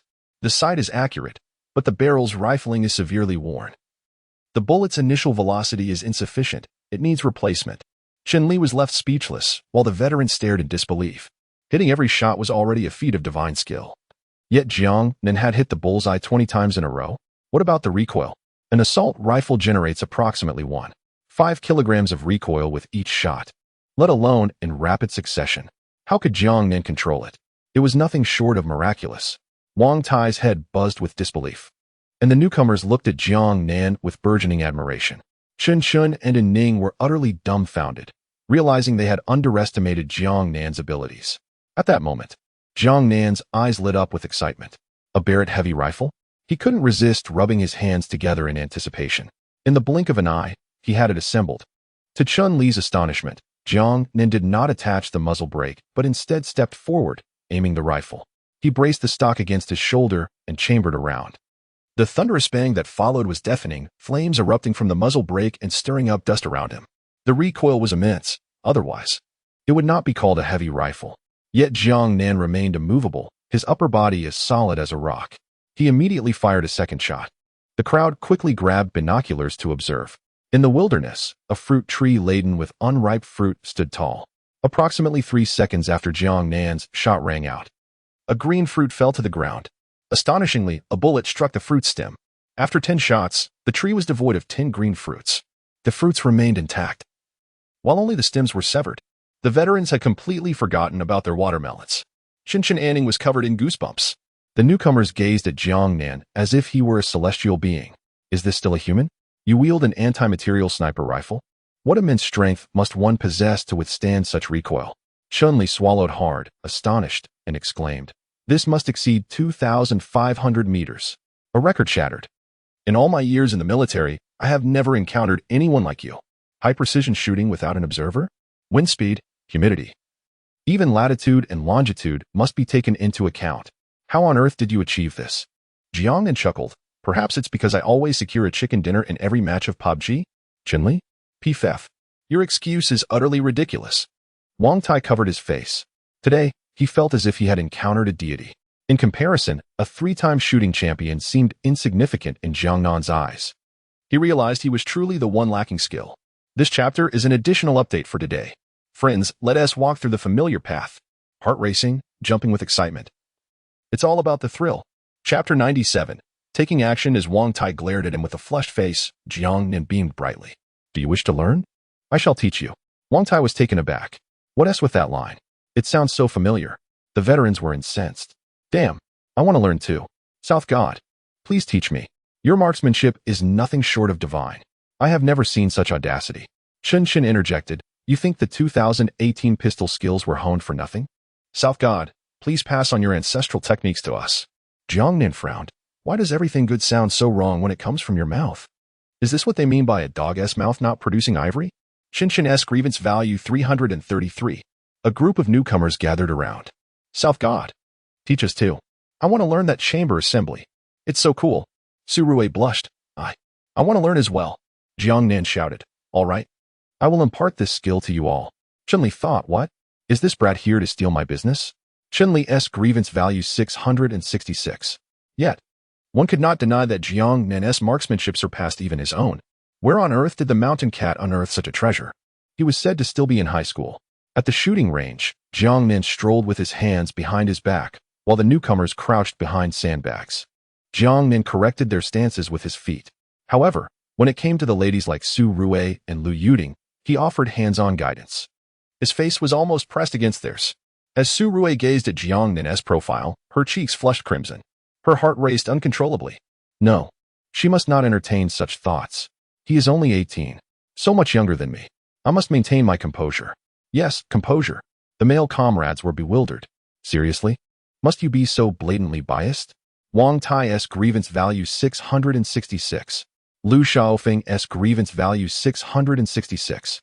At that moment, the previously noisy shooting range fell into silence. The veterans, who had been squatting under the sunshade, instantly rose and formed in neat line. Jiang Nan was in the midst of instructing Su Rui, feeling as if his feet were lifted off the ground. Looking up, he found the expressionless mountain cat before him. Was he being lifted by one hand? That familiar gesture. What are you doing?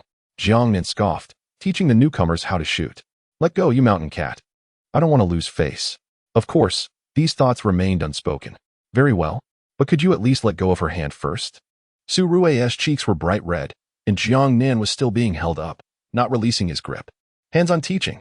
That's what makes it professional, Mountain Cat thought. This hands-on approach is quite literal. She had initially intended for Jiang Nan to undergo training to temper his temperament.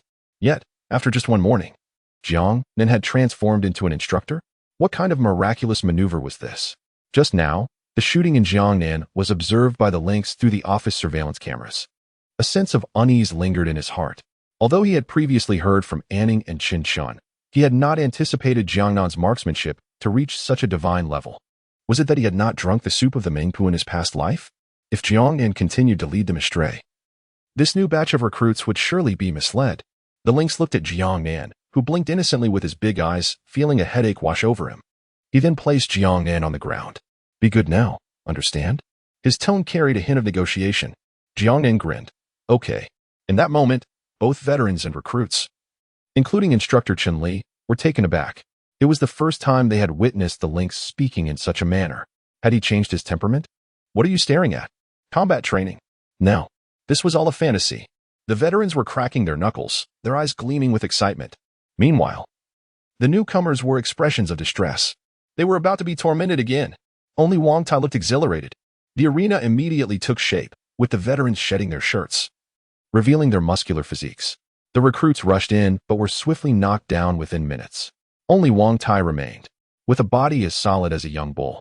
He executed a throw that surprisingly took down a veteran. Damn it. Lao Lu, can you even hold your ground? Watched too many films, huh? What a useless fellow. As he spoke, another veteran charged in, and the two squared off, grappling together. The lynx commanded, you go join the practice too. Jiang Nan